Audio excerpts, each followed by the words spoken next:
Volume 11, Chapter 350, Colleagues. CARADNOIR. I kept my face impassive, my tone leveled, and my posture straight as I strode into his class. After all, I was to be seen by others as merely a colleague, nothing more. So why in the Vritra's grace did I blurt out his name, announcing the fact that we know each other already? Around me, the students broke out into shocked whispers as they tried to determine the relationship between us. My mind was already whirling with what my next words should be to hopefully quench any potential rumors that might spread from this room. Gray wasn't a fan of attention, and I preferred not to start off on the wrong foot once again. I attempted to make my way through the wave of pampered teens when a fierce young woman with short-cropped golden hair stepped into my path. She gave me a practice curtsy before speaking just loudly enough for her classmates to hear. Lady Cara of Highblood de Noir, my mother and father asked that I pass along their well wishes to you and your blood should we meet in school. You must be the youngest of Highblood Frost, I affirmed. Enola, the blonde said proudly, I've been a fan of yours since your earlier ascensions were made public. I strive to one day become an ascender as distinguished as yourself, Lady Cara. I gave her a nod. Then you would do well taking notes in this class. The Frost girl, along with the students around her, frowned in confusion and offense as I walked past. The girl to Enola's right, who stuck to her in a servile way that marked her as being of the Redcliffe blood, gave me a quick bow before escorting her master out of the room. The whispers grew louder as the students now tried to deduce what my last words meant, but my attention was on the golden-eyed professor standing with his arms crossed in the training ring. Gray was silent, his face unreadable even as we locked eyes. I feared that he already knew what had brought me to this school, but worse than that, I feared he didn't know but naturally assumed. I apologize for my classmate's rudeness, a voice rang, pulling me from my thoughts. The speaker, a lean young man with ebony skin and piercing eyes, shouldered past a couple of the others and held out his hand. I am Valen of Highblood Ramsir. We've never had the pleasure, but I have business with your professor, I interrupted, ignoring his outstretched hand while sweeping a cold gaze through the crowd of students. And as he mentioned, class is over. The Ramsir heir's jaw clenched as he recoiled his hand before strutting out. The whispers and murmurs only grew as the rest of the class followed suit.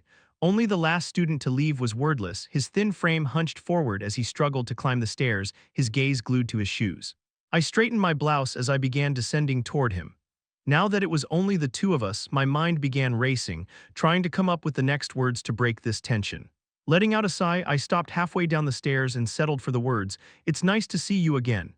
Again, I was met with silence, the only change in his expression being a raised brow of suspicion. I held up my hands in a placating gesture while also showing him my ring. I merely came to say hi and to catch up with a friend. And here I was worried you were stalking me, he answered, unwavering in his impassivity. I nodded seriously, oh yes, because I've yearned for your grumpy, vaguely threatening presence. The smallest twitch disturbed the corner of his lips. I'm not grumpy, I let out a scoff as I sat down in the nearest seat. Right. Turning his back on me, Gray began to fiddle with the controls of the training platform. Caden's classroom had something similar, so I should have guessed what was about to happen, but a sharp jolt of pain shot up through my rear end and into my back, causing me to yelp and jump out of the seat. Gray stifled a laugh, finally dropping his cool demeanor as I glared down at him. Too bad Regis is sleeping, he said. He'd have loved that. I rubbed at the spot where the pain-inducing rune had shocked me. So childish. He had the good grace to look sheepish, rubbing the back of his neck, but still smiling like an idiot. I was just wrapping up here, want to go for a walk, we should talk about what happened. No, I snapped. Then I let out a sigh. Yes, I suppose. After he locked up his office and haphazardly put away a few training implements, we left the building, walking slowly in the general direction of Windcrest Hall where we were both staying. So, I started after a minute of awkward silence. Professor Graham, yeah, it seemed prudent, I finished for him. He gave me a stiff nod. It was a smart move, I affirmed with a slight smile. What you did to those mercenaries in the relictums. Well, it's an open secret that was you, but after your trial, the High Hall had no interest in pursuing you, and the Granbells left their relictum's estate and returned to Vetcher, where they've been pretty quiet. Gray's pace stuttered and his brows furrowed. You're awfully well informed. Yes, well, I have my resources, I said, watching a group of students jog past. The constant activity and bustle of the campus had always been both exciting and in a way exhausting for me. I'd had private tutors growing up, and when Severin, Lawden, and I were socialized, it was for the sake of formal dinner parties at our, or some other Highblood's estate. It was only much later, when I was a teenager, that I was allowed to attend the academy, and even then only for 2 seasons. Although many of the students here were from Highbloods, my Vritra blood had assured me I would always be treated as a crystalline statue rather than an actual person. Even in the relictums, I had always been protected by the Hedrig disguise and the presence of my guards Tegan and Arian. The academy was different. especially because my adoptive blood along with my own accomplishments brought a fair amount of undesired attention. Lady Kara, a crisp voice announced from behind us. Gray and I both stopped and turned, and I saw Gray's face flatten into an impassive mask from the corner of my eye. The speaker was a mage with overly styled hair and a showy robe. I didn't recognize him. Lady Kara, he repeated with a bow. His eyes stayed on mine, never so much as acknowledging Gray's presence. An honor to finally meet you. I am Janus of Blood Graham, professor of— Excuse me, I said in a polite tone that still managed to convey my dismissal. I'm afraid you've interrupted my conversation with Professor Gray. Perhaps we can speak later at a more appropriate time. With a curt nod, I turned away from the man who looked as if I had slapped him. I turned toward Gray, curious to see his reaction, but the heartless ascender had already left me. Jerk, I thought with a frown before catching up to him. I found myself sneaking glances at Gray, taking in his sharp profile as we walked together in silence. I apologize if any rumors spread because you were seen with me. I didn't realize being in your mere presence would evoke so much attention, Gray said, his tone carrying just a hint of teasing humor. Forgive me for being unaware of how much of an honor it is. You are forgiven, I replied sagely before letting out a soft chuckle. Maybe having some drama between us will keep these highbloods distracted from me. The corner of Gray's lips curved up ever so slightly as he gazed idly ahead. I scoffed. You act as if the only thing we value is interesting gossip. Isn't it? Gray returned. I shook my head. I'll have to introduce you to Professor Aphelion. You two should be fast friends given your mutual loathing of the noble class. We've already met, Gray stated before he turned his gaze to me. But I'd like to know more about him. Caden of Highblood Aphelion was a distinguished mage, I answered as we passed between the chapel and the relictum portal. The portal frame was humming with energy, indicating someone had just used it. A regalia on his third rune, foremost son of his house, and in line to be the next High Lord before he was wounded in the war. He was in the war. Gray had fallen back to concealing his emotions behind an expressionless face. He might as well have been wearing a mask. He was, I said, uncertain why this would surprise him or even if he was surprised. The rumor is, I caught myself and let the words trail off. Actually, it's not really my place to say. But it is common knowledge that he was captured and tortured by the Dicathens. Gray frowned and seemed to focus far into the distance. I couldn't help but wonder what memory had surfaced. Had he lost people in the war? Have I misspoken? I asked. No, I'm just thinking about the war, he said. I stopped short, biting my lip as I thought about what Gray had said. Suddenly, everything made sense. His insistence on doing things alone and avoiding others, the way he seemed to step back from himself whenever Dicathen or the war was mentioned, how he never spoke about his life prior to the relictums. You were in the war, weren't you? Gray froze before turning in my direction, his usually apathetic eyes now frigid and sharp. What makes you think that? I hesitated. It seemed plain as day now that I'd made the connection, but it was also my mentor's interest in him. But I wasn't sure if I could, or should, confirm that Scythe Saris was my mentor just yet. Never mind, he said with a single sharp shake of his head. It doesn't matter, yes I was, but I'd prefer not to talk about it. I'm sorry, of course, I said. Gray wouldn't be the only soldier that had been scarred from this war.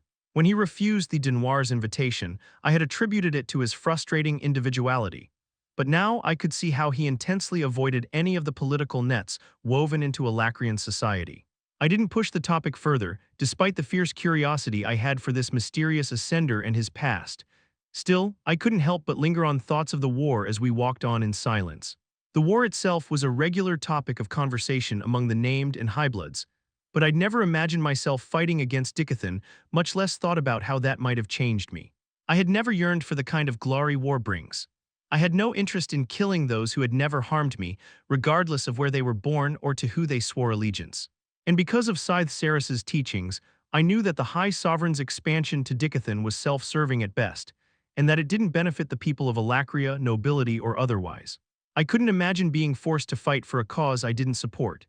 If my life had been different, though, if Scythe Saris hadn't hidden the knowledge of my blood's manifestation, I very well could have been trained for slaughter and unleashed upon the Dicathians.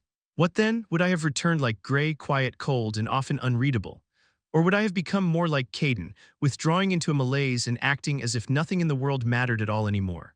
I forced myself to focus on the canopy of trees and the singing birds around me, pushing any further thoughts of the war away. There was no benefit in thinking about all of this now. When we finally reached Windcrest Hall, I followed Gray into his room. As he held the door open for me and I saw the inside, I couldn't help but laugh. He scanned the room, frowning. What? Sorry, it's just exactly how I imagined it, entirely barren of personal belongings or homely comforts. It looks like you're ready to leave at a moment's notice. Gray regarded me with a raised brow. That's kind of rude. What does your room look like then? Did you bring your entire collection of stuffed dolls with you? I gaped at him, then narrowed my eyes and crossed my arms defensively. I'll have you know I only brought one, and it would be an insult to call him a mere stuffed doll considering how ferocious he looks. His icy facade cracked momentarily, letting through a brief but bright smile that reminded me of our time in the relictums. Things were always easier minus the distractions of normal life. Helping myself to a seat at the sovereign's quarrel board, I read the inscription and ran my fingers along one of the red stone pieces. I like the Hercross red and gray, I said absent-mindedly. It's more striking than the plain black and white pieces I have. Without preamble, Gray withdrew a couple of items from his dimensional storage. It's about time I returned these. He held out my brother's white-bladed dagger handle first. The Denoir medallion dangled from it, catching the light as it spun slowly. I had resisted the urge to follow Gray's location using the medallion after he was released from the High Hall. Even when my parents and mentor insisted I spy for them, I hadn't activated the tracking function. I wanted to earn the man's trust, and stalking him with magic seemed like a poor way to do it. Still, there was a certain comfort in knowing that I could find him if I really needed to. The thought of giving up that capability made me uneasy. Keep them, I said, my voice shaking slightly. Severin would be glad to know his dagger continues to find use in the relictums. And you don't want to sacrifice your power to track me down if necessary, he added. The words weren't cruel or angry, just matter of fact. That's not what I already lost your brother's cloak, he interrupted. If this dagger is all you have to remember him by, then you should keep it. As for the medallion, I won't be needing Highblood Denoir's protection.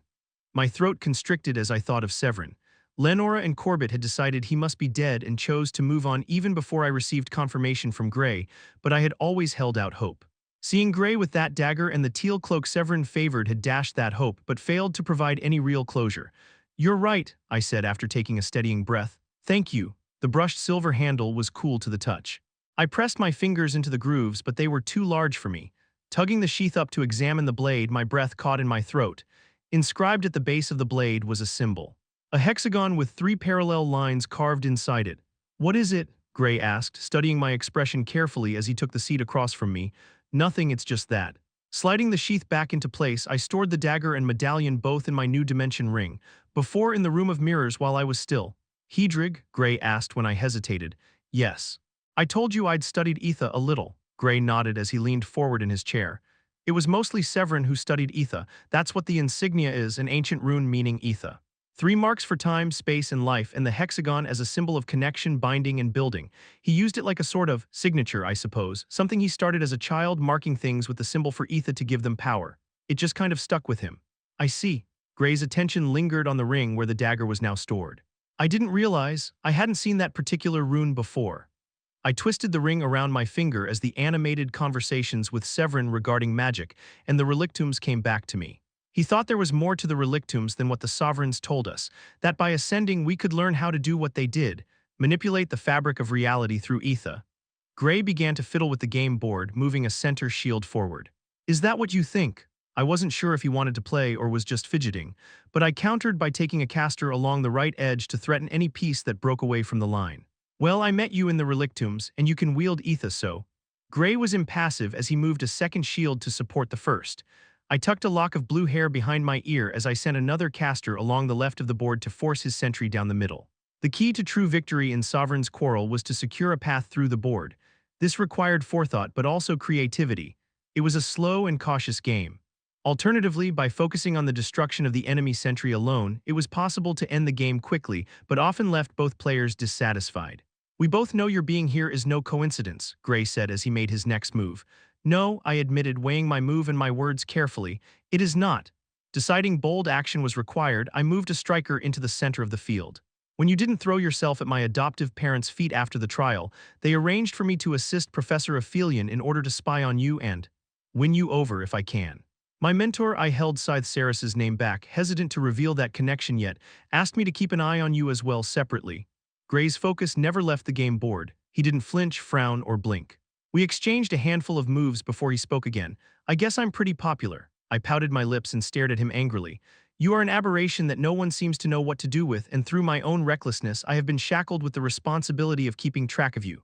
Gray blinked in surprise, to which I responded with a genuine laugh. I only jest, at least partially. I think forcing me to become an assistant to Professor Aphelion was also my parents' way of punishing me for sneaking out. The mysterious ascender scratched uncomfortably at his wheat-blonde hair, and his eyes lost focus for an instant. "Oh, so you choose right now to wake up," he said tartly.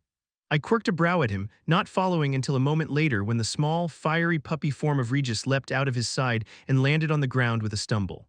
"Again?" I asked as he spun around, his fiery little tail wagging. "Is your master abusing you?" The puppy plopped onto its rear and stared up at Gray, his muzzle scrunched up condescendingly. "My current state was due to his gross negligence, yes." Smirking, I bent down to pat him on the head. "I'm sorry, you're much more grand when you're full size." Regis's furry chest puffed out. "I know, right?" I turned back to Gray, who was staring at the shadow wolf pup in that way he had when they were communicating mentally. "It's rude to exclude guests from the conversation, you know." Gray grimaced and scratched the back of his neck. "I was just catching him up, he's been out for a while." I waited for Gray to say something else, to pick back up our previous conversation, ask me questions, tell me to leave, anything, but he stayed silent.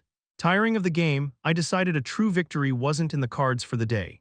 Using a caster I had allowed to become isolated near his hold, I killed a stranded shield and stopped a few spaces from his sentry.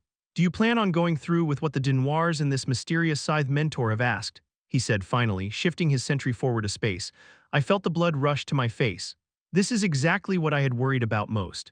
That even after everything we'd been through in the relictums together, he still wouldn't trust me. "If you think that I would spy on you even after informing you that I have been sent to spy on you, then one of us does not deserve to be molding young Alacrian minds, although I can't be sure if that someone is you or me." "Then why are you really here?" he asked, his steady gaze pinning me to my chair. The question shouldn't have caught me off guard, but I still struggled to form an answer. The truth was that I couldn't shake the feeling that Gray was somehow the key to unlocking the secrets of the relictums. He was an enigma, a person unlike any I had ever met before, and I couldn't help being drawn to him. Sitting across from him now, feeling the weight of his attention crushing me, I knew it was foolish to call my feelings for him romantic. It was a fascination, and one that I knew would be dangerous for both of us. I wanted to see what he would accomplish. Not to bask in the reflected glory of his achievements, but to be a part of whatever change he wrought on the world, to have the power to make my voice heard. Taking my caster piece, I made my final move. "Because I trust you, Gray. There aren't many people in this life I can say that about, but I trust you and I'm still hoping to earn your trust for myself." He met my eye then.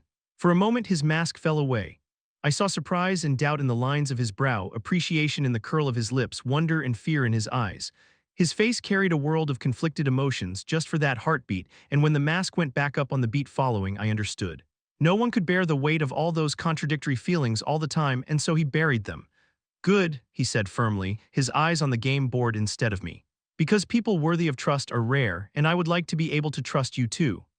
As if we'd been speaking of nothing more pressing than the weather, Gray grabbed a striker piece and slid it across the board, through a gap in my defenses I hadn't noticed, and clicked it against my sentry.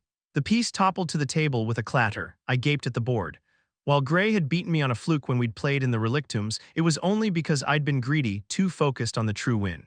This time he had set and baited the trap, then waited for me to fall into it. Gray leaned back in his chair and crossed his arms. "We'll keep letting the Dinoirs think you're doing what they want. Send a report, tell them whatever you like." I dragged my gaze away from the board, where I was caught up retracing the last several moves. "What, are you sure?" The golden-eyed ascender only nodded. "The surest way to lose a war is to a traitorous messenger." Regis shook his little head at his master. "He says such scary things with so little emotions. Well, now that we've all caught up and have agreed to trust each other." Gray leaned forward and rested his elbows on the table, a fiery gleam in his honey gold eyes. "How would you like to help me steal a dead relic?" Chapter 351, Minimally Catastrophic. "Did you get it?" I asked as Kara let down the hood of her cloak and closed the door. Her blue hair was clinging wetly to her head, and water dripped from her to pool on the tiles. "Of course," she said confidently, a mischievous glint in her eye. With a flourish, she activated her dimension ring and withdrew a pewter-colored orb the size of both my fists held together. The metallic shell was pockmarked and covered in ridges and crevices, making it look like a round metal sponge. Kara held it out and I carefully plucked it from her grip. "It's heavy," I commented, shifting it up and down in my hand to feel the heft. "Is that going to matter?" She unclasped her sopping cloak and hung it by the door. "I certainly hope not." "I didn't see any runes that indicated pressure sensitivity engraved on the display pedestal, did you?" "No, that's true," I replied. "And it seems unlikely the dead relics are removed from their cases often. By the time anyone discovers the switch, Professor Gray and Assistant Professor Dinoir will have long since moved on from Central Academy," she finished. Kara had been surprisingly receptive to my idea. I knew from our adventures in the relictums that she had a rebellious and somewhat reckless streak, but I had still expected her to take some convincing. Always perceptive, she understood my intention immediately and was quick to agree. We then spent the rest of that afternoon and evening formulating a plan. Together, we had discussed the strengths of each relic, or at least what we could learn about them from books and Kara's careful questioning of the curator. Personally, I had wanted to take 2 or 3, but Kara had rightly suggested that would add an unnecessary layer of risk.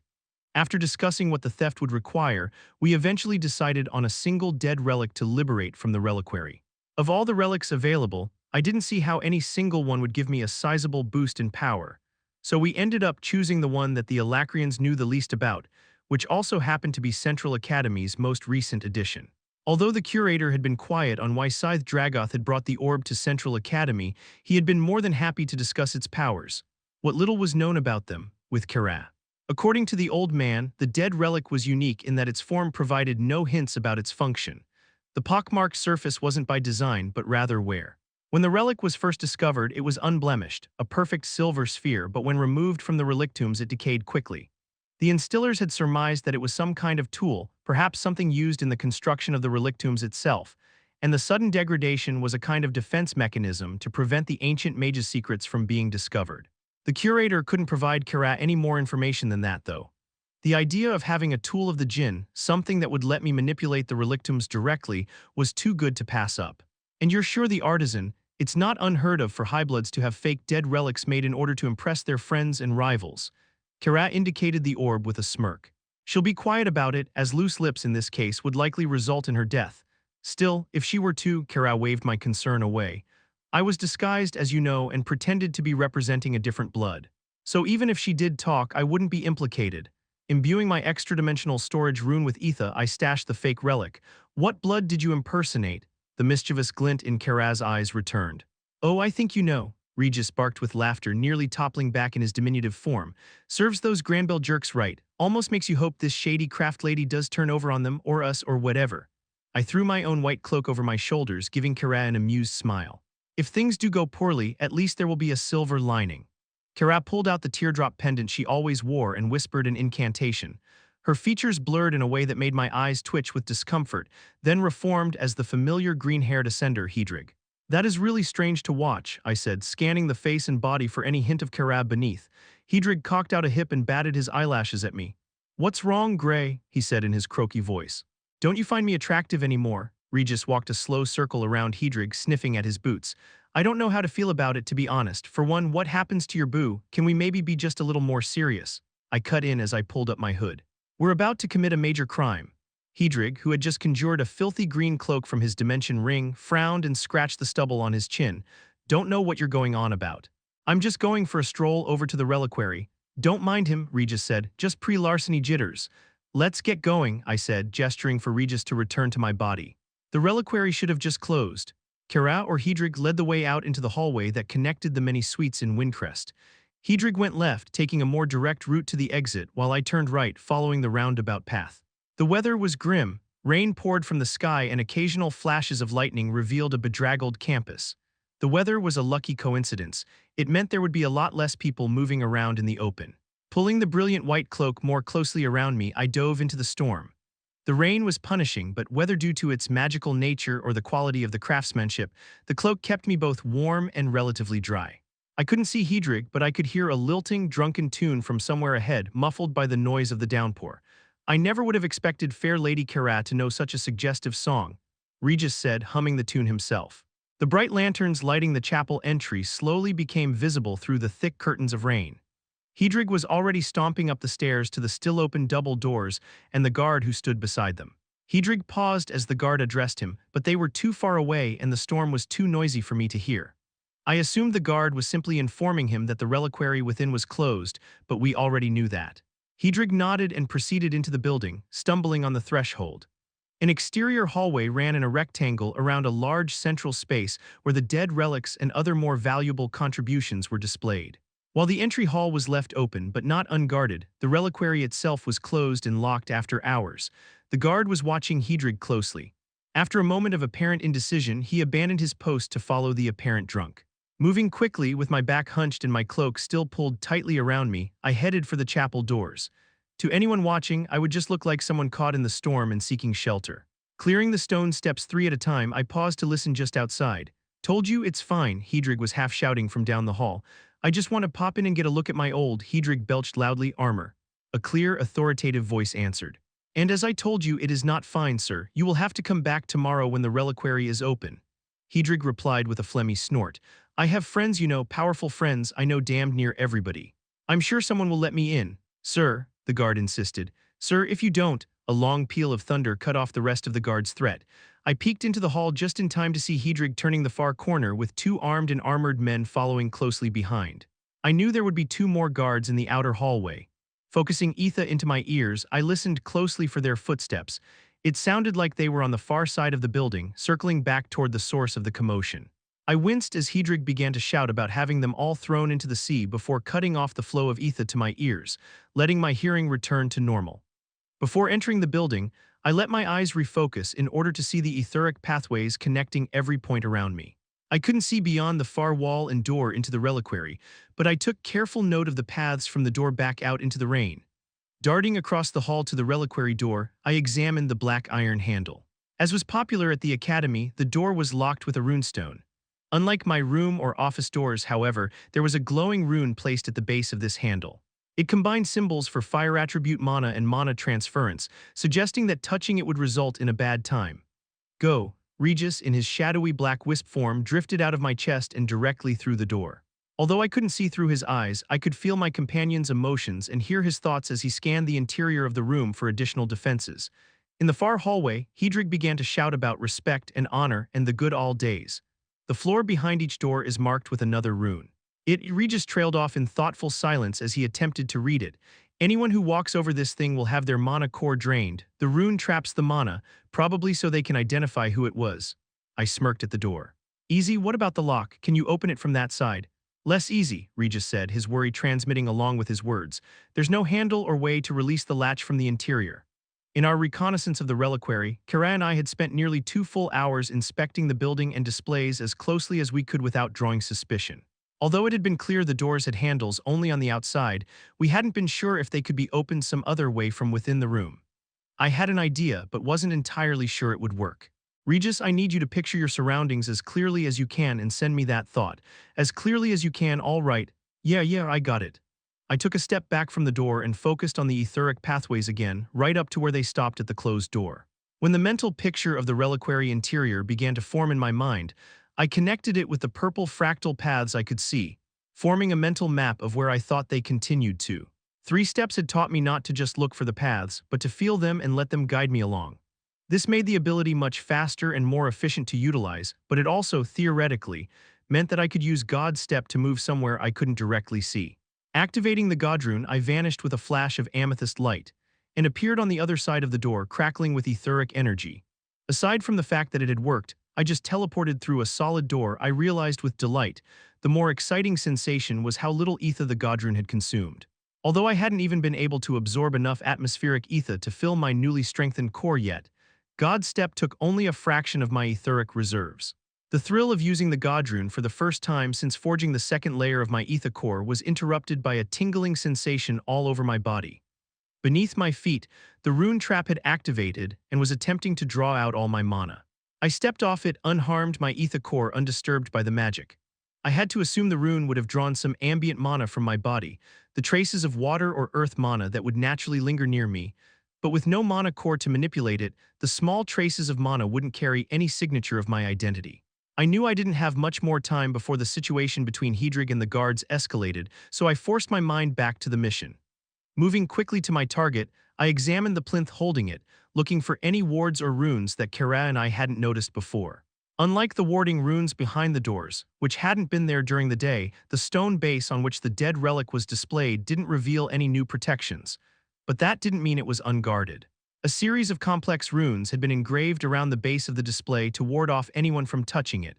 A light touch would reward the offender with a shock, and the display would buzz in alarm to warn the curator. Anything beyond a light touch, for example, attempting to lift up the glass and access the dead relic within, would release a paralyzing jolt of electricity before issuing a screeching alarm that half the campus would probably hear. I had only thought of one way to bypass the runes without triggering the alarm: Manifesting ether into my hand, I formed a single claw. I also wrapped myself in a barrier of protective ether before kneeling down next to the plinth. Lining the claw up with the runes, starting with those responsible for creating the alarm effect, I slashed at the stone. As the claw gouged into the marble, a bolt of vibrantly blue lightning leapt to my hand, burning through the layer of ether and scorching my knuckles before I could react. Reinforcing the ether, I focused on redirecting and channeling the lightning, forcing it to skitter and jump across the surface of the barrier.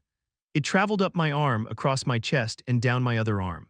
If I let the supercharged electrical current fly off into the room, I was likely to blast a hole in the wall or destroy one of the other dead relics. Instead, I pressed my hand firmly over the remainder of the runes so that the lightning bolt traveled in a circle, slamming back into the same runes that conjured it. The marble split with a loud crack. I froze, my heart racing, listening hard for any indication the noise had been noticed. Thunder was rolling in the background, and I could hear Hedrig's argument with the guards through the walls. I hoped it was enough to cover the sound of shattering stone. Vritra's name was that. Go check it out, the same authoritative voice from earlier commanded, SHT. Better hurry it up, Regis warned, his puppy form watching me with wide eyes. I ignored the lightning pattern burn already healing across my arms and torso, focusing instead on the relic before me.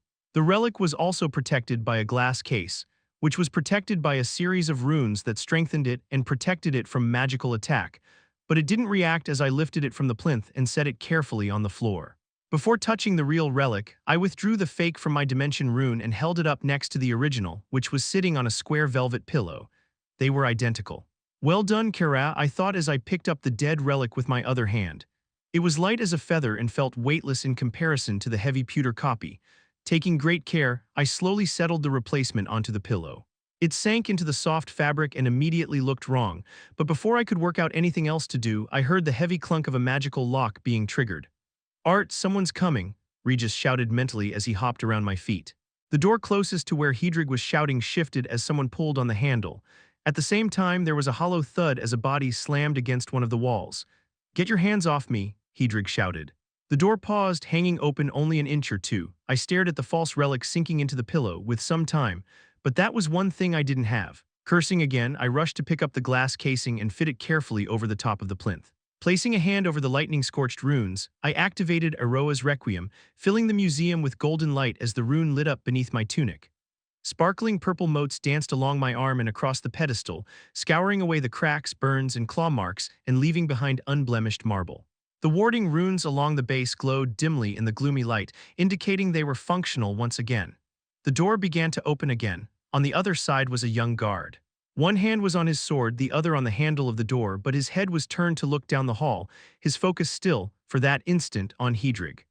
I conjured a map of the etheric pathways in my mind just as Regis leapt up and disappeared into my body.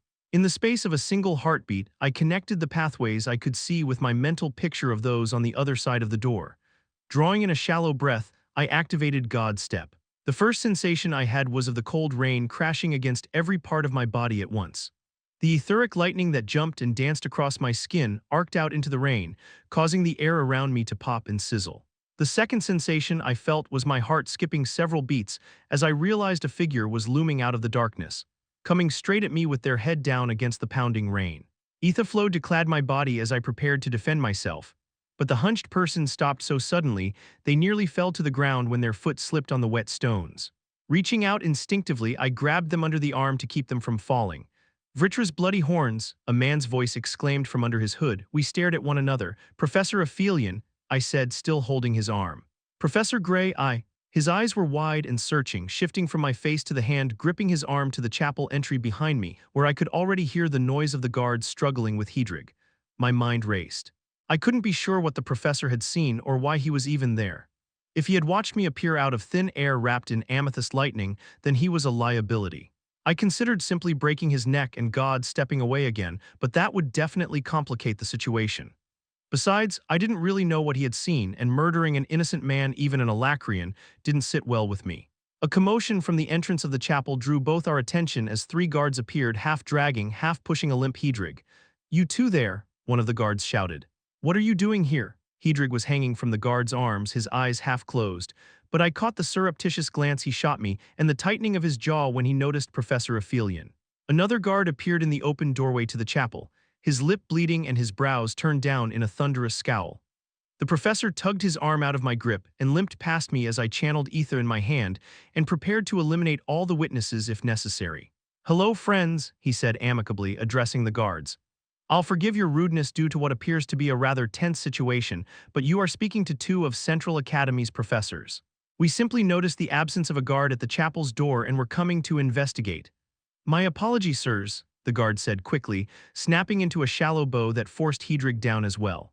"This drunk was causing a ruckus and we thought that we were his accomplices coming to aid in his mischief." Professor Aphelion laughed loudly.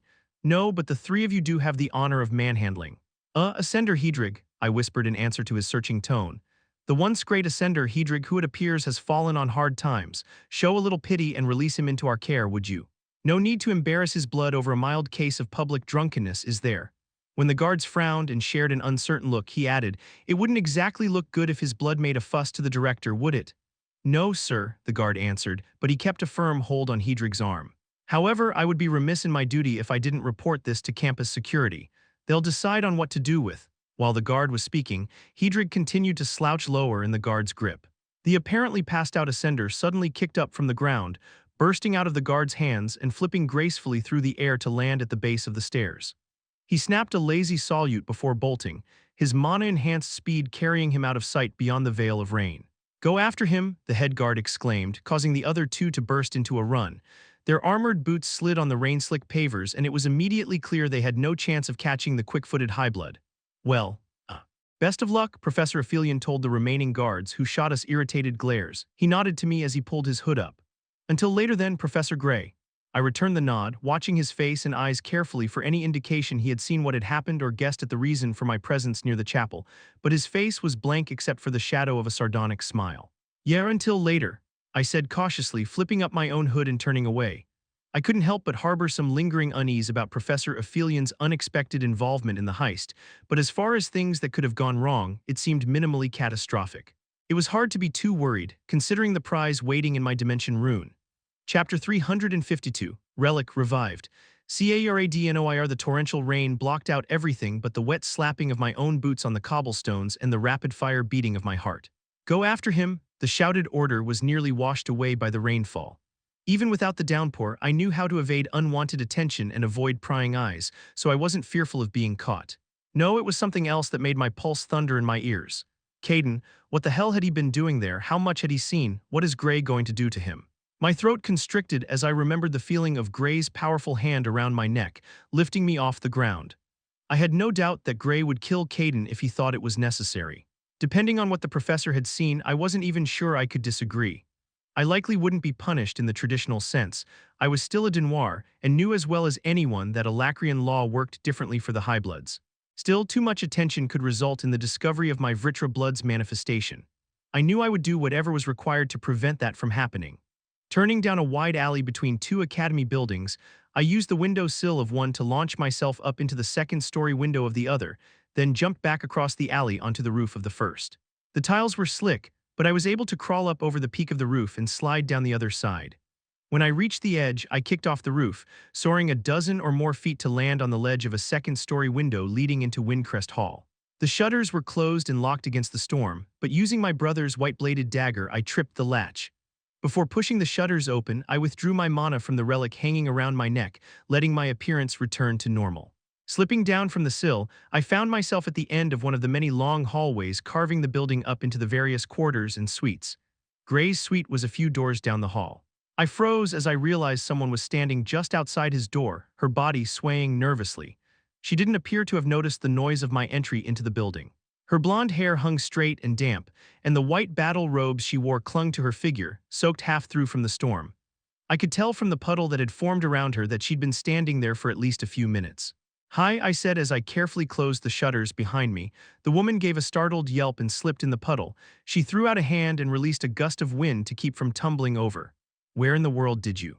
Trailing off, she took in my appearance and the shuttered window behind me. Her hand raised so that her palm was pointing toward my chest, fingers splayed out, and her expression hardened. "Please note that I am a professor of this academy and more than capable of defending myself and the property of those who live here." "Glad to hear it, considering I live here," I said, pointing at the hallway ceiling. "Third floor actually, but the second-story window was a cleaner jump. I gave her a shallow nod, then tucked back the wet strands of hair that had fallen into my face. Kara of High Blood Denoir. And you are? Her hand drifted down to her side as her eyebrows rose up. Oh, Vritra, I'm so sorry, I shrugged, gesturing at myself with a hand wave. I don't blame you. Looks like we were in the same boat. The woman grabbed a handful of her robes and squeezed water onto the floor. Tell me about it. I was only out there for like 2 seconds. I let a knowing smile play at the corner of my mouth. So you and Professor Gray. She froze, one hand still wrapped up in her robes, her wide amber eyes lingering on the door to Gray's rooms. And no, I just the storm and thought that. The woman paused and forced a smile. I'm sorry, I'm Abby of named Blood Redcliffe. Can I help you with that? She gestured to my clothes, which were dripping water onto the floor in a steady stream. Without waiting for a reply, she waved her hands and conjured up a gust of warm wind that blew through my clothes and hair. I squinted against the draft and grabbed the edges of my cloak to keep it from flapping about.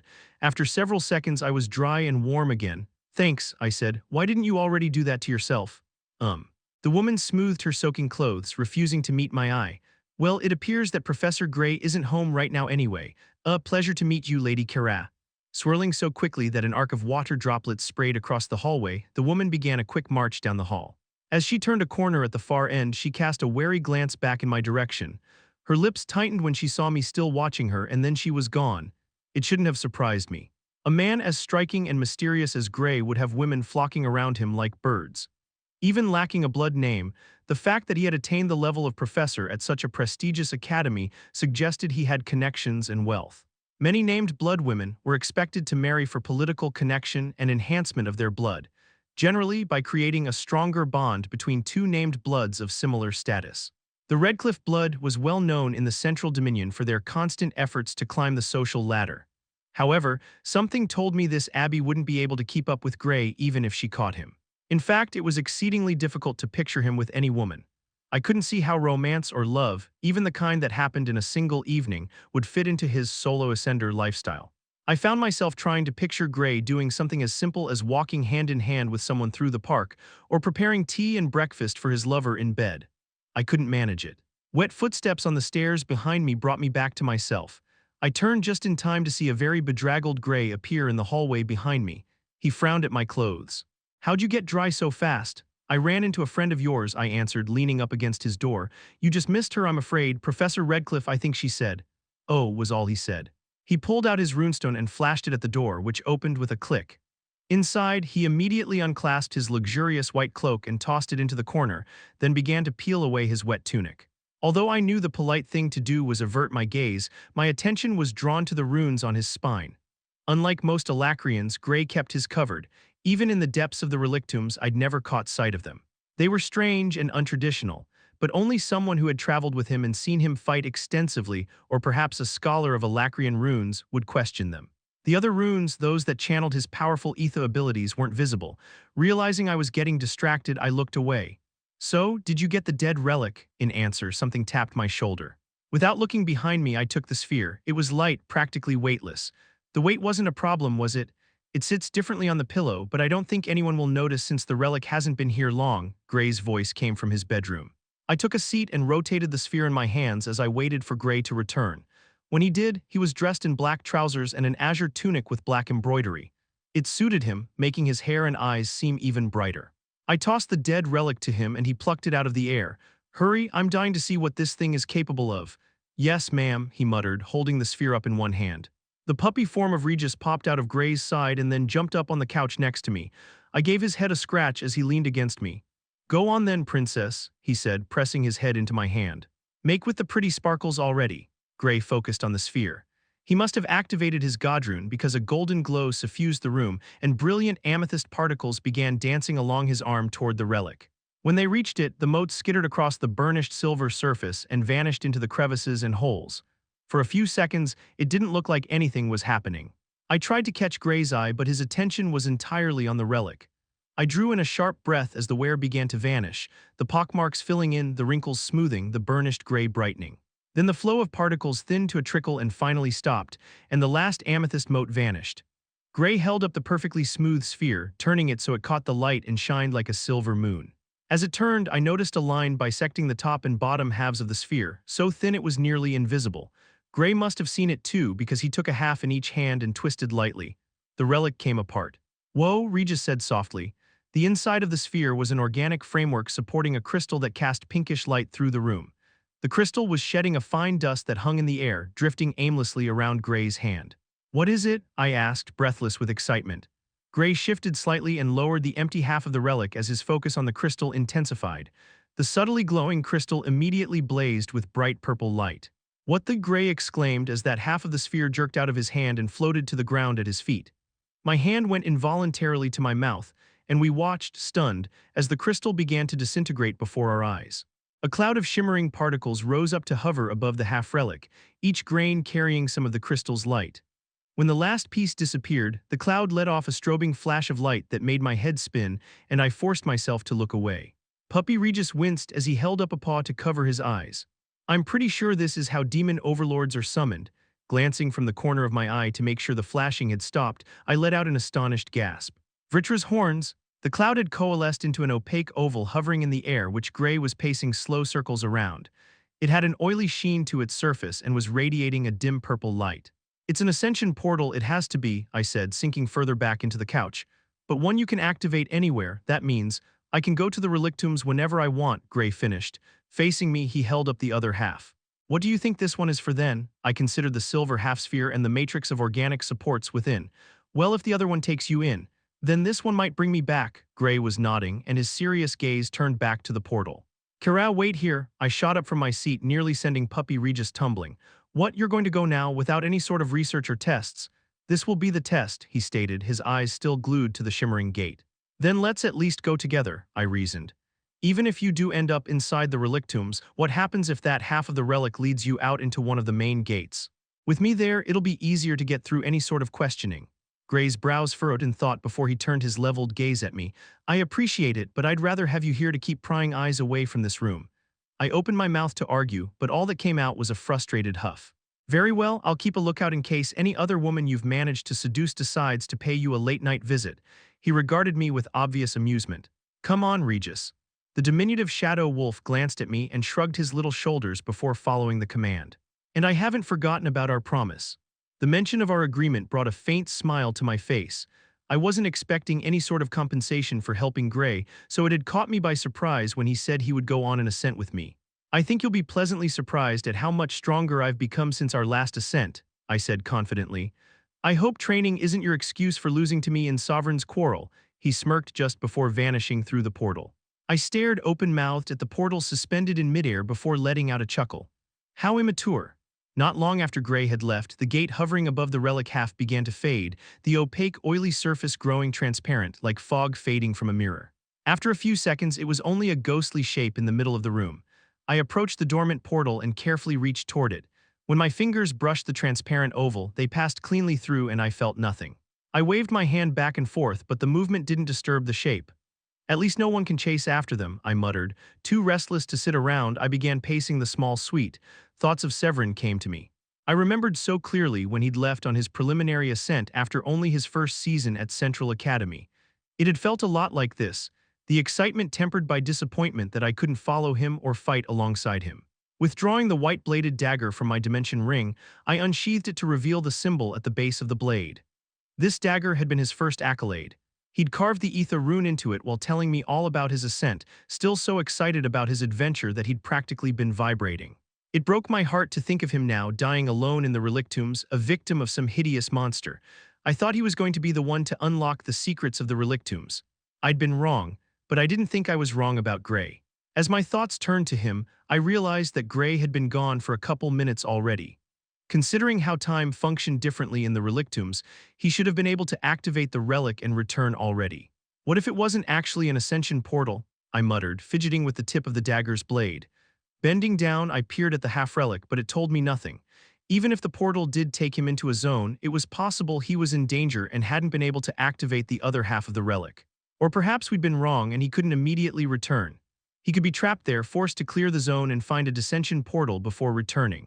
The second half hadn't contained a crystal, which could mean I squinted against a bright amethyst light as the portal flared to life again, the ghostly outline solidifying into opaque pearlescence. The figure that appeared from it looked a lot like Gray, but his fine clothes were in tatters and his face was coated with blood and grime. When he was clear of the portal, it dissolved into a cloud that slowly settled downward, condensing back into a crystal set within the relic. Wotton Gray's grime-caked face broke into a grin and he held up the black horn of some beast. A glob of dark blood dripped from it to splatter on the floor. It works. Chapter 353 Paradigm Shift.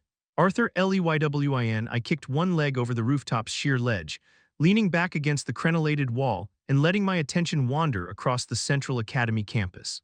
Regis, back to his full strength in the form of a large shadow wolf, put his front paws atop the red stone merlin and let the cool breeze fan the flames of his mane. It was still early morning and the campus was mostly dark, with a spray of pink and orange highlighting the distant horizon. Despite the hour, students were already active around the campus, exercising or working through drills. Flashes of occasional magic lit the campus like fireworks, but it was whisper quiet atop the tower, perfect for thinking. "So you really think we should stay, huh?" Regis said, sniffing at the wind. "With the relic." I leaned my head back and stared into the blue-black sky. The ascension half of the compass stays in place when we enter the relictums. Even though we can come and go at will, we still need a safe place to activate it. Regis looked back at me curiously, his glowing eyes intelligent. "And is this place really that safe? We could go back to Darren Orden or hell, just find a cave in the mountains somewhere or something." "That's another set of variables that I can't account for. Here, I know what to expect. We're at risk no matter where we go in Alacria, but at least we have a story here and identity." As a professor, not only did I have a cover story and political protection, but I'd come to realize that the respect inherently offered to my position was its own kind of shield. Whatever curiosity or doubt my students and co-faculty might have about me, it was unlikely that they would ever suspect I was a Dicathen spy. There were a host of simpler explanations for any missteps I might make, and the wealthy and powerful would always assume any mystery somehow fit into their own pet intrigues. Besides, we don't fully understand the compass yet. Regis stretched before lying down lazily. "Don't we? It seems simple enough to me." I took out the dissension half of the compass from my storage rune and stared idly at its curved and unblemished surface as if waiting for it to refute Regis. He was right, though. While one half of the relic created a portal into the relictums, the other allowed me to return, although not by creating a second portal. It had taken me some time to piece the functionality together, as the second half of the relic had not reacted in any way when I entered the relictums, forcing me to clear the zone. However, when I imbued ether into it near the zone's exit portal, the second half of the relic had blazed to life, outlining the portal with a brilliant light. When the glow faded, I could see my rooms on the other side, Kara waiting impatiently for me to return. Being able to enter and leave the relictums at will changed everything. After the original test, Kara, Regis, and I had gone back in together to further explore the relic's capabilities, absorbing a significant amount of ether in the process. "So exactly how much grape juice can your core hold now?" Regis asked, obviously reading my thoughts. Despite exploring the zone for an hour or more and absorbing ether from both the beasts I killed and the atmosphere, I still hadn't reached the two-layer core's limit. "We're not calling it that," I said with an amused huff, "and I don't really know, at least 10 times more than before." Eager for any excuse to tap into that power, I withdrew the seedpod toy from my dimension rune. My companion shifted to lie on his side, watching me work with a slightly bored air. The size of my ether reservoir had never been the primary roadblock keeping me from completing 3 steps challenge, but the increased purity of my stored ether and efficiency of my ether channels only made focusing on it easier. When I channeled ether to my hand to form the claw, I could feel the difference right away. First, the drain on my core wasn't even noticeable. The form of the claw was steadier and more solid, and it felt inherently easier to focus. And while this claw was simply a step toward my real goal, it felt good to finally be making tangible progress. Regis let out an exaggerated yawn, drawing my attention. Leaning lazily on his side, he made a show of extending and retracting his own sharper and longer claws. I scoffed. "Show off." Taking the hard shell in one hand, I slid a claw into the slot and fished around for the seed within. As it settled into the hole left behind by the stem, I pulled downward, trying to force it out, just as I had done dozens of times before. The claw held its form, automatically drawing on ether from my core to keep itself stable. Releasing a slow, steadying breath, I imagined the shape of the claw extending and curving inward more deeply, almost wrapping around the small seed so that it fit perfectly within the curve. The ether responded quickly to my intention. I grinned, then I pulled, not too hard but with a steady pressure that I slowly increased until the edges of the hole cracked and bulged outward and I could feel the seed sliding through. Then the pressure released. The dull brown seed popped free and landed in my palm. I stared down at it, imagining that the Shadow Claws had some ceremony to celebrate when one of their children completed this rite of passage. If I'd had more time in the relictums with 3 steps, perhaps she would have had some encouraging memory to share with me to congratulate me, but a gust of wind whipped across the tower roof and tugged at the seed, forcing me to close my hand tightly around it. It was a strange and sobering thought to realize that the result of my long efforts with the seed pod could be blown away in an instant, leaving nothing behind. I glanced around the barren rooftop and the idle streets below. Snow-capped mountains rose purple in the distance. The unfamiliar stars above were fading away, absorbed by the sunrise. For a shadow claw cub, retrieving the seed would have meant securing a place in their tribe. For me, though, it was simply a reminder that I was without one. I mean, if you really don't want it, I can take it off your hands, Regis said, sniffing eagerly at the small brown sphere. Following his gaze, I looked more closely at the seed and noticed a nick in the plain brown surface. A subtle purple glimmer was shining through where my claw had dug into the seed. Using an ether claw, I scratched away more of the brown, revealing a solid orb of condensed ether within, its signature entirely hidden away by the organic exterior. As I stared at my prize, wondering just how much ether the seed contained, Regis's chin came to rest on my knee. His bright eyes were locked on the seed and his head inched closer. Thinking back to the ether-rich fruit that grew in the jungle zone where I'd fought the millipede, I popped the seed into my mouth and swallowed. It burned going down and settled in my guts like a molten stone as the seed's etheric core was broken apart and absorbed. My core thrummed as it accepted the rush of energy, and it was full in an instant. It burned like a star in my solar plexus. I began to glow as a solid barrier of amethyst light shimmered across my skin, the ether threatening to escape. Flexing my intent, I felt the tower groan as its fortified stones and mortar strained against the pressure. The ambient ether buzzed to life, swirling like snowflakes around the rooftop. "There's a bit left over if you want it," I said, snapping Regis out of his baffled daze. My companion snapped his head away, scrunching his muzzle in a pout. A god-made weapon of destruction like myself shouldn't have to settle for second-hand scraps.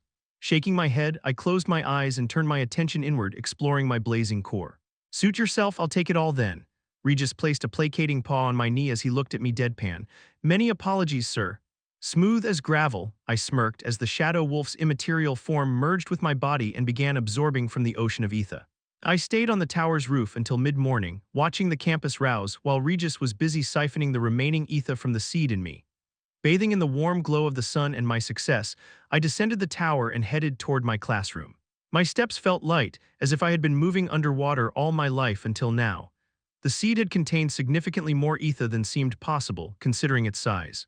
I took my time to cross the campus, reluctant to face a room full of coddled Alacrian teens. Instead, I focused on controlling the power that was straining to burst out of me. The second layer of my core wasn't an additive growth to my ether reserves, it was exponential. I could tell it would take time to adjust to the weight of it in my chest. I had just passed the library when I caught sight of a familiar head of orange hair that faded out to bright yellow. Briar was standing around with some other girls her age. One of them saw me and must have said something, because Briar turned and gave a small wave, causing her friends to giggle and tease her. Rolling her eyes at them, she broke away and walked quickly toward me. "Hey, Professor," she said, bouncing on the balls of her feet with her hands clasped behind her back. "I just heard, congratulations. I am actually a little bummed that I've already taken that stupid class, otherwise I'd sign up." "Vritra knows you'll need good fighters," I frowned, caught off guard. "Sorry, what are you?" Her face reflected my own confusion. "Wait, have you not? Oh, sorry, I assumed." One of her friends called to her and her frown deepened. "Never mind, I'm sure you'll find out soon enough. Take care, and good luck." Just like that, Briar retreated and was folded back into the group of girls. Their heads bent together as they began to whisper, and Briar sent me one last uncertain look before they turned as a group and vanished into one of the many academy buildings I hadn't explored yet.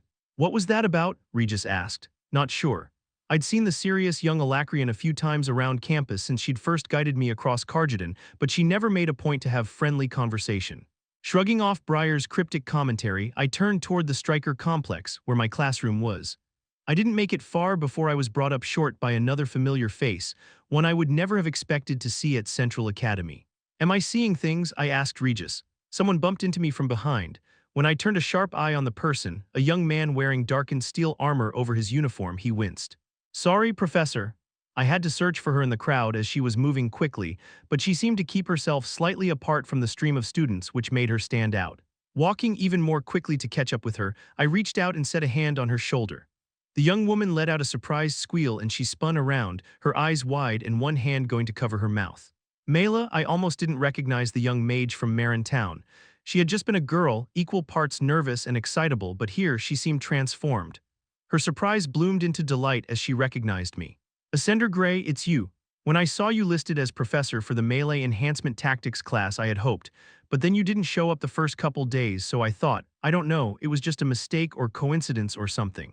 She trailed off as her cheeks turned red, reminding of her sister, Lorne, the first time we had met. Tucking a stray lock of auburn hair behind her ear, she said, "Sorry, I'm rambling." "Mela, what are you doing here?" I asked. "After the bestowment ceremony, I went through a bunch of testing with the Ascenders Association," she answered, "and they sent me here to be trained because of my emblem. At first I was really scared and bummed because it's so far from Marin Town, but it's actually been okay." She glanced at a few of the passing students out of the corner of her eye. "Except some of the high-blood students aren't very nice." "Wait," I said as her rushed words wormed their way through my surprise. "Is your blood name Fairweather?" "Yup, that's me." She gave me a small curtsy. "I didn't realize when I saw you listed on my class roster, but where were you last session?" She kicked at the ground and gave me a sheepish smile. "Sorry, some of the other students were picking on the no names, and a nice boy tried to stick up for us, but then they only made fun of him too, so I ended up leaving when I saw the professor. You weren't there." "Hoped that it would help the boy too," she shrugged. "It's okay though, honestly. I've learned so much already, it's hard to believe it's only been a few months." I began moving again, gesturing for her to walk with me as we headed for the class. "You're a sentry, right? So why take a non-magic fighting class?" Her expression brightened again. "I'm taking everything I can. I may be a sentry, but if I'm going to the relictums, then I want to be able to defend myself. Besides, it's been totally fascinating so far." Mela kept up a steady dialogue, telling me about her other classes and professors, as well as her sister and the other people of Marin. Apparently, the town had received an influx in resources, as well as interest from academies all over Alacria after Belmont, and she had received such advanced runes. The Ascenders Association even voted to expand services at the Dissension Portal in Marin, which will lead to a huge boom in trade and merchants. So my family is. I held up a hand, quieting her as we approached the end of the hall in front of my classroom. A small crowd had gathered there, all trying to peek through the small window in search of something inside. Kara was the first to notice me, her lips pressed into a stern expression. My eyes narrowed when I realized that Caden Aphelion was also there. I had not spoken to him since the night when he nearly caught me teleporting out of the reliquary. My first thought was that he had told someone after all, and a group of armed guards, or perhaps even a scythe like Dragoth or Cadel, was waiting for me, but then I remembered Briar's congratulations. When I saw the self-satisfied smirk on Professor Graham's face, however, I was again unsure. "It's been a pleasure, Gray, bad luck really. Although in my humble opinion, I would say that increasing the quality of this institution's faculty is never bad," he prattled before exchanging laughs with his associates nearby. The rest of the professors broke up and moved away from my door, their expressions varying from pity to curiosity, with one old man even giving me a hard nod before stepping back. Kara squeezed my shoulder, eyes hard but comforting. Caden leaned in close and whispered, "Don't let them take you down without a fight." I paused, again picturing Cadel, Dragoth, or even Agrona himself standing in my classroom waiting for me to arrive. Had the scythes finally tracked me down? "As if we'd be so lucky," Regis said, now wide awake and practically humming with anticipation. "Do you think we'd even need to break out destruction to kick Dragoth's ass at this point?" "I mean with that new dual-layer core of yours." Like the other professors had done, I glanced through the small window in my door. And while it wasn't a scythe waiting for me, what I saw didn't exactly settle my nerves. 4 figures were standing at the bottom of the stadium seats, near the training platform. Valen of Highblood Ramsir was speaking to the director, his grandfather, who shared the same dusky complexion as Valen, but wore his nobility less pompously. The head of the combat department, Rafferty, was standing off slightly to the side. I assumed by his stance, still as a statue with his gaze downturned to his shoes, that he was uncomfortable about something. The 4th man was lean and muscular. His dark hair was pulled into a topknot, and he had come dressed in leather armor dyed the black and azure of Central Academy. He wore a broad smile that showed too much teeth and nodded along with whatever Valen was saying. "Professor." "Should I wait out here?" I instructed Mela, only just remembering that she was still there.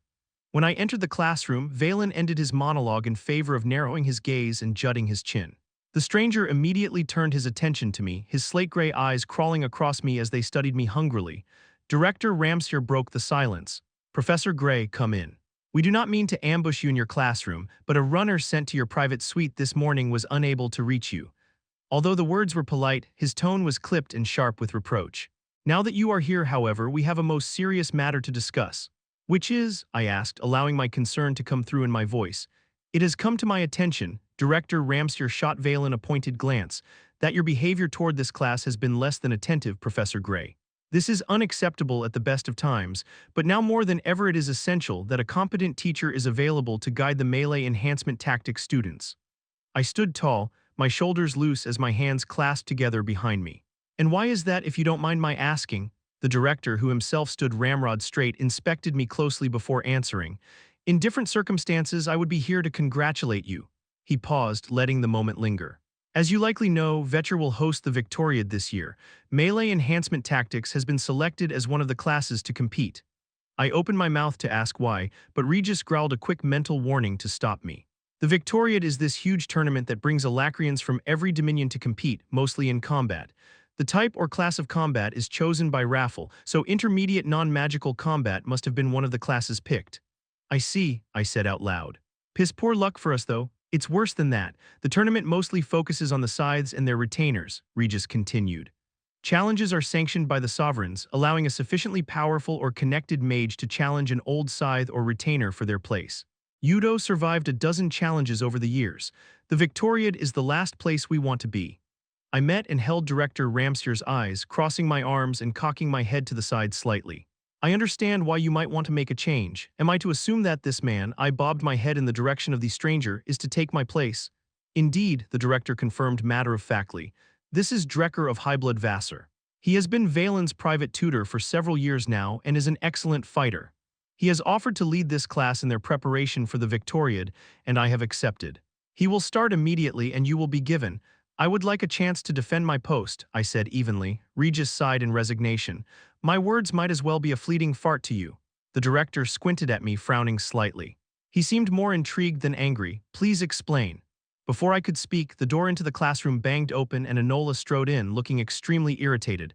When she saw the director and department head, however, she froze. Director Augustine held up a hand and said, "Please wait outside a moment, Miss Frost."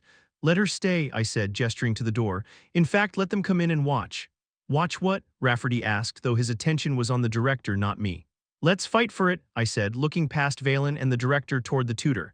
"You need someone who has been in actual combat and can show the students how important being able to defend themselves without magic really is." "Excuse me," my would-be replacement snapped, his aloof pompousness falling away. "I'll have you know that let them watch our duel. It'll give them confidence in whoever wins." Director Ramsier rubbed his chin, his gaze flicking to the door where the students were starting to gather. "Grandfather, this is preposterous. You can't expect Drecker to," the director waved for silence, causing Valen's mouth to practically snap shut. "Yes, an excellent idea, Professor Gray," to Drecker he said. "I am confident in your abilities, but showing them to the students will build excitement for the transition." Drecker bowed.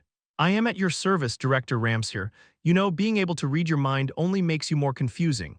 I gestured for the students waiting outside in the hall to enter. Enola slowly descended the stairs while the rest of the class filtered in, including Mela. There was some confused chatter as people saw the director and department head, but at my signal, they all found their seats and quieted down. The director stepped forward and introduced himself for the benefit of any students who had never met him before, then explained what was about to happen. A nervous tension settled over them, but I didn't think it was for my benefit. Most of their attention was firmly on Valen's tutor as Director Ramsier motioned him to step forward. I know it is untraditional for the Academy to step in and change a professor mid-season, and for this reason, I would like to more fully introduce Drecker of Highblood Vassar. Hailing from Saesklar, Drecker has spent his entire life perfecting the art of combat as a striker. An ascender, a soldier, a trainer, a tutor, you will find yourselves in very good hands with Professor Vassara. But has he had his limbs blown off and regrown, bathed in lava, or been shat out in insect's rectum like we have? Regis asked in a snippety tone. I think not. Well put, I thought, holding back a smile as I watched the students. Most of them had taken melee enhancement tactics to goof off, not to learn how to fight, and I could tell from the nervous looks that several of them were already thinking about dropping the class. Those who were most excited, Enola in particular, seemed about to burst out of her skin, were giving appraising looks to their potential new professor. You act like you care what they think of you, Regis pointed out fairly. The real question is, what the hell are you doing? I've just found another reason I need to stay as a professor. I could feel my companion roll his eyes, but no other words were said. Now, if our combatants would please enter the ring, the director announced, standing off to the side to allow a clear view for the students. Let's see who is best fit to prepare this class for the Victoriad. Drecker and I mounted the raised platform from opposing sides. The man had stopped grinning the moment I walked in the door, but now he was giving me a confident smirk. Making sure I was watching, he quickly shifted between multiple stances, his feet practically dancing across the platform. Are you a proponent of the Victorian Guard stance or forward basilisk stance? Ignoring his question, I take a slow, measured breath, making sure my strength is restrained and I'm in control. Director Ramsier's voice rang through the classroom. Begin. Drecker's feet flickered as his body swayed. I could see him raise his brows in curiosity behind his raised fists. I implore you to get into a proper stance. Better yet, I give you the first move. I nodded as I put strength into my legs. My apologies, this isn't personal. The length between us disappeared as my fist slammed into my wide-eyed opponent, who was barely able to guard in time.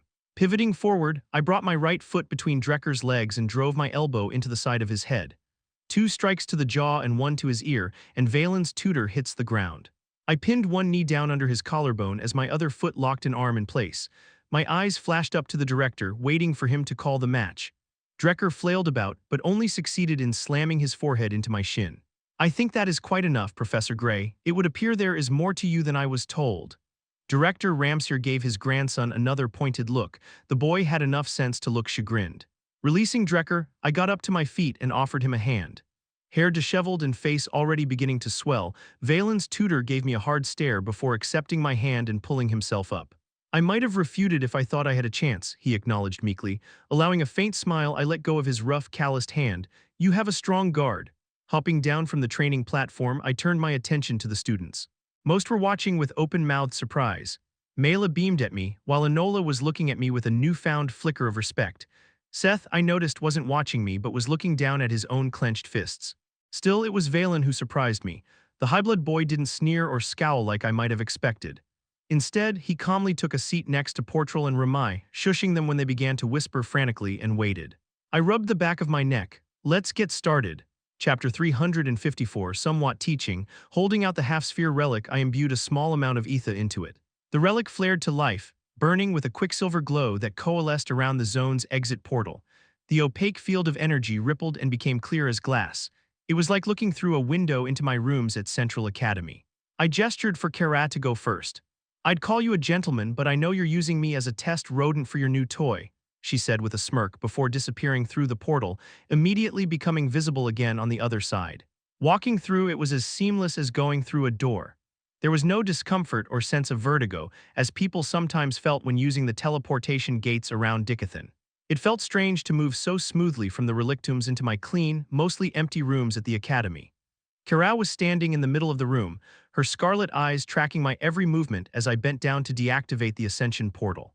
When both of the pieces were pressed together, they made a faint click and reconnected, forming a perfect sphere. I stored the compass in my dimension rune. I'm sorry it didn't work, Gray, she said finally, her gaze softening. It's fine, I grunted. It will eventually. Kara gave me a tight-lipped smile and waved a hand across her body, which was covered with spatters of dried blood and black gore. Anyway, I better go get cleaned up. She glanced out the window, where light was already creeping across the campus. Looks like we were in there for most of the night. Class is soon. You should probably clean up here, I pointed out, gesturing toward the bathroom connected to my bedroom. It might raise a few eyebrows if anyone sees you roaming the building covered in blood. Kara looked at the ceiling as if charting a path from my room to hers.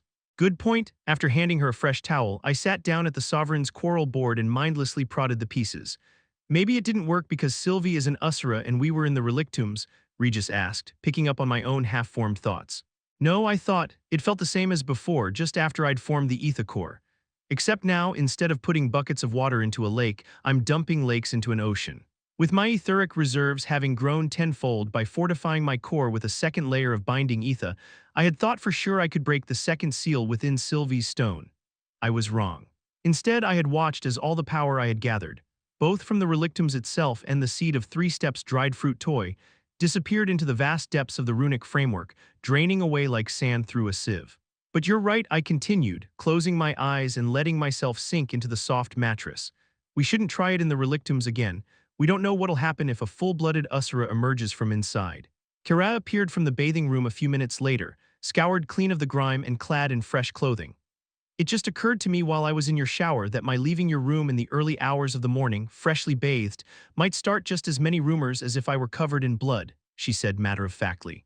Less damaging rumors, I said. She frowned down at me, one brow raised. For you perhaps, but then you are not a high-blood lady with a reputation to maintain. I tilted my head, holding her gaze. Do you want me to open the portal so you can cover yourself in blood again? Kara deflated and wearily waved my words away. Have a good day in class, Gray. When she was gone, Regis's voice filled my head. It's impressive, you know. What? I asked, sensing some trap in his words. How you can be so good and so bad with women at the same time. It was obvious how much the mood within the melee enhancement tactics class had changed as I walked down the steep stairs of the room. After it was established that they would be competing at the Victoriad, in front of retainers, scythes, and sovereigns, students began to arrive early. Even those who had mocked the idea of learning to fight without magic only a few days ago were eagerly waiting with their peers. Enola and her subservient friend, Laurel of named Blood Redcliffe, Professor Abby's niece, I found out, had taken up most of the training platform while the rest had paired up with one another and were spread throughout the classroom, sparring awkwardly. What are they doing? Regis asked, disturbed and unsettled. My brows furrowed in confusion as I watched the students. These were mostly highbloods from powerful houses, including several from Vetcher, where young men and women were trained to be soldiers from the moment they could walk, but only a couple of them seemed to have any idea of what they were doing. Their punches and kicks were lacking, like they were fighting with a toddler. Of the entire class, only Valen, Enola, and Marcus of Highblood Arkwright looked like they were actually sparring. I let out a scoff in realization. They're not using mana. Alacrians awakened as mages earlier than Dicathians, so it made sense that the majority of their training before attending Central Academy relied on mana to fuel their movements and attacks, rather than muscles and technique. Professor Gray, I turned my gaze to see Mela scurrying up the stairs toward me, brows lined with sweat. You'll be teaching today, right? Seth has been showing me some of the exercises he read about in a book to help us warm up for your lesson. Seth, I felt a small pinch in my chest at the name, my face involuntarily scrunching into a grimace. I had kept Seth far back in my mind.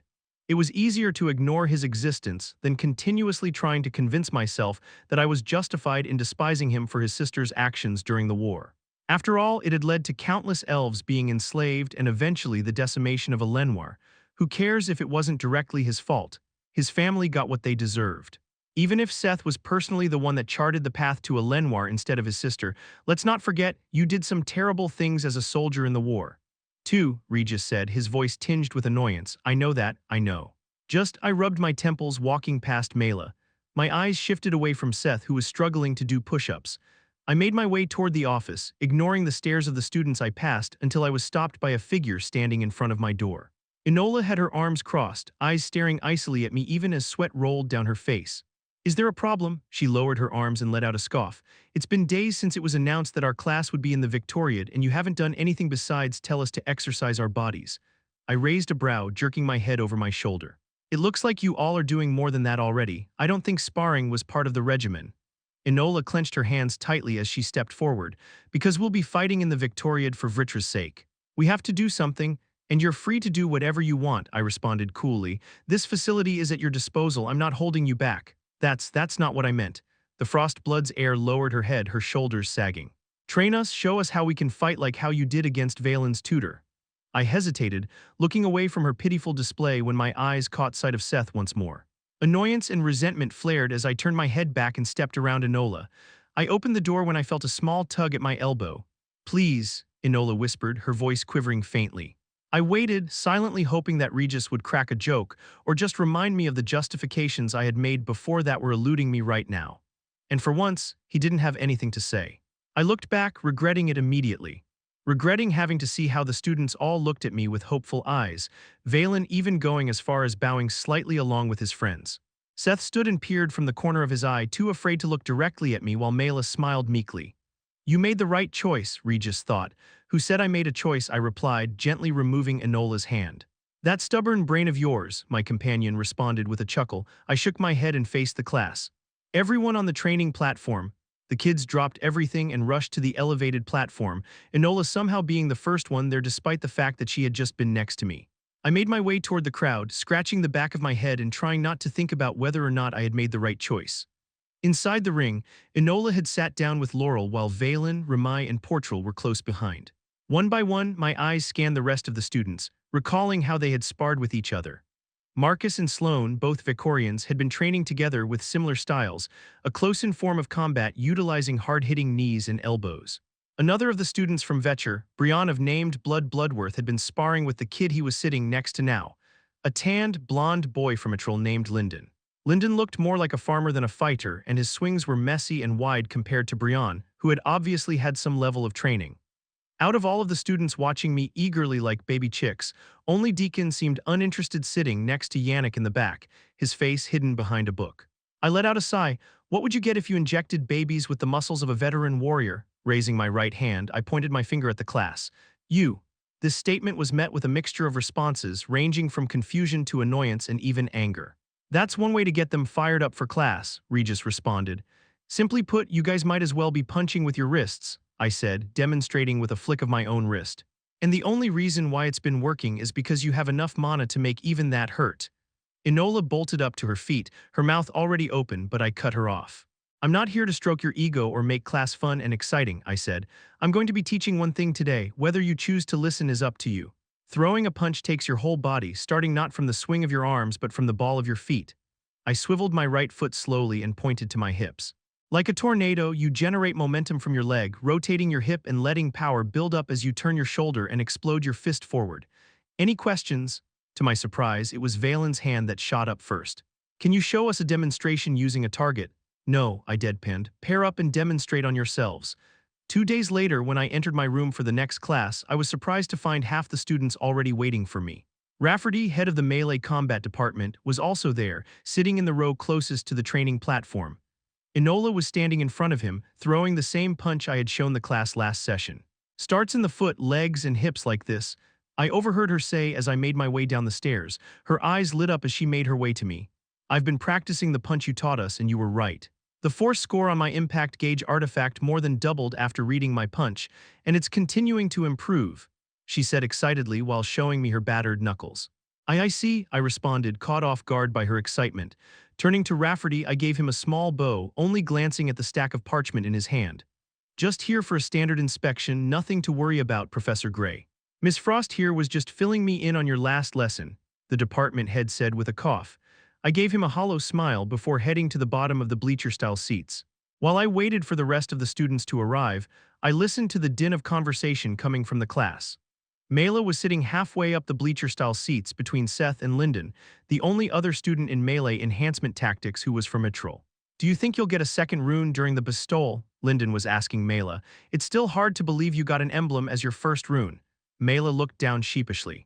Although she was confident and energetic toward classwork, she seemed to struggle when it came to communicating with the other students. I don't really know, she finally answered. Everyone who hears about how I got the rune is always so surprised. No one has ever heard of it happening like that. Lyndon was shaking his head, his mouth slightly open. You're so lucky, on the verge of being unadorned, then wham. Emblem? Mela twirled a lock of hair around her finger absent-mindedly. Yeah, Marcus leaned back in his chair and looked over his shoulder at the pair. My first rune was a crest. Personally, I'm hoping for a second one during this bestowal. Not as impressive as an emblem, he gave a little nod to Mela, who blushed, but if I can get a second one early, it's realistic that I could have a third rune while still at the academy. According to my grandfather. Valen interjected from several seats away, drawing the attention of nearly everyone in the room. Fewer than 10% of students manage 3 runes before graduating. But that's still higher than nearly any other academy in Alacria. Marcus shrugged nonchalantly, as if he didn't find these numbers troublesome in the least. I already have my second, Enola said, taking a seat in the front row, a crest during my first bestowal at the academy. Rafferty cleared his throat and all eyes turned toward him. Remember, the bestowment ceremony is a time for introspection, and your bestowal is a reflection of your effort to master both mind and mana. Focus less on what you will receive and more on what you have done to earn it. Professor Gray, please start. My eyes swept over the students waiting for me to speak. Last class, I taught you how to throw a proper punch. This time you'll work on how to properly dodge. A hand went up. It was Mela. I'm sorry, Professor, but is it possible to review your lesson from the last class? I want to make sure that I'm doing it correctly, she asked with her hand still up in the air.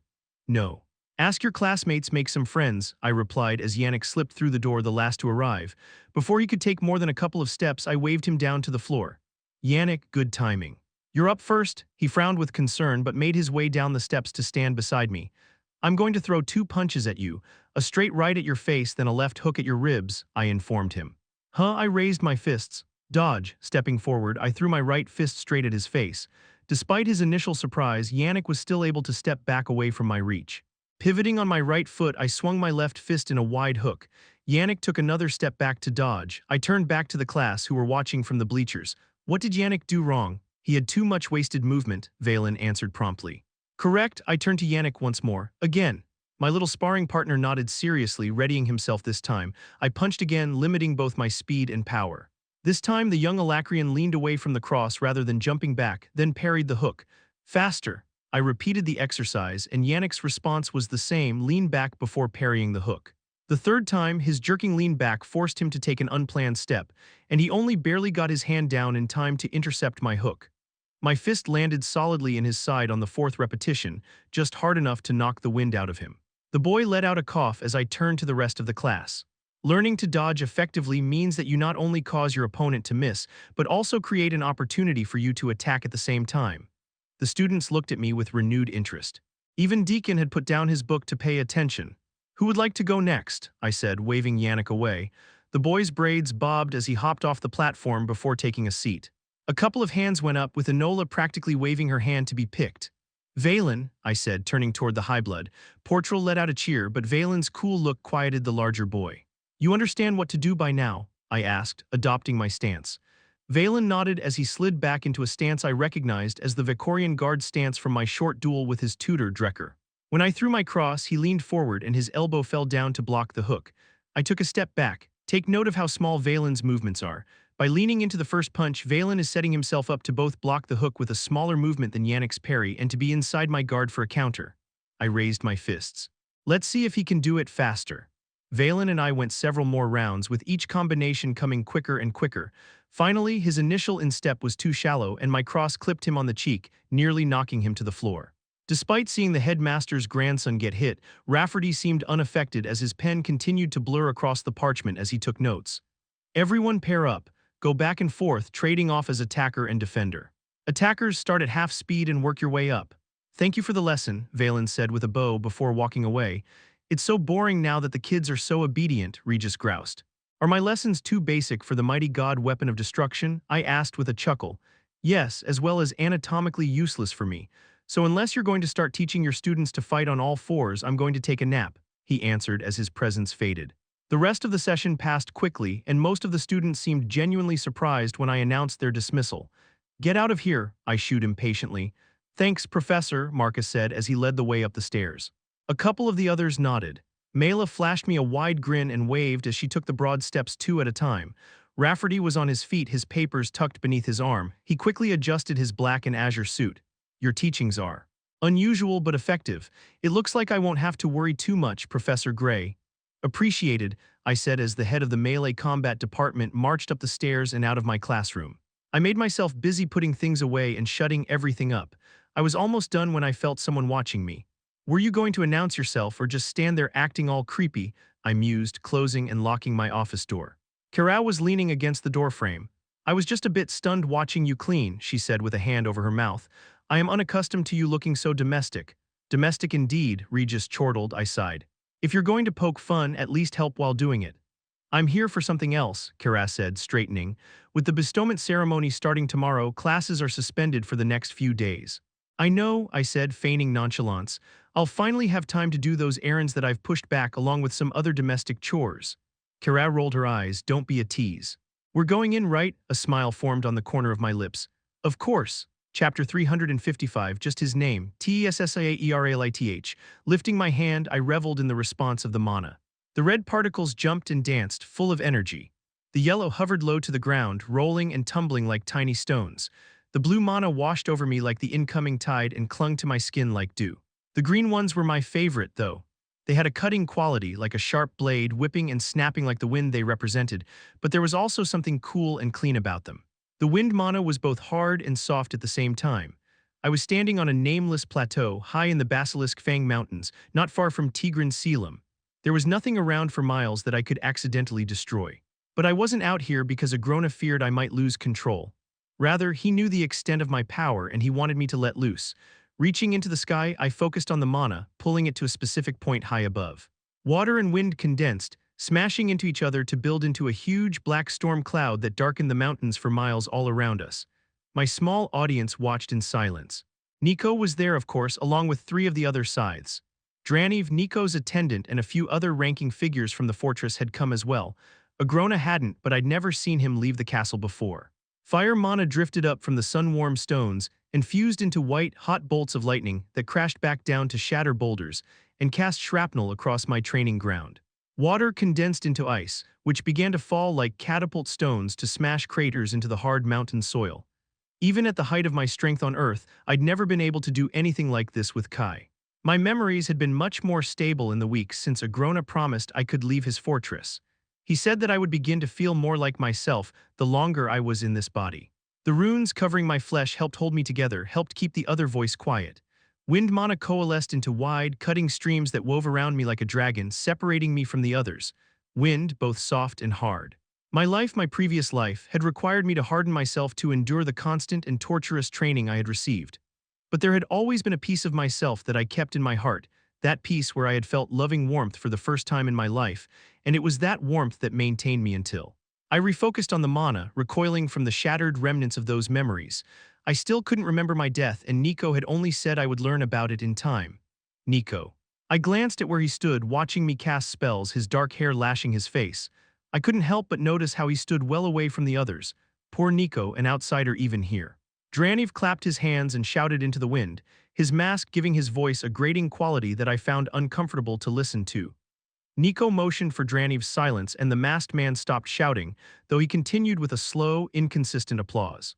Reaching out, I tugged at the corners of the huge storm and drew it inward and downward until it hovered just above me, hardly the size of an apple tree. The creation, moments ago a deadly manifestation of raw power, was now something entirely different. Tiny winged creatures made of air wheeled within the clouds, while little watery dolphins jumped and splashed below them. It was beautiful. Mana was beautiful. Kai had been energy capable of being gathered and unleashed but never really formed, not in the same way mana could take shape. This was real magic. My attention twitched nervously over to the 3 who stood apart from the rest, the scythes. Technically, Nico was one of them, but they held him apart or he kept his distance, or both. Their varying shades of gray skin, black horns, and red eyes all served to define them as something firmly other. Their gazes held both curiosity and unease, like an audience watching a lion tamer at a circus. It made me believe what Nico kept telling me. They knew I'd be stronger than them eventually. Very, very well done, Draniv piped up in his purposefully grating voice. You've grown so much more quickly than Lord Nico. Barely weeks in the skinny elf girl's body and there was a loud crack. Draniv straightened his mask, a plain white thing with small holes for eyes and a crudely drawn smile, and rubbed the side of his head where Nico had backhanded him.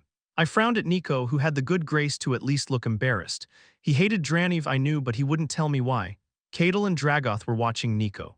Dragoth was enormous, as large as any man I'd ever seen, but he was otherwise cut from a familiar cloth.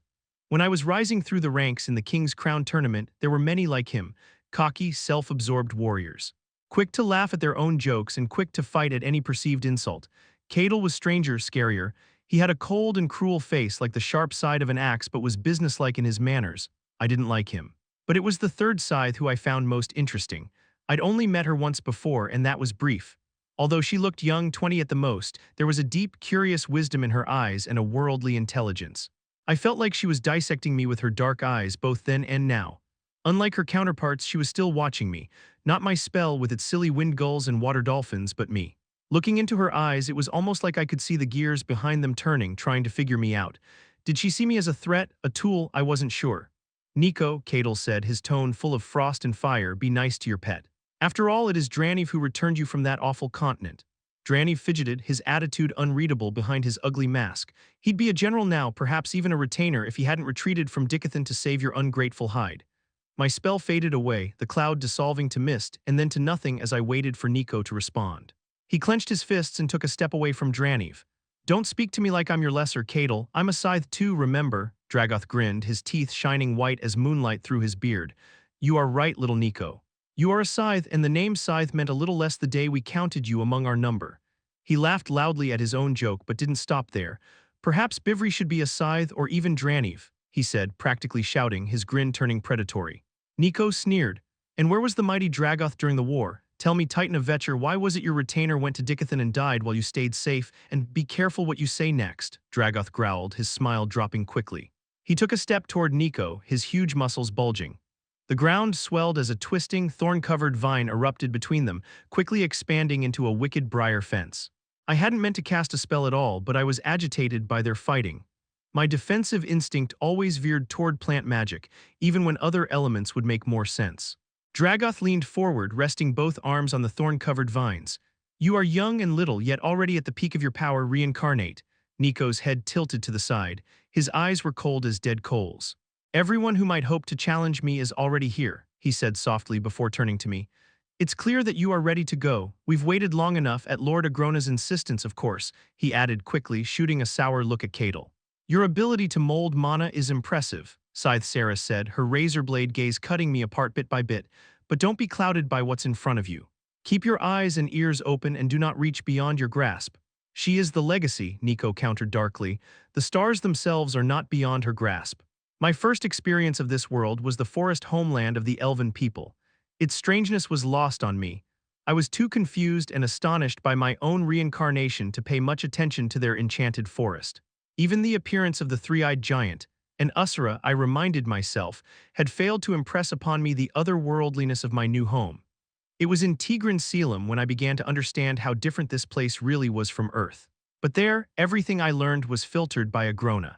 It wasn't until Nico led me into the relictums that I appreciated the full depth of the strange and wonderful differences between the two worlds. Agrona's private portal could connect to any other in Alacria, allowing us to teleport much too close to our destination. I would have liked to explore, to spend time taking it all in as we meandered across the second level of the relictums. The sky alone nearly took my breath away as I gazed up into the vast blue expanse. I thought my storm had been an impressive piece of magic, but this... I knew logically that the sky itself was a magical construct, but I couldn't understand it. It seemed incomprehensible that anyone could create such a thing. When I shared this thought with Nico, he ignored me, focused instead on bullying his way through the crowds of armored men and women around us. Are you entirely immune to the wonders of this world? I asked, keeping pace beside him. You might have gotten accustomed to all of this, but I've only recently arrived here. We have someplace to be, he snapped. He must have seen me frown from the corner of his eye because he slowed down a little. I'm sorry, Cecil, I'm a bit agitated. Lord Agrona hinted that what we'll find here might be important to me, but he's left out any sort of details and... He trailed off, wincing. I'm sorry, it's not your fault, I'm just impatient to speak to these judges.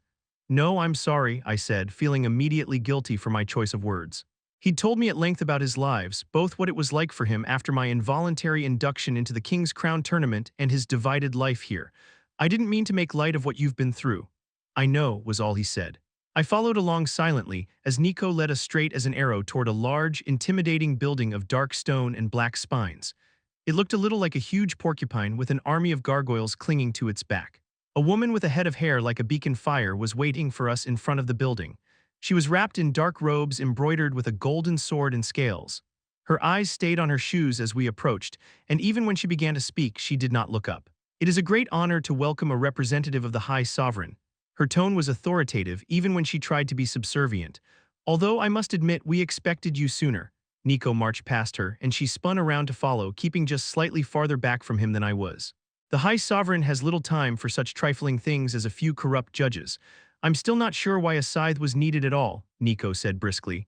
I wanted to look around, but we were walking too quickly for me to really take the place in.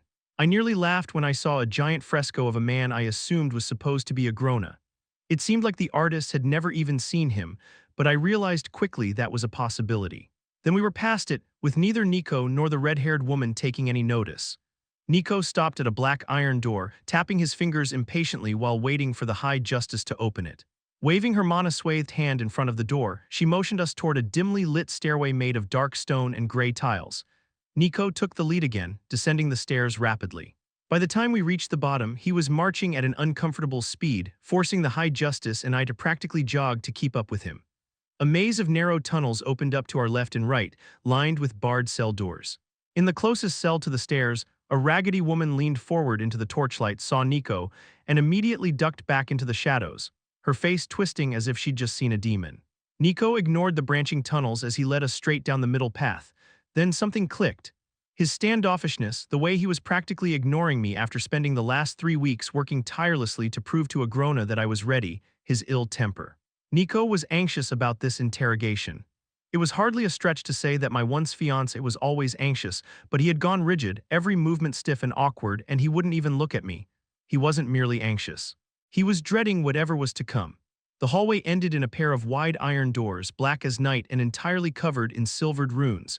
They looked like they could keep a rampaging rhinoceros inside. Despite their size, though, they swung open all by themselves as the High Justice approached, revealing a large, circular room on the other side. My stomach did a flip. What did these people do to deserve this? I asked, averting my eyes.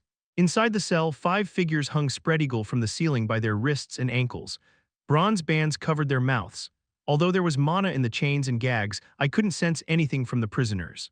Either their mana was being suppressed, or I swallowed hard, their mana cores had been destroyed. They colluded with a noble house to convict an innocent man of a crime he didn't commit, the High Justice said firmly. Their blatant abuse of authority for their own personal gain deserves this and worse. I stepped toward the cell, despite not being entirely sure I even wanted to, but Nico stopped me. He reached out to touch my arm but stopped. I think it would be better if you waited out here. I was almost relieved. Taking a step back, I nodded. Once he and the High Justice were inside, the doors began to close. At the last moment, as his eyes turned away from mine, his face changed, hardening like it was carved out of pale marble.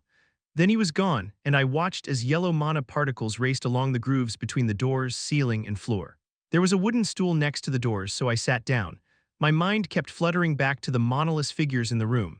I'd had my own mana core for such a short period of time, but still, the idea of losing it terrified me beyond words. To discover that mana exists and learn how to restructure the physical world with a thought only to lose that power. The Alacrians couldn't have understood, even Agrona, even Nico. On Earth, I had learned early on that, although I had a relatively large Kai center, that power would never be mine to wield. I was the weapon, that's what they thought the legacy was. Agrona is no different. I dug a palm into my eye socket, pushing away the irritating thought. Maybe it was true that Agrona hoped I would use my strength for him, but he had reincarnated me knowing it would be my power. He knew what I really was. And he wanted to show me what I was capable of. They're constantly hiding things, like right now. What is Nico doing that he doesn't want you to see? Once this thought had invaded my brain, I couldn't escape it. I was just as curious to know what was happening inside that room as I had been hesitant to enter it. I listened closely, but there was a layer of deviant wind mana creating a sound barrier around the cell. As I focused on the mana, it rippled, and the sound of muffled conversation reached my ears. I remembered swimming at the academy, learning to focus my Kai in different environments, and how the water distorted the voices of those outside the pool. It sounded exactly like that. I swam close to the metaphorical surface, and the voice became even clearer. I pushed through the barrier of sound, and suddenly I could hear Nico as if he were standing right next to me. Tell me every single damn thing you remember about him. Don't leave out the smallest detail.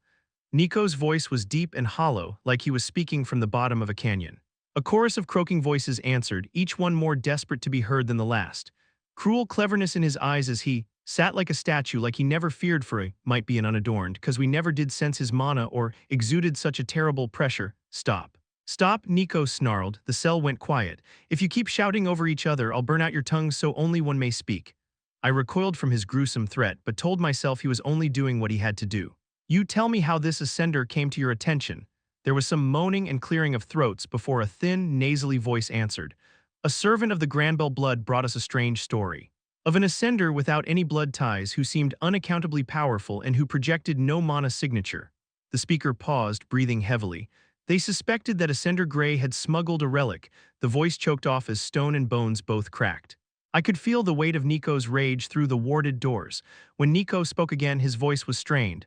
Why was I not informed of this Ascender's name? It was in the report we sent to Tigran Salem, the High Justice said swiftly, her voice shaking. It doesn't make any sense, Nico snarled under his breath, and I heard soft steps as he began to pace. Standing, I moved tentatively toward the doors. The steel bolts retracted as I approached and the doors swung open. Inside, the High Justice had shrank back against the curved wall, her head down. Nico paced back and forth in front of the 4 remaining prisoners. The 5th, a man with a goatee, had been impaled by 3 black spikes.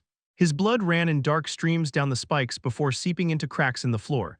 He's dead, Nico said firmly. He spun on his heel, pacing back the other way. But he's like a freaking cockroach if anyone could survive. He spun again. Even if he survived, he couldn't have come to Alacria without us seeing. Nico, what? He snapped his fingers and pointed at me before continuing to speak to himself. He could have found an ancient portal still active, but even he wouldn't be self-absorbed enough to use that name, like lighting a signal fire in the dark. Is this the man you love? I trembled as the vertigo surged through my body, beginning behind my eyes, then jolting down into my guts. I grabbed his wrist with a shaky hand. Nico, what did you do? He wrenched his arm free of my grasp, baring his teeth at me like an animal. Shut up, a monster roared to life inside me. The Elderwood Guardian's will was all twisted, boiling rage. It was the trapped beast screaming against the chains that bound it, but it was also the grass and vines and trees that retake the world when humans abandon it. It frightened me, this wild thing sleeping inside me. It was too much like my Kai in my last life, uncontrollable, explosive, relentless. I had learned to touch every kind of mana. Even the so-called deviants, the use of which seemed simple as snowballs in winter. But Agrona had warned me away from the beast will. Perhaps someday I could tame it, but for now. The light in the room took on the dappled green of the forest beneath a thick canopy, and a single emerald vine curled around my arm, reaching toward Nico. The fury melted off his face, leaving him pale and green-tinged. He recoiled from me as if he'd been burned. Cecil, are you okay? I'm sorry, I'm... Trailing off, he ran both hands through his limp hair. The tendril receded and the light returned to normal. But I could still feel the beast will vibrating with rage. I'm fine. Nico cleared his throat and faced the four prisoners. The old woman had fainted and the fat man had thrown up on the floor. They had been caught unprotected between the sudden surge of force from Nico and me. He'll hurt you, that didn't matter. Nico's spirit was shattered, he wasn't himself. But that didn't mean he couldn't be healed with time. What did this ascender look like? Nico asked, addressing the central prisoner, a frail old man. Pale blonde hair, the old man rasped. Golden eyes, more feline than man. 20 years of age, perhaps, with sharp and proud features. Nico frowned, his eyes losing focus as he tried to picture the mysterious ascender. And regal, the old man added. He held himself like royalty. Like a king, Nico scoffed, a vicious sound that clawed the air. Like a king, you say? Nico's body erupted, his sudden swelling rage no longer able to be contained by mere flesh and bone. Black flames engulfed him, leaping from his body like hot ash. Who is a king? He roared.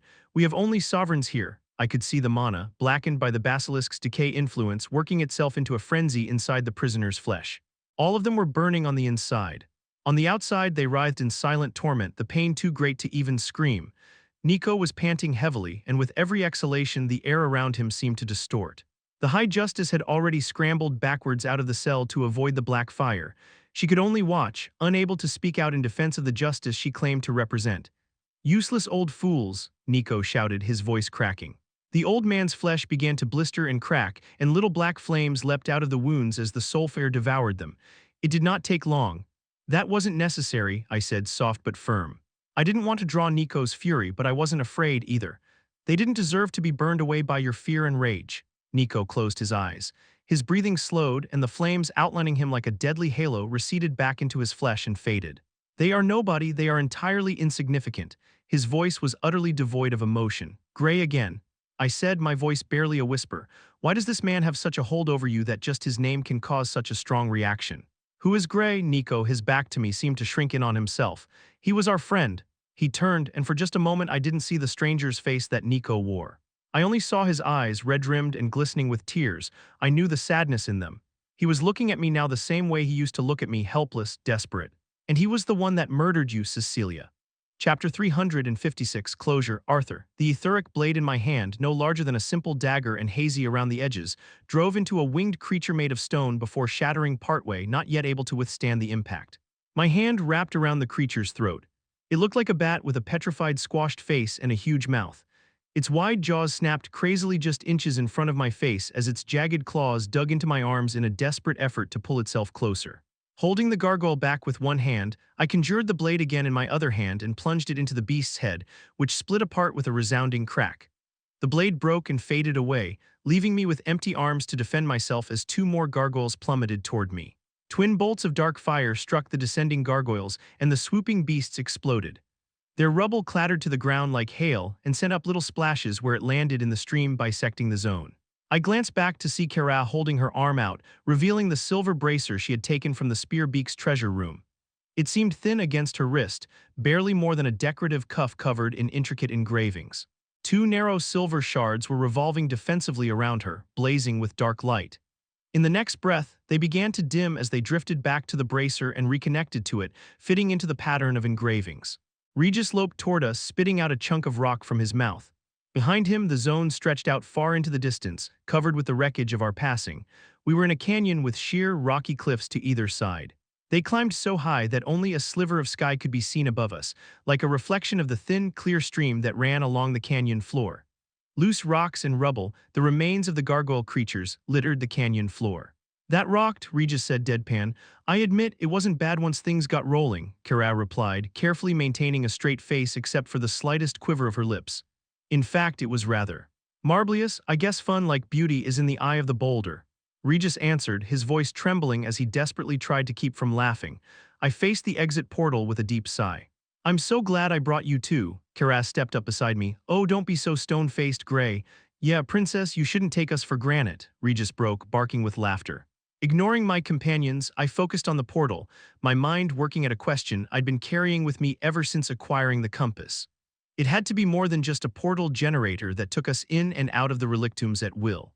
My mind kept going back to the Jinn. As difficult as it was to believe they had designed and built this place, they must have had a way to travel through it, and I already knew that the compass could interact with a relictum's portal. An image flashed in my mind, the false memory implanted by Sylvia with her last message to me.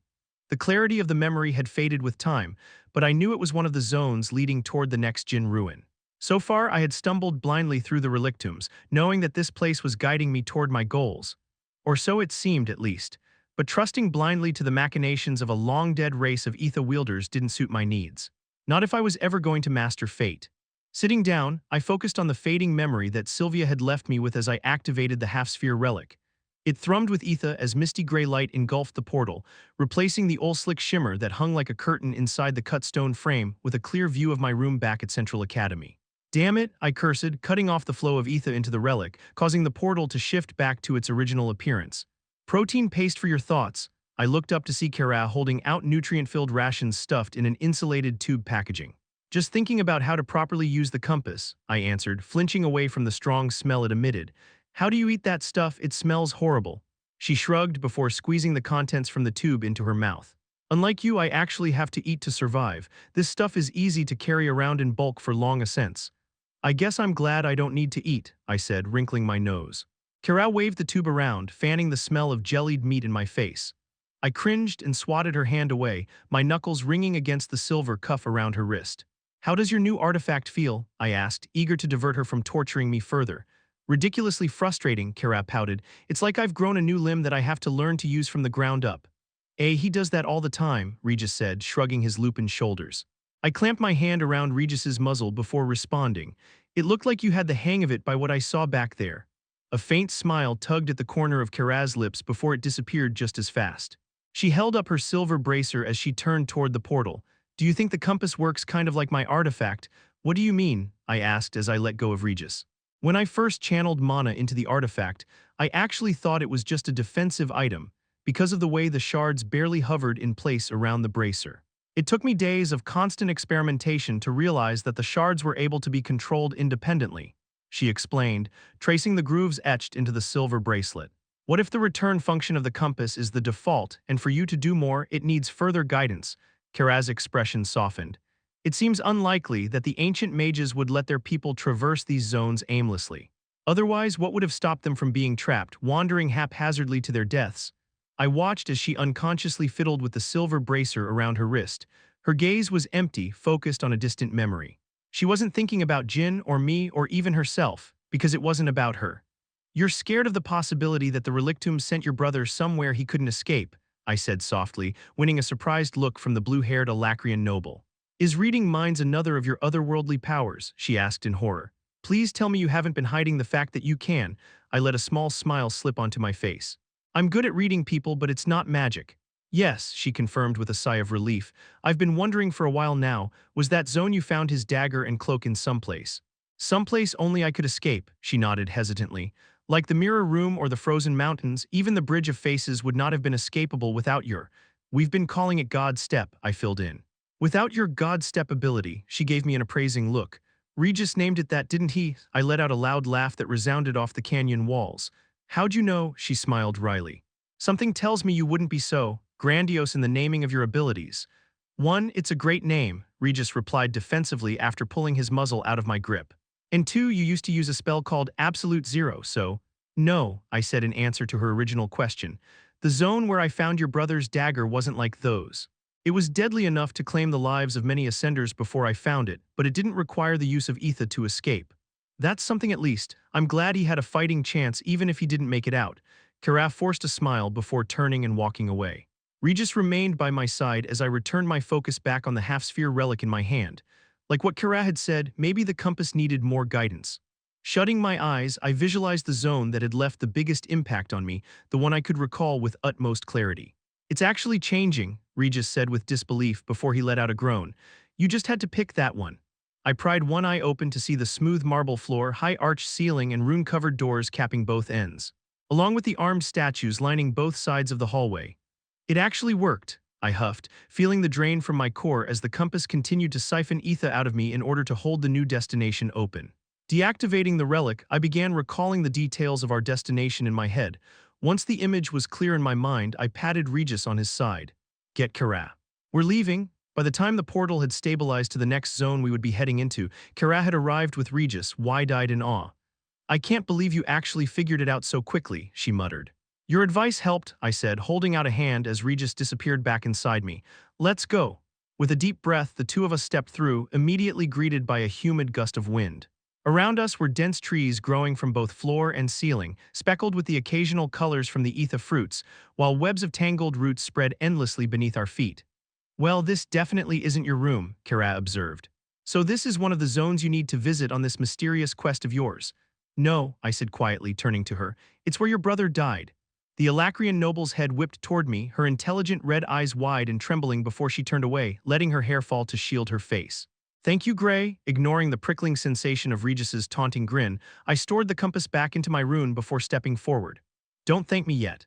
The last time we were here, Regis and I had killed the giant millipede and all but one of its eggs so that we didn't destroy the delicate ecosystem contained within the zone.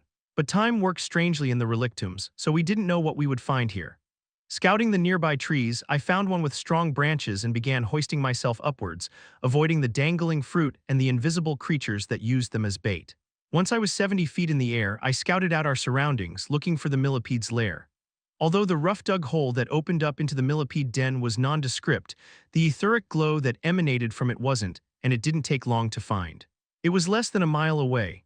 Before I could drop down to the others, though, movement caught my eye in the distant canopy. Treetops rustled as something moved beneath them. The two-tailed monkeys weren't big enough to make the trees shake. Dropping from branch to branch, I was on the ground in seconds. I held a finger up to my lips before speaking to Kara in a bare whisper. The creature is out of its den. It's a couple of miles away, but we need to move quietly. Nodding my head in the direction we needed to go, I began to lead the way, taking each step carefully to avoid making unnecessary noise. Why are you so tense?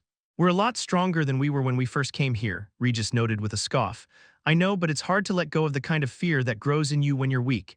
It grows along with you. The jungle was quiet. Even the heavy footfalls of the millipede were too far away to hear. The lack of birds chirping or insects buzzing felt unnatural. But aside from the voracious millipede, the zone was home only to the two-tailed monkeys, and they had adapted to be completely silent. Even as I listened for them, I couldn't hear a single one. I paused, scanning the dense trees. Ether-rich fruit hung like fat pears all around us, but there wasn't a single two-tailed monkey in sight. Imbuing ether into my eyes, I focused on the ceiling, where trees grew down like clinging vines. Although I scanned the distant shadows for a minute or more, I saw no movement. What's wrong? Kara whispered, her head swiveling from side to side. What do you see? Nothing, I admitted. Nothing at all. I wasn't sure why the absence of half of the local fauna made me nervous, but it did. I reinforced the layer of ether cladding my body and moved on. We reached the entrance to the den without seeing any signs of life at all. Kara knelt down and peered into the dim tunnel. She sniffed and wrinkled her nose. What is that foul stench? I copied her and nearly gagged on the smell of rotting flesh. I felt Regis wince inside. It's gross enough just by reading your thoughts. I'll just wait this one out. Maybe it's the millipede's corpse, I whispered, taking a few tentative steps down the steeply descending tunnel.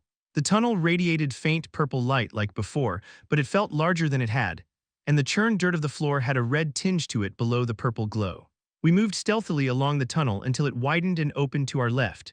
Ether crystals were scattered across the tunnel floor, some crushed to gravel and no longer glowing. This eventually opened up into the huge cavern where we'd fought the first millipede. Kara put a hand over her mouth and nose. We had found the source of the smell, and it wasn't the millipede we'd killed. Ether crystals carpeted the ground, no longer in piles but spread out and smashed. They were stained red by rotting, half-eaten monkey corpses mixed in among them like grotesque chaff. It was like something out of a nightmare. Gray. Kara looked like she might be sick, but I didn't think it was just from the sight before us.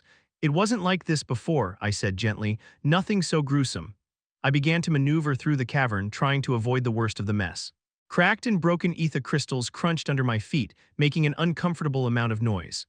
I was looking for the bowl-like nest where I'd originally found the millipede eggs and the crystals containing armor and weapons, all that remained of the ascenders devoured by the beast, but it was gone.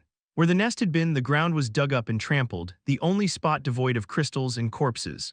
As I approached the barren pit, my foot hit something beneath the crystals, and I pulled out a broken sword handle. It was the one I had imbued with ether and smashed before I found Severin's dagger and cloak. I tossed it back into the clutter. Sorry, I said as Kara came to stand beside me. I thought this would be more sentimental. Kara's hand came to rest momentarily on my shoulder. She didn't say anything, but she didn't need to.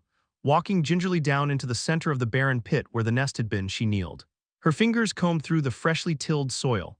I stayed quiet, letting her work through whatever thoughts she was having. I imagined she wanted to say goodbye, something her adoptive parents had never really given her the opportunity to do.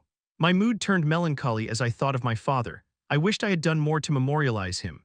Reynolds Leywin had been a great man, a hero, and had deserved more than a sudden death fighting mindless beasts. Then again, Kara probably felt the same way about Severin. Gray, I looked down into the pit at Kara. She frowned. Did you hear that? I'd let myself become distracted and so hadn't immediately noticed the growing noise. It sounded like an entire army was approaching, like 1,000 armor-plated soldiers sprinting through the jungle above. SHT, it's here, I said, giving her my hand to help her out of the pit. Regis, do I have to? He grumbled, but the wolf appeared beside me anyway, his flames flickering in agitation. We quickly arranged ourselves for battle. I stood near the center of the cavern, prepared to draw its attention. Regis crept around to the left, staying close to the far wall. Kara stayed well back, her sword drawn and the 2 silver spines orbiting her defensively. The sound of its hard exoskeleton scraping along the tunnel walls made the entire den shake and sent trails of dust raining down from the roof. It slowed as it came closer so that I could hear the mandibles clacking in a measured, steady rhythm. Clack, clack, clack, again and again, then it would scrape forward a little more. Clack, clack, clack, then its head inched into the cavern. Oh. SHT, this millipede was easily half again as large as the one we'd killed. Its body had turned a rusty red color, now only slightly translucent. Each mandible was as long and broad as a man and serrated like a bone saw.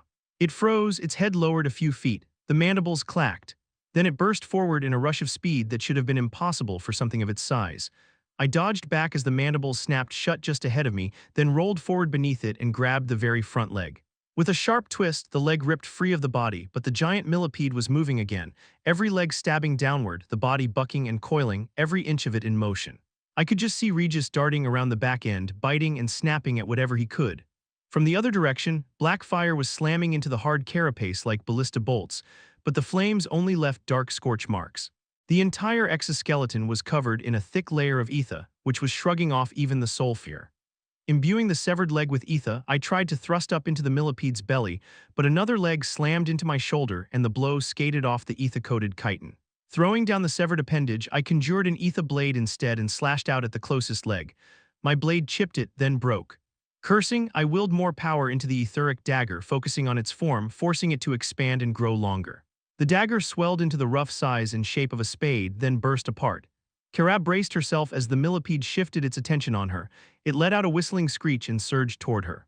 Gathering as much ether into my hands as I quickly could, I punched straight up.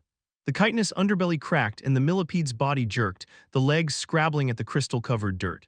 I punched again and again, creating a series of broken craters along the underside of its body, but it wasn't enough to slow it down or reclaim its attention. The silver shards of Kara's artifact were spinning rapidly in front of her, no longer firing projectiles.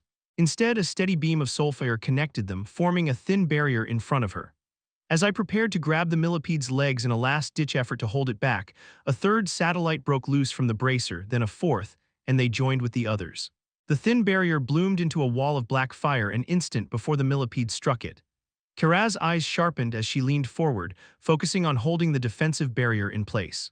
The impact shook the den, and the millipede's body crumpled up like a derailed train as the front end suddenly stopped, but the back end kept churning forward. The mandibles opened wide, trying to close around the edges of the sulfur shield. Black-purple sparks flew wherever the ether-clad millipede touched the dark flames, scorching everything they landed on. The dark light reflected off the sweat clinging to Kara's face, highlighting her features. Her teeth were bared in a grimace of concentration, her scarlet eyes blazing like they too had been set aflame. She was holding it back, but I knew she couldn't hold it for long. A sudden swelling pressure from the other end of the cave made me spin around, wary of some new threat. Instead, I saw Regis picking himself up out of a pile of ether crystals. His flames grew jagged, his form less obviously wolf-like as his features melted into shadow while he transformed. I could see the edges of the hard spikes that were growing out from all over his body and the horns jutting from his head, but I could tell it was going to take time before he could rejoin the fight. There wasn't time to second-guess his use of destruction. Etheric lightning flashed around me as I god-stepped onto the millipede's writhing head. Infusing ether into my fists, I slammed them down into the ether-clad exoskeleton again and again, creating a spiderweb of cracks in the thick chitin. The millipede recoiled from the blows, its head whipping out from under me so fast that I spun in the air before landing on my feet. The head shook back and forth and the mandibles clacked together threateningly. For a single breath, things in the cavern were nearly still. Kara was breathing hard behind her shield, but when I met her eyes she inclined her head just an inch, assuring me that she was fine. All our attention, even the giant millipedes, was drawn to Regis. The shadows melted away from him, revealing the full extent of his destruction form. Just like when we'd fought against the so-called wild things, he was huge. His chest and forelegs grew thick with corded muscles, his back sloping down slightly and afire with jagged, unnatural purple flames. Horns like sharpened battering rams curved forward like a bull's, while his snarling maw was filled with serrated daggers. When he spoke, his deep voice reverberated through the den, more primal growl than speech. "Try SHT-ting this out, bitch." Regis leapt half the length of the den to crash into the coiled millipede, his destruction-infused jaws rending and tearing. He ripped off legs and tore huge gashes in the carapace, through which a thick reddish muck spilled out, but the millipede was fighting back. Despite Regis's size, the giant beast was still much larger and it curled around him like a python, using its bulk to crush him. Legs stabbed like daggers all over his body, deflecting off the hardened fur. Burning black bolts of sulfur pelted the creature, firing even faster than before. The thick barrier of ether was fading, and for every 10 bolts that dissipated against it, one made it through, causing the chitin to pop and hiss as the sulfur burned it away. Suddenly the millipede went into a death roll, crashing manically through the cavern with Regis pinned against its body. Kara's artifact flashed back into defensive mode as part of the millipede's body crushed her against the wall. Taking a deep, steadying breath, I conjured an ether blade in my fist. I guided the formation, keeping a clear picture in my mind, a long, thin blade, translucent purple instead of blue. I had the ether required, I knew I did, it was only the understanding I lacked. Some key insight into how ether could form a solid shape, a weapon, continued to escape me. Still I tried, the dagger lengthened but the edge grew indistinct. The form wavered, coiling like the millipede's enormous body, which was twisting and crashing all around me. I hardened my will and the blade straightened. The edges shivered and danced, more like forgifier than tempered steel, but the form held. I tracked the path of the millipede's coiling frame. It was chaotic, mindless, but there was a pattern in all that chaos. Holding the blade with both hands, I split my mind. With one part, I held the sword's form. With the other, I focused ether into every muscle, joint, and tendon. My head ached with the effort, my body screamed as it struggled to hold itself together against the tension. Burst step pulled the world beneath my feet, and then I was standing on the other side of the den, nothing left in my hands but a faint wisp of ether. Behind me, there was a steady, continuous crashing noise as the millipede's body slumped to the ground. A deluge of red sludge poured from a gash that ran half the length of its body, turning the ground into a gory soup of crystals, half-eaten remains, and the bloody goo. "You okay?" I thought to Regis, who I couldn't see among the folds of the millipede's corpse. The pressure put off by his destruction form had waned. "Don't mind me, I'm just going to lie here in this stanky death soup for a minute," he thought tiredly back. With a weary chuckle, I turned my attention to Kara, who was leaning against the far wall. I had promised to bring her on these ascents in return for her help in stealing the compass. However, seeing the Alacrian noble hold her own in these last few zones, having her as a teammate felt less out of commitment and more like a genuine partnership. "Kara," I called out as I saw her pushing herself back up to her feet. "Nice whoa." Something about her expression kept me from walking closer to my blue-haired companion as she hobbled toward the center of the den.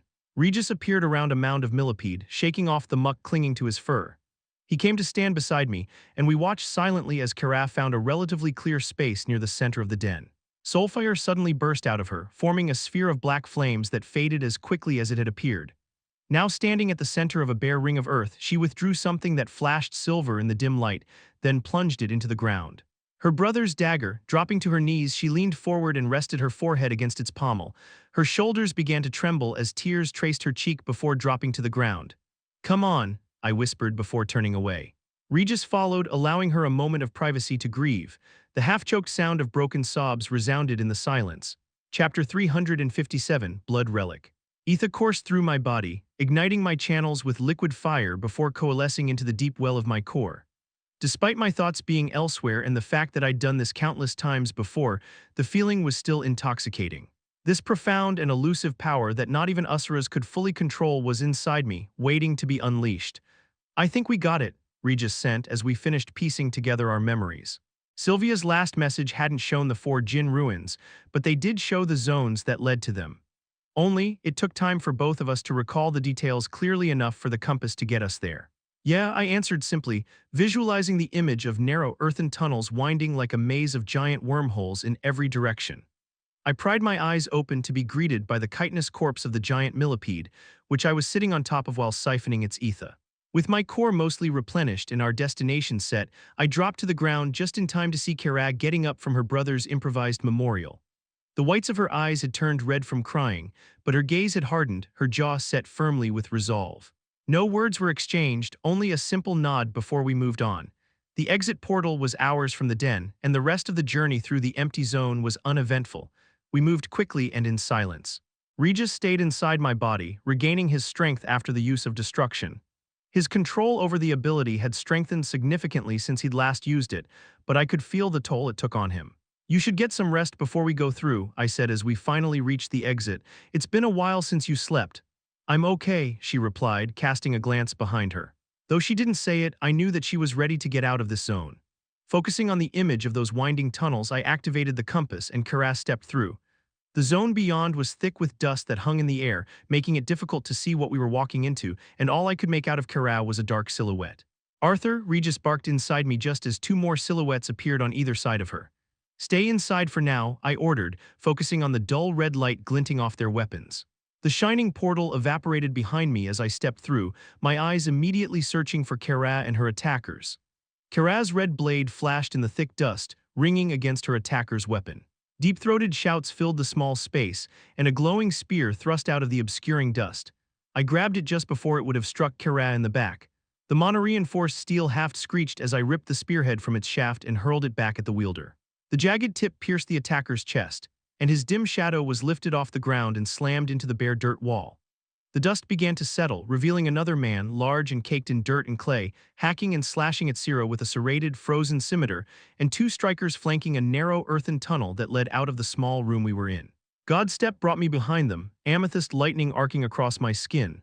The first died instantly as my ether-clad hand struck the back of his neck, breaking his spine despite his chain gorget.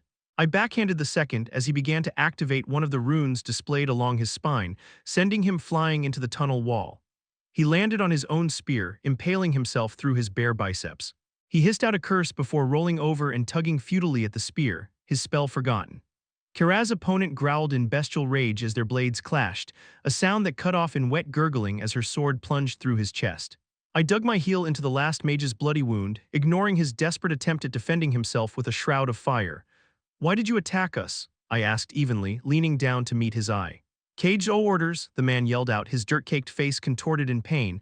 "Please, we're just doing what we were told." I tilted my head, raising a brow. "Am I supposed to be familiar with that name?" "Our leader," he panted, his panicked eyes trained on the blood gushing from his wound. Anyone who steps through that portal belongs to him." Kara had knelt down to check on the man I'd impaled with his own spearhead, but now she stood up and leveled a fierce glare at the surviving ascender. "Why would any ascender belong to him?" My ears picked up the faint sounds of footsteps approaching. Lifting my foot off his bloody arm, I took a step back. The mage was panting, his eyes losing focus. Gauging by the bloody mud pooled beneath him, he didn't have much longer. "The relic needs blood," he said. "So we, A stone spike erupted from the floor and impaled him through the chest, spraying blood across Kara's face.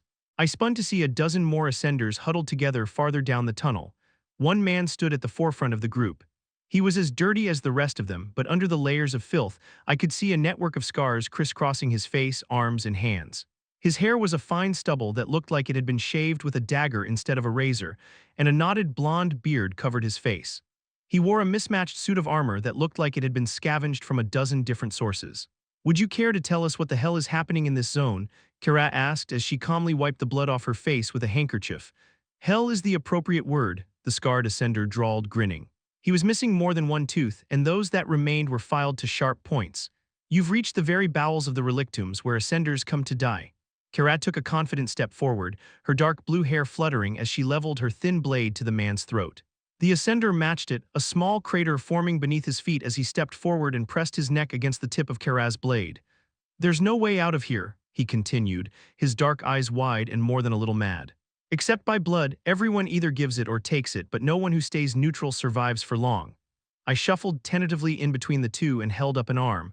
"We have no desire to fight you if you don't make us. But can you explain what is happening here?" Less cryptically this time. The leader, Cage, I assumed, seemed to dismiss me immediately, instead frowning intensely as he sized up my partner. Kara's ruby eyes blazed in the dark despite her gaze being frigid. Their standoff ended suddenly when his frown cracked like thin ice and his face shuddered into a forced grin. Cage tapped his dirty finger against his temple. "I can tell your blood isn't the letting kind, you're just the flavor of fresh meat." His goons chuckled darkly at this, "that we need here. You see, minds, bodies, and spirits go stale in this purgatory." As Cage spoke, one eye began to twitch. "The longer you stay, the worse it gets, but the only way out is by emptying your friends and comrades of their life's blood. Cruel those ancient devils." The scarred ascender's eyes lost focus for a moment. "I believe we asked you to be less cryptic," Karas said impatiently. The men behind Cage shuffled, hands tightening around weapons as their glares cut toward my companion. One raised a weapon that crackled with electricity. Cage's hand flashed out, catching the man in the side of the head. "Don't go rattling sabers when I'm talking," he graced Kara with his gap-toothed smile. "I can tell you're people of means, wyverns, not woggarts, as the saying goes. And so I'll level with you. You found yourself trapped in a zone with no exit. The only way out is to claim a relic held at the center of this maze of tunnels, but that can only be done by blood sacrifice. And so far no one has managed to spill enough of it to bypass the wards." I hadn't heard wrong, Cage said it as well. There was a relic in this zone. My attention remained on Cage as he spoke. His hands constantly gravitated toward his weapon. His grin would fade only to be forced back on his dirt-caked face, and he swelled up like a fanged musk as he spoke. It all created a subtly threatening image, like an animalistic defensive measure to ward off potential threats. "We'd like to see this relic," I said gently. "Can you take us to it?" "Piss off, twig," one of the men snapped, pointing his sword at me. Cage let out a craggy laugh and took a backward step, then spun on his heel like he was in a military procession. A narrow spear of stone burst out of the ground and skewered the offending ascender's hand, sending the sword flying. Cage kicked the man's knee, causing it to crack and bend backwards, then took him by the throat and slammed him to the ground. "I don't remember telling you to speak," Cage roared in his face, spittle flying. The runes on his back flared as he raised one hand over his head, and a crust of black and glowing orange stone formed from his elbow down, radiating a heat so intense that I could feel it from several feet away. The smoldering gauntlet hit the man's face like a sledgehammer. It fell again and again, filling the cave with the smell of scorched flesh. The rest of the ascenders had backed away. Some watched with a wicked sort of anticipation, but most averted their eyes. When there was nothing left of the ascender's face but a burnt pulp, Cage straightened. He was panting slightly, and gouts of smoking fire were flashing around the conjured gauntlet. With a crack of his neck and a sigh, he faced Kara. "It takes a firm hand, you know," Cage said, chuckling. "A firm hand, get it?" Kara's nose wrinkled in disgust, but Cage's men let out scattered laughter. I kept my face blank. "Waste of blood, though, bah." The molten gauntlet fell away in ashy chunks as Cage released the spell. "Here's the thing, newcomer, trust earns trust. First, you and your servant boy will come back to camp with us. There we can decide who gets to see what." Kara's mouth opened, and I could tell from the look on her face she was about to dismiss Cage's offer. I grabbed her sleeve and gave it a small tug. "Lady, no good can come from rejecting this man's offer. Look what he did to his own ally. We should go with him and see what he has to say." "Fine," she answered, searching my eyes questioningly. To Cage, she said, "We'll go with you." "A wise little sidekick you have there," Cage grunted. "Can't be an unad, must be a pissy sentry hiding his mana, eh?" He looked me in the eye and spit on the ground. "Or maybe the lady keeps you around for other purposes, eh, boy?" I flinched away from his gaze, which only made him and his men laugh. "Well then," Kara asked, maneuvering between us. "Your camp, guests first," Cage said, gesturing down the tunnel like a doorman welcoming us into Alacria's finest inn. His men split apart, leaving a narrow space for Kara and me to walk through. Is just killing everyone and everything that comes our way starting to bore you? Regis asked. What's with the meek and fragile act? Just stay inside and keep your eyes open, I snapped. Fine, he grumbled. The zone was made up entirely of earthen tunnels like I had seen in the false memory. They twisted and turned continuously, like some giant worm had eaten through the ground here, leaving a maze of paths behind. Veins of some red-hot stone broke through the dirt in places, shedding rusty light through the tunnels. Occasionally a thick vine or root would protrude from the tunnel wall, and Cage was quick to direct us around them. I'd avoid the stranglers. Doubt I need to explain the name. As we walked, turning this way and that so regularly that I struggled to maintain a sense of where we were, Cage continued to speak. It's a war you've found yourself in, friends. Chaos and bloodshed as a sender turns on a sender for a chance at a real, honest Tvritra relic. Even if we could leave, most wouldn't, not with that kind of prize on the line. There must be more to it than that, Kara said. Ascenders are not wild animals. Was worse when I got here, Cage said proudly. A total bloodbath, every man set on killing his way to the top. What happened when you arrived? I asked, carefully moving around another large vine that was blocking half the tunnel. Cage snorted in delight. Exerted a little order, of course, cracked enough skulls to prove my strength, then made the rest of them stop killing each other, forged a tribe, gave him purpose. We took control of the shrine, and from then on, I decided who lives and who dies. I didn't miss the subtle threat in his tone as he said this. If you think about how fewer people have died since I got here, I'm actually a hero. A savior, not some butcher like you might be thinking. I shot a glance behind us. Cage was nodding his head, smirking as if pleased with himself. How far out do these tunnels go? Kara asked. Is there an end? It's a kind of maze. Roughly a big circle with the relic shrine dead center, he answered.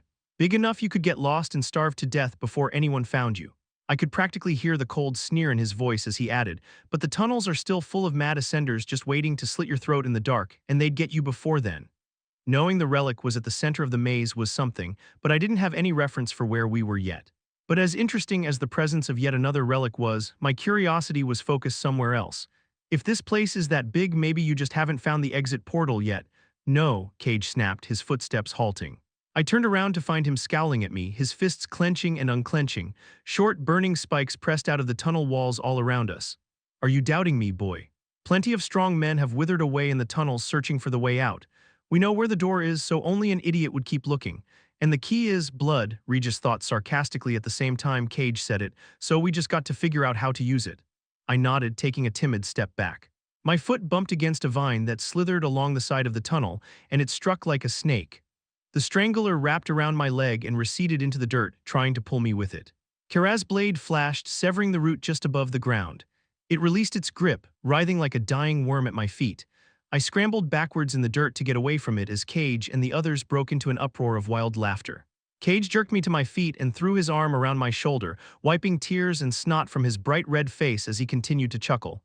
You know, boy, my court could use a good jester, he said between fits of laughter. Perhaps there's a reason to keep you around after all. Regis let out a pleasant sigh. This is fun. I get to watch you get bullied while simultaneously looking forward to seeing you crush their gonads. It took another hour to reach Cage's encampment. I wondered how he had arrived at the exit portal so quickly, but the thought was driven from my mind as I entered into a large, smooth-walled tunnel. Unlike the naturally carved paths that had led us here, the Ascender's encampment bore obvious signs of having been carved out by magic. Whereas the tunnels had been low, barely high enough for me to walk standing straight in most places, the ceiling here was 15 feet high. At least 100 small lighting artifacts were suspended above us, casting a pale but bright white light over the men there. About a dozen men in mud-stained armor occupied the tunnel, which ran nearly 70 feet from end to end and was 30 feet wide. A few were training, but most were sitting around small, red-flamed fires and speaking in hushed and tired voices. Several more were half-naked and shackled at their wrists, ankles, and throat. Karas sucked in a surprised breath as she took it in, but had the wherewithal to bite her tongue for the moment. The shackled men were all skinny and brown with dirt, their beards long and tangled, their hair matted. But I could see the runes on their backs marking them as mages. Two were carrying a large earthenware jug between them, careful to avoid a huge strangler root that grew down one side of the cavern, while a third cast a spell over a similar jug near the far end of the camp. Another was turning a spit over the fire, roasting some kind of meat. I didn't want to know what kind. A couple others stood by open doorways into a series of small caves that had been carved off the main tunnel, their eyes downcast. Cage's scarred hand clapped my shoulder. Welcome to my castle, home of the caged men. There are no women, Kara said softly like she was speaking to herself. Ah well, anything of value is rare in this pit of despair, Cage grunted humorlessly. Food, water, entertainment. His eyes lingered on my companion, moving slowly up and down her body as he said this. Savages, she said, matching his gaze. Oh, come off it, he howled with laughter. Once upon a time, I was a highblood just like you. In here, though, everyone's blood is red and ripe for tapping. He brushed past us, his arms open wide as he entered the encampment. Your savior has returned, he shouted, his voice booming. And I bring new recruits. The ascenders all began to gather, with several more coming out of the caves lining the walls, but the men in shackles hardly seemed to notice. They stopped and bowed whenever Cage came close, but otherwise hurried on with their duties.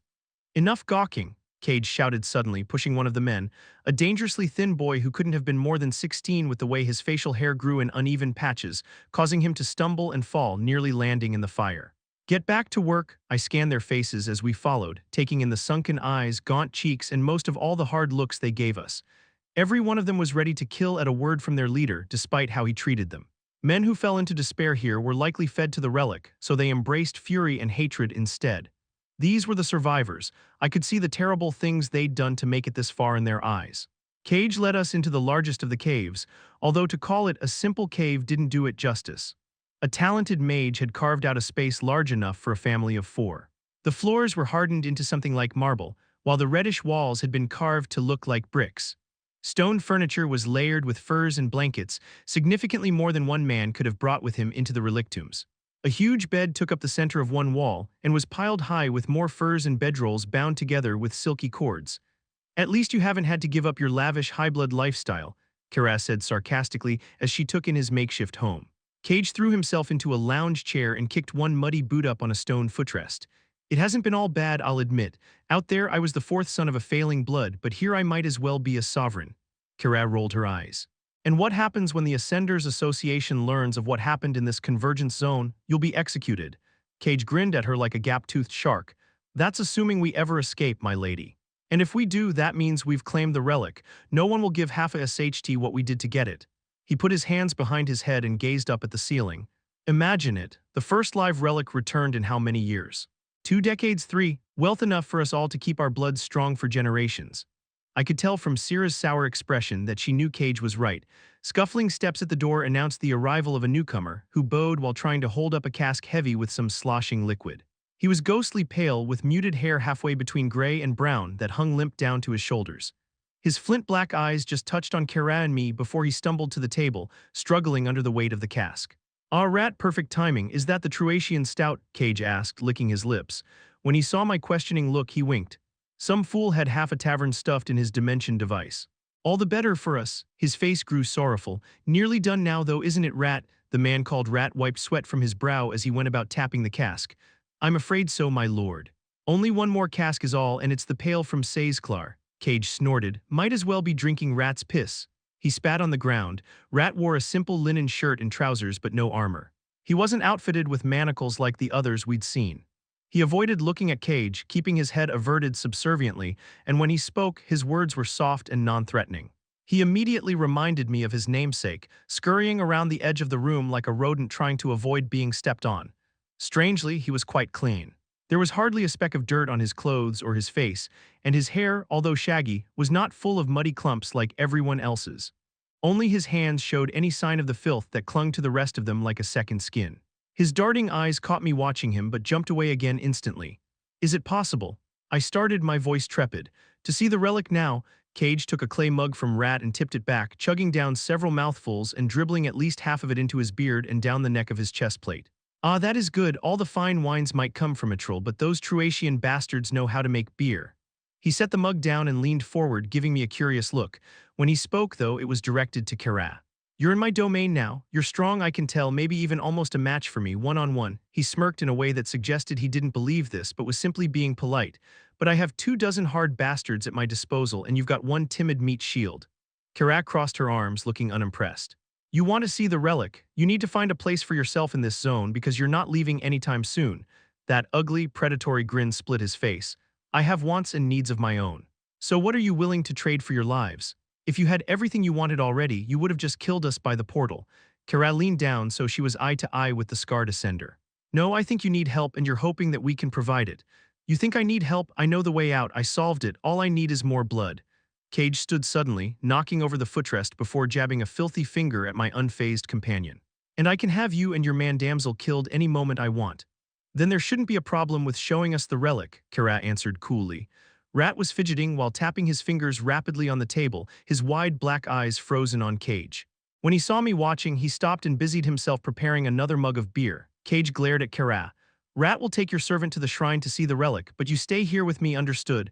No, she needs to come with me, I said quickly, moving a little closer to her. Afraid to be without your lady knight, princess? Cage asked, fingering the handle of his scimitar. Your offer isn't acceptable, Kara said flatly. I would see it with my own eyes to best judge the situation for myself. You're confused. This isn't an offer, it's an order, he said with a sharp, toothy grin. He can go, but you'll stay right here by my side. Both ascenders had their hands on their hilts at this point. I preferred not to leave Kara alone with this murderous lunatic, but I wasn't quite ready to give up on my ruse either. Kara looked at me, searching my eyes for some guidance. I nodded imperceptibly and her hand left her weapon. Cage didn't. Fine, she said, half resigned, half annoyed. She stepped up to the warlord, who was only a bare inch taller than her. Touch me though and I'll cut off the offending body part. Cheers to that. Cage raised the mug to Kara as he waggled his brows lewdly. Rat hurriedly escorted me out. Despite the prospects of a new relic and encountering another djinn, my thoughts went errantly to Cage, considering how best to deal with him after all this was over. Chapter 358. Blood Relic, Part 2. Feigning nervousness, I crept warily through the tunnels behind the man called Rat, my eyes jumping from shadow to shadow. The way was winding and twisting like a knotted rope. We moved cautiously and stopped often to listen and peek around corners, but the zone was quiet except for the light scraping of Rat's foot as it dragged behind him. I kind of feel bad leaving Kara with all those murderous thugs, Regis said, the warm ethereal ball that was his presence hovering around my core. I know, I acknowledged. I can't fathom what she'll do to them without us there to keep her in check. We passed a collapsed section of the tunnel, and I noticed a churned, loose patch of wall that made me wonder if some beast or ascender could tunnel through the dirt. Thinking back to Cage's rapid appearance at the zone's entry portal, it made sense. The ability to pass through solid earth was fairly common among more powerful earth attribute mages back in Dicathen. We took a right turn that reversed sharply back on itself a moment later to dive below the tunnel we had been traversing. There were many more loose patches of wall that suggested someone traveled this way often, and the veins of red rock that lit the passages grew thicker and brighter the longer we traveled. The ether in the atmosphere grew denser as well, filling the air like a purple mist.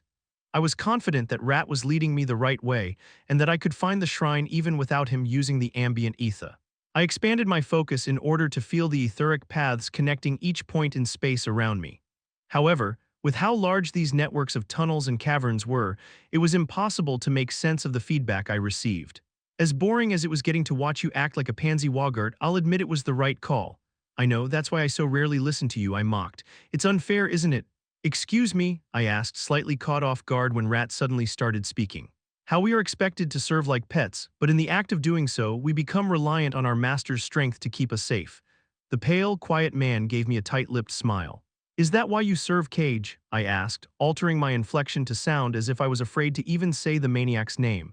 Rat's hunched shoulders shrugged. His brutality has made him effective in this place. You may not believe me, but things were worse before he came. You don't think he'll hurt Lady Kara, do you?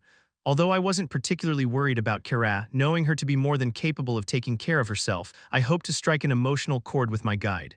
If I could get him to open up to me, I could more easily navigate to the truth of what was happening in this zone, including finding out how to escape it. Rat's back hunched further at my question. When he spoke, it was hardly more than a whisper. Cage and his men are not kind to womenfolk, I won't defend it, but... He paused as I faked a frightened noise from the back of my throat, stopping and turning to face me. His black eyes peered at me searchingly. We should keep moving, we're still some distance from the shrine. Rat's ears twitched and he paused for a second before moving on. We traveled in silence for a time, until we reached a tunnel where thick stranglers had grown from floor to ceiling, blocking the way forward. Rat reversed course, finding another tunnel that he said would bypass the overgrown passage. How long have you been here? I asked softly. A year, maybe more. His shoulders bobbed up and down in a helpless shrug. I fought for a while like the others, then hid, then Cage came. At least with him we have some form of order while we figure out how to claim the relic. Do you really think it takes a blood sacrifice to get it? I asked, unsure. Rat sniffed and spat on the ground as he led us through a crossing of several different tunnels. I've seen a year of blood drained into the glyph, and it's never been enough. A few months ago, Cage dragged all the ascenders he'd imprisoned to the shrine and had their throats cut at the same time, sure that no one had ever spilled enough blood at once. But even that wasn't enough. Rat halted, listening around before addressing me. There are some in these tunnels who think it must be something else, that maybe we read the runes wrong. A shiver ran down his spine, and I could practically see the weight of those deaths pressing down on him. Which is why he dragged the thought out, again giving me that searching look. I have made arrangements for you to see more than just the shrine. I watched him uncertainly but said nothing. I think we are very much the same, he continued warily, with just a hint of hope tinging his words. We may not be made for bloodshed and battle, but we are worth more than our masters give us credit for. He hesitated, then shook his head with a nervous smile. My time here has dulled my manners. I haven't even asked your name. Gray, I said, returning his smile awkwardly. Do you have a name other than? I trailed off, rubbing the back of my neck. He frowned sadly but said, Amend. But in here, call me Rat, everyone else does, he straightened. Gray, I think that together we can end this awful cycle. I'm ready to go home to see my… He paused again, his frown deepening. I have a mother and brother, who probably think I'm dead. I opened my mouth, then closed it again, not having to feign my emotions as I thought of Ellie and my mother, hidden away under the Darvish desert with no idea that I was alive. Clearing his throat, Rat continued.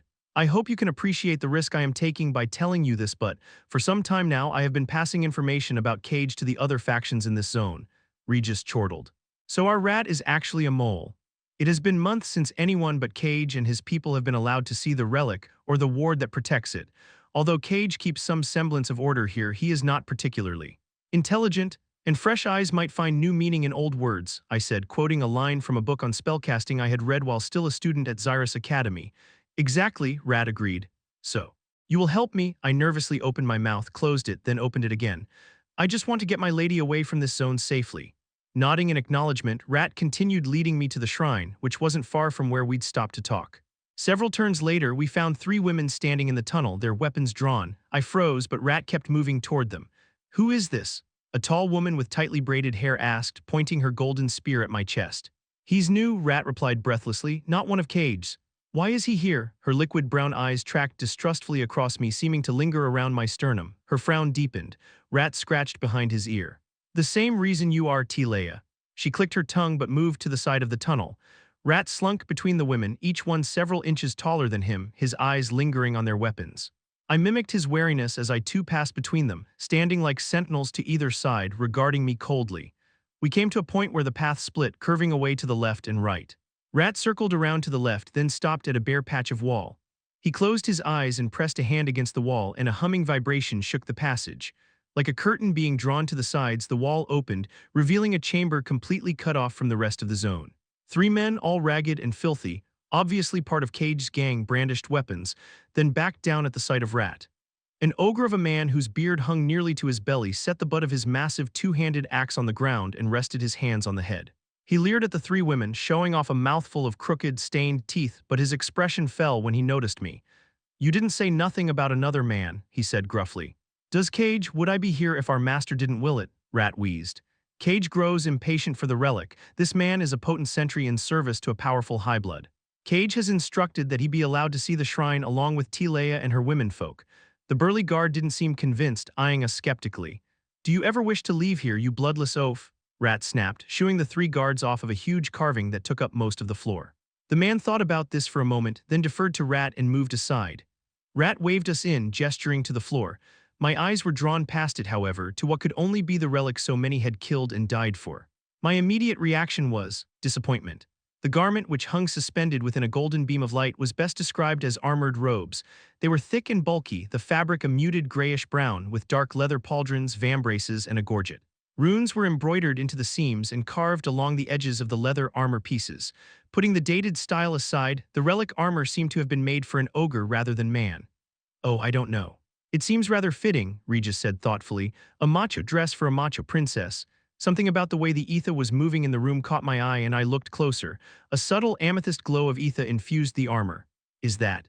I think so, I confirmed, enraptured by the way ether seemed to swirl around the armor, drawn to it from throughout the zone. That's why the atmospheric ether is so much thicker here. Leia crossed in front of me, breaking the relic's spell. She kneeled down over the glyph, her fingers tracing the deep grooves in the stone floor. The glyph was a complex series of runes, carefully arranged into concentric circles. It was ingenious, like painting a picture with words, but it was an untraditional design. I couldn't help but think that even a professor of Jin runes would struggle to divine the exact meaning. This was made more complicated because parts had been worn away or damaged over time, and the grooves were stained reddish-brown from all the blood that had been spilled here. At the head of the glyph, it merged into a second, smaller symbol where the suit of armor hovered within its protective barrier. I bent down for a closer look, my fingers tracing the carved lines. Light guide me. One of the Ascender women breathed in wonder as she took in the shrine. Rat sniffed. What do you make of it? No wonder no one has figured out how to get the thing. That glyph is a mess, Regis said helpfully. I reread the same section for the third time, struggling with the construction of the runes. It begins here, Rat said, pointing to a break in the concentric circles near the golden light and the relic. Perhaps it would help if you read from beginning to end. I moved to where he had indicated and began to translate with Regis's aid. That's a lot of blood for a race of pacifists, Regis thought. He was right. When Cage and Rat had revealed the reason for the violence infesting this zone, I had expected to discover that they were fools and had misread the Jinn's instructions, but the glyph was thick with references to blood. The blood of one who. What's that rune say? I don't recognize it, I admitted. Maybe it's been damaged. Of one who something blood of our blood may be burdened. That doesn't make any sense. Tilea pointed out the same rune we had struggled with, asking if anyone could read it, but they couldn't. My attention turned briefly to the three guards pressed against the wall. Each one was bigger and dumber, Regis added, than just about any other Ascenders I had seen, and I understood why Cage had chosen them to stand guard.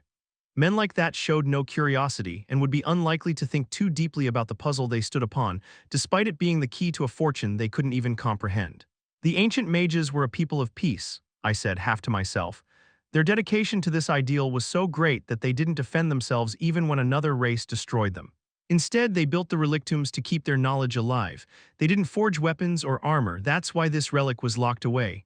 I pointed out a piece of the glyph. They even call it a shrine to futility. But the relic is also the key to leave, Rat pointed out, picking at the whiskers on his chin. Are you suggesting this is a dead end? A sense of nerves settled over him.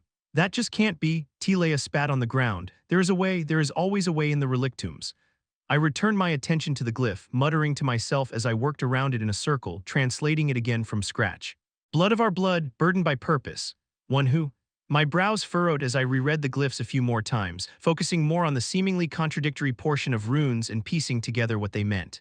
I held in the urge to sigh at my revelation. Things were never easy. Letting out a laugh, I got up to my feet.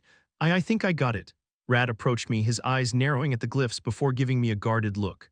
What did you find, Gray? My mouth opened on its own in excitement. The blood isn't. Catching myself, I let out a cough. I took a deep breath to slow myself. It's just that the runes call for a certain lineage's blood. Seeing my reaction, Rat softened, bowing slightly. I apologize, Gray. Many times over the last year has someone claimed to understand the runes, but it's never been true. I didn't mean to discount you, I am just wary. I nodded and let a smile slowly creep over my face. It needs someone of. Then I froze, letting my mouth hang open. Of what, Gray? Rat snapped, taking a step closer to me, his expression a mixture of anticipation and frustration. Vritra, I'm Alacria's worst servant, I moaned, looking at him in dread. I've nearly forgotten about Lady Kara. Do you think she's okay? I'm willing to tell you how to get the relic, but we need to make sure she is safe first. Rat shook his head. Tilea and her companions had stopped what they were doing and were watching me distrustfully.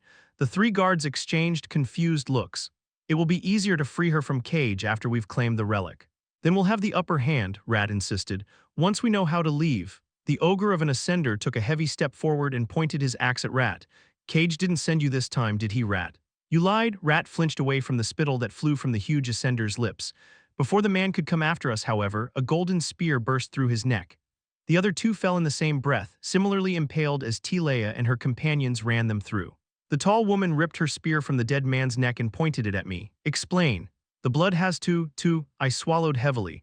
The blood needs to be from someone of Asuran descent, I finished in a rush.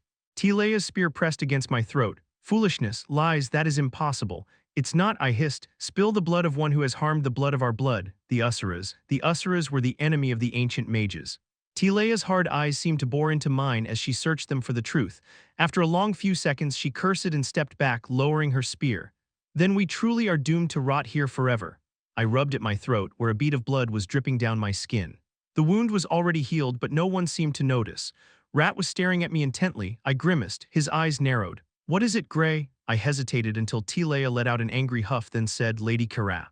She is of high blood Denoir, but not by birth. She is Vritra-blooded. Rat's eyes flashed, his gaze so intense that I could feel it like a physical presence, then realized there was some physical sensation, like kneading fingers working through my brain. Rat's face split into a wide, satisfied grin and he raised a hand. My body simply stopped responding. Somewhere deep down in my consciousness, I could feel a nearly imperceptible hum that was more in my bones than my ears. A sound attribute spell directly attacking my nervous system to paralyze me. My back was to the others, but I was sure they were affected just the same. It's a regalia, Regis said in realization. Some kind of sound-based paralysis spell, it's pretty strong. That was true. The appropriate mana shielding would prevent it from working, but the way it directly attacked the nervous system made it very effective. Physical strength made no difference in my ability to counter it. Rat's beady black eyes twitched as he watched me, his hands clenched together in front of his chest. "You're dangerously clever," he said, licking his lips.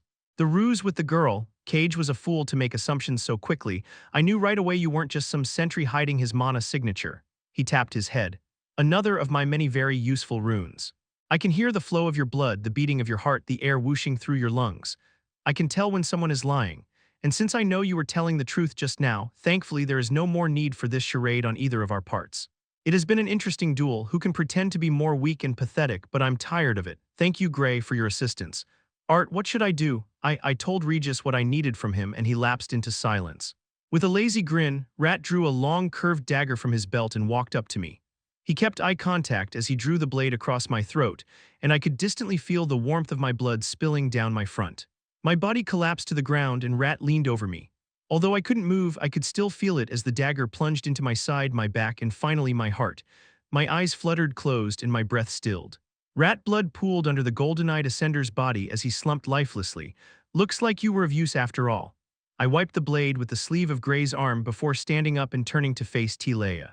The tall, proud Ascender stood motionless, her companions flanking her. The rest of her people would fall quickly without these three, I was sure. I waved my dagger in front of Leia's bloodshot eyes. Although she couldn't move, I could tell from the steady rhythm of her heartbeat that she already knew what was about to happen. The sonic stasis spell was beginning to wear on me, so I didn't take the time to savor their deaths the way I would have liked. Once she lay dead next to her companions, I released my spell and took a weary, joyful breath. "One last sacrifice before the end," I said, holding my dagger up to the relic like a toast. Channeling mana into one of my lesser runes, I pressed my hand to the ground. "Cage, bring her." If that degenerate had followed my instructions, he would already be nearby with the high blood. There was no way to be entirely sure that Gray could solve the problem of the relic, but I had sensed the unshakable confidence he held in himself. It had been a genuine surprise to learn the woman's secret. Although he'd left the most important part unsaid, I had heard the subtle variations of his tone that gave it away. Not only was Lady Carav Vritra-blooded, but her blood had also manifested. Without Gray's assistance, I might have committed the error of piercing her core and giving her to Cage. Knowing that she carried Vritra blood, though, that changed things. Cage arrived a minute or two later, dragging Lady Carav behind him. Her jaw clenched when she caught sight of her companion's body on the floor. "Was killing him really necessary?" "Lady Carav Highblood Denoir," I said, giving her a slight bow. Her mouth snapped shut. "Blood of the Vritra." Her mouth formed into a tight line and her face paled. I grinned with mirth at the sight. Moving to stand just in front of her, I tweaked the chains that held her wrists. "Do you have any idea how useful mana-canceling restraints are on an ascent? And these are particularly high-level variations. You just never know when you'll need to disable an enemy or ally when there are accolades to be claimed." Her chin lifted, emphasizing how she looked down on me. "If you know my blood, then you wouldn't dare lay a finger on me." Chuckling, I reached out and fumbled around her neck for the artifact I knew must be there. When my hand wrapped around the thin chain, I gave it a sharp jerk, tearing it off her neck. Horns appeared from the sides of her head, sweeping forward and up, with secondary prongs pointing back, framing her head like a black laurel. I ran a finger along the hard, smooth surface, momentarily struck by them. She quivered in suppressed rage but didn't pull away. Instead, she spoke with forced calm, her scarlet eyes narrowed into two bloody daggers. "When we leave here, I will have both a living relic and a Vritra blood. Imagine it, Lady Carav. I arrive with a tale of discovering you in this convergence zone, half dead, betrayed by your most faithful servant.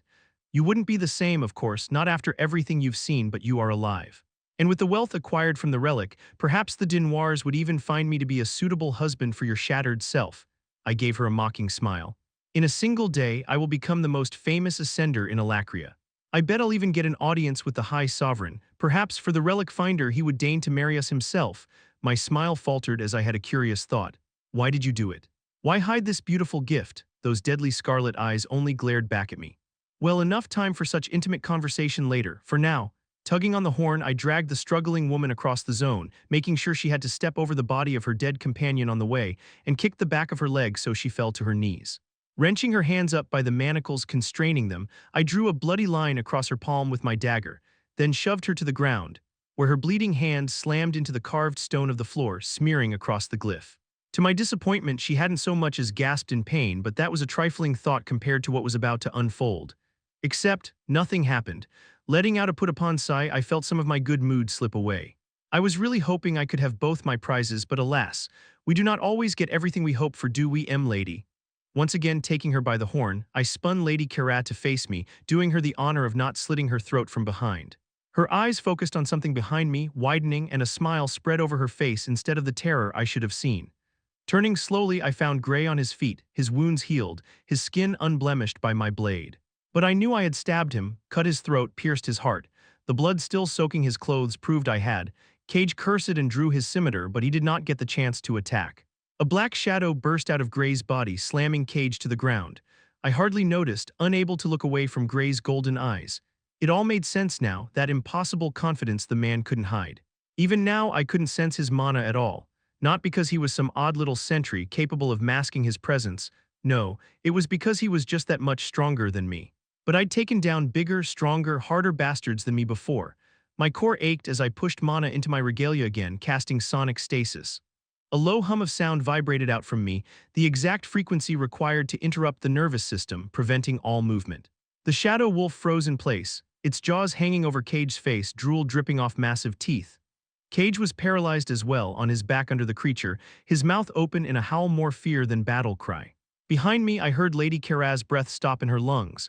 The golden-eyed ascender was motionless. I smirked and twirled my dagger for him to see.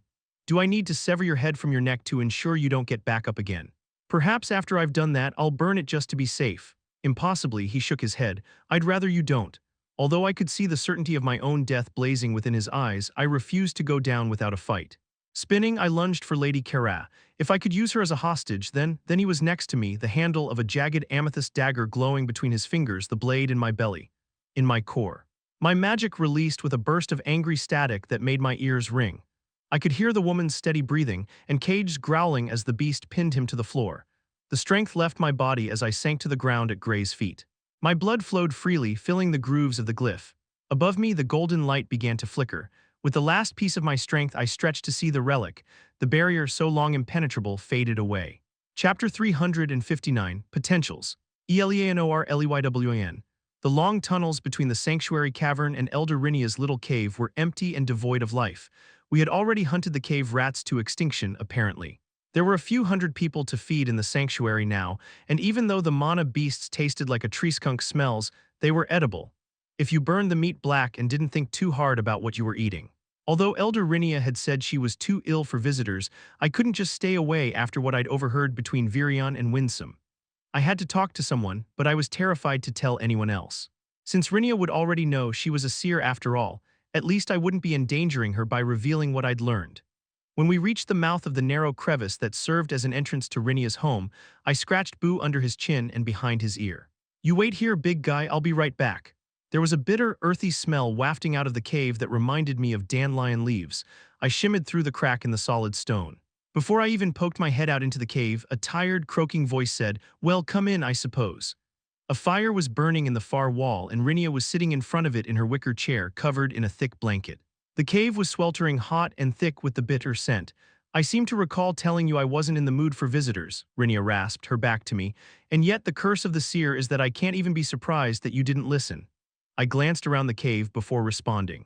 Aside from the natural alcove in which Rinia's fire blazed, she had a small checkerboard table covered in stones, a massive cabinet against one wall, and a low stone table that was covered in cuttings and pulped plants, likely to brew whatever was bubbling away in the pot over her fire.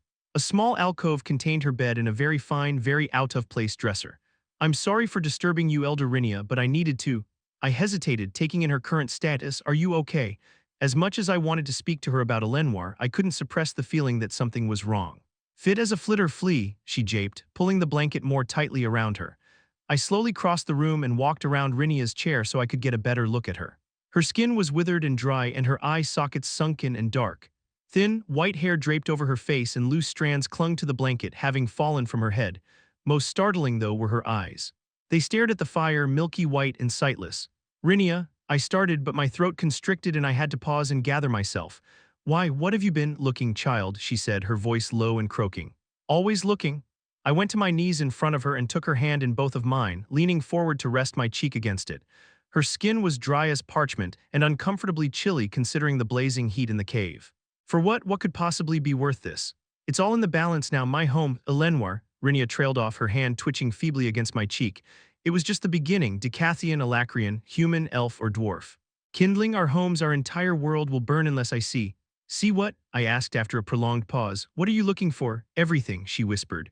We sat there in silence for a long time, and I thought for a while that she had fallen asleep. My mind felt numb, and I realized that I hadn't really believed Virion or Rinia when they talked about her being ill. Seeing her now, she was like a ghost of herself, barely clinging to life. I couldn't help but wonder at how much she must have used her power to decline so rapidly. "Our homes, our entire world will burn." A shiver ran through me as those words echoed in my mind.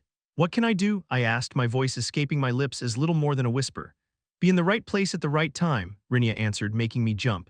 I scooted away from the fire and sat on the floor with my legs crossed, gazing up at Rinia's craggy face. "Where is the right place and when is the right time?" "That is always the question," she answered vaguely. My heart was hammering in my chest. I hated these games but felt more pity for the old woman than frustration. It was more clear than ever that she really was trying to help. "This has something to do with what Virion and Winsome are hiding, doesn't it?" She turned, shifting her body under the blanket to a chorus of popping and creaking. "Don't get involved, child. It is a delicate situation. Your instincts on this were right, just keep it to yourself. Whatever we think about what was done, fighting against Virion now only leads to catastrophe. We both know you didn't need to come see me for affirmation of that." "Did." I struggled against the urge to press her on what she'd known and when. It seemed like that always ended up with me feeling bitterly disappointed. But the tension built up inside me until the words just kind of tumbled out. "Did you know what would happen to Tesha, to me, when I asked you about the mission?" She let out a rattling laugh that quickly turned into a cough. "Every choice, every future, all leading to a single outcome. Always, always." "What do you mean?" I asked, insistent. "It was fate that Tesha would fulfill her role as vessel for Agrona's weapon," she said, closing her eyes and sinking back into her chair. "All I could do was attempt to arrange for the most positive circumstances in which that would happen. You could have told me Tess shouldn't go. Virion would have stopped her. In the future you described," she snapped. "The slave caravan is saved, but Curtis Glader elects not to go on to Idleholm and rescue the rest of the elves held there. One of those young women, while begging her new master not to desecrate her, offers up a piece of knowledge, the only thing she has of value, the name of a man who has helped others escape the Alacrians. They find him, then they find us. Many of us die and Tesha is taken anyway," Rinia finished bitterly. "Then what about Arthur? Why tell him not to let the Alacrians have her?" I asked, my voice cracking a little when I said my brother's name. "Why did he have to?" "Have to?" I choked on the sentence, turning away from the elder to hide my tears. "Because it wasn't time yet," she sighed. I stared at her, my tears drying as quickly as they'd appeared when anger quickly took over. "But he died," I hissed. "And they captured her anyway." "I know, child." She reached a trembling hand out toward me, but I scooted a few inches farther away, and eventually her hands slowly fell. "I know. Was it his fate to die?" I asked quietly. "Did it have to happen?" Rinia shivered, a slow tremble that seemed to start in her chest and work outward until it had passed through her toes. "Oh, how the hell should I know? A puzzle piece that doesn't fit, that's what your brother was. I could never really see his future, not like everyone else." "It's always games with you," I muttered angrily, my temper getting the better of me. "Arthur wasn't some piece on a game board, he was my brother," I shouted, then immediately felt guilty as Rinia's blind eyes slowly fluttered open. "I'm sorry," she only shook her head. "It's not easy, child. Your entire life is moving a small stick floating in a pond from one side of the water to the other, but you can only move the stick by throwing pebbles into the pond and letting it ride the ripples. And the thing is, you're blindfolded. Sometimes the wind kicks up and blows the stick about. I'm no different. One eye open maybe, and I can see all your little sticks and the ripples that move them, but everyone is always disrupting the flow by throwing their stones in at random, disrupting the whole mess." Lifting my knees up to my chest, I curled up around them. My eyes were burning, my throat swollen, but I didn't let any more tears fall. I ground my teeth and pinched myself. The suppressed tears weren't for my brother or Tesha or even myself. It was everyone, everything. A deep-rooted sadness had settled over me, cold and somehow comforting, like a blanket of snow. I felt the pressure, the drive to do something, to fight back and change things, fading away. The world's problems were so big, there was nothing else I could do to save it. The realization that I could just let go brought me a kind of peace, but I didn't want to be hopeless. I didn't want to give up, to let everyone else fight to take back our future while I hid, comfortable in my hopelessness. Mentally, I called out to Boo, and a moment later his huge bulk popped into the cave just behind me. He filled the small space and could have easily made a wreckage of Rinia's things, but he seemed to sense that I needed comfort instead of protection. He lay down behind me and I leaned against him, letting my fingers play through his fur. "Well, that's new," Rinia said, the ghost of a smile on her lips. A flood of warmth issued from my core, clearing my mind and burning away the cold blanket of apathy. "Give me hope," I said softly. "Please, Rinia, in all your looking you must have seen some glimmer." The old woman pushed the blanket aside, letting it fall to the floor. I would have sworn I could hear her bones creaking as she began to stand, but when I moved to help her, she waved me back down. Once free of the chair, she took a few slow, shuffling steps toward me until she could rest her hand on Boo's back. Very carefully, the old seer began to lower herself down next to me. "Rinia, you shouldn't.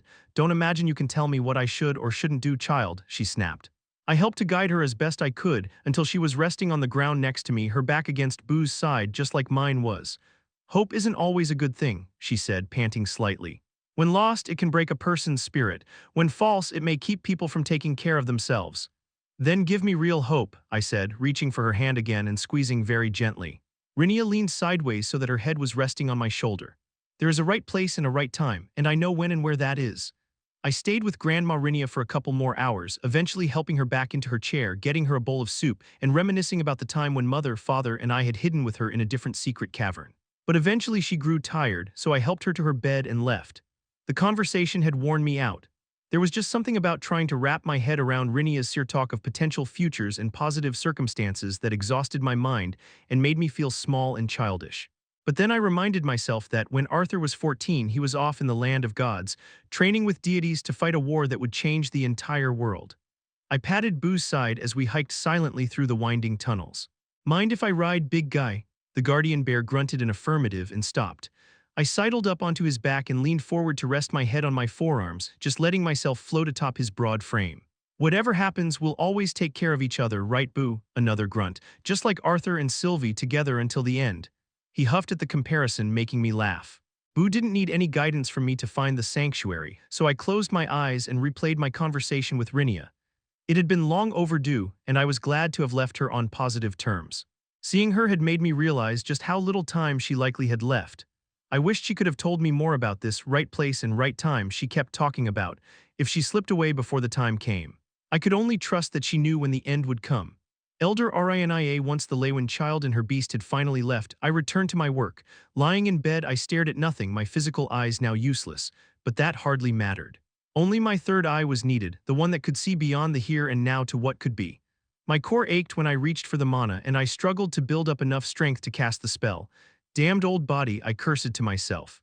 But I knew that, in truth, my physical body had held together far longer than it ever should have. It had been my sister who learned of the potion that could strengthen our bodies, even as our life force faded. Too late to do herself much good, but then, even in the midst of her impassioned efforts to save Virion's life, she had never pressed herself the way I did now. I sent a silent thanks to her, wherever her spirit rested in the afterlife. I couldn't yet be sure if my efforts would make a difference in the end, but I'd gained months of time to look thanks to the potion still bubbling over my little fire. Casting sight, I felt myself relax as the third eye opened in my spirit. Through this metaphysical eye, the etheric world became visible, revealing an infinitely complex web of intertwining threads spreading out into the future. Just seeing them wasn't enough, however. As my master had taught me, I reached out toward the Evum, slowly, tentatively, like one would approach a half-wild animal. But it was my affinity for Evum that gave me my diviner's powers, and as it had 1,000 times before, the ether reacted, drifting toward my third eye and connecting my mind to the tapestry of possible futures that was laid out before me. I ignored the way they all cut off at the same point. Now where was I? Picking a thread, I plucked on it. It pulled back, drawing my consciousness along the timeline it represented. When I didn't like what I saw, I found a branching thread and plucked it instead. It was even worse. I knew where I needed to be and when. But there was more to it than just being in the right place at the right time, regardless of what I'd told Ellie. The journey was equally as important as the destination, which only made it all the more frustrating to know I was running out of time.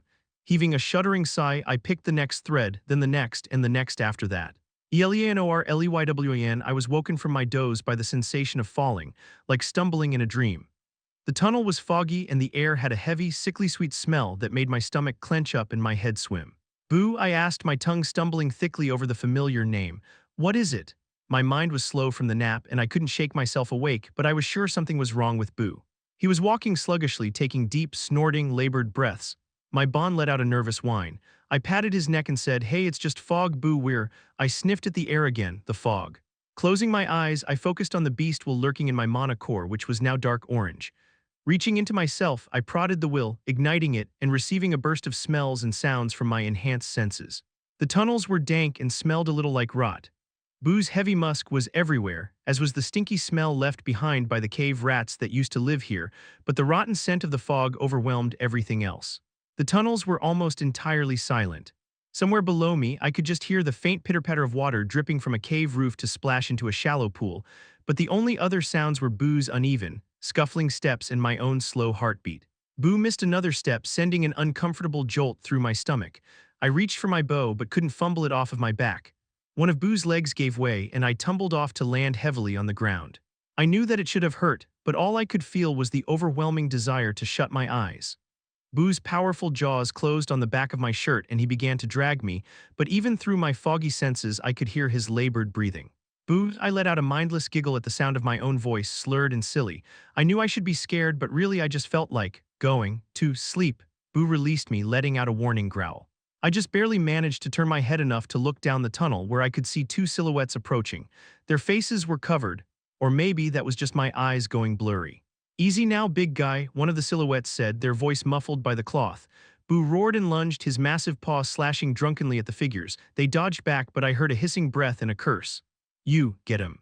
"Boo," I slurred. Boo lurched forward and stumbled on the ground while swinging his claws.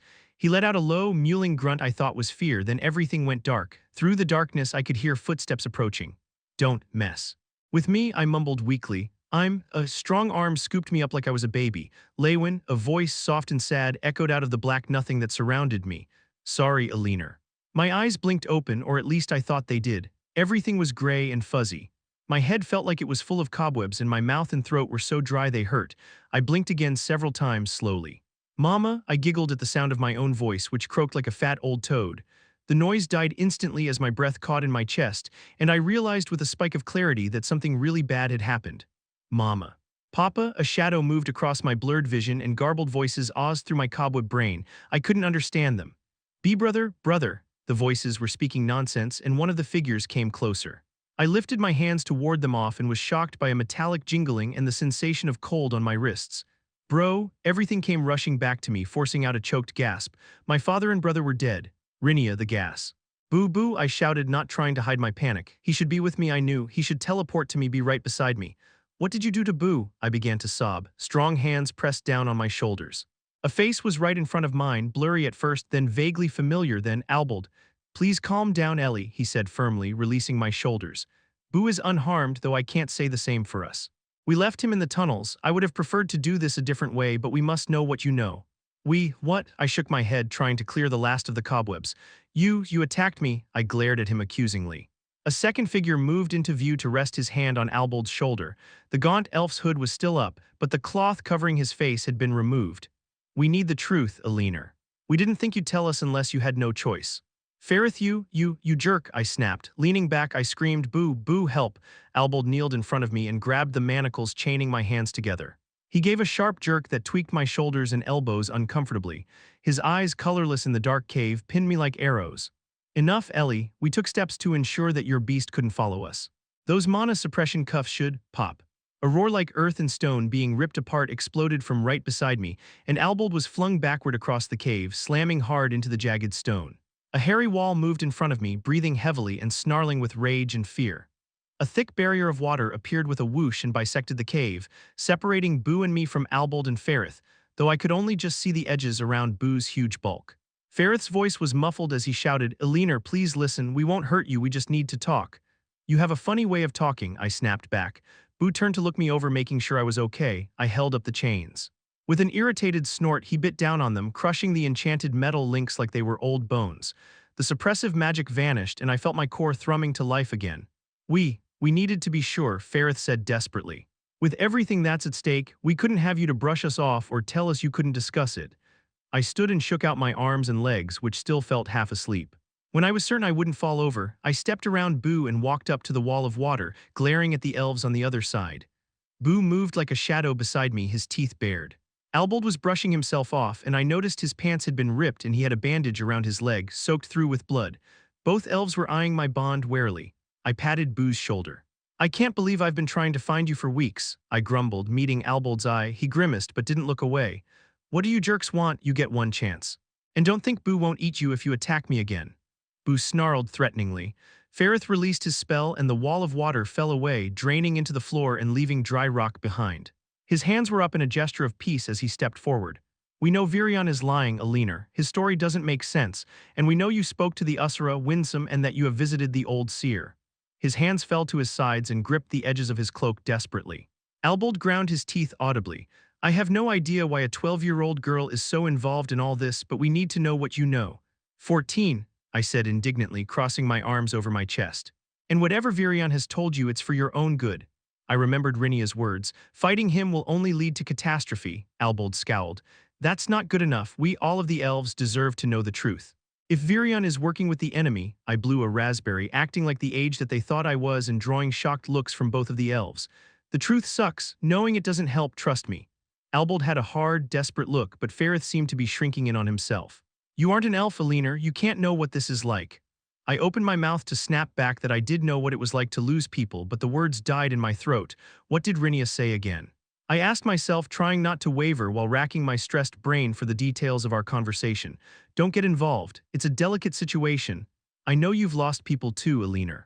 Xperrif said, taking a half step forward but freezing when Boo let out a low growl. "I didn't know your father really, but Arthur Leywin was my greatest rival and a close friend. His loss affected us all." Xperrif's voice was shaking. "But I lost everyone, do you understand? The elf broke, his face twisting into a grimace as tears flooded down his cheeks and sobs racked his shoulders. He pressed a hand over his eyes, curling in on himself even further. Through his sobs, he said, "My entire family, they're all gone." He sank to the floor, and Albold kneeled awkwardly next to him, his expression unreadable. Xperrif wiped a sleeve across his face and took a shaky breath. "I tried to save them, but I got caught, never even got close. I left them against their wishes to attend Xyrus Academy. To be more than just the fourth son of a noble family, but I failed them, do you understand? And now they're just gone." Albold was pale as a ghost next to the red-faced Xperrif. His gaze focused into the distance, not looking at his companion or me. "Our king and queen gone, our princess gone, our home, our culture gone, our friends and family, teachers, lovers, rivals. Our whole world gone." Only then did he meet my eye, and we don't even get to understand why. I couldn't look away from his piercing eyes. What could I possibly say to ease such complete and bitter loss? If they knew what had really happened in Elenoir, would it actually make them feel better or just more helpless, hopeless, like me? Besides, I reasoned with myself, Rinia told me to stay out of it. But then she hadn't told me not to tell anyone else. I didn't think the truth would bring the elves any sort of closure, but didn't they deserve it anyway? I leaned against Boo, running my fingers through his fur and listening to his heart hammering in my ears over the sound of my gnashing teeth. "Okay, I'll tell you." Chapter 360, Blood Relic, Part 3. My gaze stayed pinned to Gray's back as we navigated the labyrinthine tunnels, silent except for Cage's constant wheedling. Despite now appearing perfectly healthy, it was difficult to dismiss the image of Gray lying motionless, his throat cut. I squeezed my eyes shut, blinking away the image and instead focusing on the persistent prattle coming from Cage as he guided us toward the hidden exit portal. Not really my fault at all now, see.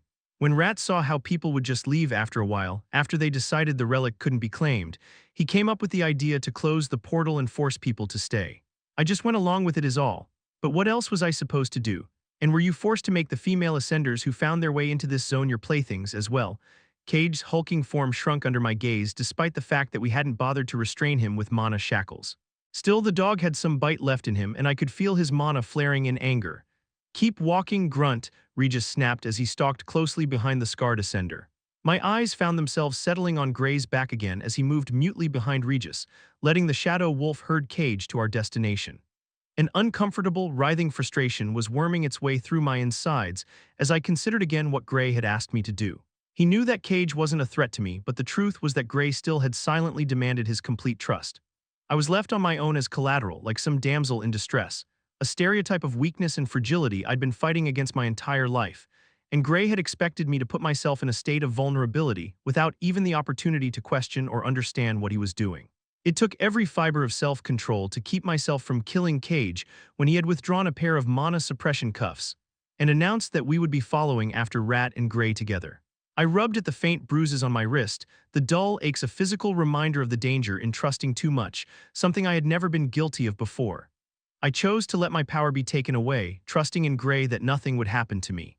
Nothing too bad anyway, I conceded as I pressed the bandages against the bloody gash on my palm. Preoccupied by these thoughts, I found myself nearly bumping into Gray, not realizing that Cage had stopped. "It's right here just so," he mumbled, giving Regis a gap-toothed grin like a beaten servant seeking his overbearing master's approval. "Do you want a cookie or something?" Regis's burning mane flickered with annoyance. "Open it," Cage blanched before raising his hands to the bare earthen wall. The soil trembled, then melted away to either side, flowing like mud in a sudden landslide to reveal a hidden tunnel. Regis herded our unwilling guide into the passage, which led to a dead end. Cage repeated the spell, opening up a second hidden tunnel, which led to a third and fourth before finally opening into a round cave. Veins of glowing red rock grew in a circular pattern on the ceiling, lighting the cave with an eerie glow and bathing the portal in rusty light. The portal itself, which sat at the very center of the room, looked like a scarlet curtain falling through the brick-red stone of the frame. We all walked around Cage, who had stopped dead at the mouth of the tunnel, nervously watching us. As soon as our attention was off him, he spun and sprinted back in the direction we'd come. Regis watched him go with a look of faint amusement on his lupin face. Without even looking back, Gray said, "Get rid of him," and Regis took off at a run. Gray seemed to have already put Cage out of his mind, his attention entirely on the portal. He walked around it twice, staring into the opaque depth as if he could see what was waiting on the other side. His clothes were torn where he'd been stabbed and stained red with blood. I didn't yet fully understand what had happened. Gray hadn't explained how he'd deactivated the shield, only how he'd taken the relic and ordered Cage to lead us to the portal. He'd been silent nearly the entire way. He stopped suddenly and his gaze fell to my injured palm. "I'm sorry about that." I flexed my cut hand, which was wrapped in a piece of Gray's torn shirt. The wound burned, but it wasn't particularly deep and would heal quickly. "I'll forgive you if you explain exactly what happened back there." "Fair enough." He turned thoughtful for a moment. Rat's demeanor was unnatural for someone being held captive, little things. But it all really clicked when I saw the glyph and realized they had no idea how to really open it. "What do you mean?" Gray bent down and used dirt from the floor to scour away some of the blood staining his hands. When he looked at me, his eyes were cool and calculating. I thought about what I'd do if I were in their position, how I would motivate the strong, often intellectual ascenders who arrived in this zone. "But if you figured out the glyphs right away, why let yourself be cut to ribbons?" Gray's fingers unconsciously played with the holes in his tunic where Rat's blade had pierced him. "Because I needed him to." They were right in that it demanded a blood sacrifice, but it had to be from one who had harmed the blood of the djinn. "So you let him stab you?" I nearly asked, but I was already putting the pieces together in my mind. Villains were often predictable, after all. All Gray had to do was give Rat a reason to spill his blood, making Rat himself the key to unlocking the relic. But then that meant. "So you have ancient mage, djinn blood," Gray shrugged nonchalantly. "I imagine plenty of people do, but the relictums called me descendant before and confirmed I had a djinn ancestor. I guess that's all it took." I opened my mouth to ask about this ancient mage ancestry, but slowly let it close again. Although I wanted to know more, I could tell by the way Gray was growing more deadpan and terse that I wouldn't get the answers I craved. It was beyond frustrating that he continued to live behind this veil of mystery after I'd shown such trust in him, but then, I knew what I had signed up for when we made our agreement. A brief moment of silence passed before I let out a deep breath. "What drives you to such lengths?" Gray's brows rose in surprise. He cleared his throat and stood suddenly. He was silent so long I didn't think he was going to answer, but then a sad smile crept across his features, an expression that contained so little yet so much emotion. "I owe it to everyone I left behind to come back strong enough to take care of them." I tried to fit this answer into the broken mosaic that was my picture of Gray's life, filled with gaps that represented everything I didn't know about him, but it did little to resolve the mystery of what drove him to such extremes. Before I could decide if I wanted to pry further, a scream, followed by a deep, booming voice, resounded down the tunnel. "Only I get to call him Princess." The tunnels trembled and a light trickle of dust fell on us from above. I met Gray's wide, golden eyes and we both broke into a quiet fit of laughter. Shaking my head, I asked, "So, are you going to check out the relic, or are tattered rags a part of your new image now?" He rolled his eyes but activated his dimension rune and withdrew the relic. I stifled a laugh as he held up the set of ancient heavy battle robes. The gray-brown robes were much too long for him and would drag behind him like a wedding gown. "Try it on, Gray," I said, unable to help myself. Perhaps a pretty dress for the pretty princess will actually help you stay incognito. He ignored me as he investigated the robes, his fingers trailing along the rows of embroidered runes. The touch was gentle, a curious caress, and I could see his lips moving though he did not speak aloud. I knew he must be able to sense something from the robes, although I could feel only a small charge of mana within them, little more than the ring he wore on his finger. Gray let the robes drape over one arm and pressed his hand down into the fabric. I think. The battle robes vanished, leaving behind a vague nimbus of purple light that faded away a moment after. What happened? I asked, unsure if he had simply stored the robe away again or activated some kind of ether-based ability that I couldn't sense. The corners of his mouth twitching, Gray did something, a kind of mental flexing that pressed against the air around us and made the hairs stand up on the back of my neck, and the robes reappeared, now draped over his frame. He held his arms out to his sides, examining the effect. He looked ridiculous. I opened my mouth to tell him so, but froze. The robes were moving, the dry fabric rippling like muddy water, shrinking to fit his frame. The brown-gray coloring darkened to a brilliant black, and the heavy fabric that hung down to drag on the ground separated and reformed into individual legs. The relic, no longer a robe at all, continued to tighten until it fit Gray like a second skin. The material hardened into small, liquid black scales that clung to his body, highlighting his lithe but muscular frame. Gold glittered between the scales, running along the length of his body like shining tendons. Scaled sabatons molded around his boots, the overlapping blades held together by a gold mesh, just barely visible when he moved, and ridged pauldrons formed to cover his shoulders. Clawed gauntlets grew over his hands and up his forearms. The robe's cowl transformed into the same black scales, but shrank to cover Gray's throat, chin, and the sides of his head, leaving his bright hair to hang over the void-black armor and keeping his face visible. Just as I thought the transformation was complete, obsidian horns formed over his ears, growing out of the armor and sweeping forward and down to frame his jaw. I gasped, sucking in a choked breath as I realized I had forgotten to breathe. Arthur Leywin, I flexed my hands, which were entirely encompassed by the clawed gauntlets, and conjured an etheric blade. The long dagger shivered, its form momentarily jagged, then stabilized. I could feel the pressure of it against my palm, uninhibited by the gauntlets. Dismissing the blade, I raised my arms and rotated my shoulders, then lashed out at the air with a series of kicks and punches. The armor moved with me perfectly, leaving my motions unhindered. A dark shape in the corner of my eye caught my attention, and I raised my hand to touch the horn growing from the half-helm. "Whoa," Regis's familiar voice said as he loped back into the small cave. "What the hell happened while I was gone?" Smirking at my companion, I sent a pulse of ether to the armor and it vanished, melting away in an etheric nimbus. His bright eyes bulged, then grew comically wider as I resummoned the armor with only the barest application of ether. It wrapped around me like a shadow, so light and well-fit that I could barely feel it. "Aye. Matching horns," Regis gave a throaty chuckle. "We can be the horny trio." Karas sputtered as she glowered at my companion. "We're not calling ourselves that." Regis circled me, sniffing. "It's there, real and physical, but also a manifestation of ether," I finished for him, "like energy bound into a physical form." Curious, I held out my arm. "Regis, bite me." Showing a worrying lack of hesitation, he bit down on my forearm, his teeth grinding against the armor. I felt it as a pressure, obvious but painless. Tilting my head at my companion, I goaded, "Is that all you got?" Growling, Regis bit down harder and the pressure increased. Focusing on my forearm, I pushed ether out to my skin in the same way I would protect myself with an etheric barrier. The armor seemed to react to it, drawing on the ether to bolster its defensive capabilities and reducing the crushing pressure. Regis let go and pawed at his tongue. "Yuck, it's like sticking my tongue on a battery. My mouth's all tingly now." Though I was curious to keep testing the abilities of this new relic, the low hum of the exit portal was drawing me in, and I was eager to move on to the next zone and test the armor properly. "We should go," Kara frowned as she glanced at the tunnel into this small cave. "What about the other people in this zone? Should we? I don't want to give anyone any more reason to think we were the ones who took the relic than we already have," I answered. "The tunnel that leads here is obvious enough now, and they'll inevitably start looking again. Now that Rat and Cage are gone, they'll find it." Kara looked uncertain, but moved to stand next to me in front of the portal. "Do your thing with the compass, then." I reached out and took her hand, surprising her. We had matched simulets to keep us together as we navigated the relictums, but this time around, I felt certain that the portal's destination would only be accessible to me and wanted to ensure we weren't separated. "This portal already leads to where we need to go."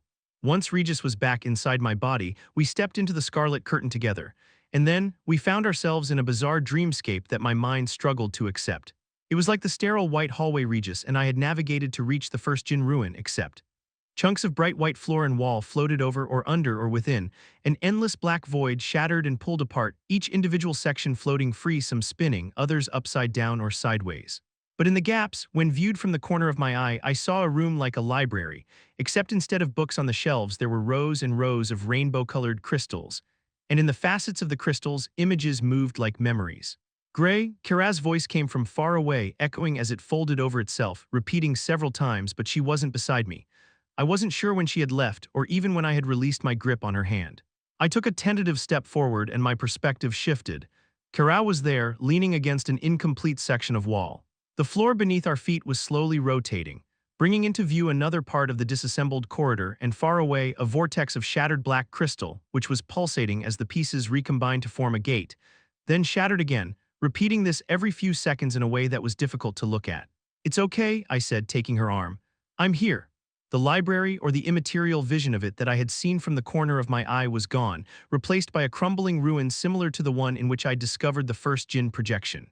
Like the library, I could only see it when I didn't look directly at it, and I didn't know how to reach it because it felt like we were already there. "The gate," Regis suggested. "If we can get to it somehow." Kara's eyes fluttered open, and she slid her arm out of mine and straightened.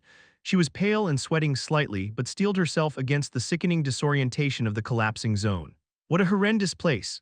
"I don't think it is intended to be." Looking at Kara, I realized with a jolt of panic that her horns were visible. Afraid that the zone was somehow interfering with the magic, just like in the frozen zone, I checked my new armor, staring at the scales and reaching up to touch a horn. But the armor was intact. However, something in the zone was affecting it, causing it to emit a kind of aura that seemed somehow to stabilize the area around me. When I bent my head to look through the narrow aura, a half-inch wide zone around me where space was bent back into the correct shape, I could see the whole and unbroken corridor wrapping around us. With Kara at my side, she drew her long blade to help keep her balance as she walked along a corridor she couldn't fully see. I led the way along the passage, using the image filtered through the hazy aura surrounding my armor to navigate until we stood before the black crystal gate. In my mind, a broken, garbed voice said, "Enter, welcome descendant please," causing a spike of pain behind my right temple. The million shards of the crystal gate folded outward, unfurling like a flag and dissolving into an ashy cyclone. I waited to find myself suddenly standing in the library I had seen out of the corner of my eye, but nothing happened.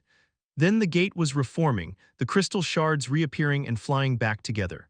"Enter, welcome descendant please," sounded in my head a second time, driving the spike of pain deeper. Regis's voice sounded fuzzy around the edges when he said, "We need to do something, Chief. I don't think Kara can last long here."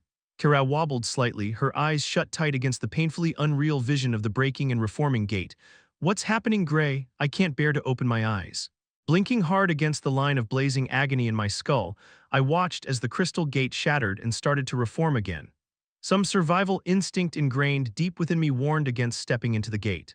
I imagined being caught in its loop forever, pulled apart and rebuilt over and over until the relictums degraded and the zone collapsed. I saw the circular room of ruined stone again from the corner of my eye. It was so close, like I could just... In a flash of realization, I unfocused my eyes and searched for the etheric pathways I could access with God's step, but they were warped and knotted amongst themselves. But if I was right, it wouldn't matter. I grabbed Kara's arm and activated my Godrune.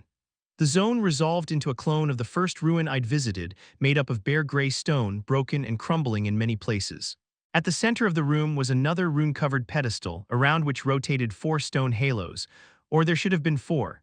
Instead, only 2 halos kept up their slow revolutions. From the shattered mass of stone at the base of the pedestal, it was clear what had happened to the other 2. Like before, a small crystal hovered just over the pedestal, pulsing with an inconsistent lavender light. And like before, something within the room, something other than the crystal, contained a monstrous amount of ether. A woman stepped out from behind the pillar. Kara lifted her blade defensively, but I put a reassuring hand on her shoulder. She shot me a probing glance before slowly lowering the weapon. The woman had ignored Kara entirely. Her glowing purple eyes were locked on me, or more specifically my armor. She was barely 5 feet tall and so thin as to be frail. Her skin was a muted pinkish lavender color, her short-cropped hair more amethyst, and she wore only white shorts and a chest wrap that displayed the interlocking patterns of spellform runes that covered every inch of her body. Where the first Jinn projection I had met was placid in both movement and attitude, this woman's unflinching gaze and noble grace carried a furious intensity that seemed to radiate from her like heat off a bonfire. She gave me a weak, sad smile, So someone recovered my creation after all. In truth, I expected its shrine to sit undisturbed until the end of time. Your creation, she dipped her head, gesturing to the armor I wore. When it became clear that the Indrath clan would rather destroy our people than accept we could not give them our insight into Etha, I attempted to form a resistance against them. The very few who were willing to fight back helped me to forge that armor, but it was too little and much too late. Rather than donning it myself and charging alone into a lost battle, I designed the zone where you found it in the hopes that it might one day be claimed by someone willing to fight against the Usura. Kirag gave me an uncertain look. Gray, what is going on? Is this an ancient mage? I gestured to the crystal, which flickered like a dying light artifact. No, not exactly. She's a consciousness contained in that crystal, they're like. Some kind of guardians or something. To the Jinn woman, I said, the last projection I met was a lot more confused to see me. Why aren't you? I have some echo of his memory and I knew you were coming. I only hoped you would arrive before the edifice housing my consciousness failed entirely. She nudged a piece of the broken stone halos with her toe. My sense of time is inaccurate, but I know the time I have left is limited. We should begin the test soon. Test? Kara shook her head. I don't understand. I quickly explained what had happened last time I found one of these Jinn projections and how I believed each one protected a piece of knowledge hidden in a keystone that could help me unlock new powers. Will we fight each other? I asked the Jinn woman who had watched us curiously while I explained. She smiled wryly. The irony of my placement here is that I was tasked to administer a different kind of test. Punishment for declaring our inaction against the dragons to be folly and failure as opposed to peace. She held up a hand to forestall the questions already forming on my lips. However, it speaks to my compatriots' inability to comprehend the desire to fight, to defend oneself, that they did not forbid me from passing on the martial techniques I developed in my life. By tasking me with a mental test instead of a physical one, they perhaps assumed that I would simply do as instructed and nothing else. She lowered her arms to her sides, and an Etha blade appeared in her left hand. It was long, thin, and very slightly curved, its form startlingly clear without the degradation my own meager attempts yielded as I forced the Etha into shape. The amount of energy contained within that single blade was enough to unleash several etheric blasts. As I said, short-sighted. Then a second blade appeared in her right. She crossed them in front of her, their sharp points searing twin lines in the stone at her feet, and when they touched one another, sparks flew hissing and popping through the air. Chapter 361, The Second Ruin. My eyes remained firmly on the twin etheric sabers glowing in the Jinn woman's hands. Admiration, excitement, and envy swirled in me as I examined her near-perfect creations until I forcefully pried my gaze away. What about the trial you're supposed to give me? It has already begun, she answered confidently. I will judge your worthiness as we battle. She spun on her heel and the room vanished, melting away both my armor and everything around us into a blank white nothing space. Don't dawdle now. The Jinn flashed toward me, her form becoming a streak of amethyst as her twin sabers swung outward in a broad arc at my throat. I swiveled on my heel, parrying her blows with a strike to her hands before I forced Etha into the shape of a hazy blade. Using the brief window as she brought her swords back up, I lanced at her side with my dagger. The Jinn spun mid-swing, twisting her whole body fiercely to gain the momentum to intercept my strike with her left blade. Sparks flared upon impact, but the only weapon remaining after the exchange was hers. The Jinn hardly waited for me as she began her assault, her twin blades becoming a barrage of intersecting crescents hellbent on shredding me apart. I summoned blade after blade of my own, each time pushing harder to force the shape together, to hold it when deflecting her attacks, but none lasted more than a single strike. You're holding back, the Jinn said tersely, mid-swing of her saber. Just as the amethyst blade whistled past me, it warped into the shape of a long staff. Pivoting on her laid foot, she grabbed her new weapon with both hands and swept at my legs with the butt of the staff. I fell to one knee from the force, and by the time I looked back up, her staff had become a warhammer. Jagged bolts of violet lightning arced across my body as God's step took me several dozen feet away just as the giant bludgeon created a shockwave of force upon impact with the white ground. The short-haired Jinn's expression turned to that of surprise for the first time, her eyes wide and brows furrowed as she took in what had just occurred. Again, she growled, launching herself toward me in a blur. I stepped forward, concentrating on the etheric paths converging around her even as I conjured a blade of my own. Using my Etha blade to merely redirect her strike was already enough to make it shatter, but it bought me enough time. Tendrils of violet lightning arced across me once more as I flashed behind the Jinn. However, in the time that it took me to form another dagger, the Jinn's own Etha blade had already intercepted my attack. Had you chosen to attack with your fist, I most likely wouldn't have been able to block it, she admitted, her sharp eyes seeming to look through me rather than at me. Your mind seems to have connected this Godrune with the deviant mana element of lightning. It explains much about your tendencies when using ether. I furrowed my brows in confusion. My tendencies? The djinn waved my question away, stabbing her etheric sword into the ground and casually leaning against it. Before that, I would like to ask first what it is you want from me, Arthur Leywin, she asked, her tone harsh. I froze before answering, realizing she had used my real name. The djinn's cropped hair bobbed as she cocked her head to the side. Have you grown uncomfortable with that name already? No, I answered, caught off guard. I wasn't sure how I felt. It had been months since anyone except Regis had called me by my real name, and I realized that I had become far too used to hearing myself referred to as Grey. It's fine. But I don't understand your question. Her bright eyes roved over me like searchlights. What do you want, Arthur? Is this a part of the test? I wondered, but out loud I said, I'm not sure that's the right question. What I need is to learn how to control fate. If fate were something that could simply be taught, passed on from person to person, then our universe might as well fit within a snow globe. She rested her chin on the back of her hand as she continued to devour me with her eyes. No, what you want is power, the power to protect all of your loved ones and defeat your enemies. I crossed my arms. But isn't that the same thing? Even with all 4 elements at my disposal, I couldn't defeat even a single scythe. I need something stronger. From what I've been told, that's fate. She stood tall once more, prying her ether blade out of the ground. Then you'll have to open your mind to new ideas. You are blinding yourself by attempting to see ether through the lens of mana, equating one to the other. Only after you understand ether as itself can you begin to understand fate. Now form your blade. Show me that you understand. My dagger formed as I stood up, its edge jagged and lacking substance. She eyed it with distaste. Strike me. I didn't hesitate, lunging forward and feinting to the right.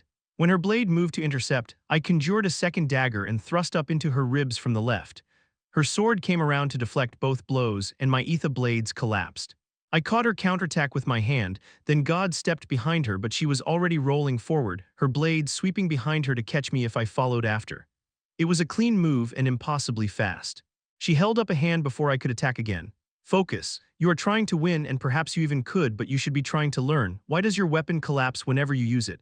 Because I'm not strong enough to maintain such a complicated form, I answered honestly. She frowned at me as though I were a foolish child. Wrong, you are stronger than you should be, stronger than me, at least this remnant of me contained with the memory crystal, and yet, a perfectly formed sword appeared in her right hand. Then a second in her left, then a third hovering just over her shoulder, and a fourth floating near her hip. She glowered at me and all 4 blades pointed at my face. It is not power you lack, it is perspective. As a human, you have always been expected to build on what you already know. Crawl, walk, run, yes. To wield ether, you must forget that there are rules to things. Constraining yourself to a system that already exists around you only holds you back. Do not seek to walk or run, ignore gravity and simply fly. I couldn't help but shoot her an amused smirk. I already learned how to fly. One of the flying blades hacked at my neck. I deflected with an ether blade of my own, but it shattered. The second flying sword swept across the side of my knee, while the 2 she held thrust at my chest and hip. Remembering Cordry's lessons, I fell into a defensive position and used short, rapid movements of both my hands and feet to intercept or avoid each attack, conjuring several etheric daggers one after the next, each one evaporating under the strain of her attacks. Her bombardment was relentless, with attacks coming from several directions at once. Although I was fast enough to dodge or block most, I still felt the repeated cuts and piercing thrusts where her blows did land. Eventually, she simply stopped, dismissed her weapons, and sat once again. I cautiously mirrored her, waiting silently for the lesson to continue. I wanted to think I had learned something, but so far her guidance had been too esoteric, too vague, to really help me understand how she conjured such powerful ether blades. While she made a fantastic sparring partner, my ability to maintain the form of a pure ether weapon hadn't much improved. That is because you're waiting for me to tell you what to do, like we were learning mana manipulation back at that academy of yours, she said shortly. But I cannot, I frowned at her. You claim to want to teach me, but also that I should simply pull this knowledge from the air, manifesting it as if by magic. Exactly, she said, giving me a single sharp nod. But I can sense your frustration, and I recognize that you are not a djinn even if you share a drop of our essence, and so I will attempt to explain this in a different way. She paused, her searching eyes peering deep into my own. I mentioned your tendencies earlier. You fail to form a true ether weapon because you treat the ether just as you would mana. You feel a constant, ever-burning need to be in control, Arthur Leywin, of your body, your magic, your life. With mana, this desire coupled with the depth of your confidence allowed you to progress at a remarkable speed. But with ether, you succeed only at building a barrier between yourself and your desire. Resisting the urge to argue about my apparent need for control, I said only, can you elaborate further? If I'm not supposed to control the ether, then what? Do you understand how your heart works or your lungs? She asked immediately, pressing a hand to her chest. Yes, I said slowly, unsure where she was going with this. Do you control your lungs? She asked. Do you force each breath, absorbing just the right amount of oxygen in your body? Without your focus, do you stop breathing? No, of course not. But I can control my breath. She snapped her fingers and pointed at me.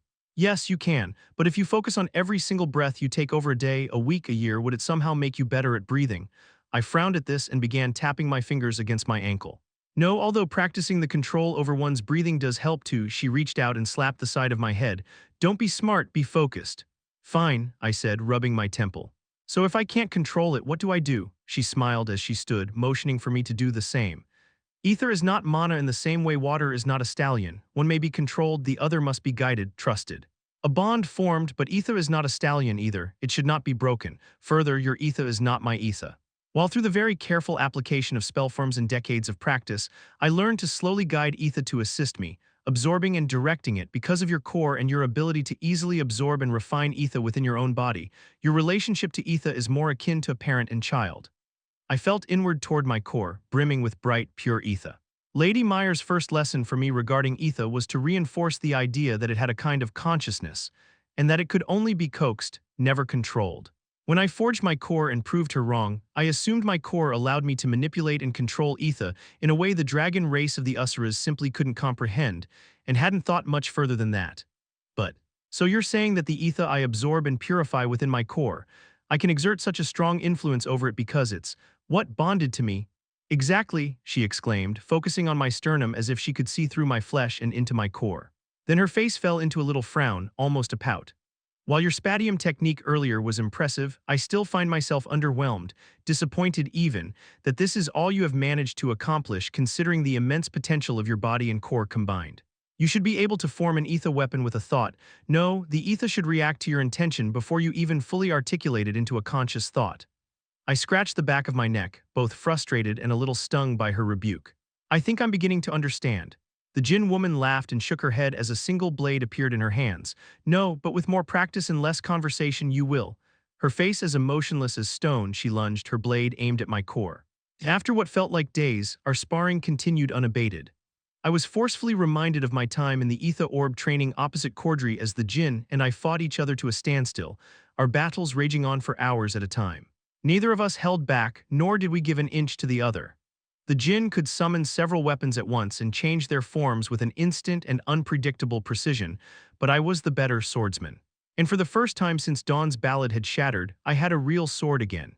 It had taken time for the Jinn's forceful message to sink in, but it wasn't the first time I'd had to relearn something I thought I knew well. Slowly, over the course of hours or days, I had practiced letting my intention shape the Ether blade. In practice, the concept was similar to how 3 steps had trained me to perceive the etheric pathways of God's step without first having to see them. Whereas before it had felt like trying to mold water with my bare hands, it had become as comfortable and natural as closing my hand into a fist, although maintaining the blade still required nearly all my concentration. I grinned as we fought, reveling in the feel of the etheric weapon in my hand. The blade itself was both longer and wider than Dawn's ballad had been, slightly wider at the base and tapering into a razor-sharp point, and glowed a bright amethyst color. A crossguard protected my hand, an addition I'd made after the Jinn struck a painful blow against my knuckles and disrupted my focus on the weapon. Holding the sword revitalized me, giving me back something I hadn't even realized I was missing. Both as King Grey and as Arthur Leywin, mastering the art of swordsmanship had been pivotal to my sense of self. And when Dawn's ballad was shattered, it was like losing a limb. Whenever my ether blade crossed with one of the Jinn's many weapons, a deep, resonant hum filled the air, and the space around them seemed to warp, flexing outward slightly and causing a visible distortion. It gave the impression that our combat was altering the very fabric of the world around us. And I had to wonder if it was merely due to our being in an entirely mental realm, some representation of my mind growing with the use of the blade, or if this mental simulation was accurately portraying the ether weapon's genuine physical impact. The Jinn threw herself at me with a piercing battle cry. The weapon in her hand shifted to a glaive, while twin blades spun at my head and hip. I leapt into the air, spinning horizontally with the ground so that the flying swords cut only air above and below me. With the glaive, the Jinn cut upward in a short, sharp motion meant to catch me midair, but I didn't need to have my feet on the ground to react. I god-stepped behind her, but couldn't maintain concentration on the summoned etheric blade in that between space. The time it took to reform the blade cost me any advantage, giving the djinn time to spin around to find me and then leap over my slash aimed at her waist. I redirected the momentum of my swing into an overhead chop, forcing her to bring up her own weapon, a sword again, to defend. I leaned into the contact and shoved hard, sending my opponent sliding backwards as I held my sword out to ward off a surprise attack from the weapons that flew unsupported around her. Triggering God Step, I flashed to her side, then immediately God stepped again to her opposite side and formed my blade, thrusting it at her chest. But she was already moving, her many blades swinging around to defend from multiple possible angles. I repeated this several times, each time trying to catch her off guard, attacking from a different direction, but she matched me step for step, neither of us able to land a solid blow against the other. Then suddenly her weapons vanished and she blinked, not her eyes but her entire body, like she'd turned momentarily invisible. I let my own sword fade away. "Are you okay?" she nodded, but I couldn't help but think that her form wasn't as bright as it had been. "I'm afraid our time is running short. We should." The white blankness vanished, and we were once again standing in the dilapidated stone ruins. "Return to your companions." The djinn projection was gone, and the voice was now emanating from the crystal at the center of the room. "You have performed well, descendant." Kara and Regis stood from where they had both been sitting against one of the crumbling walls. Kara looked relieved, but Regis was giving me an annoyed scowl. I noticed I was back in my armor, or more likely that I had never actually dismissed it, since the fighting had all taken place in my mind. "You took your sweet time," he said sulkily. "That lasted a lot longer than last time." "Oh," I said, not having given the passage of time even a second's thought while I was training with the djinn. "How long has it been?" 10 minutes at most," Kara answered, nudging Regis's side with her knee. "You were just kind of standing there, staring blankly. It was a bit creepy, really."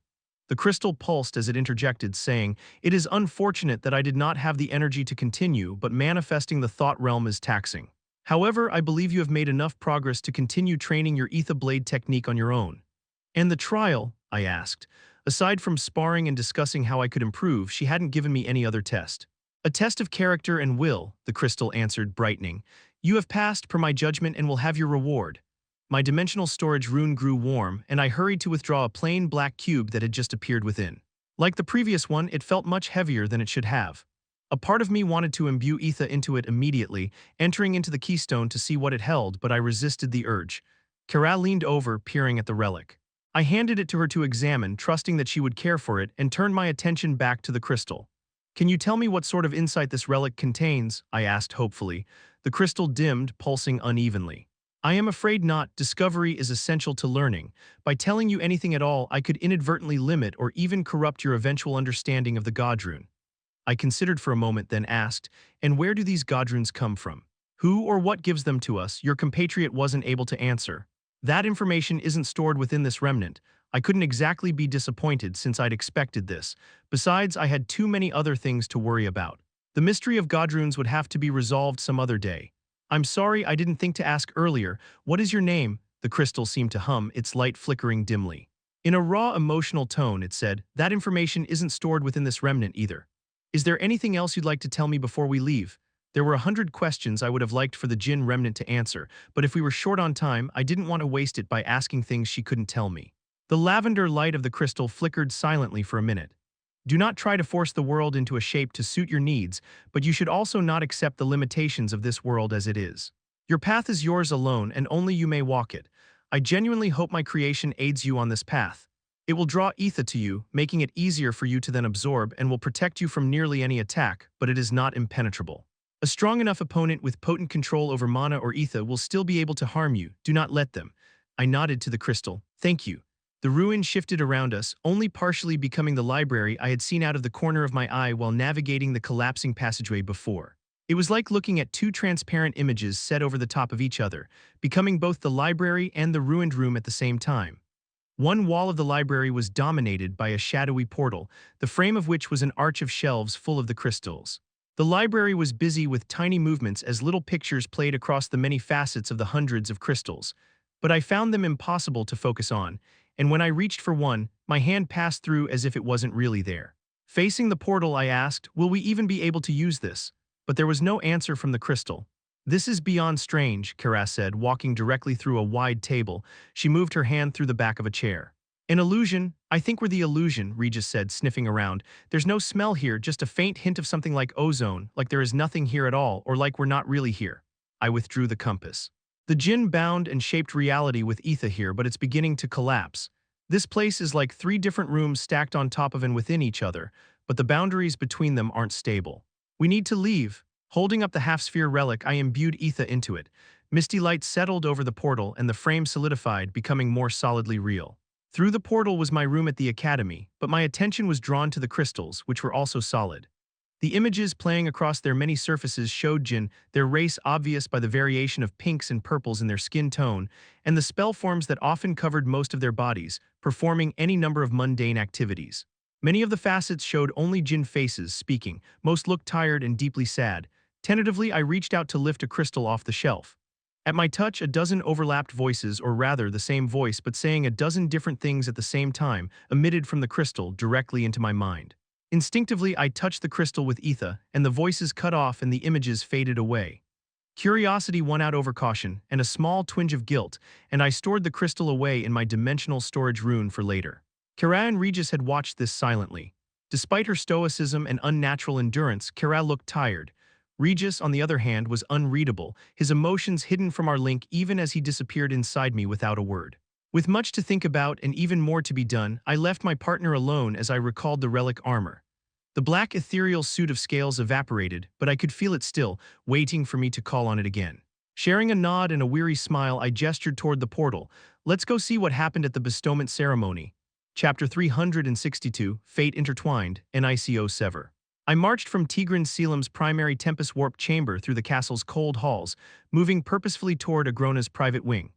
Servants bowed and pressed themselves to the walls as we passed, and even the many elite soldiers and high-ranking military leaders shrank back in fear of me as they should. I was in no mood to be disturbed or interrupted. I wanted answers and wouldn't be dismissed until Agrona himself delivered them to me. I took the spiraling stairs to Agrona's chambers two at a time, my grip firmly around Cecilia's wrist as she lagged behind me. The stairs opened up on a hallway that connected the main body of the castle with Agrona's private chambers. Unlike the cold stone halls we'd just come from, this chamber blazed with warm light. The walls were covered in artifacts and souvenirs of Agrona's many victories. Scattered among the dead relics and artifacts of Agrona's favored high-blood families were more gruesome keepsakes. A phoenix wing mounted so that it was spread out, displaying the feathers that still gleamed red and gold.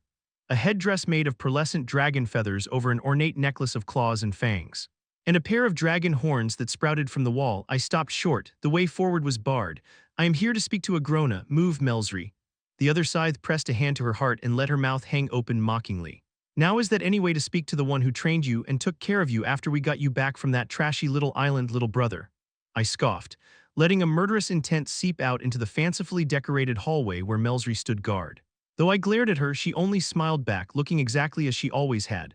Perfect silvery gray skin, pure white hair plaited into a thick braid that ran down her back, and dark lips and eyes that matched the two pairs of shining onyx horns that sprouted from her head and curved sharply back, a smaller pair directly beneath two larger horns. "I'm not your brother," I said waspishly. "What are you even doing here anyway?" She gave me a simpering little giggle, which she knew I hated and did purely to irritate me. Just some Victoriad business. Viessa was here too, but she left only minutes ago, I'm sorry to say. Her red-black eyes, the color of congealed blood, drifted to focus on Cecilia. Ah, the famous legacy. You wear the elven girl's skin well, I must say. That hair is to die for, I growled, stepping between Melsry and Cecilia. Shut up and leave her out of this. I felt Cecilia shuffle next to me. Nico, it's okay.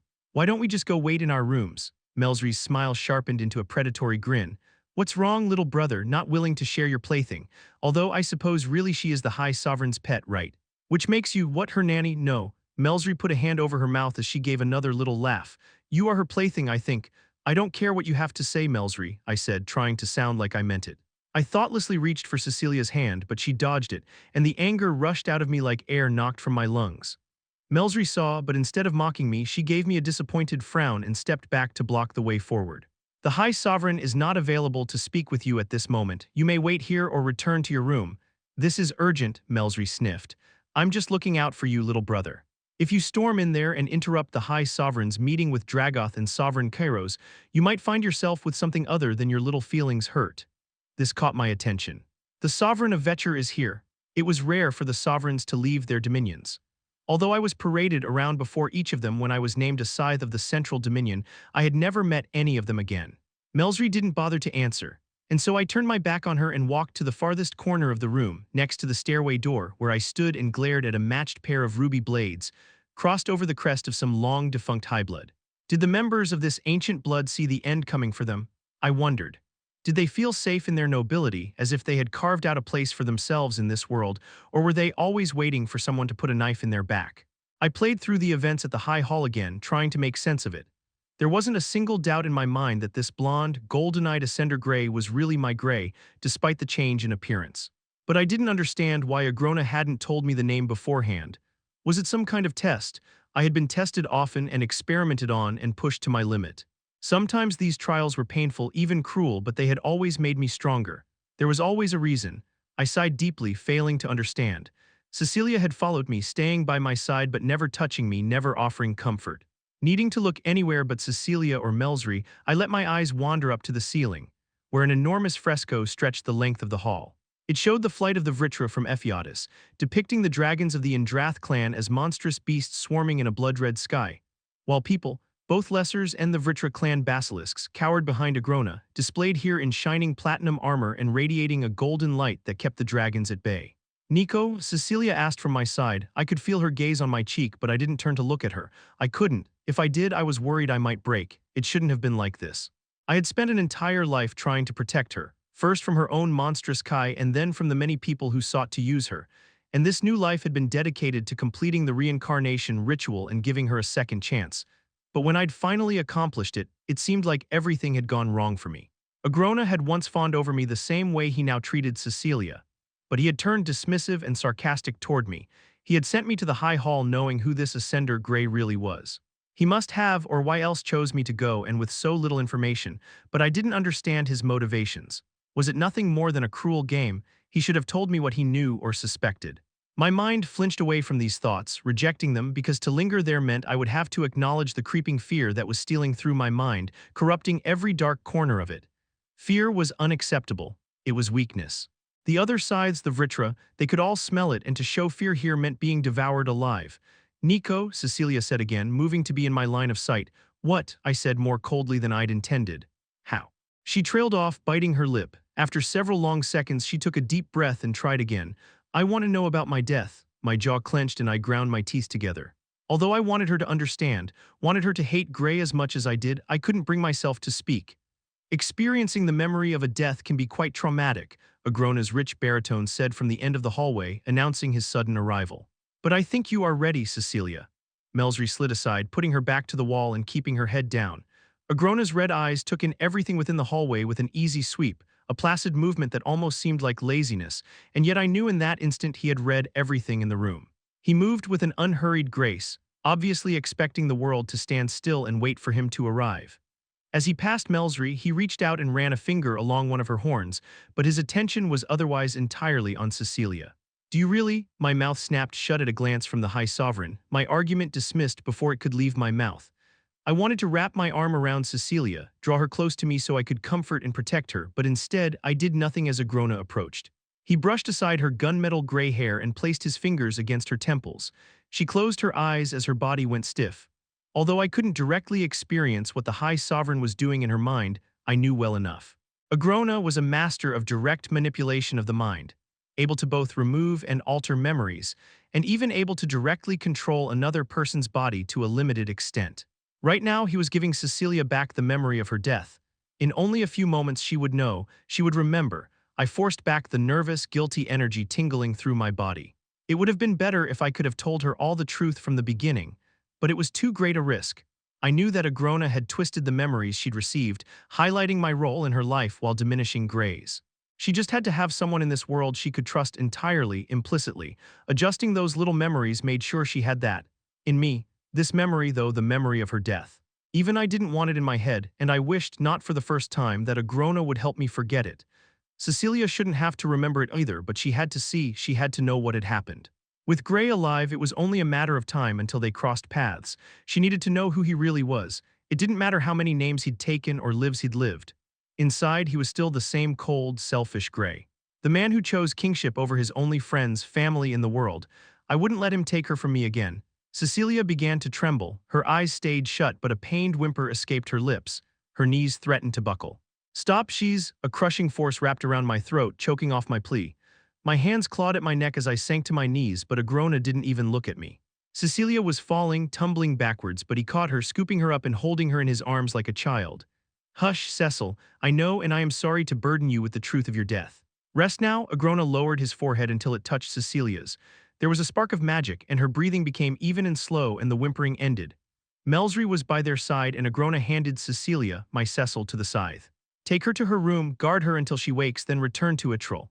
As you command, High Sovereign." Then she was marching away and taking Cecilia with her. Only when they'd gone did the invisible fist around my throat release. I coughed and choked, falling to my hands and knees, gasping for air.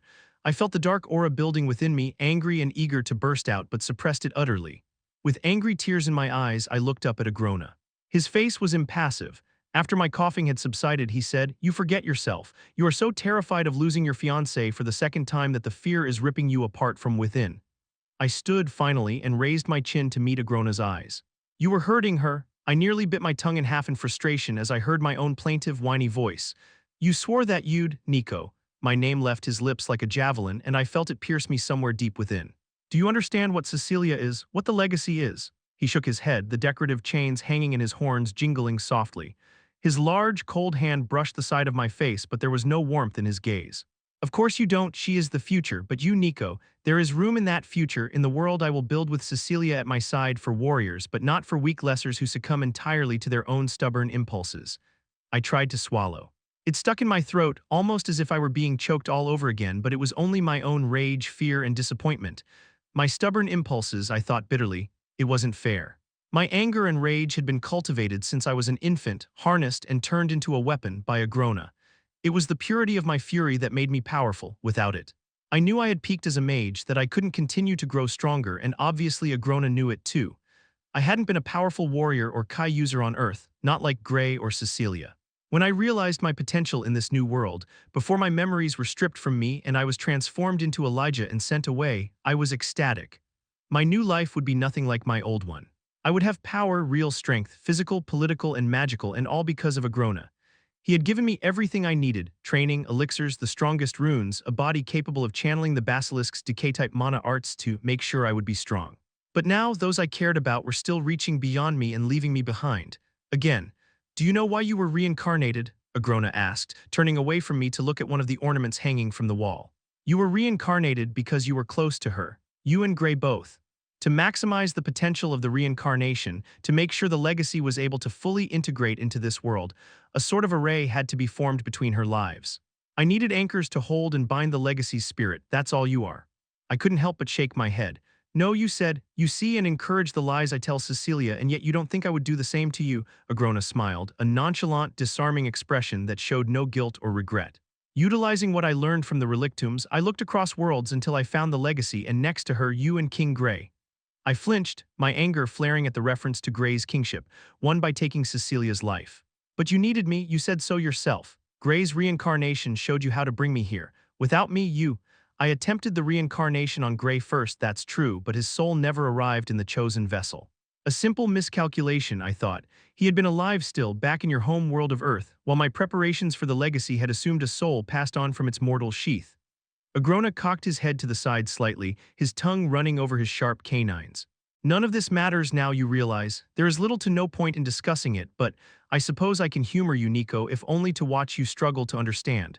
I glared back at him. His cool words, not cruel or mean-spirited, but curious and demeaning, like a disappointed parent humoring their child's foolish ideas, cut sharper than any knife, but I wouldn't show it. I too could be cold and dismissive if I wished. "Tell me, I deserve to understand." Agrona shrugged his large shoulders. "Although I can explain it, I can't make you understand it." Taking what I'd learned from attempting to spark King Grey's reincarnation, I began the process of your own reincarnation next, into the body of a newborn child from a prominent magical family with some lingering Vritra blood. You arrived as planned. Keeping my pace empty of emotion, I sat down onto a cushioned bench that ran along one wall of the hall. Leaning back against the wall, I crossed my legs and waited for him to continue. "But I needed 2 anchors," he continued, "and Cecilia had been close to no one else. We tried a few others, but none of their souls were strong enough to be reincarnated, and so eventually I set the experiment aside. Without the appropriate anchors, the legacy's reincarnation was too much of a risk. A proper vessel could not be forged. I thought back to my childhood in Alacria, to the endless training and experimentation. The thought of having Cecilia back allowed me to endure any torture. Although I hadn't known the full truth about my reincarnation and purpose, she had always been the carrot Agrona dangled in front of me, promising that, if I grew strong enough, someday he would be able to reincarnate her as well. That promise kept me from going insane. What about me then, my childhood, everything you did to me? We didn't know what benefits your reincarnation might provide, so I kept you here, ordered that you be raised and trained among the Vritra. We tested you, experimented on you, and you proved that a reincarnated soul was indeed extraordinarily potent. It kept my hope up that someday I could return to my plan and the legacy would be mine to control. And so, Arthur, I felt a twinge as I said the name, and memories of our time together at Xyrus Academy came rushing unbidden to my mind. Yes, Arthur, somehow born a Leywin, a continent away outside of my dominion. Agrona shook his head with apparent amusement, causing his ornaments to jingle again. Ah, Sylvia, always the clever one, hidden away in the wildlands of Dicathen, fatally wounded and yet still a thorn in my side.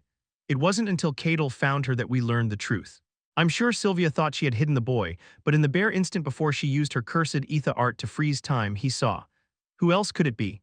What human child could be so important that Sylvia would drain herself of energy and reveal herself to my hunters in order to save them? As soon as I learned what had happened, I knew. And so you took my memories and sent me to Dicathen, to Radia's. My life as Elijah had begun with the dwarves, a blank slate. Even my real powers had been suppressed and hidden from me. I wondered now what I might have become if those years spent as Elijah hadn't been stolen from me. Would I have still reached the peak of my abilities so soon? I didn't think so. Agrona had stolen that potential from me, all just to bring me close to Grey. Couldn't you have sent me as a spy? Why? I swallowed hard. Why take my memories? Why take that time from me? Do you think you could have kept yourself from attacking Arthur the moment you saw him? He asked with a taunting smirk. Could you have forged a true friendship and bond in this life if you were carrying the prejudice of your old life? For Cecilia, yes. Anything, I answered, wanting desperately to believe it for Agrona to be wrong. Your anger was an unwanted variable. Why would I take an unnecessary risk just for your sake? By taking your memories, your knowledge of your own reincarnation and birth in Alacria, I could more safely bring you together, the two anchors for the legacy's reincarnation. I put my head in my hands and pictured ripping Agrona's horns free from his skull and plunging them into his chest again and again until there was nothing recognizable left of him. How did you know I would even find him, Arthur? A heavy hand rested on the top of my head and I closed my eyes. You two were bound by fate. You, Grey, and Cecilia made up the 3 points of the array. I was certain you would find your way to each other, but I set my spies into motion regardless, and they expanded our network across Dicathen, and I waited. It was years before he resurfaced in Xyrus. But our people were well placed there to find him, and once he'd revealed himself, there was no mistaking the signs. Impeccable swordsmanship, a quadra-elemental mage, awakened at only 2 years of age. And he wore a dragon feather around his arm. Radia's sudden insistence that I become an adventurer despite my age, I muttered, already understanding the rest. And it was our closeness with the elven princess, Tesha Iralith, that made her the perfect vessel for Cecilia's return, just like on Earth. A girl who loved Grey first, who only even saw me because I was standing next to him. Agrona's strong fingers wove into my hair before suddenly and painfully jerking my head up so I was staring into his scarlet eyes. What did you expect to happen, Nico? That you and the legacy would retire to a cabin in the woods and live the rest of your days carefree and peaceful, frolicking and copulating and forgetting everything that had ever happened to you. After I dedicated such time and resources to her reincarnation, no, you had a purpose which you dutifully, albeit unknowingly, served. He released me and began walking away down the hall, but I wasn't finished with him yet. What about Grey? Agrona stopped and turned, giving me a confused frown as if he couldn't possibly understand why I would ask about my arch-nemesis. King Grey, Arthur Leywin, Ascender Grey. His name no longer matters because he no longer matters. His role is complete, just as yours is. I suspect he survived because my daughter somehow sacrificed herself using the ether arts of her dragon mother, which serves me well. Sylvie was always the greater danger than your little quadra-elemental friend. But how did you know this Ascender was the same Grey? Why? I took a deep breath, holding onto that image of Agrona desecrated at my feet. Why send me to the High Hall if you already knew? Saris told me some time ago, Agrona said nonchalantly, as if he were referring to some mundane, unremarkable rumor. She thought like you that Arthur was somehow important, that news of his unlikely survival should matter. You lessers and your silly grievances. Ever since Dragoth's retainer was slain in Dicathen, what was his name? Udo, it's been let me kill him, High Sovereign. Oh no, no, please give me the honor. There was a time when he could have been a threat, perhaps, when he had the Usras in his pocket because of my daughter, but that time has passed. I felt the foundation that had held up my entire new life shift and begin to crumble beneath my feet. In both lives, Gray had been my closest friend and most hated enemy. Even more than Cecilia, his very existence had completely changed the course of my lives. I wouldn't simply allow him to live, knowing what he had done. And what he still might do, I thought. As long as Gray lives, Cecilia isn't safe. And yet Agrona dismissed him, dismissed us both. Why did he not understand the threat Gray posed? You are wrong, I said coldly, standing and slowly approaching the towering Vritra Lord. He smiled in amusement. Please allow me to hunt Gray down, High Sovereign, I said, trying not to beg, but very aware of how my words were an echo of his own mocking imitation. I thought he was dead once, but somehow he escaped my revenge. Let me have another chance. After everything you've done to me, you owe me this, you owe me Gray. Agrona's smile twisted into something sour, almost pitying. You are owed nothing, but if you wish to run off and reenact your revenge, be my guest. Perhaps killing him will do something to quench your eternal inferiority complex. Assuming he doesn't kill you first. Agrona shrugged as if he truly didn't care either way. First, though, return to the legacy and relieve Melsry, and do not forget, Cecilia is the future. Make sure she has everything she needs. Agrona turned on his heel and moved with unnatural swiftness down the hallway, leaving me to stew in my disappointment and anger. I do not need your approval. I will find Gray. I will find him and I will kill him, and this time he will not come back. Chapter 363. The sun had just risen, covering the campus in a blanket of amber and violet. I settled in again atop the flat, crenellated roof of the hollow tower, relishing the view and the cool breeze that I couldn't get in my room. While it had been built as a watchtower ages ago and had been kept as a place to meditate, newer and fancier buildings had left this structure all but abandoned. Letting out a heavy breath, I withdrew the keystone and turned it over, examining the simple black cube. Its surface was plain and matte. Its only remarkable physical trait was its weight. Who would guess that this homely thing contained insight capable of rewriting the world? I mused. Even knowing everything that I did, I still found it hard to believe that something this small and tangible held the secrets that could ultimately allow someone to gain insight into fate itself. Regis jumped out of my body and sniffed the relic. It could at least have some ominously glowing runes or something to tell you how important it is. Turning his back to me, he crossed the roof and put his paws up on the parapet. Anyway, you have fun with that. His body tensed to jump. Hold on, I said quickly. Where are you going? He replied with his back still to me. I have some training of my own to do. Training separate from absorbing ether. Why all of a sudden? I asked, moving to stand next to him. Regis stiffened but refused to look at me. Because I was brought into this world to be your weapon, your protector, but lately it feels like I'm doing neither. We're supposed to be partners, but you keep getting stronger by learning new edicts of ether. I don't want to just watch as the gap between us widens. For the first time in a while, I was at a loss for what to say to my companion.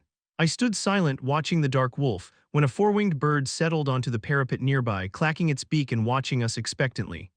I withdrew my packed rations, a habit I kept up despite rarely needing to eat, and pulled out a slice of dried and peppered meat, tossing it to the creature. It hopped down to the stone roof and grabbed its prize before shooting off, its four wings carrying it swiftly out of sight. I didn't realize that it bothered you so much, I finally mustered.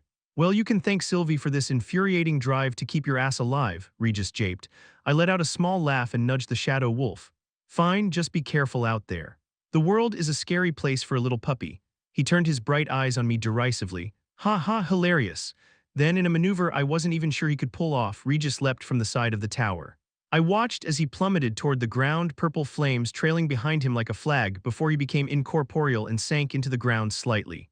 Once he was solid again, Regis took off at a sprint to the north, headed out of the campus toward the mountains.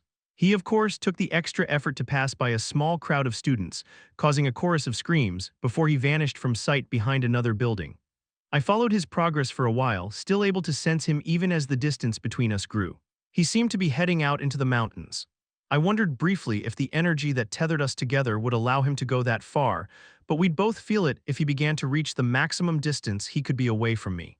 Since we hadn't tested this aspect of our relationship since the bridge zone I traversed with the Granvilles, I didn't really know how far he could go. I'm sure he'll be fine, I told myself, turning back to the reason I'd come up to this tower in the first place. The black cube sat heavily in my hands as I stared at it. A minute passed, and then another as I regarded the keystone. With a sigh, I stored it back into my dimension rune. I should be diving straight into the keystone, training, absorbing ether, doing something to get stronger, but my mind wasn't there. I couldn't push myself every waking moment, more so after just getting back from one of the Jinn ruins.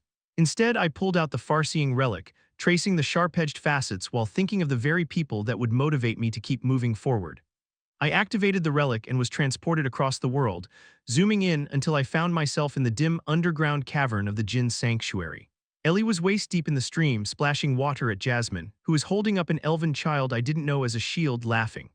A knot formed in my chest as I then noticed my mother, Helen, and the rest of the twin horns sitting around a low-burning campfire at the edge of the stream, watching with weary smiles.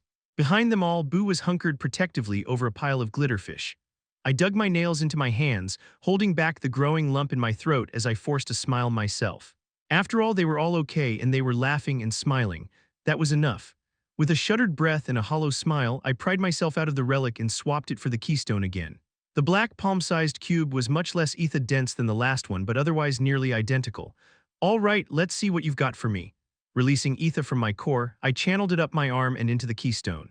My consciousness seemed to follow it as I was drawn out of my own body and inside the Jinn relic. First, I was met with a wall of purple clouds, as expected. The wall shivered at my approach and I passed through easily. I expected to find another puzzle, something to manipulate or work it like in the last keystone, but instead, darkness, complete utter darkness. Panic overcame me as I was suddenly jolted back to the tower roof, clutching the black cube, sweat pouring down my face and making my palms slick.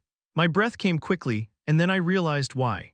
The inside of the keystone felt exactly like that in-between place after my body had been destroyed and before I woke in the relictums. Like my mind was the only thing that existed in the entire universe. Hovering in a field of reflectionless black, I remembered, but it's not the same, I'm still here this time, nothing has changed. Taking several deep breaths to calm myself, I tried again. This time the sudden absence of anything except for myself was less startling, but the inside of the keystone was no less eerie. I drifted around for a while, unsure if I was actually moving or only trying to, never striking a wall or any sort of mental object. Like the sea of geometric shapes I'd had to manipulate inside the Aroa's Requiem keystone. It was oblivion. Even time held no meaning within the keystone, and I had no way of knowing how long I drifted for. At some point, I began to worry I might miss my class, but when I stopped channeling ether and left the black space, only a few minutes had passed. And so I pushed myself back in and continued to wander the empty depths. It was like swimming deep down in the ocean where the light doesn't reach. Up, down, left, right.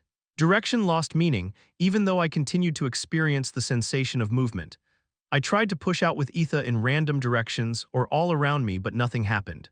I tried to imbue myself, or whatever of me existed in that space, with ether, but again this accomplished nothing. Then I just allowed myself to drift. My thoughts wandered for a while, then stopped, and it was kind of like sleeping. The darkness rippled suddenly, a visual distortion within the black-on-black void, like something had moved within it. I reached out with ether, trying to interact with the phenomenon, but nothing happened. The door onto the rooftop creaked open, a vague noise heard just as the edge of my consciousness, and I withdrew from the keystone in irritation. This flash of frustration quickly melted into curiosity as a familiar face peered at me from the doorway. "Valen," I said stiffly, looking up at the high-blood youth, who was standing framed in the dark doorway, one hand still on the door. His eyes lingered on the keystone as I returned it to the extra-dimensional storage rune. "Are you lost?" Valen's eyes swept nervously across the tower roof, but he didn't move away from the door or even let it close. He cleared his throat. "I was looking for you, Professor." I cocked an eyebrow at the boy, frowning. "How did you even know I was up here?" Valen shot a quick look back into the door stairwell behind him, took a deep breath, and stepped away from the door, letting it close. He cleared his throat again before speaking. "I happened to run into Seth on my way to your classroom. I think he was looking for you too, and he mentioned he'd seen you come here a few times, so I thought." He winced, letting the thought trail off. "What do you need?" I asked tartly, then remembered that the bestowment ceremony had taken place earlier today. "Is this about the bestowals?" The tall young man leaned back against the heavy door, letting his head rest against it with a solid thud. His dark eyes gazed up into the brightening sky. Just as I was about to repeat my question, he said, "I received an emblem." An emblem was the second highest tier of rune for an Alacrian mage. From what I understood, receiving such a powerful rune at a young age was life-changing, even for highbloods. I cocked a brow. "Are you sure? I'd congratulate you, but you don't look very pleased about that." Valen let out a humorless chortle. "Father is ecstatic, of course. My blood seems to think I'm some kind of prodigy now." I let out an impatient sigh while leaning back against the parapet opposite of him. Well, I'm sure you didn't come all this way just to brag, so out with it. He scratched the back of his head. I just didn't have anyone else to talk to. My blood, they don't understand, and my associates, I scoffed. That's an odd way to address your friends. Valen gave me a hard look, breaking through his awkward hesitancy somewhat. A Ramsir does not have friends, according to my father. Just servants, acquaintances, associates, and allies. After a brief pause, he added, and enemies, of course. I nodded in understanding, thinking back to Trotius Flamesworth and what he was willing to do for the sake of his family name. I don't want to be a prodigy, Valen blurted, his head down. Ever since I was an infant, I've been raised as a warrior, scholar, and leader, with the expectation placed on me at birth that I would become High Lord of the Ramsir Highblood. Never, not once in my life, has anyone asked me what I want to do or become. And receiving such a potent rune will only have exaggerated that expectation, I confirmed. He nodded wordlessly as he turned back around. Well then, let me ask, I retorted. What do you want to do? Valen deflated, and for the first time he looked like the kid he was, not someone trying to put on the airs of a High Lord. I don't know, but I wish I had the chance to find out. That's all I mean. Maybe what my blood wishes of me is exactly what I want to do in the long run. But it will never feel that way unless I am allowed some kind of choice in the matter. I want to explore the world outside of the narrow boundaries my tutors and blood have set for me, but receiving this emblem only seems to have cemented my fate, instead of giving me power over it. He watched me carefully for a response, good or bad. Perhaps he expected me to rebuke him, to tell him how fortunate he was, to encourage him to do as his family wished, but I kept my silence. Suddenly he gave me an unexpected smile, and his eyes focused somewhere far into the distance.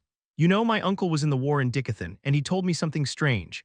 Over there, teenagers, sometimes as young as 13 or 14, often go off on their own to be adventurers, fighting against monsters and delving into dungeons.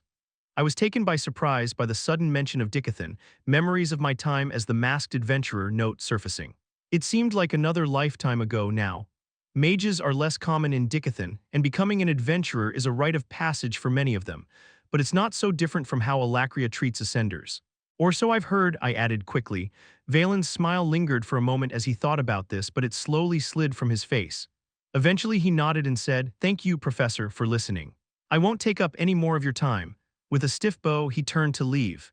You know, Valen, I said to his back, my voice soft, it's only going to get harder to go against their wishes as you get older.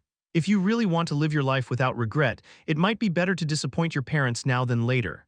He froze, half turning to look back at me, his face inscrutable. Finally, with a curious smile, he left, and the door closed between us again.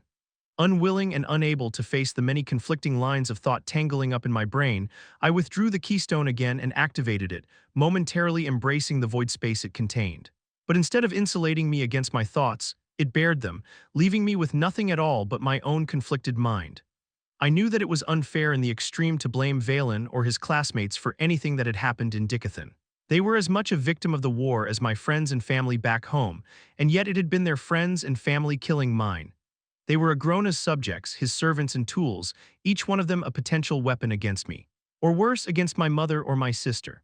But more and more I had detected a hesitancy in the Alacrians to follow their overlord, especially among the students. At first, I had assumed Karaz's lack of respect for the Vritra was something unique to her, a manifestation of her existence as a Vritra-blooded Alacrian in hiding, but my time at the academy had shown me this wasn't true. Aside from Professor Aphelian's poorly hidden disdain for the war, the students' feelings were plain enough on their faces every time a Lenoir was mentioned. A lot of powerful young Alacrians had lost everything that day, and I don't think all of them blamed the Usras for it. With a frustrated sigh, I stepped out of the keystone and put it away. It was clear I wasn't going to get anywhere with it while I was so distracted or while my mind was full of uncertainty. From the hollow tower, I meandered around campus for a short while before making my way to my classroom. I was relatively early, but my thoughts refused to settle and I couldn't focus on anything, so I turned the gravity up by several times in the training ring and started to work out my body. Although I would have enjoyed a chance to summon the Ether Blade, I didn't want to explain it to anyone who happened into the classroom. I didn't train for long. The sound of the door slamming open and hurried footsteps moving down the stairs pulled me out of repeating one of the many forms Cordry had taught me. "You're here," Mela shouted, rushing toward the ring. Quickly hopping out of the training platform, I pressed a finger against her forehead to keep her outstretched arms from wrapping around me. Mela let out a surprised squeak as she hugged the empty air between us. "Good news?" I asked, crossing my arms nonchalantly while leaning back against the base of the raised training platform.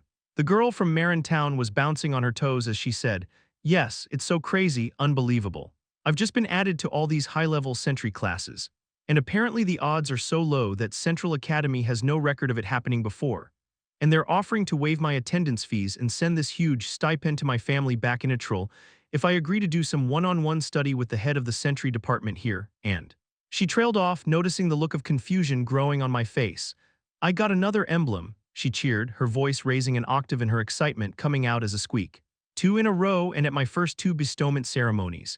The chances are like next to zero. They thought about pulling me out of this class to focus on Sentry stuff, but the director apparently really wants me at the Victoriad now. Her grin faded and she looked at me with obvious concern. What's wrong? I thought you'd be proud of me. Did I say something I shouldn't have, Professor? Suddenly she stepped back and bowed so low her hair brushed the floor.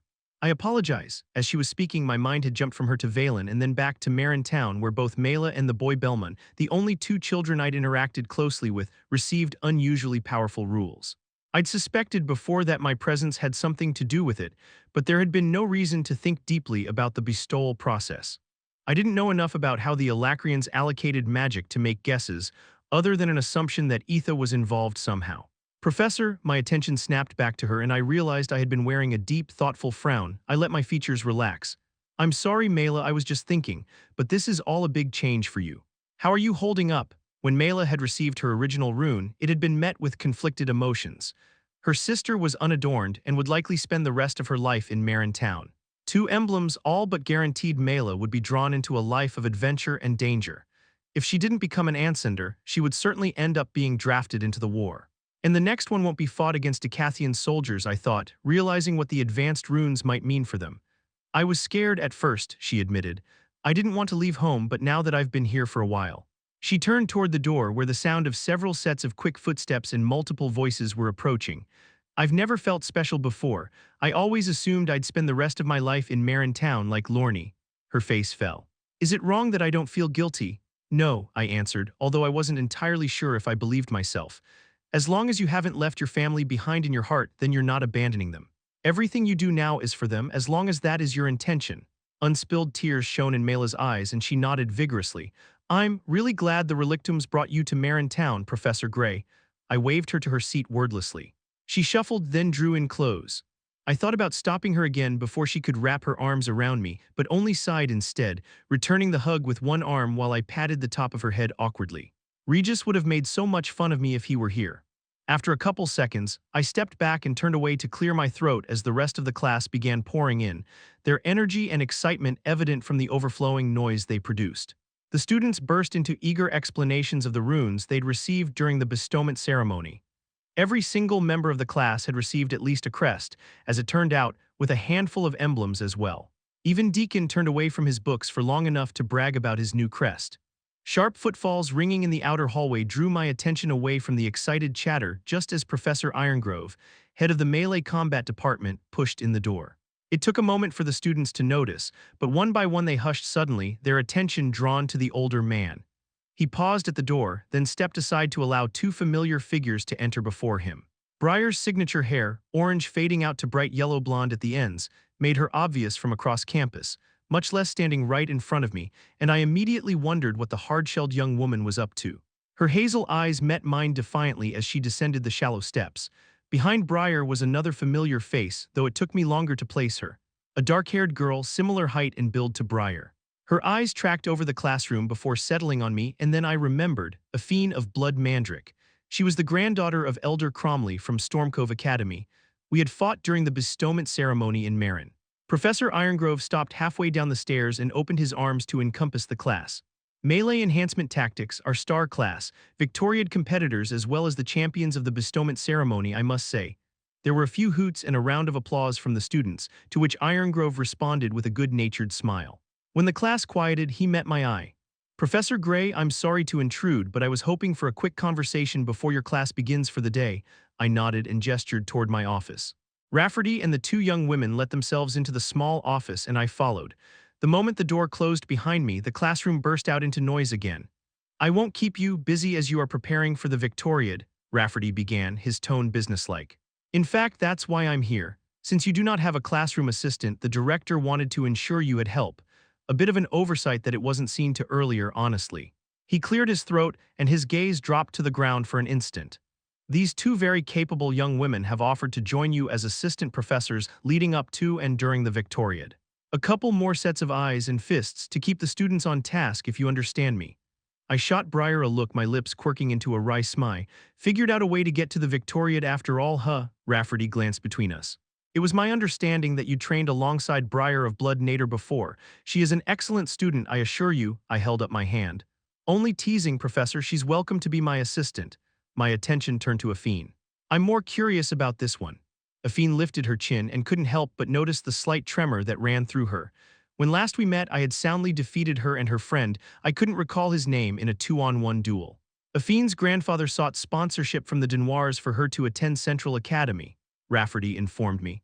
The Denoirs were quite vocal in their eagerness that she be given a place within our ranks, and Cromley himself reached out to me to provide a recommendation for his granddaughter. I heard the story of your duel in Ittrel. Based on that alone, two students fighting an accomplished ascender nearly to a standstill. Sure you agree that she would make an excellent assistant. My eyebrows rose slowly higher as Rafferty talked, and I had to consciously repress a surprised scoff at the mention of our fight. The young woman had some talent, but if the Denoirs were involved, it seemed very likely she would be asked to spy on me just as Kara had. Pushing back on the posting had its own set of disadvantages, however, and seemed more trouble than it was worth. I nodded in affirmation. Both fine. I'll be glad to have a couple of babysitters around while I focus on the important stuff. I bit back a smirk as Briar and Afine shot me matching glares. Now, Professor Irongrove, I'm sure you have things to attend to because I know I do. The void was empty and motionless around me. The darkness no longer rippled and I sensed nothing else. No presence, no energy inside the keystone with me. Intermittent pulses of ether emitted from my body as I drifted through the dark. There was no response. Eventually, my mind strayed away from the emptiness and back to the real world. The class had responded well to Briar and Afine's presence. Although Briar was only in her second season at the academy, she was older than most of the others and had benefited from Darren Orden's private tutoring, while Afine was nearing her final season. The two young women had stepped eagerly into their roles, helping me drill the class on a series of new forms, offshoots of Cordry's training that I thought would challenge them leading up to the Victoriad. It was then, when I let myself be distracted, that I saw it again, a curtain-in-the-wind movement through the inky black space.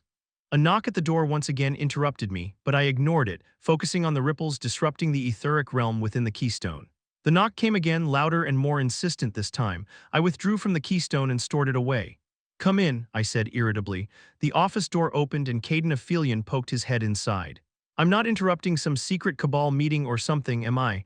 What can I help you with?" I asked, deadpan, not in the mood to exchange pointless witticisms.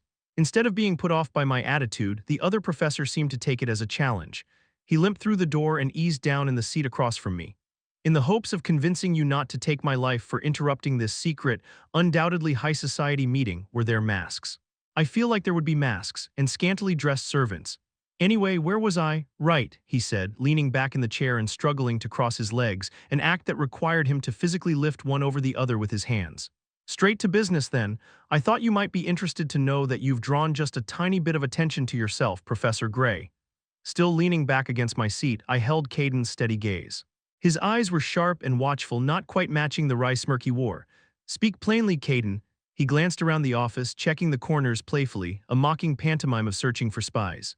"Word of your class's success during the bestowment ceremony has traveled quickly and far. You know Sulla of Blood Drusus, yes? The head of Cargiden's Ascenders Association. He's a friend of mine and apparently has received letters from every corner of Alacria wondering about you, where you came from, etc." He waited, watching me curiously. "Is there some reason you're telling me this?" I asked. Caden shrugged nonchalantly. "Like I said when we first met, you seem like a man who prefers to keep his business private, and yet, it seems like half the Highbloods and Ascenders from Rosser to Anika now know your name. It's whispered often in Vetcher in particular, according to Sull." "And why would that be?" Caden's smirk sharpened. "You should know as well as I that every instant of the Victoriad, every appointment, every match, hell, every handshake or lack thereof is closely watched because the event itself can change the political face of entire dominions. A change of retainer or scythe can cause bloods to rise and fall, the perfect opportunity for an ascender of unknown blood to make a sudden and violent ascent through the ranks of power." His smile fell away as he spoke. "But I'm not here for answers or even to share my conjecture. I simply wish to let you know as your self-proclaimed friend that you are being watched closely and from many angles. Whether you seek to challenge for the position of retainer of Vetcher or not, you have certainly spawned a whirlwind of rumors. I couldn't help the surprised laugh that burst out of me, drawing an uncertain smile from Caden. Is that the rumor? I said, practically gasping with amusement. Oh, perfect, perfect. Caden must have found my laughter contagious because he began to chuckle as well. So you don't intend to challenge to be Dragoth's retainer? I shook my head and wiped a tear from the corner of my eye. No, not in the slightest. Ah well, there goes the bet I planned to make. Anyway, I won't keep you longer, I just thought. It's fine, I said, my irritation soothing. I appreciate the information. Caden limped his way to the door, moving slowly. As he left the office, I said, Karam mentioned you were in the war. We should trade stories one of these days. He pauses, his eyes widening slightly. Sure, maybe invite me to your next Cabal meeting and I'll tell you all about it. I still wasn't entirely convinced that he hadn't seen something the night Sierra and I stole the compass, but if he had, he was keeping it close to his chest. It seemed more likely that he hadn't seen anything at all, considering the dark and the rain, and he hadn't brought that chance meeting up again or even asked how Hedrick had fared. I was still considering his words as I left the building for the day. Although any attention was unwanted at this point, at least the nobility had invented their own reasons for my fame, as I'd expected. And if Agrona or his scythes had caught wind of me yet, they hadn't made the connection between my two identities. If they had, I was sure they'd have arrived in force already. Thoughts of conflict with Agrona's forces were interrupted as I caught sight of a familiar head of navy blue hair just a few dozen steps ahead of me. I moved more quickly in order to catch up to Kara, but slowed when I noticed she was reading a letter as she walked, disregarding the crowd around her. After a moment, she tossed her hair and began to rip the letter to pieces. More orders to spy on me? I asked, making her jump. She spun around, crumpling the ripped pieces of the letter into her fists. Her cheeks were quickly turning red. I was joking, but it was, wasn't it? She glanced around us at the passing students. Yes and no, it was an invitation to dinner again. I've already refused, but my adoptive parents are persistent. The gears in my brain turned as I thought back to Caden's advice about all the highbloods growing curious about me. With the Victoriad looming, I had to consider what might come after my time as a professor ended. It felt appropriate to start planting a few seeds for the future. I held out an arm for Kara to take, which she did with a suspicious glance. I'll need some help picking out my outfit if I'm to be in the presence of such renowned and powerful highbloods as High Lord and Lady Denoir. Chapter 364. A path of rich red paver stones led up to the Denoir estate, flanked by thigh-high bushes that were currently blooming with bright blue flowers despite the chill from the mountains. The mansion itself was huge, easily 3 times the size of the Helstia estate where I had lived in Xyrus, and the grounds around it rivaled the yards of the royal palace from my previous life. After taking a moment to make sure that Regis was still well within range of me, I strode forward. Floating light artifacts began to blink to life throughout the gardens as we approached, bathing the grounds in a soft yellow glow. One of the oversized double doors into the estate opened, and a woman in an ash-gray uniform came rushing out, moving quickly to meet us. Her bright orange hair was pulled up in a bun, just as it had been when I'd seen her outside the Relictum's Dissension portal. Lady Kara, she said warmly, stopping in front of us and bowing, and Ascender Grey, she bowed again. Welcome to the Denoir estate. Thank you, I said, returning her warm smile. And you would be Nessa, correct? The woman was clearly surprised, but made an effort to hide it, bowing a third time. You honor me. Although her tone was steady, I could just see a red blush spreading onto her cheeks. No need to be so humble, I said, gesturing for her to straighten. Kara expressed that you are half the reason she stayed sane under the High Lord and Lady's roof. Nessa's blush deepened, and she seemed unsure how to reply. Kara saved her by reaching for the woman's arm and continuing toward the house. After a few steps, Kara shot a glance back over her shoulder, her expression both playful and scolding. She had prepared me for the evening, telling me everyone's names and explaining the evening's protocol, even outlining the likely topics of conversation should her adoptive parents attempt to wrangle me into some political debate. Kara most likely viewed me as some sort of unsociable brute who preferred picking fights with mana beasts to being sociable, and I guess she wouldn't be entirely wrong. But she didn't know that I had been a king in my previous life, which had given me years of practice dealing with people like the Denoirs. A few more servants were waiting in the entrance hall. Although most kept their eyes down in a respectful bow, a younger woman glanced a peek only to meet my eyes. I flashed her a polite smile, which she responded with a panicked look before averting her eyes back to the floor. From there, we were led to a posh sitting room. Lavish furniture was arrayed in small groupings throughout the large room, which burst with color, and an entire bar ran along the far wall. Standing at the bar was Lauden Denoir, who I'd met at the culmination of my trial. A woman in a sprawling maroon dress with brilliantly white hair that draped over her shoulders was leaning back in a lounging chair, Kara's adoptive mother, Lenora Denoir. The blonde swordsman Arian stood in one corner. Lenora stood gracefully as we entered, practically floating up out of her seat and giving us a well-practiced but welcoming smile. Her eyes took in everything from my boots up to my wheat blonde hair in a single glance, and I could practically see the gears turning behind her perceptive eyes. Nessa bowed and stepped aside. Lady Lenora of Highblood Denoir. Lady Cara has returned. She brings with her a guest, Ascender Grey. Then she straightened and backed up so she was nearly pressed against the wall next to the sitting room door, still as a statue. Please, Lenora said, gesturing to the closest couch. Join me and my son for a drink while we wait for my husband. He should be down any moment.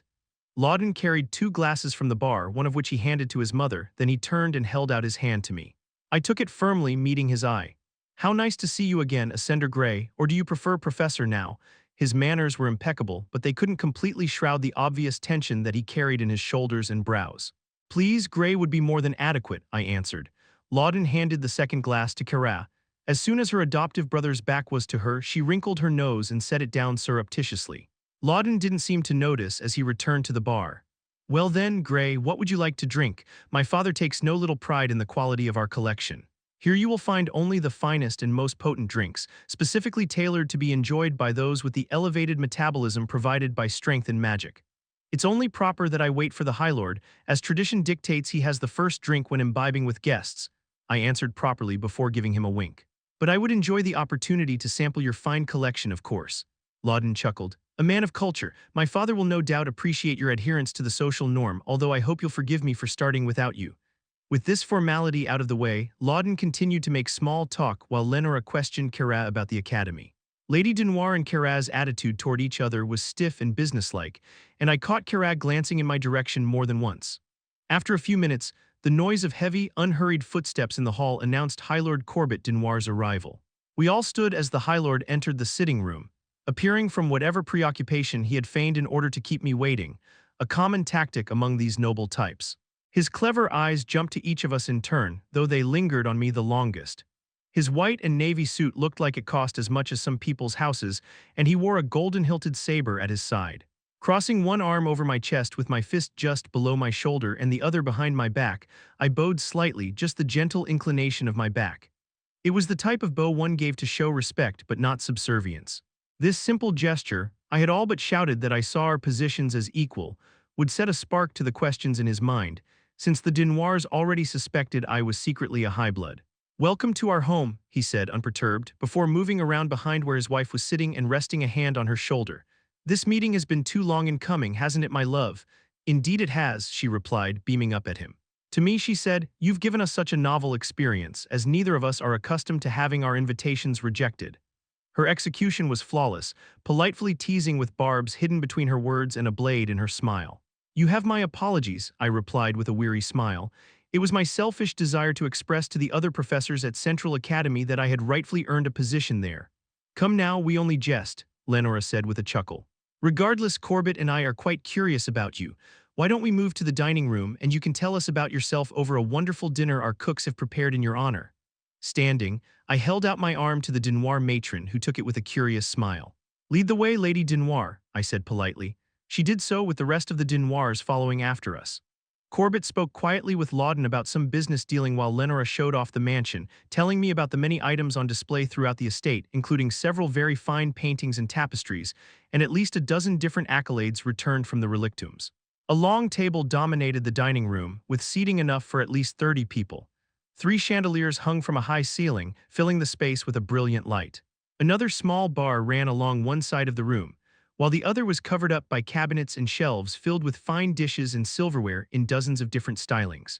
It was clearly a valuable collection, and likely something Lenora took great pride in, a fact I filed away for our conversations. The table was already set, and Lenora led me to the far end, gesturing for me to take the seat just left of the head of the table, where High Lord Denoir sat a moment later. Lenora sat across from me, with Cara to my left and Lawden across from her next to his mother. It was a position of honor to be sat at the left hand of the High Lord, which I assumed was normally reserved for his son. Lenora continued to chat away while hors d'oeuvres were served, and I grinned and laughed freely between bites of spiced figs topped with crisp bits of meat. The conversation shifted to Corbett over an appetizer of stuffed mushrooms, but he avoided any serious topics, expressing interest in my class at the academy and telling me about his interest in literature as he subtly bragged about the Denoir's donations to the Central Academy Library. Kara kept a cool kind of silence, not interjecting in the conversation unless she was addressed directly. It wasn't until the salad arrived that the conversation shifted into something more serious. "So Gray," Corbett began, stabbing his fork into his bowl, "I was hoping to learn more about your blood. It's no mean feat securing a position at Central Academy. It speaks highly of your blood's connections." I gave the man a wide smile and shrugged nonchalantly. "I'm sorry to disappoint, but there is no mystery to uncover, whatever rumors might be flying around. My parents are from a remote village and they were both simple people. My father was killed in the war," I said passively, my voice devoid of emotion. "After the war was over, I turned to the relictums and became an ascender instead, trying to take care of my mother and sister." Corbett listened as if he only half believed me, but Lenora's hand had moved to cover her mouth. "Too many were lost fighting those savages in Dicathen." Lawden grunted unhappily, turning away from the conversation and taking a long drink from his glass. Seeing an opportunity to take the reins of the conversation, I said, "Indeed, far too many, especially in what was it called, Dicathen's magic forests?" "Elenoir," Lawden answered, staring down into his drink, his expression sour. "That's it," I said, rapping my knuckles on the wooden table. "Poor souls."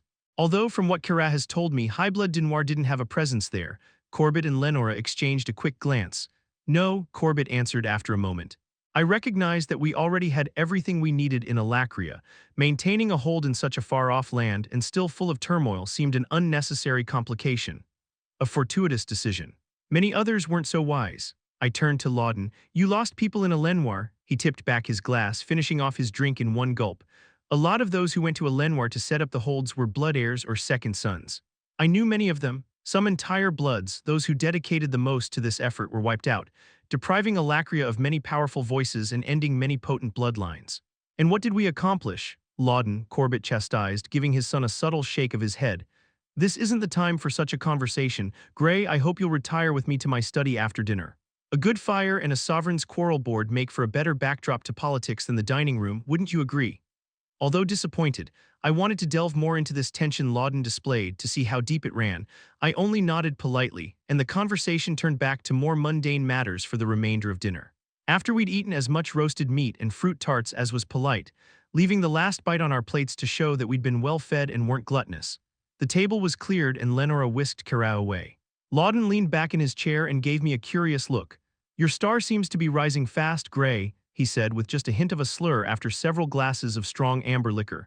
"Best of luck at the Victoriad. It is the place to cement your position amongst the nobility or to see yourself fall with all speed back to the ground. See to your mother and sister before retiring," Corbett said firmly, leveling a steady gaze at his son. He held out a hand to a side door out of the dining room. "Gray," wordlessly, I followed Corbett through the house and up into an office. I'd known people whose entire homes would have fit into the two-story study, and there were as many books as the Aramore City Library. The fire was already burning. "Have a seat," Corbett said, gesturing to a very fine leather chair resting to one side of a carved marble table, which had a game board etched into the surface and pieces already laid out. "I assume you play?" I nodded, then gave a helpless sort of shrug.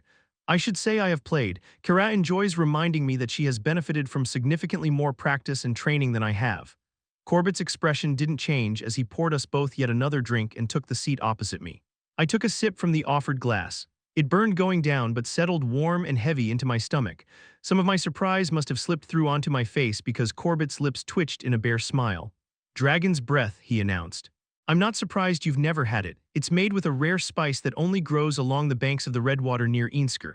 The warriors of Vetcher will often drink it before a battle." "And is that what this is?" I asked, resting my glass on the edge of the board. "A battle," the brief glint of a humorless smile returned. "That depends on your skill." He gave me the first move, and I started the game conservatively, moving a shield up the middle of the game board.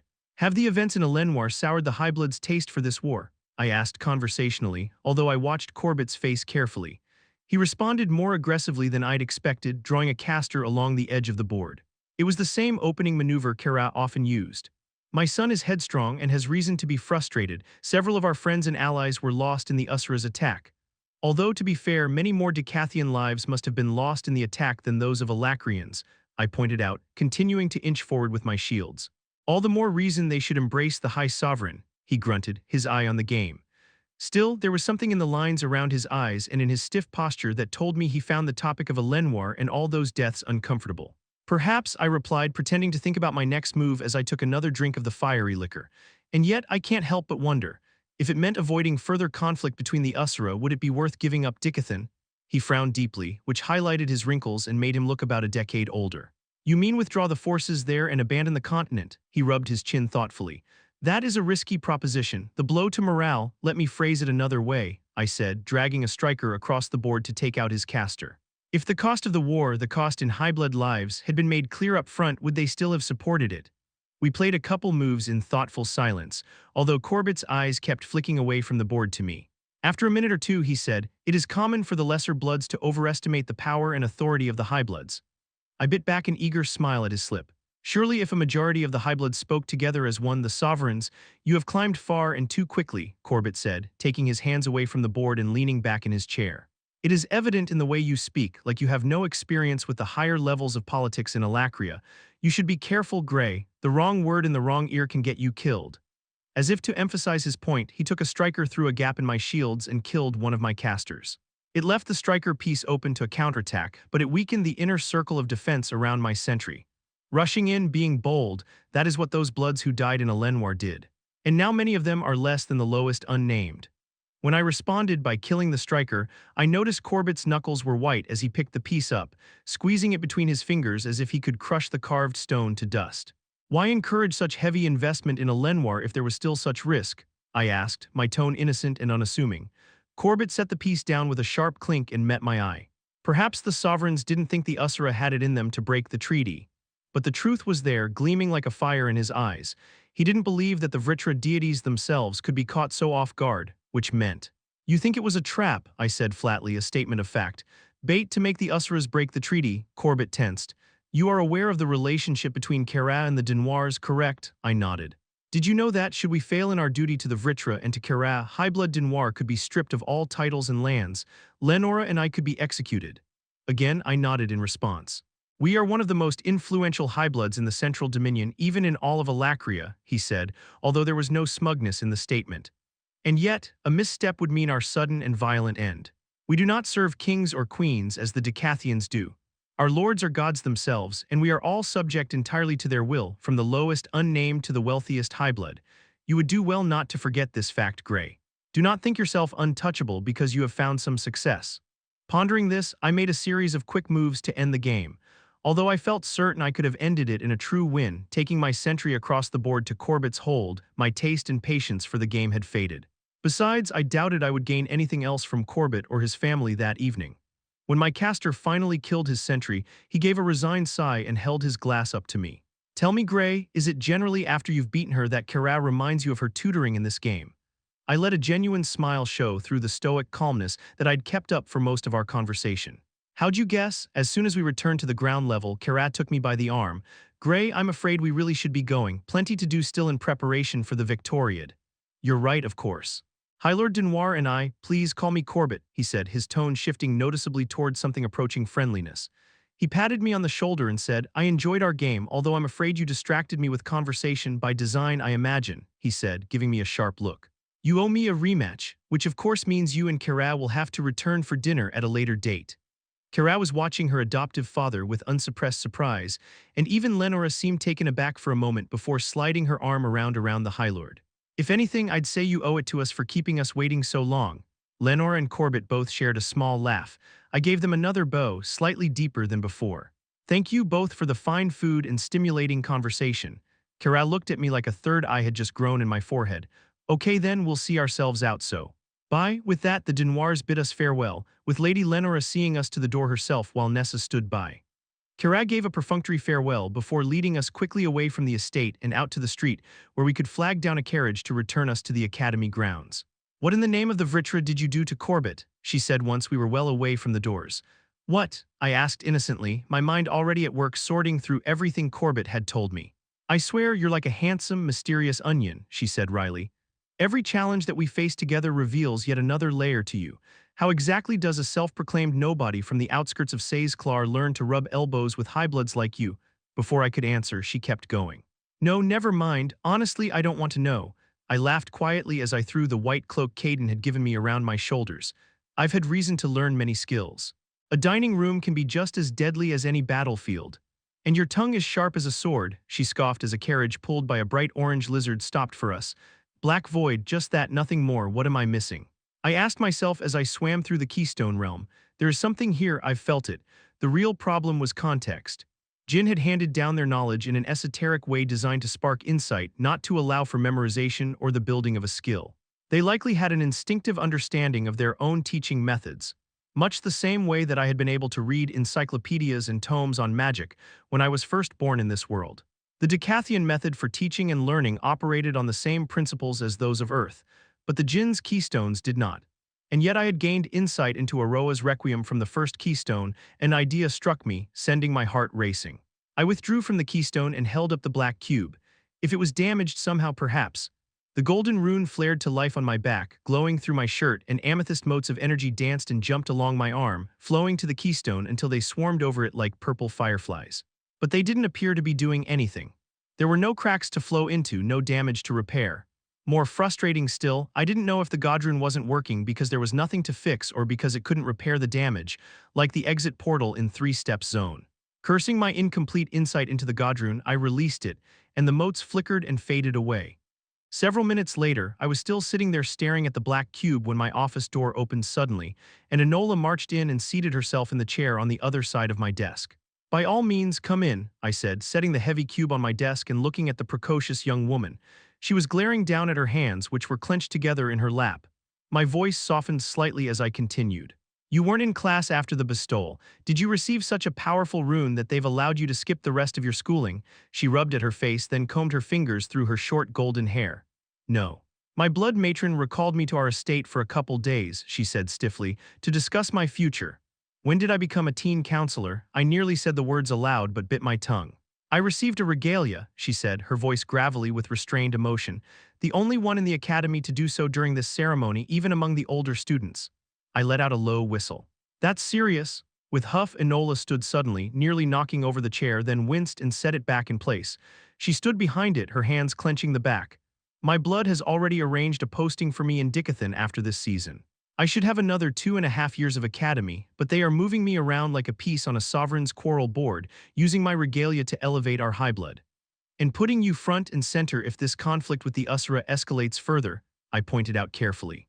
I considered saying more, offering her advice or a calming word, but I couldn't bring myself to comfort her. She was being sent across the sea to help keep my friends and family in check.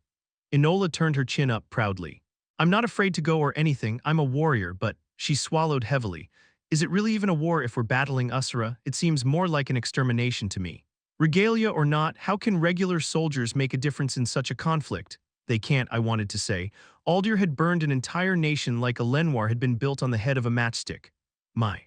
She paused and slipped around the chair, taking her seat again. "My brother was killed in Dicathen.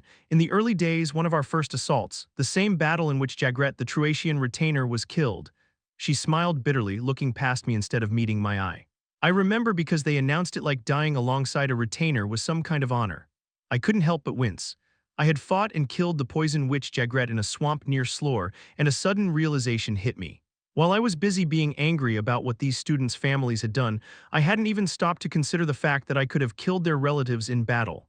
"You must hate the Dicathians," I said, feeling somewhat guilty for my deception.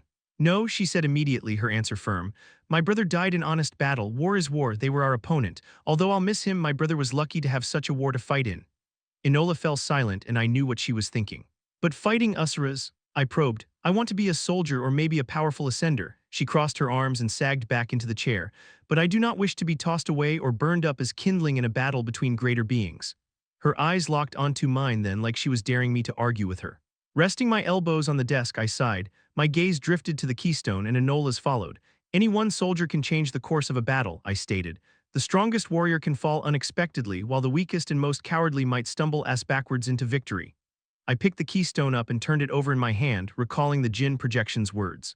"But your path is your own, and only you can walk it. You might choose to give up your life if necessary, but no one gets to throw your life away like it means nothing."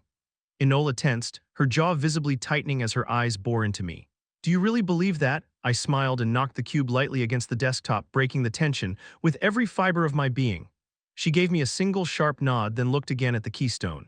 "What is that?" "Oh, this old thing," I said, flipping it in the air and catching it again. "It's just a tool to help me meditate and channel my mana." As I stumbled over the word, very nearly saying ether instead, my mind connected 2 points of data I hadn't previously considered.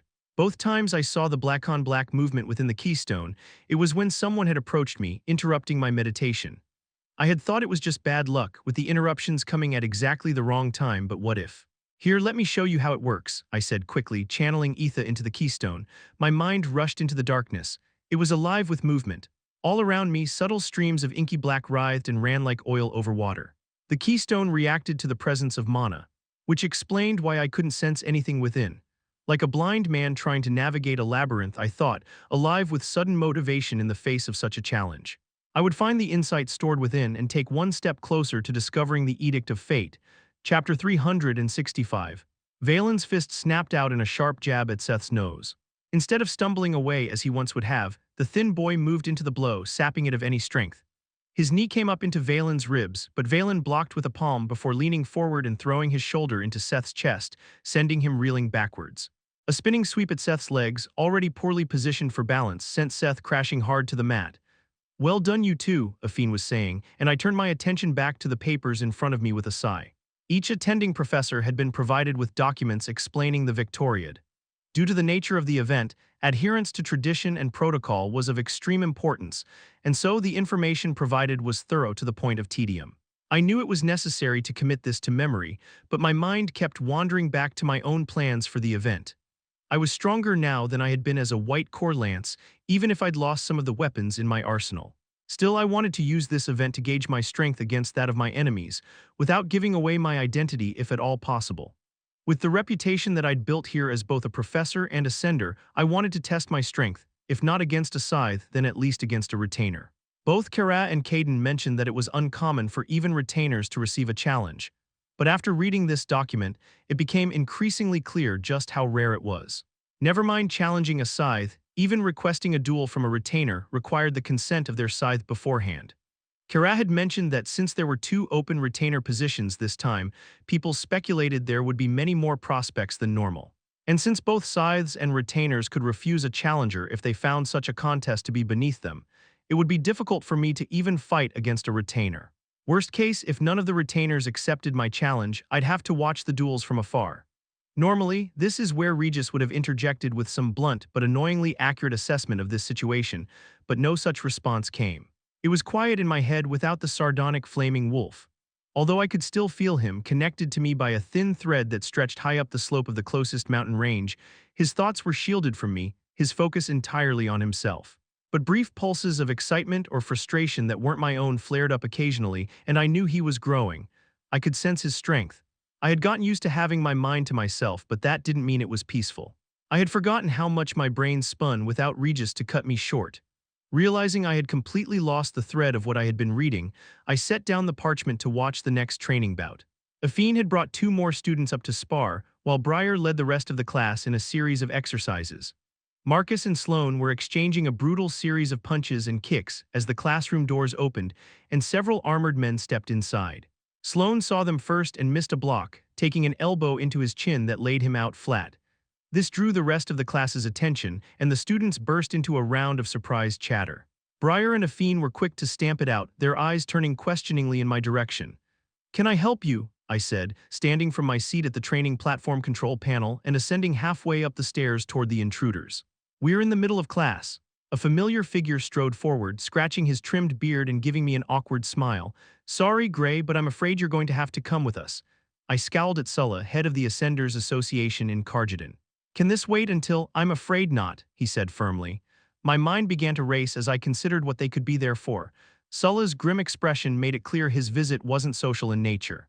But since this was the Ascenders Association and not Academy Guards or local law enforcement, I wasn't sure what the issue could be.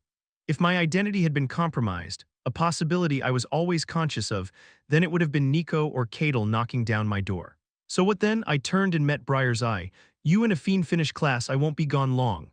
Ascending the stairs, I watched the group's hands and eyes for any sign they were prepared to attack. The men were tense and watchful, maybe even a little nervous, but I also sensed a mutinous kind of frustration in their matching frowns. "Sorry about this," one of them muttered, quieting immediately when Sulla shot him a warning glare. The head ascender himself had the stiff, awkward look of a man doing something against his will. Whatever was going on, these ascenders weren't thrilled about it. And so I didn't resist, but let them march me out of the building and across campus.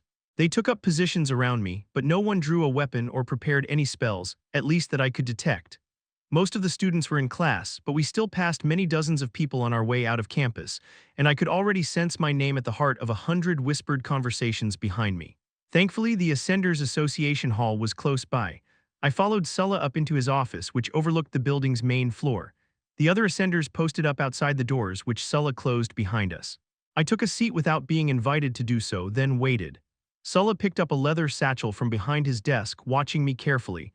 Then, with a sudden surge of frustrated anger, he slammed the satchel on his desk and slumped into his chair. "Damn it, Gray, do you even understand how close to death you've come?" I turned my head slightly to the side and made a show of looking around the office. "I don't seem to have a knife to my neck, so no, I really don't." Sulla gave a humorless scoff. "It seems unlikely you worry about little things like knives." Grabbing the bottom of the satchel, he appended it, spilling a stack of parchment out across his desk. "Do you know what these are?" Still watching Sulla, I picked up a loose page that had fluttered across the desk toward me. It contained a bracket with each of my own students paired up against an unfamiliar name. The Victoriad tournament, I realized. "I don't understand the problem," I said, feigning nonchalance and tossing the page back into the pile on Sulla's desk. His left eye twitched. Through gritted teeth, he said, "Then please allow me to educate you, Professor." He had to take a moment before continuing, during which he riffled through the pages. When he found what he was looking for, he held it up for me to see. "This is a report on the Victoriad combatants from Bloodrock Academy in Vetcher, or at least, those who will be competing specifically in the non-magical, unarmed duels." He set it down hard and picked up another page. "This provides some very specific details on one of Bloodrock's top fighters. Lists of runes, type of mage, preferred combat styles. Vritra's horns, Gray, it even names which members of her blood could be threatened or bribed to influence her performance." He proceeded to go through a handful more pages, which all contained similar details regarding other top-performing fighters from a variety of academies. "Great, this seems like some very thorough research," I said finally, interrupting him as he started explaining yet another page. "But what does it have to do with me? This stuff isn't mine." Sulla sighed and rubbed the bridge of his nose. "Then why has a reliable witness come forward and asserted that you are attempting to cheat in the Victoriad, using these documents as proof?" I stared at the pile of papers for a moment, then let out a surprised laugh. "You're kidding, right?" Sulla sat back in his chair and stared at me like a horn had sprouted from the middle of my forehead.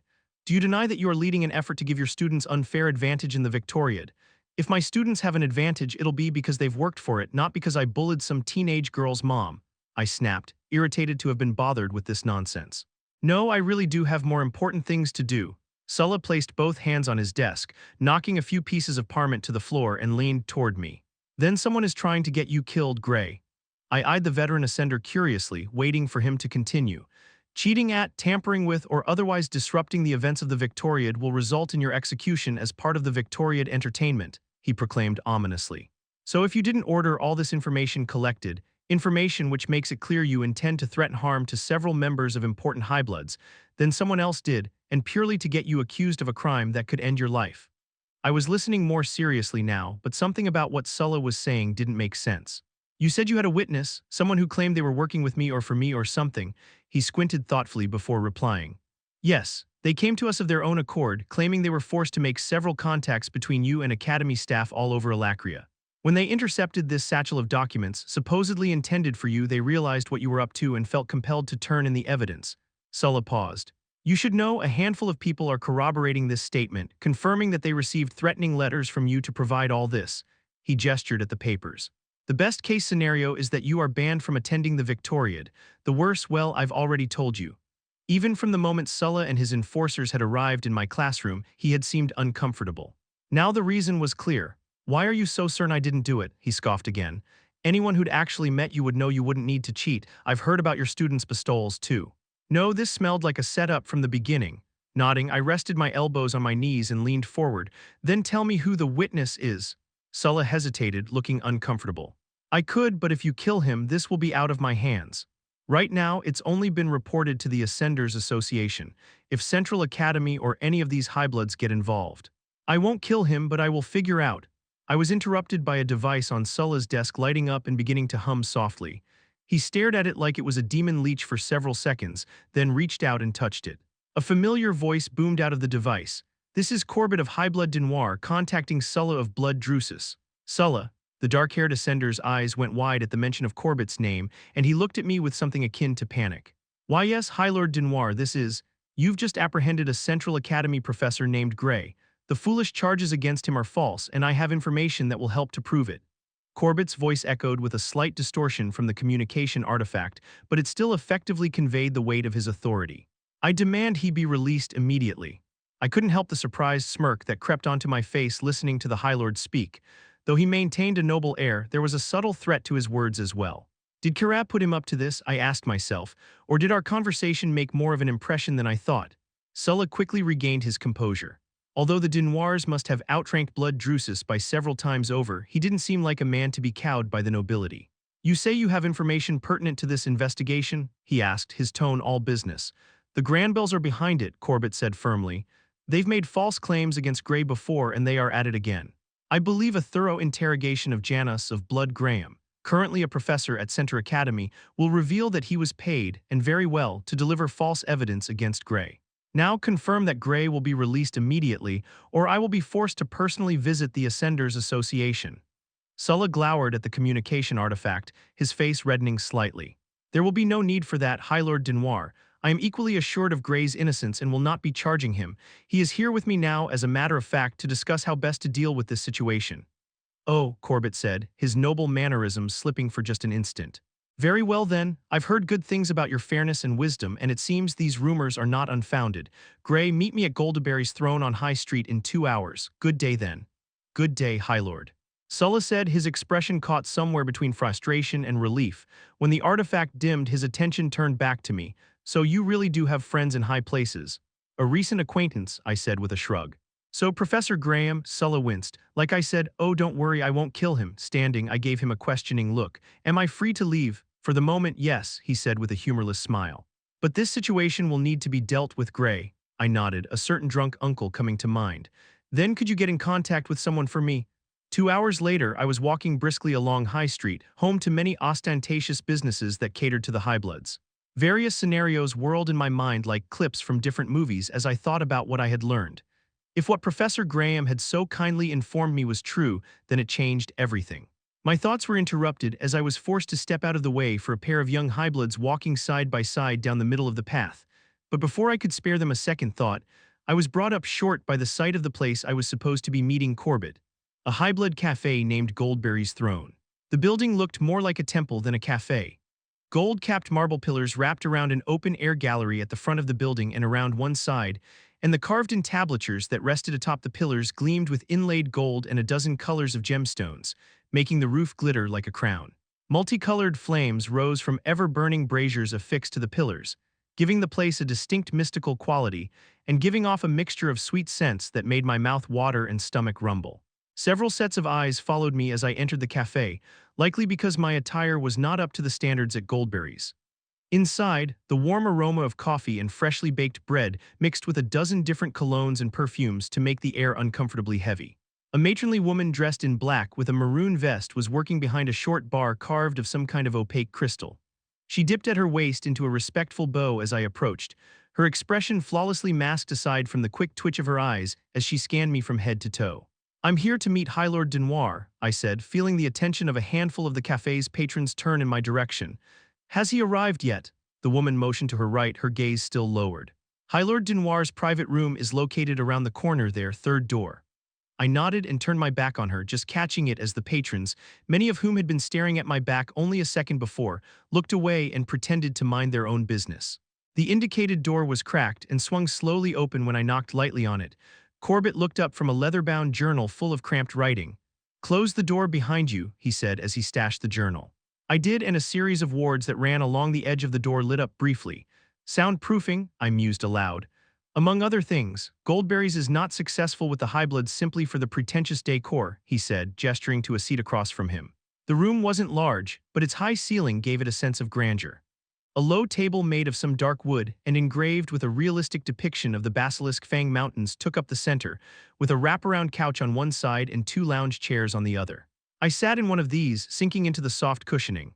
A low fire burned in a small fireplace in the corner behind me, and a window let in diffused light behind Corbett. I frowned at the window, unsure why it seemed so out of place, then realized there couldn't be a window in this room, which was in the center of the cafe with no outside-facing walls. Looking more closely, I realized it was a pane-shaped light artifact that acted as a faux window. "Nice place," I commented. "Good for thinking or having a conversation that should not be overheard," he said meaningfully. "Were you able to locate Professor Graham?"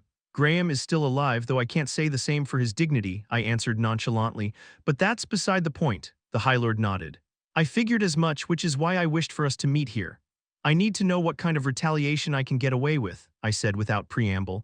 "What kind of trouble could I be in if I go after the Granbills?" He eyed me critically, clearly weighing his words. "Well, if you were a high-blood, or even a named blood equal to the Granbills in stature, you would be entirely within your right to strike back." He put on a knowing smile. "But as an unblooded, you are without recourse outside of the court, and you already know well how just the halls of justice truly are. A feature implemented by highbloods like yourself," I wanted to say. "The Granbills understand and manipulate the system like a true highblood," he continued. "They have launched an all-out assault on several rival named bloods, but so far have not crossed any lines that would see them stripped of their titles or executed, at least not in broad daylight. Their enemies seem to die under suspicious and convenient circumstances, including a recent fire that killed both the Lord and Lady of named blood Rothkiller. Why do you think these rivals haven't struck back?" Corbett tapped the side of his nose. "That is the question, isn't it? But not every question comes with an answer. In this case, I have only speculation based on rumor. However, it appears that they have somehow acquired the patronage of a powerful benefactor, someone whose protection has allowed them to maneuver more or less uninhibited." When a person like Corbett Denoir called someone powerful, it really shortened the list of suspects. Only another ranking highblood could offer that kind of protection, or even someone above the normal constructs of a Lacrian society like a scythe. "That doesn't change what I need to do," I replied, my expression hidden from Corbett. "Do you have some plan in mind then?" he asked. His hand moved to the couch cushion beside him and I noticed a velvet bag that was half hidden in his shadow. My lips twitched. "Yes, but it's not very subtle." "I thought as much," he said, lifting the bag and reaching inside it. He pulled out a metal emblem and set it on the table between us. The black metal was stained, and when I bent down over it I realized it had been scorched by fire. The emblem itself appeared to be a grapevine set before a rising sun, once brightly colored but now blackened and robbed of the small details. "Named blood Rothkiller?" I asked. Corbett nodded. "If one of the few remaining members of that blood sought retribution for the burning of their estate, no one would bat an eye," I finished, lifting the emblem and turning it over in my hand. With my thumb, I rubbed the soot off the sun, revealing a cracked and faded red coloring. "Would the Rothkiller blood be likely to deny it?" Corbett's eyes gleamed with cold calculation. "If their emblem was planted like a flag of victory in the wreckage of their enemy's estate, what would you do in their place?" "Fair point," I conceded before putting the emblem back down on the table. "My only question is, why are you willing to do all of this for me? They gain nothing from helping me aside from my own compliance in the future. But if things went poorly with the Denoirs, I couldn't exactly kill them all, considering their relation to Kara." Allowing Corbett to have such a dangerous secret was certainly a problem, but with no proof it would only be his word against mine. "Curiosity, intrigue," Corbett mused. "You're a man with many layers, Gray. And these circumstances allow me to uncover some of them." "Well, whatever I choose to do, I wouldn't have been able to do it without your help," I said, holding the emblem like I was making a toast. "So here's to a lasting bond built from mutually assured destruction, Corbett." The High Lord sat up a little straighter, but a smile slipped through his guarded demeanor. "Of course. After all, there is still this mysterious benefactor to be concerned about." My thoughts cycled through everything Professor Graham had told me yet again, but I didn't confirm anything else with Corbett. Instead, I asked, "Is it possible whoever is backing the Granbills would go after the remaining Rothkellers?" He nodded, his expression unchanged. "Entirely, but even if they die, they would do so with pride knowing that their blood has been avenged. You offer their blood redemption while avoiding any personal entanglement, legal or otherwise." I didn't agree with the high-blood view on pride over life, but empathizing wasn't hard. In the face of gods as rulers sometimes, pride was the only thing left in their control. With a plan in place and all of the pieces in my head now coming together, I bid him farewell and made my way out onto High Street. A frigid smile tugged at the corners of my lips as I stretched my neck. "Regis, get back here. It's time for a little reunion with the Granbills." Chapter 366. "Oh, I nearly forgot to mention," my wife said from across the dinner table. Smiling happily, she set down the skewered chunk of pink meat she had been about to bite into. "The Vale blood has agreed to our terms. A messenger arrived only an hour ago with their letter." I finished chewing and reached down with my fork and knife to cut another piece. "Yes, I thought seeing what happened to the Rothkiller blood might set a fire under the Vales." Karin's cool eyes darted to Ada, but the girl was paying us no mind as she stirred her food around her plate mindlessly. Anyway, Karin continued, her eyes widening slightly as if to remind me like I would need a reminder of our agreement. My grip tightened around my utensils as I sawed deeper into the scorched white-tailed somber. Ada is too frail, too weak to suffer the knowledge of our actions. I thought of Callan and Ezra. My eldest was too proud and self-righteous to have understood what we did now, but had he survived, perhaps such extreme actions wouldn't have been necessary. Ezra, though, he was the child who most took after me. With my appetite leaving me, I pushed my unfinished plate away. If only Ezra had survived instead, I thought bitterly, casting a dour glance at my scarecrow of a daughter. And I've sent out feelers to some likely high-blood candidates regarding our proposal, she went on. As she spoke, she reached over and began to cut up Ada's food, even lifting bites to the girl's mouth. Karin, let the girl feed herself, She shot me a fierce glare and I relented, biting back my words, her and her obsessive doting. I watched as Karin spoon-fed my daughter like she had no arms, yet I said no more. As difficult it was to admit, much of what we had accomplished in this short time would have been impossible without my wife. She was cunning, charismatic, and ruthless. But she was also a mother that had lost 2 of her children. With Callan and Ezra gone, Ada had become the woman's entire world. While that had pushed her to lengths I would not previously have imagined possible, in her mind, it was all done for Ada. "Titus, are you listening?" "Of course," I said, searching my memory for her half-heard words. "Highbloods Low and Arbital, both fine candidates for Ada." I pushed away from the table and a servant rushed in to collect my dishes and utensils. "I'm going to make my rounds, then perhaps we can retire together." A knowing smile played at the edge of my wife's lips. "Of course, Lord Granville. It'll be High Lord soon," I said before marching out of the dining room and making my way outside. There was a salty sweetness to the warm breeze blowing from the west, from the sea. When the winds turned, they would bring bitter cold down from the distant mountains. And yet, whichever way the wind blows, it is always at our backs. Even our defeats turn into victory. My failure to secure Ascender Grey's holdings had been a dangerous time for named Blood Granville. When the justices we'd bribed were executed in their cells, I had worried we might soon meet the same fate. With my heir deceased, our entire blood rested on a sword's edge, and any wrong move could spell our end. But fate, as it turned out, was kind. At least to us. The sun was just setting as I began my evening rounds to review the estate's enhanced security. We had turned many rivals into bitter enemies, and in a rather short amount of time. Although they had so far been too cowardly to attack us directly, thanks in large part to the rumor of our benefactor's involvement, I had thoroughly prepared for such an eventuality anyway. Despite my good mood, I affixed a thunderous scowl to my face as I marched slowly past each group of mercenaries, guards, and ascenders I'd hired as security for our Vecher estate. They had to fear me if I expected them to stay in line, after all. As I passed by the main gates, my head of guards came out of the gatehouse and snapped to attention. "Lord Granville, at ease, Henrik," the man bowed, then pulled a rolled parchment from the satchel at his side. "This arrived for you only a few minutes ago." I suppressed a victorious grin as I held up the rolled parchment, which was marked with the Central Academy seal. "Perfect, the grounds look in order, Henrik." The man, loyal to a fault and dumb as 2 rocks but good with the other guards, bowed again and returned to his post.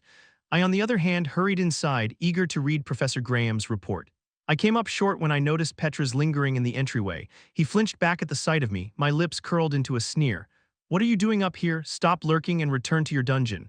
Petrel bowed deeply, his dark hair tumbling over his face like a greasy waterfall. "My apologies, Lord. I wish to tell you that the last of the prisoners has expired and the body has been taken away. The dungeons are empty and report received," I said, making a shooing motion with my hand. "Now leave me. You're spoiling a rather long-awaited victory."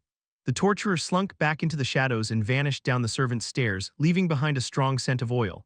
Shaking my head, I returned my attention to the scroll, ripping open the seal and unfurling it, a boyish grin spreading over my face. My grin darkened and I gnashed my teeth in frustration at the hastily scribbled words in the letter.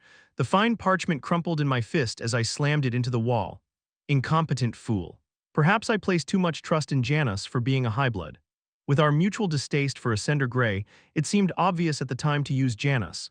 But that sorry excuse for a highblood couldn't even keep Grey detained by the Ascenders Association for a day. My thoughts carefully skirted around my benefactor, who had left the details of this part of the plan entirely up to me. If I failed to deliver, "Father," I spun at the sound of Ada's voice. "Is everything all right?" You were muttering to yourself. Giving her a false smile, I quickly replied, "Nothing to worry about. Why aren't you in your room, study, and then go to bed? You know you need your rest." The girl's simple, defeated shrug was so pathetic, I didn't know whether to hug her or slap her across the face. With a heavy sigh, I placed a hand on her small shoulder. Ada, it's time to move past this. You've moped long enough, now stand up straight, and I cocked my head, listening carefully. It had almost sounded like a shouts from outside. A burst of spellfire. A red glow radiated through the front windows, staining the foyer walls and floor a bloody scarlet. A heartbeat later, the warning bells began to ring. Ada, go down to the basement, I said, not looking at my daughter. She whimpered, hesitating, so I snapped, Vritra's horns, girl, now. I heard her quick steps recede, vanishing down the servants' stairs the same way Petra's had gone, but I wasn't thinking about her any longer. Faltering steps took me to one of the front windows, where I confirmed that the estate's shield had been activated, creating a red dome that covered my entire property. The courtyard flashed with spells as bullets of fire, arcing bolts of lightning, and spears of ice cut through the early evening gloom. All I could see of their target was a shadow that seemed to flicker within a shroud of purple electricity, appearing and disappearing more quickly than I could follow. A rival house, I muttered, my knuckles grinding down into the windowsill, but who would dare? My thoughts leapt unbidden to our benefactor, the source of our recent successes, but surely it could not be him. He could not know about our misstep with Gray yet, and even if he did, we had time to correct the mistake. There was no need to. I froze as a cold sweat began to pour down my face. Gray. I crushed the letter in my hand before tossing it to the floor. My face was nearly pressed against the glass as I looked for any sign that I was right. A bestial form shrouded in purple flames rushed past the window, causing me to gasp and step quickly back. Men were screaming all around the estate, screaming and dying. The front doors, warded to magically lock when the estate's shielding barrier activated, shook under the weight of a heavy blow. A muffled voice was shouting and cursing incoherently. Henrik, I realized, though I'd never heard such panic in his gravelly voice before, then cut off abruptly as a purple blade of pure light thrust through the door with the cracking shriek of splintering hardwood. I stared at the blade protruding into my home not 10 feet from me. It was like nothing I had seen before, like liquid crystal amethyst folded over on itself. The color shifted subtly but continuously, growing darker and more deeply purple, then brighter and more violent. For a heartbeat, I became lost in the otherworldly depths of that blade. Then it vanished. Blood began to run in a thin stream from the hole in the door. I backed away slowly, already picturing what was about to happen. The wards shouldn't allow it, but I knew they wouldn't hold. The warded doors exploded inward, sending a shrapnel of sharp shards of wood and twisted black iron spraying across the entry hall.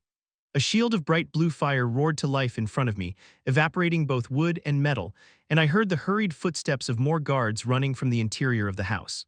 Through the distortion of the blue fire, I could see only a rough silhouette standing where my door had been, Henrik's corpse at his feet. Get me out of here, I snarled to the guards approaching from behind me. And kill that unblooded cur. A firm hand grabbed my shoulder and began pulling me away, the fire shield moving with us. Two heavily armored strikers thudded past me, weapons blazing and magical energy suffusing their armor. A spinning wheel of wind and flame cut the air between them, aimed at the intruder, but he was no longer there. A choking gasp made me spin around. The caster, one of my elite guards, was already tumbling to the ground, his body bisected at the waist. His legs crumpled to the floor while his torso fell backwards, a look of surprise etched on his already dead face. A dark silhouette flickered next to us, lashing out at my protector. The shield hurtled backwards with a screech, too quickly to adjust his spellcasting. His scream cut off as his own blue fire burned away the air in his lungs, and what hit the wall was no longer recognizable as a man. Both strikers were staring around in confusion, trying to find their attacker, their weapons ready but useless when he appeared between them. The bright purple blade blurring in the air as it passed through their weapons, armor, flesh, and bones like they were made of silk. Both men collapsed dead. The lingering aspect of the fire shield faded away as the shield choked out one last, rasping breath.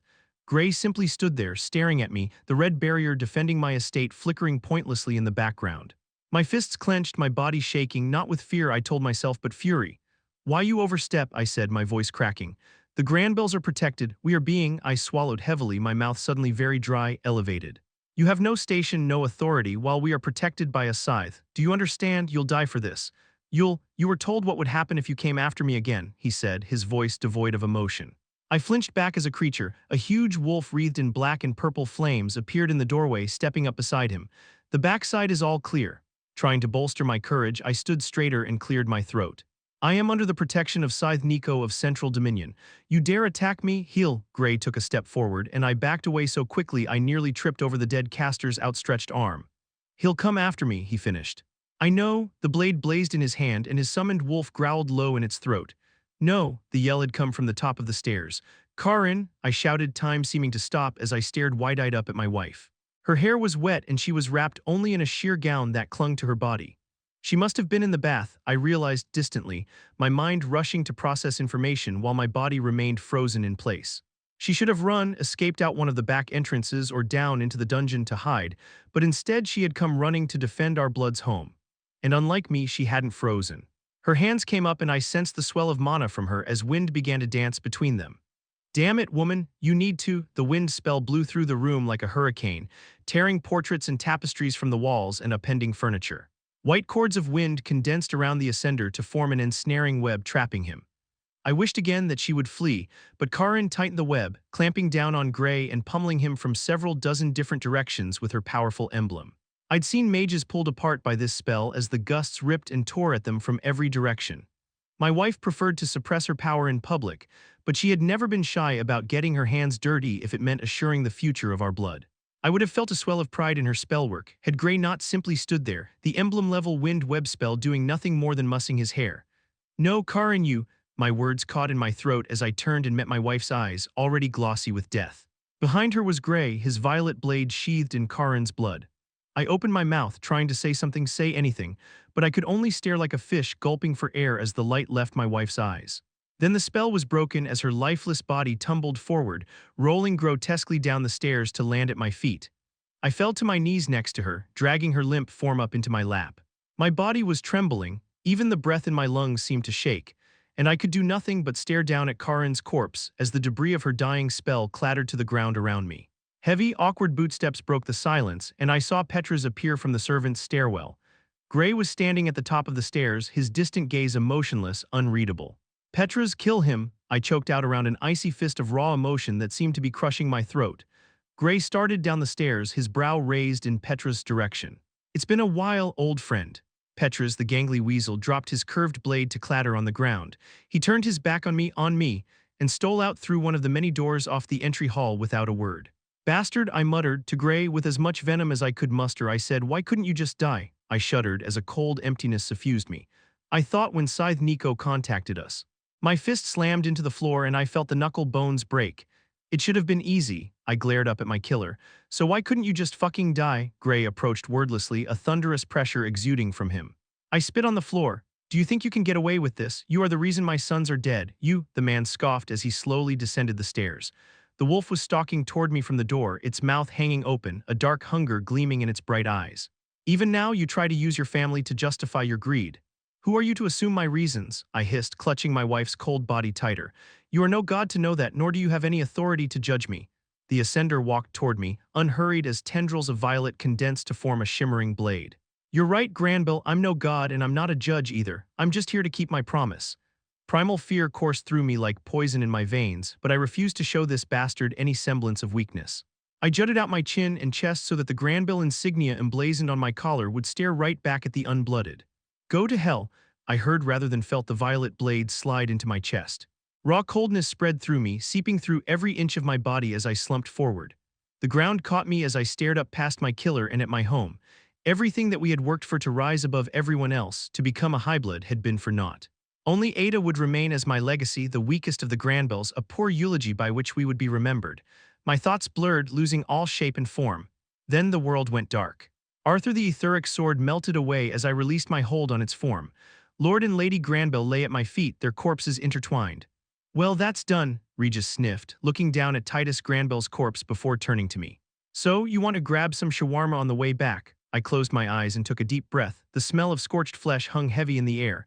Neither of us need to eat, and I'm pretty sure that dish doesn't exist in this world. Regis opened his mouth, paused, then slowly lowered his head. I mean, yeah, sure, I guess you're technically right, but it seems appropriate. He wrinkled his nose. Or maybe the smell is just making me hungry. Regis, I said slowly, these are the kinds of thoughts you really should keep to yourself. The sound of soft steps echoed nearby, drawing my eyes to a narrow alcove in one wall. The familiar young girl who crept out of the servants' stairwell was even thinner and paler than the last time we had met. Hello, Ada. Ada wiped a hand down her face, smearing dirt through half-dried tears. You killed them. The words weren't an accusation, merely a statement. I knew you would. Maybe if your father had known. I stepped away from her parents' corpses. It wouldn't have come to this. She was so silent and pale she could have been a ghost. I thought about just leaving, not wanting to burden the poor girl further, but I needed her. Ada, She mumbled, looking past me at the bodies. Although she stared, she made no move to come closer. I withdrew the Rothkiller emblem. Using a decorative spike protruding from the bottom, I drove the emblem into the banister of the main stairs leading up to the second floor, where it stuck up like a flag of victory. Ada flinched from the noise but made no other movement. People are going to see this and assume the Rothkiller blood took retribution on your family. Do you understand? She took a few tentative steps around so she could see the scorched symbol of her family's rivals. I'll tell everyone I didn't see anything, I shook my head. No, not everyone. Ada tilted her head in confusion. You're going to tell the side that will come find you the truth. My eyes watched her for signs of understanding. And that I'll be waiting for him at the Victoriad. It was an abrupt transition between the second layer of the relictums and Darren Orden's country estate in Says-Clar. It was still warm in the south of Alacria, far from the mountains, and a sweet-smelling breeze was tumbling lightly across the rolling hills and rustling the low shrubs in Darren's front yard. From Vetcher, I had entered the relictums via the local Ascenders Association Hall, then used one of the second-level Tempest Warp chambers to get to Darren's, where Sulla had told me my drunk uncle would be waiting. We found Alaric sitting on a bench near the front door, staring down the path. Due to the delay between my appearance and his reaction, which was to belch loudly and lean back on his elbows, sticking his paunchy belly out in front of him, I assumed he was somewhat intoxicated. You know, I've missed this old coot, Regis said happily. So, Alaric said as I reached him, I hear you're once again in need of legal counsel. Not exactly, I said, sitting on the bench beside him. What do you already know? I know you're in trouble, he said with a scoff, and that, as usual, you've bitten off twice what you can chew. He peered at me with unsteady eyes.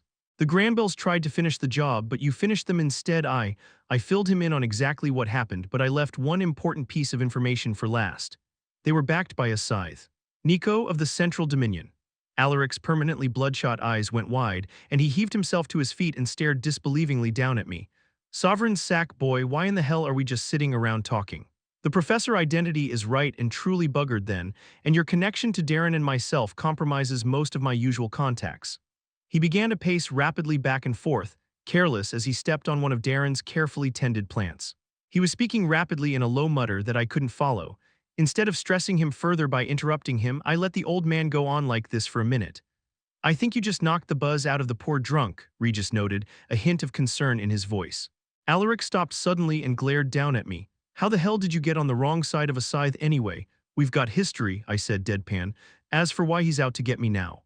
Alaric shook his head and sat back down, resting his head in his hands as though he were utterly exhausted. Voice muffled, he said, It doesn't matter, boy, it doesn't matter how you've managed to get a scythe on your ass, only that you have. Whatever got you into this, he said after a minute, it won't be easy to go into hiding. Not with so much power sniffing around behind you. That's fine, I said, leaning back as well, because I won't be hiding. I'm here to secure a couple contingencies in case I might need to escape Vetcher. Vetcher. You don't mean to? I'm still attending the Victoriad, I answered firmly. He looked at me with a wry grin. Now I know you're joking because only a moron would think of doing a thing like that. His eyes narrowed. You're not kidding. You moron, what the hell are you thinking? I leaned back, putting my hands behind my head and crossing my legs as I stared up at the blue sky.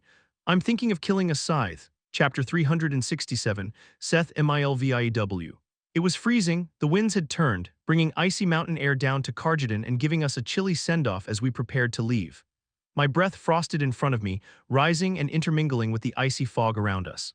I pursed my lips and blew out, watching it rise up and vanish. It was such a small and stupid thing to do, but even being capable of this meant so much to me. Just a few years ago, a few cold breaths while playing with Circe, the two of us pretending to be dragons billowing fire instead of steam, was enough to get me bedridden. I forced my lips to smile, tricking myself into thinking of these memories as happy ones, before turning my attention back to the scene around me. It was early in the morning on the first day of the Victoriad, and we were all lined up outside of the Tempest Warp Chamber, a small octagonal building at the heart of campus. A lot of other students, both those who would be competing in other events and those who had come to wish us good luck, hung around the courtyard, huddled into groups and wrapped in heavy cloaks. I even noticed a few who had dragged their bed blankets out here to stay warm. There were a lot of students going to Vetcher, too many to use the Tempest Warp at once, and our class was last in line to be teleported. Inside, Professor Abby of the Redcliffe Blood was in charge of teleporting each class in turn. I looked around and noticed a figure hurrying through the crowd. The person was bound up in a furry parka with a hood so deep and padded that it completely hid their face. They got in line behind us and adjusted the hood slightly. Oh, hey Laurel, Mela said, giving the other girl a cheery wave. Chilly, isn't it? Laurel peeked out through the fur lining of the hood and her eyes squinted around in an apologetic smile until she found Professor Gray, who was standing off to the side with the two assistants. Her voice was slightly muffled as she said, Sorry, Professor, I had to find my coat, I hate the cold. Now that we're all here, the professor dismissed Laurel with a wave. I have a couple of things you each need to have. Oh, presents, Laurel said, bouncing on the balls of her feet. Not exactly, Professor Gray answered as he withdrew a bundle of items from his dimension ring and split them with Assistant Affine and Assistant Briar. Each student received 2 items. The first was a cloak made of velvet in the azure and black of Central Academy. The second was a white half-mask that covered my face from my hairline down to below my nose. A pattern of dark blue lines was painted over it, sharp and angular like runes, although more artsy. Small horns protruded from the top of each mask. Mela held hers up to her face. It was identical to mine except for the patterns, which were more natural and smooth, like gusts of wind or flowing waves. She stuck out her tongue and made a silly growling noise. I shouldn't have to remind you, Briar said disapprovingly, her focus on Mela, that Sovereign Kairos Vritra will be in attendance at the Victoriad. Since this is likely a first for all of us being in the presence of a sovereign, you need to understand a few things. While these items identify us as representatives of Central Academy, the mask in particular should be worn whenever you are within sight of Sovereign Kairos Vritra, which, for us, means at all times. Our behavior at the Victoriad represents not only the Academy, but since we are from Central Dominion, the High Sovereign himself. Your victories are not yours but his. You do not do this for your own glory, but for the High Sovereign's. Any insult you may make, purposeful or inadvertent, such as going without your mask or looking Sovereign Kairos in the eye, will also reflect on the High Sovereign and will be punished severely. The class was quiet as the rest of the attire was handed out. Laurel took hers and left us to join Enola at the front of the line. Marcus, who was standing just in front of us, was staring down at his own mask with a strange, kind of distant expression. His fingers traced along the heavy, angular blue lines painted on it. Mela must have noticed his expression too. What do you think your markings represent? He glanced up at her, his face tightening nervously for just a second before smoothing out into his usual at-the-ready sort of expression. I can't imagine the patterns are matched to us personally in any way, can you? After all, they're to limit our personal identity before the Sovereign, not make us stand out as individuals. Oh, Mela said, frowning. I hadn't really thought about it. Yannick, usually quiet, scooted a little closer to Marcus and leaned toward us. The Vritra care about your utility, that is all. It is foolish to think otherwise. He slipped on his mask, a pattern of jagged wild cuts that looked kind of like claws, and tied it around the back of his head before moving away again. The line began to move again as the class in front of us was brought into the Tempest Warp Chamber, and the crowd broke up as people headed back to their rooms. A few people waved in the direction of our class, but I knew no one was waving at me. I didn't let this fact bother me, though. The truth was, even though I'd lost a lot, this season at the Academy had been better than I ever could have imagined, and mostly due to melee enhancement tactics. I was stronger physically than I'd ever been, even before I got an emblem. The sickness I'd lived with my entire life, which I had always expected to kill me, was almost entirely gone. Never in my wildest dreams had I imagined I would be an emblem bearer. Even Cersei had hoped only that I wouldn't end up an unad with a sickness likely to kill me before my 20th birthday, and I was good at something. Maybe I wasn't as strong as Marcus, as fast as Yannick, or as powerful as Enola, but after training under Professor Gray, I knew I could get in the ring with any of them and give them a fair fight. But more than that, my classmates all showed me respect, even Valen. Maybe not Ramai or Portrel as much, but at least Valen kept them from beating me up anymore. If they even could, I reminded myself, unable to suppress a silly grin. I glanced at the professor, who had turned away from us to watch a blue-haired woman approach. I really didn't understand him. Even though he always seemed reluctant, he taught all of us how to be passable fighters. I knew he didn't really like us, especially me. Actually, that's a pretty huge understatement. Sometimes, the way he looked at me, I thought he must hate me, but I had no idea why. Mela elbowed me sharply in the ribs. "Oh, do you have a crush?" I flinched and stared at her in confusion. "What? You're totally staring at Lady Kara," she teased, and I realized I must have been looking at Professor Gray for a while, lost in thought. "She is awfully pretty, but she's a little old for you, isn't she?" I opened my mouth, no idea how to respond to Mela's teasing, but Professor Gray started speaking and I kept quiet to hear. "You're late." Assistant Professor Kara looked behind her, then back at him, one hand on her chest. "Excuse me, have you already arrived in Vetcher, Professor Gray? Because if not, it seems I am perfectly on time." "Besides," Mela murmured, leaning in toward me, "I think she's already taken." I blushed and turned away, super uncomfortable even thinking about the stern professor's love life. I was saved from any more teasing as the lines started moving again, and we were all invited into the warmth of the Tempest Warp Chamber. Once we were all inside, Professor Abby arranged us in a circle around the device, which was humming gently and putting off a warm radiance. A few of the students shuffled closer, putting their hands out to warm them. A breeze kicked up out of nowhere, and I realized that someone was casting wind magic. Mela giggled and pointed. Professor Abby's hair was dancing lightly around her as she led Professor Gray by the arm to an open place in the circle. "I'm really looking forward to this, aren't you, Gray?" she asked, her bright voice carrying in the small chamber. "The Victoriad is so exciting and there is so much to do, we should get a drink while we're there." Some of the other students burst out into muffled snickers so that I couldn't hear the professor's answer. Whatever it was, Professor Abby pouted as she moved to the anvil-like Tempest Warp artifact and began to activate it. I took a deep breath to steady myself, feeling my nerves start to flare. Not so long ago, I would have come up with any reason to keep from doing this, but now, I was ready. I was excited even. I was going to have fun and do my best, and even if I got knocked out in the first round, it didn't matter because I got to go to the Victoriad.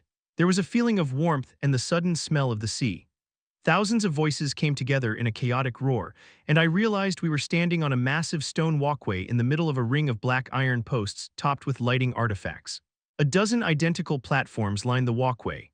Before I could take even a second to look around, a man in a blood-red mask that was made to look like some kind of monstrous demon swept into the center of our group. "Welcome to Vetcher and the City of Victorious. Professor Gray of Central Academy and the Melee Enhancement Tactics class, correct?" "Right," Professor Gray answered, not looking at the man but staring around at the streams of students in different styles and colors of masks that were moving steadily by. "Please make your way to the staging area," the man said, pointing after the trail of students from all over Alacria. "Staging area 41 on the south side of the Colosseum. From there you'll be able to watch the other competitions as well as prepare for your own." The professor thanked the man and gestured to assistants Breyer and Affine. "Don't let anyone wander off." Reminding me of the veteran drill sergeants I'd read about in stories, the two assistants herded us into two lines and guided us into the river of students and teachers coming from the other platforms. I was separated from Mela and found myself walking between Valen and Enola instead. High steps led down from the stone path and into a sea of brightly colored tents and canopies. Aside from the noise of the students and their teachers, there were also the shouts of dozens of merchants all fighting each other for attention through the chaos, the braying of mana beasts, ringing of forge hammers, and the random pop of distant magical explosions. Looming over all of this was a massive coliseum. The curving walls rose high above us, casting a long shadow over the merchant stalls. From where we were, I could see a dozen different entrances, each with a long line of well-dressed Alacrians slowly filtering through. At the closest, a large armored mage was waving some kind of wand over each attendee before allowing them in. "Wow, it's so big," I said, stumbling over my tongue. Behind me, Valen snorted. "All that reading and wow, it's big is the best you can come up with." Enola chuckled at this, her neck craning to see the top of the Colosseum walls. "Something like this. It can steal the words from any of us." I tried to think of something witty to shoot back at Valen, but it took far too long and the moment passed. Our line split into two, one group heading left while our class followed the rightmost stream, which took us down a wide boulevard between two rows of merchant stalls. Everyone was immediately distracted by the huge variety of goods and souvenirs on display. The entire thing seemed like a carnival, with well-dressed and masked attendees wandering everywhere, while 100 merchants and gamesmen tried to get their attention. We all gasped when we passed by a lumbering, six-legged beast with a flat head like a boulder and pockets of glowing crystals growing all over its body. It reared its awkward head at us and let out a grinding bellow, nearly sending Lyndon toppling over backwards. A mage who swallowed fire from a stick, and then made it come out his ears, danced alongside our group for the length of several stalls before Assistant Breyer shooed him off, getting a good laugh out of the class. Shortly after that, we were all forced to stop short as a procession of highbloods from Saizklar passed ahead of us wearing dazzling battle robes and jeweled masks. One in particular caught my eye, or rather the silver medallion that hung from his belt did. "What does in blood remembrance mean?" I asked to no one in particular. Something about the phrase was familiar, but I couldn't place it. "It's worn by fools that are too stubborn to forget the last war between Vetcher and Saizklar," someone said under their breath. Looking around, I saw Pascal staring at me, scowling. The right side of his face was wrinkled from a bad burn when he was younger, giving him a mean look even though he was generally a pretty nice guy. "Oh," I said, realizing I must have read it in one of the many books on interdominion conflicts I'd read. "You're from Saizklar, right?" Pascal grunted and slowed down, looking at a bunch of jeweled daggers spread out on a booth next to the path. Assistant Breyer was quick to snap at him to get back in line, but he was now several people back, too far away to talk to. The winding route to the Colosseum took us past clothiers and woodcarvers, blacksmiths and glassblowers, bakers and beast breeders. I couldn't help but lick my lips at the smell of roasting meat drifting away from a butcher who specialized in the flesh of exotic mana beasts. Each new sight was something I had never seen before, and the more I saw, the more excited I was. My eyes grew wider and wider as we marched along, and I saw 100 things I wished I could stop and buy. Quills that used sound magic to translate your voice and write down whatever you said. Elixirs that sharpened your mind and made it so you could memorize large amounts of information in just a short time. A dagger that contained its own wind spell and would return to your hand when thrown. Actually, I decided that last one probably wasn't such a great idea. Eventually, we were directed to a separate entrance just for participants. As the many students from other schools made their way down a long slope that led into a tunnel below the Colosseum itself, our group was forced to pause. A few dozen onlookers were gathered here, cheering and waving at the Victorade competitors as we marched by. "It's a little overwhelming, isn't it?" Enola said as she looked around and gave a little wave to several small children pressed against the short wall near the start of the descending tunnel. "Yeah, a little," I admitted. She turned around, her surprise obvious even behind her mask. "A little, Seth. I've trained my whole life for this moment and I'm still terrified." Portrel laughed, having snuck up through the line to stand next to Valen. "At least if you SHT yourself, your cloak will hide the worst of it, Enola." Everyone within earshot groaned, and a hand came out of nowhere and scuffed the back of Portrel's head, making him yelp with pain. "Mind your manners," Professor Gray said firmly, "and keep the inane chatter to a minimum." Portrel rubbed his head and gave a smirking Enola a sour look, but then the line began to move again and our class started descending the ramp. More than a couple of the others cast longing glances back toward the merchants as we dipped down into the entrance tunnel, where solid stone cut out much of the noise from above. The huge structure above seemed to press down on us, making everyone go quiet.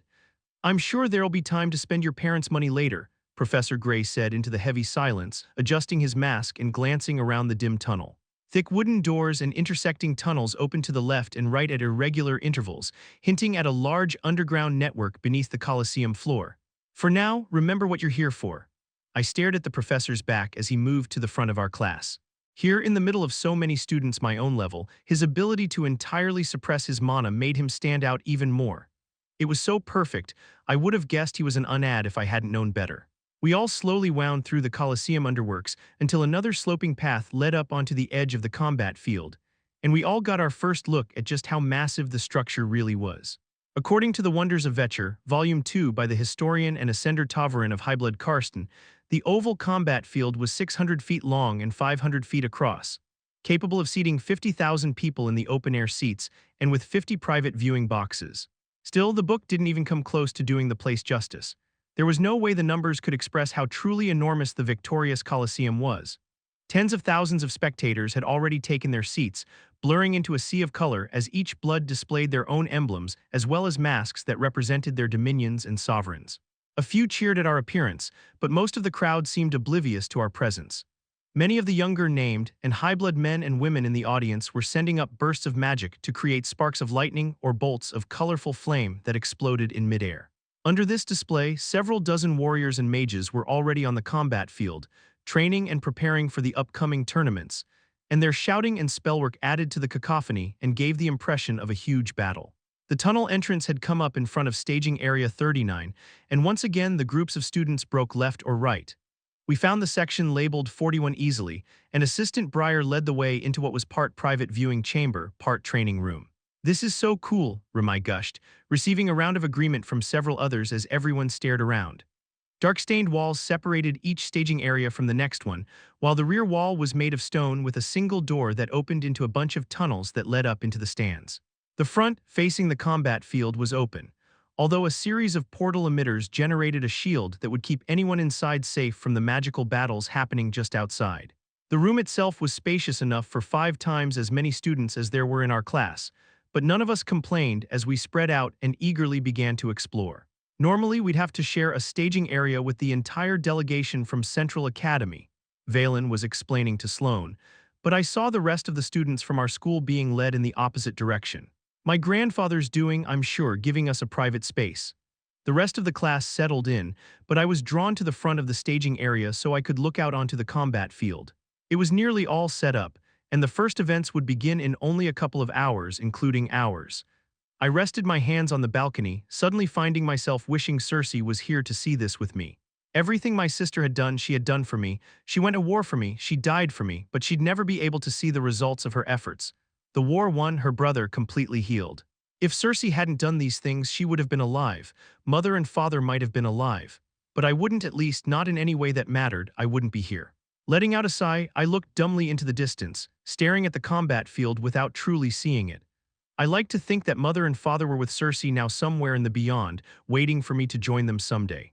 My thoughts wandered to maybe one day traveling to Dicathen myself. After all, if I could do this, then I could do just about anything. I could make her a tombstone. No, a statue, there would be. I grimaced, my mood souring. Assuming we don't all get ground to dust between the Vritra and the Usuras. Don't tell me you're already feeling sick, Professor Gray said, appearing beside me. I flinched, stumbled over my reply, then finally said, no sir, not sick. I trailed off, swallowing down the urge to tell him everything I was feeling, knowing without a doubt that he didn't want to hear any of it. I'm fine, sir. Then, as if some outside force had suddenly taken control of my mouth, I blurted out, what if I'm not good enough? Professor Gray watched me for a few seconds, his face impassive. Good enough for who? The crowd of pompous highbloods, your classmates. He lifted one eyebrow. Yourself. Whatever I'd been about to say, the thought died on my lips. I didn't know how to answer him.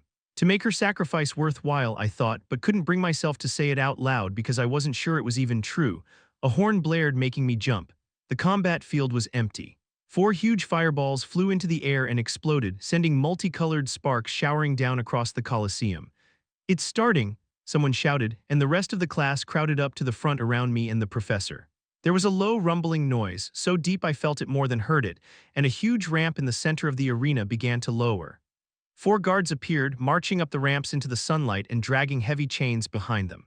Attached to the other end of the chains by manacles at their wrists and ankles were a crowd of people. The prisoners were dressed in loincloths and chest wraps, their bodies painted with runes. Some marched up the ramp, but others were practically dragged.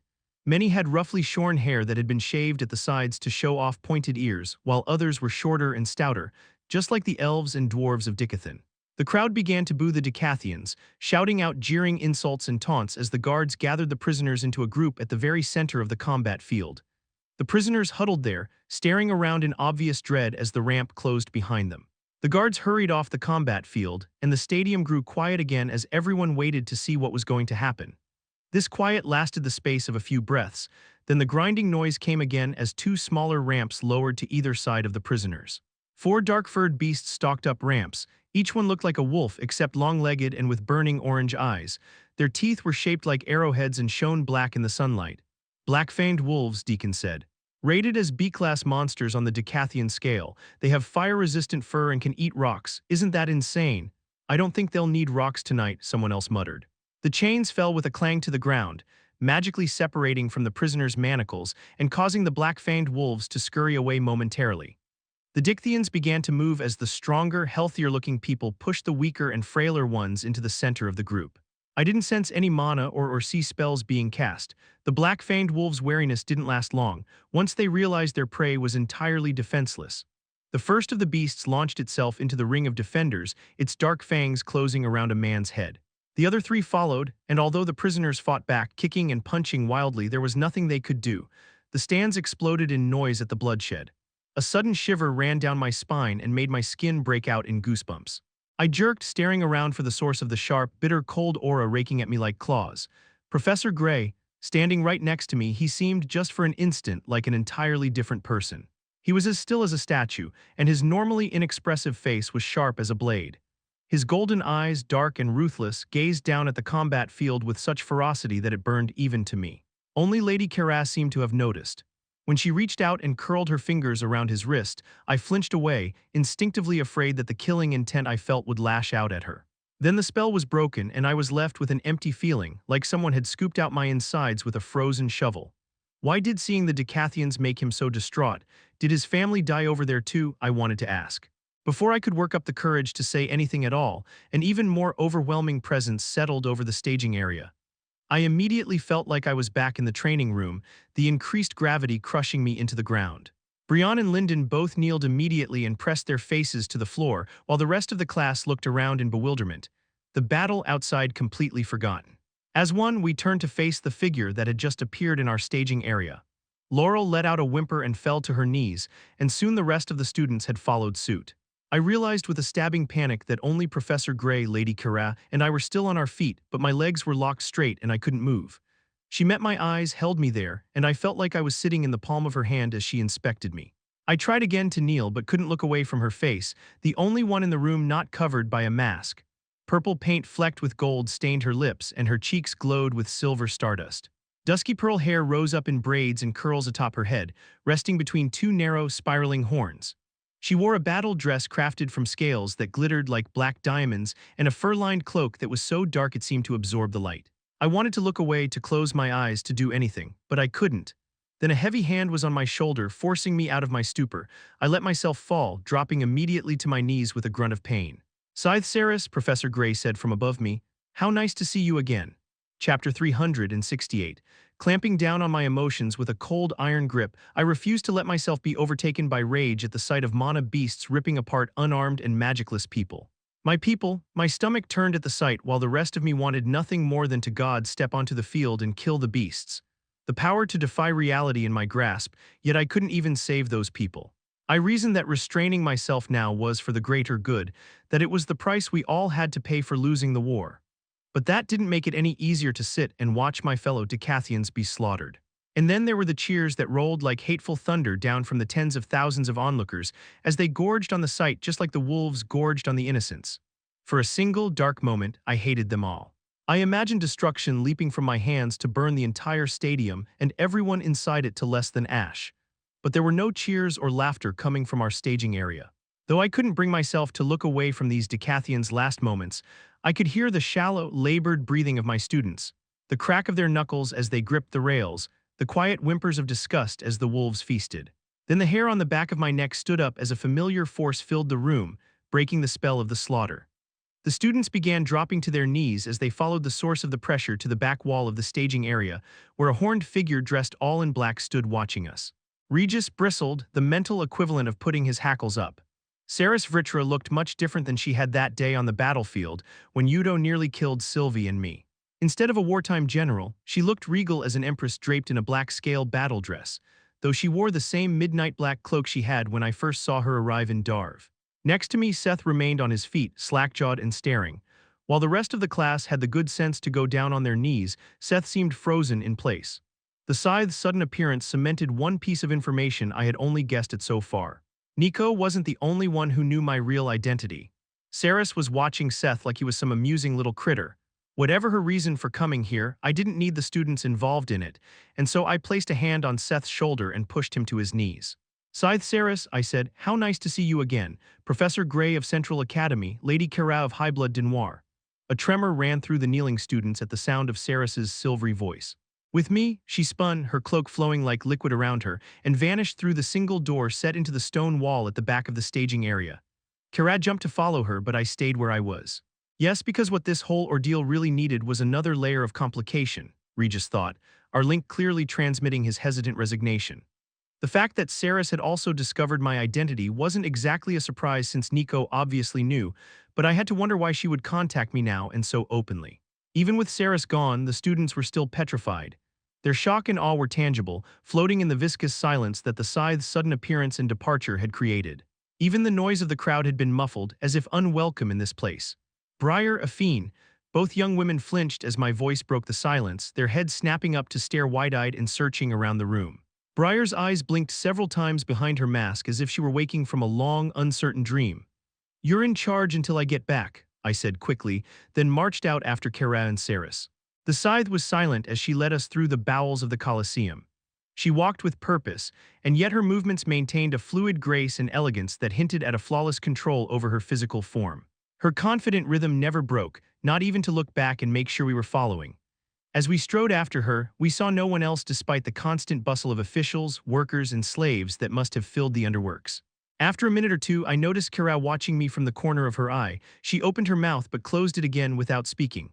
"What is it?" I asked, my voice sounding hollow in the underground tunnels, but she only shook her head in response. Saris's head turned a fraction of an inch as I spoke. I wondered what unspoken tension was weighing down Kara's shoulders but kept my silence.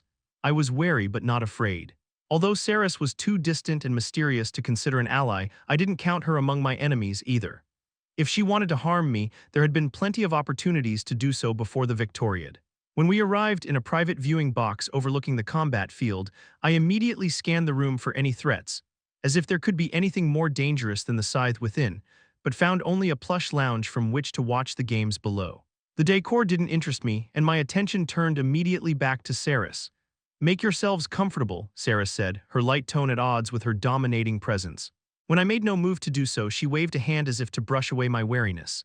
"I didn't bring you here to harm you, Gray, but you already know that. You look well, by the way. Golden eyes, very subtle. Why don't you remove that mask so I can see your face properly?" "Thank you for the hospitality," I replied, doing as she asked. "Nice place if a bit lonely. Where's Silrit?" "Lurking in the closet, waiting to jump out and give me some dire warning," Saris laughed happily. "My retainer is seeing to something else for me at the moment. No dire warnings today, but that doesn't mean we don't have business to discuss. I'm sure it won't surprise you to learn that I've been keeping close tabs on you ever since you so conveniently appeared in the relictums." Xperrif flinched, looking slightly past me, not quite meeting my eye. "I'm sorry, Gray." "Scythe Saris, she is my guide, my mentor, as I've mentioned before, and at first of course I had no idea you might know each other, but only told her about you because you were so." She paused, biting the side of her cheek. "So curious and interesting, and then she wanted to know more about you, and she asked me to keep an eye on you, but I told you, so I hope you know I."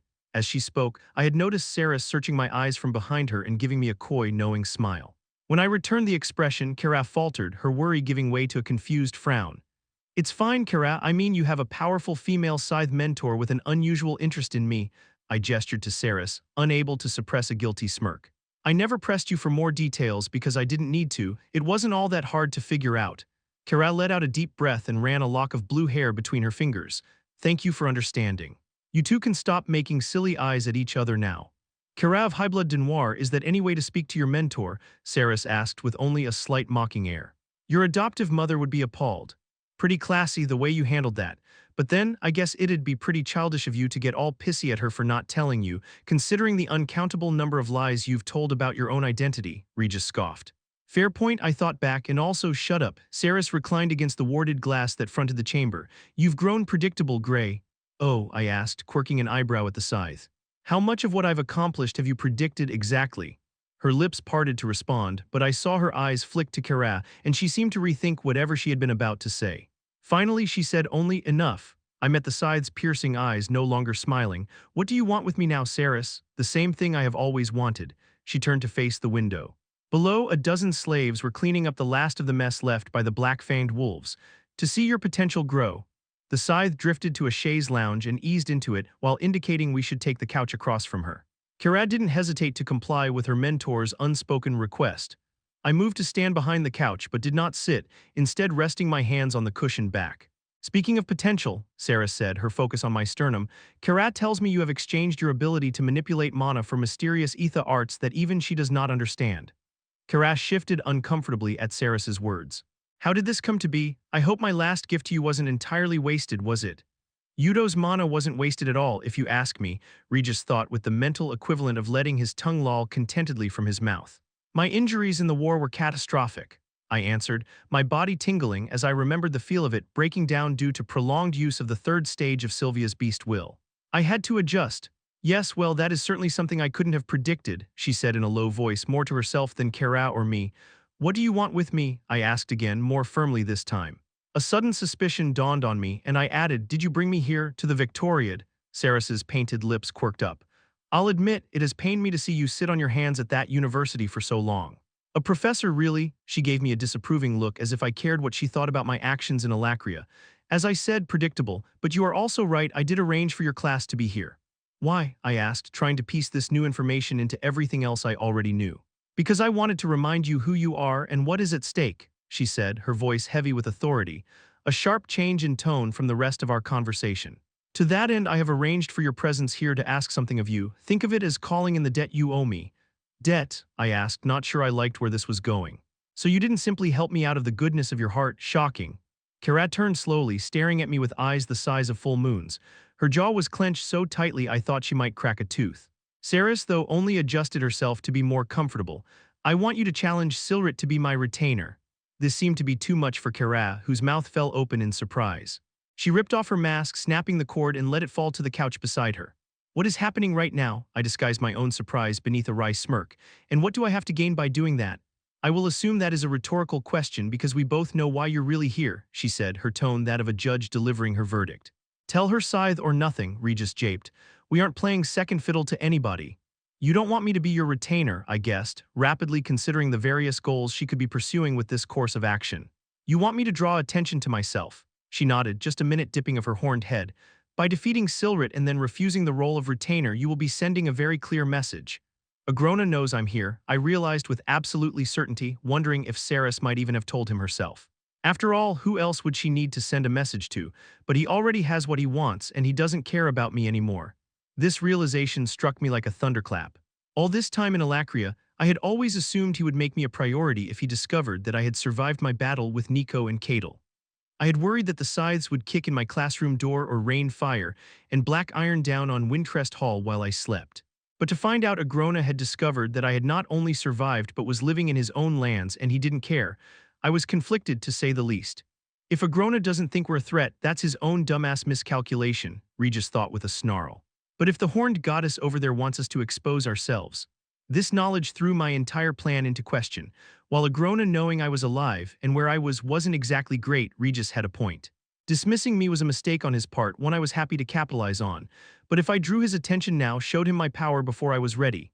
That plan seems bad for me, and I'm not sure how it benefits you either. I hedged, curious how much of her plan Saris would give up before she made me confirm my intentions. Oh, come now, put that clever mind of yours to work, she insisted, the crushing authority gone from her voice, which was once again light and teasing. How long do you plan to run and hide? Sitting in front of me, Syrah remained quiet, although she still wore a confused frown, and I could see the gears in her head turning as she struggled to make sense of the conversation. Standing straight, I looked down at the scythe. I'm not going to challenge Silrit, Saris's mouth thinned into a hard line, but I'll still send your message, I went on, making my decisions only as I said the words out loud. It'll be loud and abundantly clear. Saris straightened, then stood. Even though she was quite a bit shorter than me, when she looked into my eyes it felt like she was looking down on me. I would prefer it if you'd tell me exactly what you're up to, I might be able to help. Come on, Saris, I said, mimicking the same teasing expression she'd worn only a moment ago, put that clever mind of yours to work.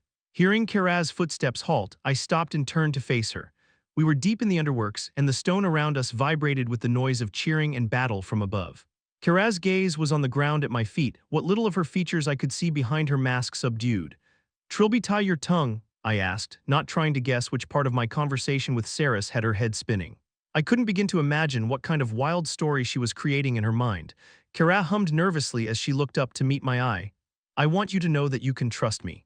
Obviously there are a great many things I don't know about you, and based on what I just witnessed between you and a scythe, whatever fanciful notions I'd had up until now are woefully inaccurate. I scanned the dim tunnel where we'd stopped.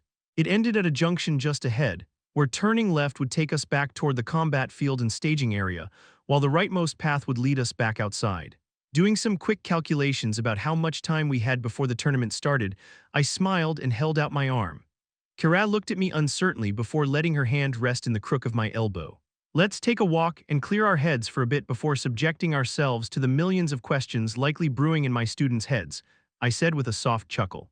I'm not sure I, a humble Reborn highblood, deserve to be seen walking arm in arm with such a well-connected and mysterious figure as yourself, she teased. Perhaps not, but I'll extend you this honor just this once, I shot back, leading her toward the exit. The noise outside was deafening after the muffled quiet of the underworks. Merchants hollered, mana beasts squalled, and thousands of excited Alacrians shouted over one another to be heard. We turned out of the crowd, moving down less densely packed alleys, although this had the drawback of making us easier targets for the many vendors and gamesmen. Ho, sir with the golden eyes, stop here to win your beautiful lady a fine prize, a man in a sparkly silver mask sang, waving us toward his cart. A fat man bowed as he walked past, then practically shouted in our faces. Gemstones, gemstones here, finest cut, finest color, sapphires to match the lady's lovely hair or perhaps rubies for her enchanting eyes. For the first time in a while, I really missed being a quadrelemental mage. A simple wind barrier spell would have made the walk a lot more peaceful. What are you smiling about? Karaz asked. I fixed my face. Nothing, just wondering how you came to be under the tutelage of Saris. Oh really? She asked, her gaze following the line of colorful carts, tarps, and tents. You already know more about me than perhaps anyone else in the world. While you are a locked book with pages of which are out of order, encoded, and probably written in invisible ink. She trailed off, shooting me a wry look, then sighed. But by all means, let's talk about me. Vritra-blooded children, those of us with pure enough blood to potentially manifest Vritra magic, are not common, but we're not so rare that each of us gets our own scythe either. A woman who recognized Kara, a vendor selling extremely expensive leather goods, shouted out, and Kara gave her a small wave as we continued on. She claimed to have chosen me because of high-blood Denoir standing, which of course only grew after being assigned a Vritra-blooded foster daughter, but I've always wondered if she knew somehow that you'd. I gestured at her head where her horns were kept invisible by the teardrop pendant she wore around her neck. Right, she answered. I was 8, maybe 9 when she started training me, making me not only of Vritra blood and adopted highblood but also protege to a scythe. It made for a conflicted childhood. Why do you think she has helped to keep you hidden? I asked, lowering my voice as a group of highbloods sauntered past, dressed so brightly they could have been mistaken for peacocks. What does she want with you? Kara eyed me curiously. Are you asking for my benefit or your own, perhaps trying to figure out what she wants with you in the long run? She shook her head. I still can't believe she asked you to be her retainer. But she didn't really, she only wants me to fight him, remember, I pointed out. Which only makes it more confusing, at least for me, Kara said, sounding exasperated. I won't pressure you to explain anything, though I'll happily listen when you decide to do so, and promise not to hold it against you if you chose to hold some things back. Regis let out a mental snort. But why would she want you to draw attention to yourself? From who, for what purpose? Kara chewed on her own tongue for a second before continuing, obviously giving voice to some thought that had been bothering here. Are you, Scythe Saris's concubine? I nearly choked on my surprise, the question catching me entirely off guard. Talk about a whole new level of keeping your enemies closer, Regis thought with a barking laugh. No, I finally answered, rubbing the back of my neck. Nothing remotely like that. She gave me a frustrated shake of her head. Then I just don't understand.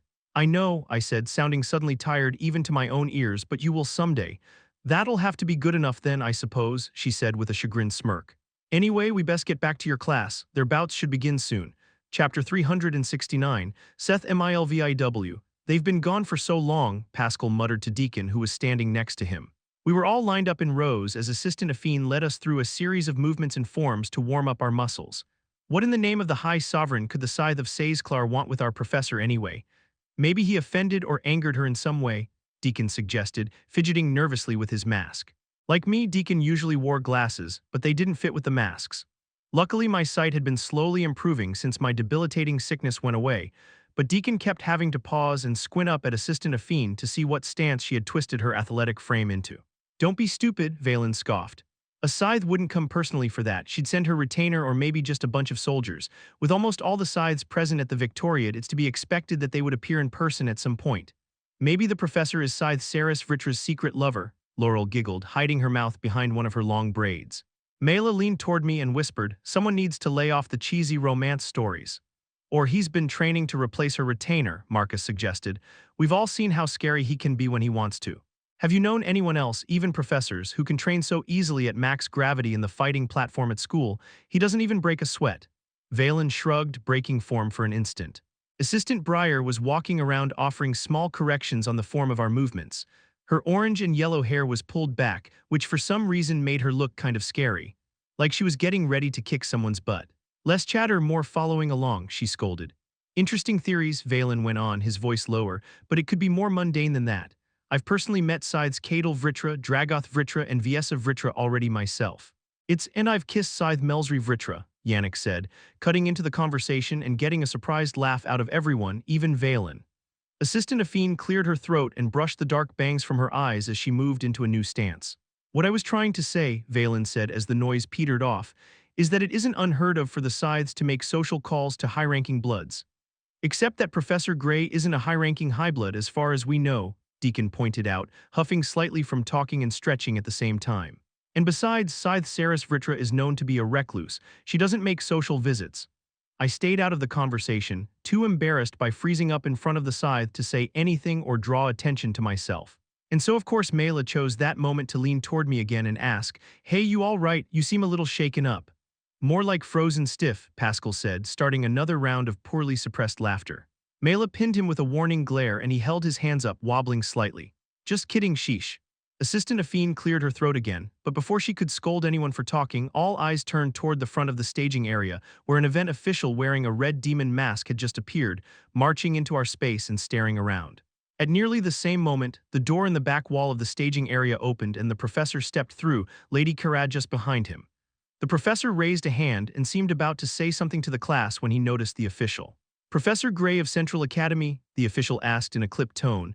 "Are you here about the tournament?" the professor asked. "I hope I haven't kept you waiting long." The official's eyes narrowed behind his mask as he marched across the room and held out his hand, which the professor shook perfunctorily. "You haven't, which is good, as I have 4 more team leads to meet with." He sniffed indignantly and began what sounded like a very rehearsed speech.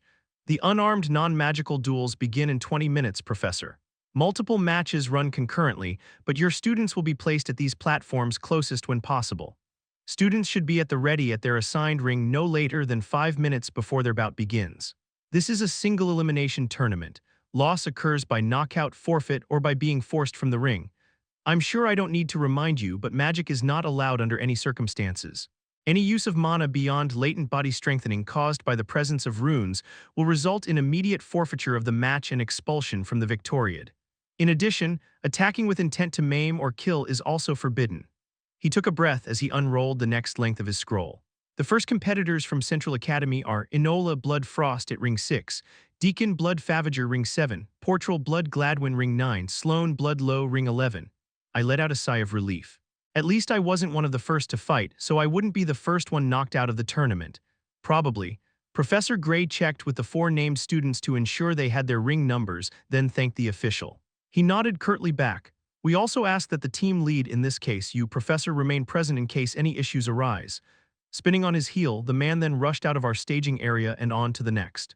"Well, you all heard him. The professor paused, his gaze sweeping over the students. "You look like a flock of little chicks waiting to be fed," he said with a sigh. "I suppose none of you are going to focus until I've explained correct. What did the scythe want with you?" Assistant Breyer asked in a hushed tone. The professor shrugged. "We drank tea and had a casual chat. Nothing special." Assistant Breyer snorted and rolled her eyes as Assistant Affine wrapped an arm around her shoulder, grinning. "My grandfather won't believe I was standing so close to a scythe, not even at the victoriad." Laurel leaned in close to Mela. In a sing-song voice, she whispered, "Secret lover." Everyone burst out with questions and excited comments, but the professor waved away the commotion. "Enola, Deacon, Portral, Sloane, get to your rings. Everyone else, pay attention." Enola and the others hurried out to the rows of combat rings and waited. Just like the official had said, they were fairly close by, near enough to see all 4 fights at once. I jogged to the front to get a good view, the rest of the class right behind me, and ended up sandwiched between Mela and Brian. Enola was the first into her ring, striding confidently up the stairs right on the heels of the official who was leading her, her golden hair gleaming in the sunlight. Deacon, on the other hand, walked like he was being sent to the director's office, his feet dragging on the ground, his head constantly swiveling to look back at us. When Portral did the same, I snorted in amusement. After all his trash-talking about me being nervous, there he was, constantly checking back over his shoulder to look at Valen, even when he was in the ring across from his opponent.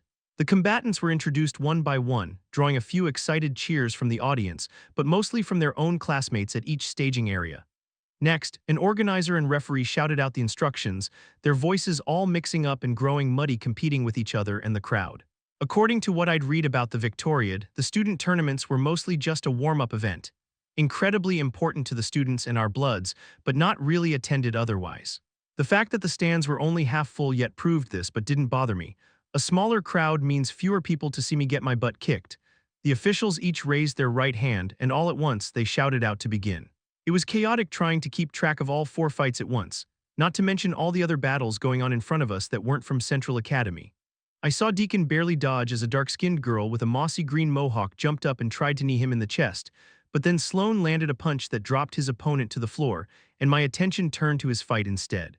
Sloane jumped on his opponent, a broad-shouldered boy in a green and gold uniform, throwing knees and elbows, but Deacon let out a yelp, and so I turned back to his fight just in time to see him stumble backwards through the shielding barrier to fall hard to the dirt. Next to me, Brian hid his face in his hand, and there was a chorus of groans from the rest of the class. Mela grabbed my elbow and pointed to Portral, and I felt a distinct pang of jealousy watching the larger boy grab his opponent's fist out of the air. "He's so strong," I muttered. "Yeah, it's crazy. Oh, ouch." Mela winced as Portral slammed the boy he was fighting to the floor before knocking him out cold with 3 quick punches to the face. "That's right. Knock his ass out," Ramai shouted, his fists raised in the air over his head. Another cheer went up, and I realized with a jolt of excitement that Sloane won his match as well. "Way to go, Sloan," I shouted, laughing when Brian threw his arm around my neck and jumped with excitement, cheering along with me. Several other fights had also already ended, making it easier to see past the empty rings to where Enola was still going toe-to-toe with a girl who was at least 4 inches taller and 30 pounds heavier than her. But that didn't even matter. Enola fought like a crazy demon. She was so talented, it was hard to believe I was competing in the same tournament she was. Even though the other girl was bigger than her, Enola was a way better fighter. Hearing chanting coming from several staging areas down, I leaned over the rail and pointed the other school students out to Mela. "Do you know what academy they're from?" "Not sure," she said with a shrug, not taking her wide eyes off Enola's fight. "Bloodrock Academy," Marcus said, shifting over between me and Brian.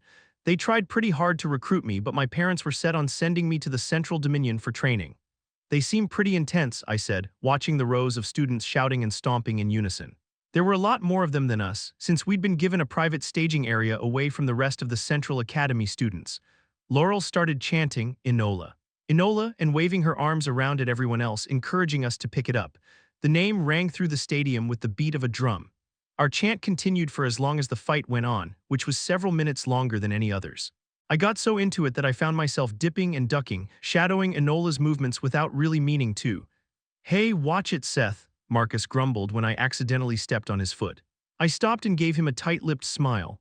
Sorry," Mela laughed, poking me in the ribs. "You're like a fight nerd, Seth." I stuck my tongue out at her but then turned my attention back to the fight. It was pretty clear when the larger girl started to get tired. And when she did, Enola moved in to finish it with one of the special combinations Professor Gray had taught us. She threw several punches and kicks in quick succession, each one timed to take advantage of her opponent's most likely defensive action, pushing to make the girl desperate, each dodge or block wilder and more out of place, and ending with a spinning elbow to the girl's undefended temple. Or at least that's how the professor explained it. Our staging area exploded. Mela jumped on my back, surprising me and nearly knocking me over, but we only laughed and cheered even louder.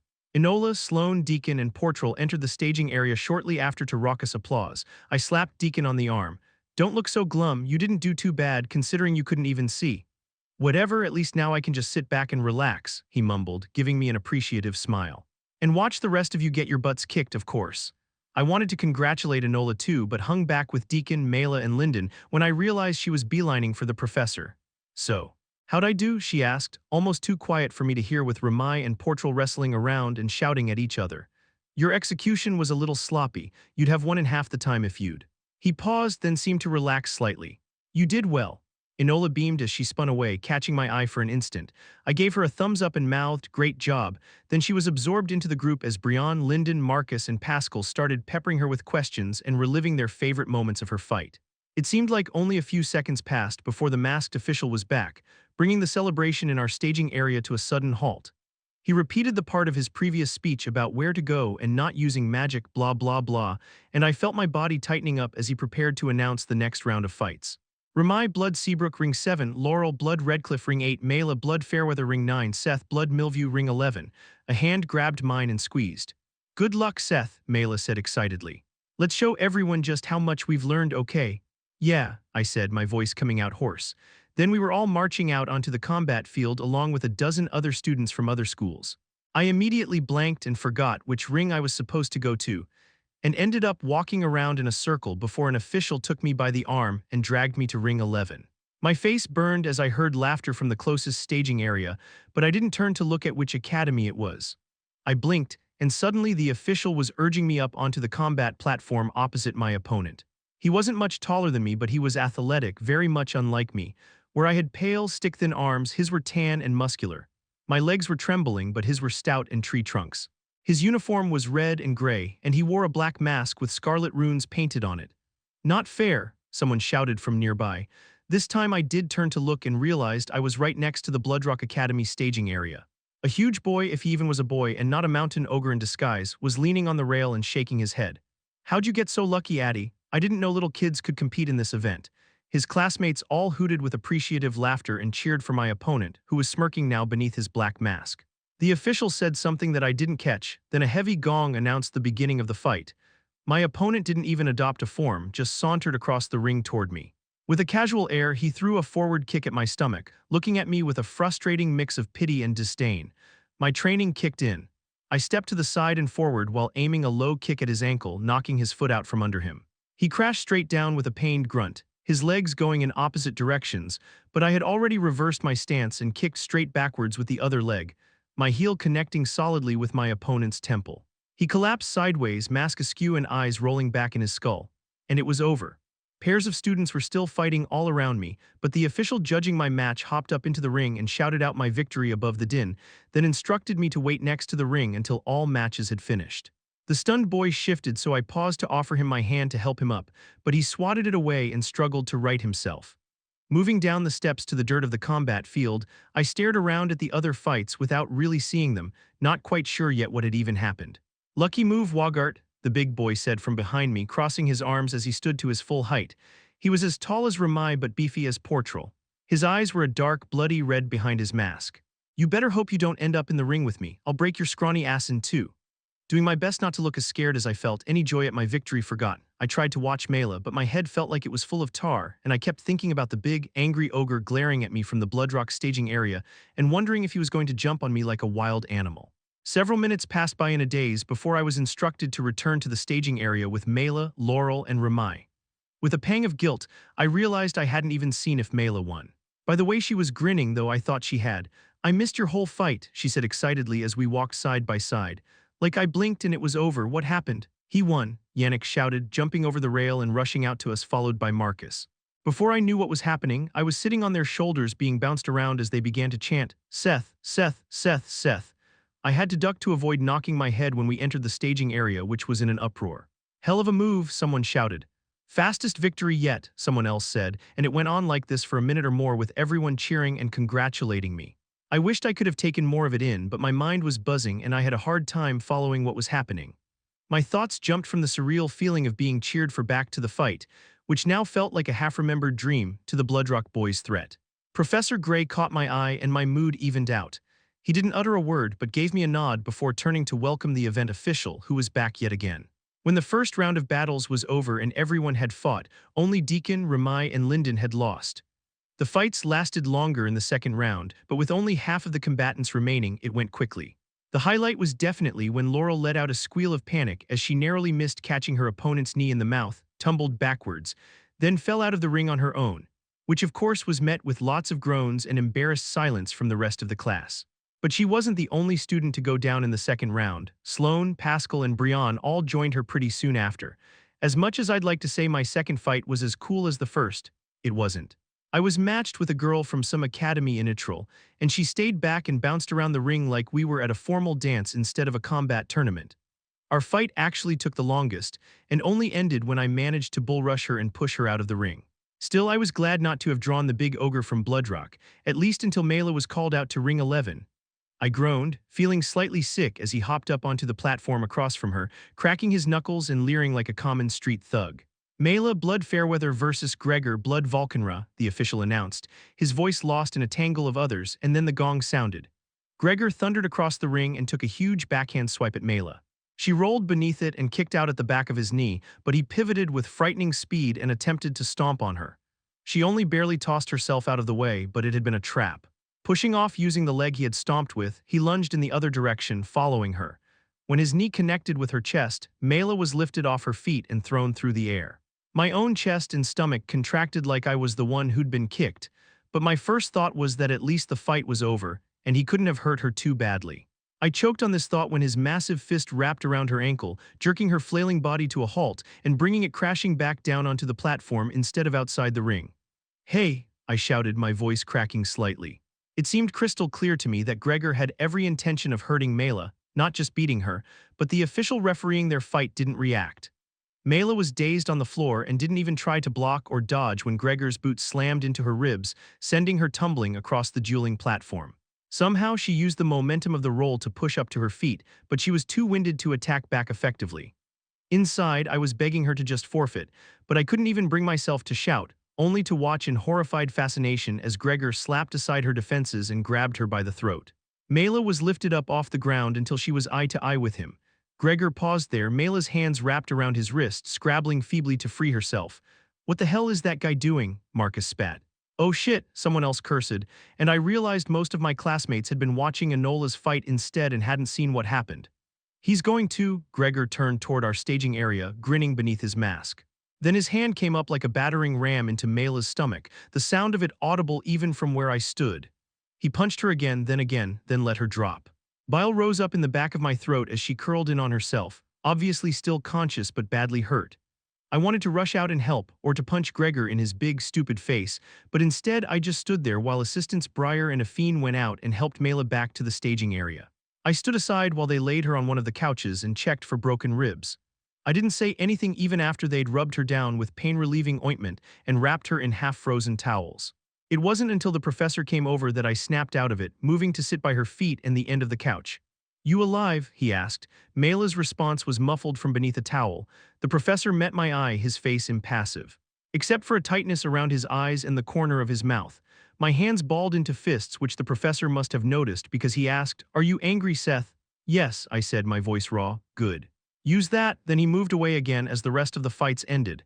"He's so good at pep talks, isn't he?" I said. Mela chuckled, then groaned from beneath her wrappings. "Don't make me laugh," she grumbled, her words barely discernible. "But don't leave, okay?" There was an awkward fluttering in my stomach and chest at her words. "Yeah, sure, I'm right here, you just rest." I don't know if it was fate or luck or perhaps just that the event organizers had a cruel sense of humor, but in the next round I of course found myself standing opposite Gregor Blood Volkenra. When I saw the giant striker from Bloodrock Academy approaching Ring 11 from the other direction, the bottom fell out of my stomach. I suddenly wanted to scream at the official that I forfeit and flee, but I was afraid to even do that. There was something else, though, beneath the fear. The image of Mela bruised and bloodied beneath a wrapping of iced towels fed it like kindling. Even though I couldn't put a name to the feeling, I knew I needed it if I was going to make myself get into the ring with Gregor, much less actually fight the monster. And so I embraced it, picturing my friend, watching her fight against Gregor in my mind as I waited for the official to wave us up onto the fighting platform. I thought about how he had purposely prolonged the fight, how he had tried not just to win but to hurt her. How he had succeeded. I heard Professor Gray's voice in my head. "Are you angry, Seth?" Yes, I was pretty freaking angry, but it was a more layered emotion than that, and it ran deep. Desperation, motivation, eagerness. It was all burning beneath the fog of fear in my mind and spirit, and so I didn't run. I stepped into the ring and glared up at Gregor. He smirked back down, everything else blurred into the background. Then the gong was ringing. My body started moving before I had any kind of plan or thought about what to do. I felt like just another onlooker as I quick-stepped forward and dipped right, just beneath the opening haymaker I knew Gregor would throw. I hit him with 2 quick punches in the kidney, then retreated out of reach of the back kick that followed. Gregor was stronger than me, he was faster than me too and had better form. I'd never had to fight anyone with the raw power behind their attacks he had. But Professor Gray hadn't tried to make me as strong as Enola or as clean as Valen. He knew I couldn't win on talent alone. Instead, he'd taught me to develop my own style, to lean into my natural talents. Analyze my opponent, anticipate their movements, plan my counterattacks. It was almost like a puzzle. See what the opponent does, consider the forms and combinations the professor had taught me, and then put the right one in the right place. It was a fighting style I could excel at.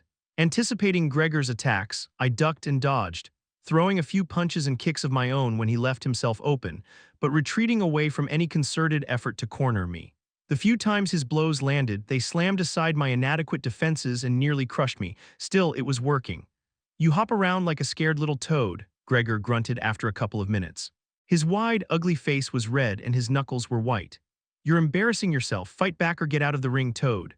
He launched a series of punches, elbows, and knee strikes that I only barely managed to slide away from, although I landed a strong kick to the inside of his thigh in return. Every time I scored a blow, he swelled up and grew even more red, like an overwatered tomato about to burst. But the real problem was that I wasn't hurting him. My kicks and punches just bounced off his heavily muscled body like he was wearing armor. Eventually, my strategy failed. Gregor engaged in a prolonged combination of quick kicks and sweeps, trying to put me on the ground. Several moves in, I lifted my foot to avoid a low kick at my ankle, responding with a kick of my own to the side of his knee. I overextended and couldn't get my feet back under me in time to avoid his big elbow crashing into my shoulder and driving me painfully to the ground at his feet. With a roar of victory, Gregor fell down on top of me, slamming his knee into my stomach. The sound of my ribs breaking cut through my mind like a dagger, shredding my focus. My entire torso lit up with hot pain. The air in my lungs exploded out in a dull grunt, and I couldn't catch my breath again. Gregor's fist fell hammer-like on the side of my head, making it bounce off the combat platform and filling my ears with ringing. Stunned, unable to defend myself at all, I just stared up at him and waited to get pummeled into unconsciousness. Only the next punch didn't come. Instead, Gregor stood and turned his back on me, arms out wide as he yelled something at his classmates. Their response was a meaningless roar in my malfunctioning ears. I focused on trying to breathe until my lungs finally inflated again and my head cleared a little, just in time for Gregor to grasp the front of my uniform and pull me bodily to my feet. "I hope you enjoyed that while it lasted," he said, his breath hot on my ear. "It's my turn to have some fun now." My head snapped back as he drove his forehead into the bridge of my nose with enough force to crack my mask, which tumbled to my feet. The world jumped, shifting out of position as my eyes lost focus. 3 Gregors all laughed in my face. "Going maskless in front of the sovereign, you worm, you should be punished." Huge, hard hands wrapped around my throat and lifted me off the ground. Somewhere so distant it could have come from another dominion or even the other continent, someone shouted my name. My fingers clawed at Gregor's wrists uselessly. I flailed, kicking his legs and kneeing his sides, but I might as well have been fighting back against a marble statue. The wild, irrational thought that this ogre of a boy was going to kill me right then and there overtook me, and the desperation burned away some of the fog clouding my mind. I focused on my pulse, following the drumbeat in my skull back to awareness. Releasing his wrists, I pushed my arms between his, forcing them as far up as I could. It wasn't enough to break his grip, but it gave me just enough room to tuck my legs up into my chest. The pain of my broken ribs tried to steal my breath again, but I focused on that pulse, timing my breath to the heavy thumps. I wedged one foot up between his outstretched arms and kicked hard, my heel striking his nose with a wet crunch. I kicked again, then braced myself. With an animalistic battle cry, Gregor swung me down toward the ground. I lurched forward, just getting my hands around the back of his neck and pulling him down with me. When we hit the ground, my knee was just under his solar plexus, and the full weight of his own attack combined with his body weight to drive my knee into his sternum and the monocore beneath it. I felt something move and break in my leg or maybe my hip. Everything hurt as I was crushed beneath Gregor, so it was hard to tell. The arena flashed black, then slowly faded back in, blurry around the edges but still there. It was quiet, almost peaceful, like a fine place to just lay back and die. Gregor rolled off me, lying on his side just next to me. His mouth was opening and closing rapidly, his eyes bulging. Then he gagged, and a stream of vomit splashed onto the platform between us. A sufficiently hard strike to the monocore was a lot like getting kicked between the legs. And I just delivered enough force to his sternum to break my hip, I was pretty sure. The official was on the platform with us now, shouting, but everything sounded like I had my head in a vat of tar. Still, I got the gist. Rolling through Gregor's sick, I pushed him over on his back and forced myself up on one knee, sending lightning bolts of pain through my entire body. I raised my clenched fist and tried to meet Gregor's eyes, though neither one of us seemed to be able to focus. "Do you forfeit?" he coughed, shaking his head. I gathered as much strength as I could manage and punched him in the solar plexus, sending his body into convulsions of sickness and pain. "Forfeit?" I asked again, struggling to even get the word out. Gregor coughed up vomity drool and spit on the floor, a single shallow nod, and then his eyes closed. A firm but careful hand pulled me away from Gregor. I screamed as something shifted in my hip, and the hand released me, letting me fall onto my back. The official was speaking quickly, but the words were meaningless. The blurriness around the edges of my vision grew more intense, going black and slowly swallowing everything I could see. One last thought tumbled through my tired brain before I lost consciousness. I won. Chapter 370, Arthur. I knocked lightly at the door before pushing it open and peering inside. A round-cheeked woman glanced up at me, nodded, then returned to caring for her patient. Seth lay in a bed, wrapped in bandages, every inch of exposed skin shiny with healing ointments. The woman was passing some kind of rod-shaped device over his torso, treating his multiple broken ribs, fractured pelvis, and dislocated hip. "Tough kid," Regis said. "I thought he was done for." "Yeah, well, that kind of grit probably runs in his blood," I sent back. "His sister probably showed the same." Sure, let's blame these kids for what a grown-up made their friends and family do. Totally fair, because they definitely could have resisted his will, right? What a bunch of pusses," I sighed. "We've had this conversation already, Regis. I was just being petty and I recognize that." "Don't sweet-talk me like one of your princesses, princess," Regis said with a snort. There wasn't anything I could do for Seth, and so I returned to the staging area where I'd left Briar and Afine in charge. As I opened the door, I was met with Briar's bellowing over the cacophony of my overexcited class. "Would you all be quiet? We have a guest." "Oh, Professor Gray." Briar looked from me to Director Ramsier, who had just entered from the combat field, looking unusually relaxed, even bemused. "Don't be too hard on our championship team," he said. "It's only natural they're excited considering, which is why I'm here, of course, to say a few words. If you don't mind, Professor Gray." I motioned for him to continue. The director waited for the last few chatting students to quiet. "What a treat that was to watch," he said, beaming around at the students. Congratulations to each and every one of you for such an impressive performance during the tournament, and of course an exceptional job done by our tournament champion, Lady Enola of High Blood Frost. Cheers and applause burst out of the students, but it tapered off quickly as the director looked on expectantly. Additionally, I'd like to recognize Marcus of High Blood Arkwright and Valen of High Blood Ramsir, who both performed up to the high standards of their bloods, going farthest in this tournament aside from our champion. Another round of applause, though I also caught a few exasperated looks at the director's unsubtle calling out of his own grandson. Valen seemed oblivious, practically radiating pleasure at his grandfather's compliment. And of course, Director Ramsir went on, we can't forget your injured classmates Seth of High Blood Millview and Yannick of Blood Farshore. I hope you will pass along both my sympathy and my pride when you see them later.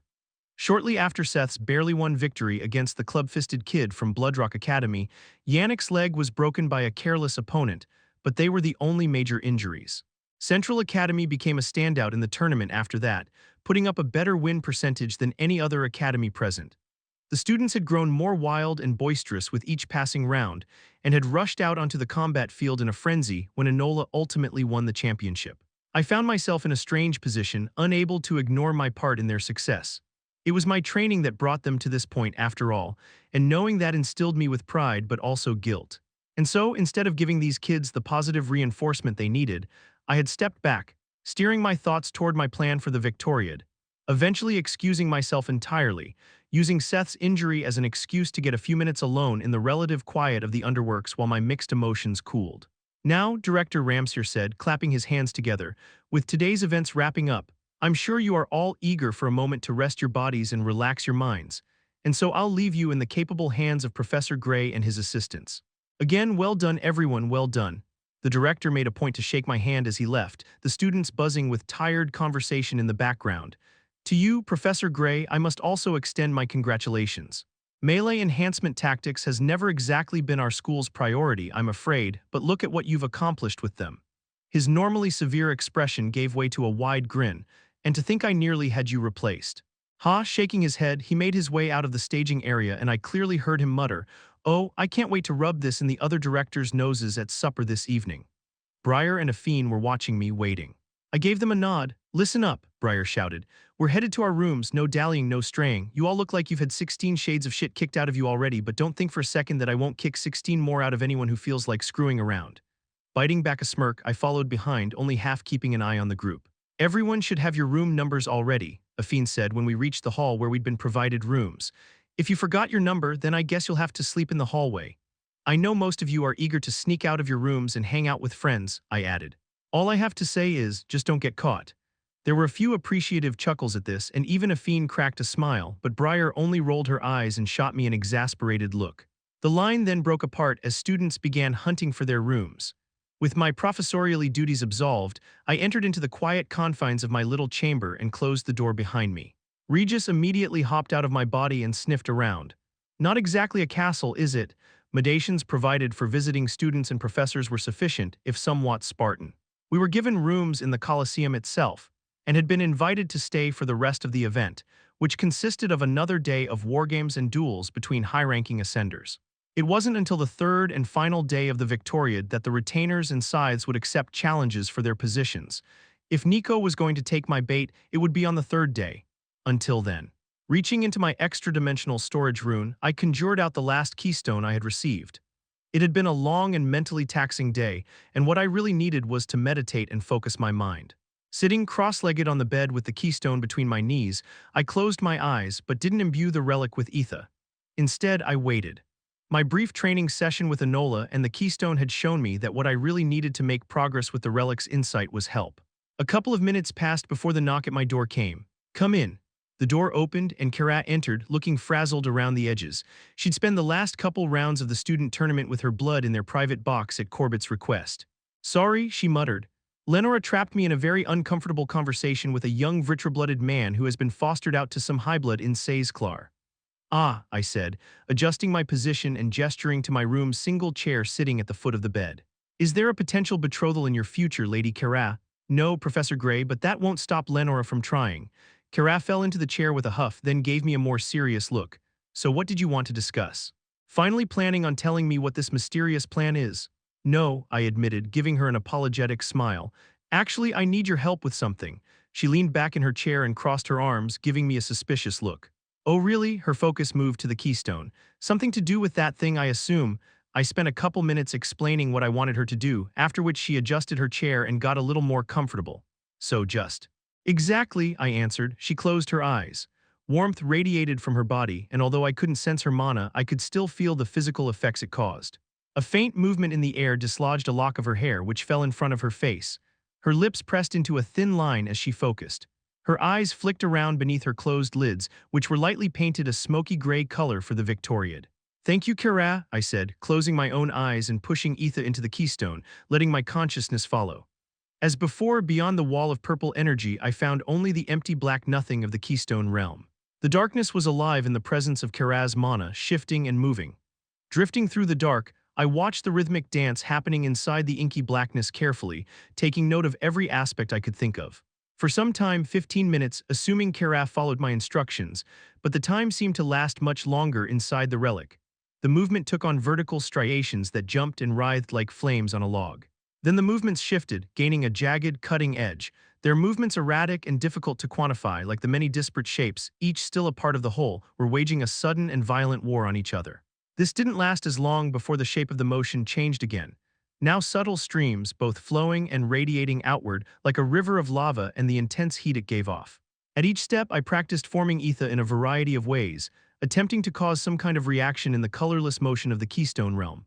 Lashing whips, cutting arcs, shaped bursts, and even a rough spade-shaped etheric form that I dragged through the blackness, but nothing affected my surroundings. Nothing worked. Whatever this puzzle was, I lacked something essential, whether understanding or ability, to navigate it.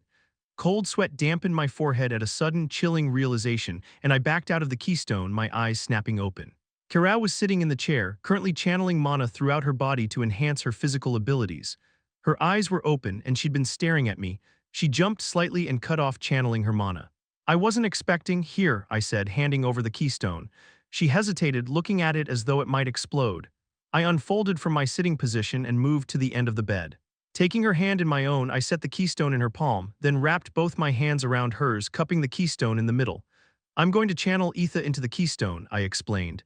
I need you to tell me what you see. Assuming this works. Okay, are you? Her words cut off in a surprised gasp as I started. Kara's eyes snapped shut and her body stiffened. I see a huge ethereal wall. Like I'm approaching the edge of the world. Maneuvering by practice and instinct, I guided her consciousness deeper into the keystone realm. I'm moving through, it's all purple, 100 different shades, and it's warm. It feels like, she gasped again, this time even louder. Light, guide me, it's mana, I can see it, all the colors, the whole world in here is made up of mana shaped by it. What is this gray? What am I seeing? I jumped out of the bed, swiftly pacing the short distance to the wall and back, my stomach clenching uncomfortably. The keystone has something to do with mana, we'd already learned as much. Only Kara can see mana particles within the keystone, but it looks like a black void to me, which means… What? I don't have a mana core, but the presence of a mana core doesn't allow a mage to see mana particles. Sense them, yes, but I needed to activate Sylvia's beast will and the power of Realmheart to see the mana directly, even before my core was destroyed. So why is it all endless darkness and creepy ink monster ripples when you go in there? Regis asked from where he had curled up in the corner. My lack of a mana core must be preventing me from properly sensing whatever it is the keystone is trying to show me. I answered, looking down at the cubied relic resting in Kara's hand, still drawing on my Etha to keep it open and her mind submerged within. The ripples in the dark, they're obviously caused by the mana itself moving, but that doesn't make sense. Unless it's a manifestation of the mana's effects, like the heat coming off Kara's body as she channeled fire mana. Maybe it's sort of like when you see a heat haze rising off a sun-baked stone. The mana is moving, causing a change in the environment, and interrupting the sensory information you receive. Regis rolled over, burying his face in the pillow from my bed, which he must have stolen when I wasn't looking. But the fact that you can sense something in there, anything at all, is a good sign, right? I leaned against the wall as I considered this, wondering what mechanism of the keystone and whatever insight it contained allowed me to sense the movement of mana, even if I wasn't seeing it. The realm within the relic was etheric in nature, and there wasn't any natural light, so Regis's comparison to a hot stone didn't quite fit the picture I had in my head. It was more like the reflection of water seen from the outside of the glass. My mind reached far back to before the war when Lady Meyer had first explained Etha to me. Etha makes up the building blocks the world is made of, while mana is what fills it with life and sustenance. She compared Etha to a cup, and mana to the water that fills it. But if water changes shape, it doesn't alter the cup in any way. Or, does it? Okay, you're losing me. Aren't the dragons a little behind the times on Etha art stuff? The wolf let out a rumbling chuckle. Etha art stuff. Haha, get it? The Keystone Realm itself is etheric in nature, only housing mana within. I can't see the mana, but somehow my connection with the ether is letting me sense its movement. At least when it is reacting to outside stimulus, which must cause stronger fluctuations. Gray, Karaz's voice was a quiet, nervous whisper, making me realize I'd been quiet for some time. Sorry, I said immediately, I was just thinking, do you mind staying in there for a bit? There are a few more things I'd like to try. Are you kidding me? Karaz grinned. This is amazing, it's beautiful. Imagine seeing the world like this all the time. I smiled sadly, but pushed thoughts of Realmheart and Sylvia's Beastwill away. There was work to do. Tessaeralith cold wind caressed my cheek and brushed a stray strand of my gunmetal gray hair behind my ear. It danced around me, carrying a little flurry of snow that spun outward with every twist and dip to drift down toward the fortress of Tigran Selim below. Weak. I rubbed hard at the point on my chest where Gray's blade had pierced me. In a different life, a different body, and yet now that I had the memory of it, it was like I could feel the scar of the old wound. I had expected more from you. The wind swirled inward, tugging at my blouse like it wanted me to dance too. So high above Agrona's fortress, the air was frigid and clear and eager to feel the touch of mana. Mountains stretched as far as I could see in every direction. Clouds gathered on the horizon, fluffy gray and full of snow, but otherwise the huge sky was crystal blue. Cold but inviting, I'm the better contender. I squeezed my eyes shut, trying to push away those last moments of my life which had now replayed over and over in my mind for days, weeks. Time moved strangely in Tigran Selim, like the turning of the world meant little to the fortress or its ruler. If I have to leave you and Nico behind to achieve my goal, I will. Those had been his last real words to me, this person who was supposed to be my friend. Before he had plunged his sword through my chest, and Nico had watched it happen, that was my last memory. Turning my head to see Nico, ringed in a halo of light half obscured by clouds of dust, his face frozen in a tortured mask as he arrived too late to help. I let out a shuddering sigh. No wonder he is the way he is. I shook away the thought. It wasn't Nico's fault. All I had to do was die and wake up, but Nico, his path had been much longer, much more painful. Being forced to remember my own death had put me into a fugue for days, and even after that it took days more to return to myself. After taking so long to adjust to my new body, my body, being trapped in my rooms again had felt like prison, like torture. I'd already lived one life of imprisonment in which I'd never been allowed to be myself, to live for myself, make choices for myself. But how is serving Agrona any different? I will make it different, I told the dancing wind. I will control my own fate. I released my hold on the magic that made me fly. My body twisted in the air until I was staring down at the fortress. The air thinned ahead of me while blowing hard from behind, sending me hurtling at a breakneck pace downward. Tigran Selim, small as a child's toy only an instant ago, rushed toward me, expanding to engulf my vision. I turned suddenly, my body aching from the force, and flew through my open balcony doors with enough speed that they slammed shut behind me. The door into the maze of hallways jumped open just before I would have smashed through it, responding to my will, and I hurtled along the castle corridors with dangerous speed. When I stopped, the sudden burst of wind my passage created sent a stuffed mana beast tumbling off its wide plinth to crash down the hallway. I winced, not having meant to cause any damage, but there was also a small part of me that felt vindictive pleasure in the act. I knocked on Nico's door, but there was no answer. Earth mana lingered in the heavy metal lock, and it jumped to the side at my command, allowing the door to swing open. My feet drifted up off the floor and I flew into the room. It was dark, empty, and absent of warmth. Nico wasn't there. There was only one other person in Tigran Selim I could talk to really, and so I left Nico's room, flying off his balcony and around the edge of the fortress. I stopped, hovering in the air as a set of balcony doors high in the wall of Agrona's private wing pushed outward as if to welcome me. Each time we met, it was like I was seeing Agrona for the first time. His horns were empty of ornamentation. His usual fine clothes replaced by dark leather pants and a simple white tunic that hung casually off his lithe form, the top buttons undone to expose his chest and allow the runic tattoos that covered it to peek through. His marble skin shimmered in the cold mid-morning light, or perhaps that was the strength of his mana shining through his body from his core, which burned like a miniature sun within his sternum. "Feeling better?" he asked, feigning a casual air. "I was just thinking of you. Draniv said you missed your last assessment." His head cocked slightly to the side, his tongue darting out to wet his lips. "What is weighing so heavily on your mind, Cecil?" I met his brilliantly scarlet eyes, this being who was closer to God than man, and lifted my chin. "I've had a lot of time to consider everything you've shown me, Agrona, and I need to tell you something." His smile was kindly, but carried the confidence of a conqueror. Whatever I had to say, I knew he would listen, but he wouldn't be bent or broken by it. I won't be your weapon, I continued, my voice carrying on the wind, or your tool. I want to be able to make my own choices, to have a life, not just to be alive. Agrona's shrug was perfectly casual. Of course, Cecil, your life is your own.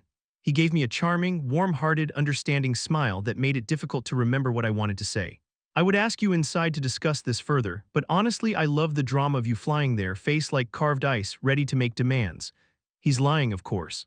I drew in a deep breath, and the mana all around us swelled outward like it was a part of me. The air warmed, water vapor solidified and began to fall as wet flakes of snow.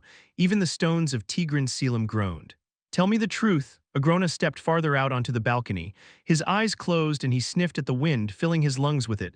Power, he said, his voice a booming whisper. Raw and impossible. Opening his eyes, he held out a hand to catch some of the snowflakes. Would I repeat the mistakes of those fools who caged you in your last life, suppressing your potential by constraining you, trying to control you? I hope I do not strike you as foolish.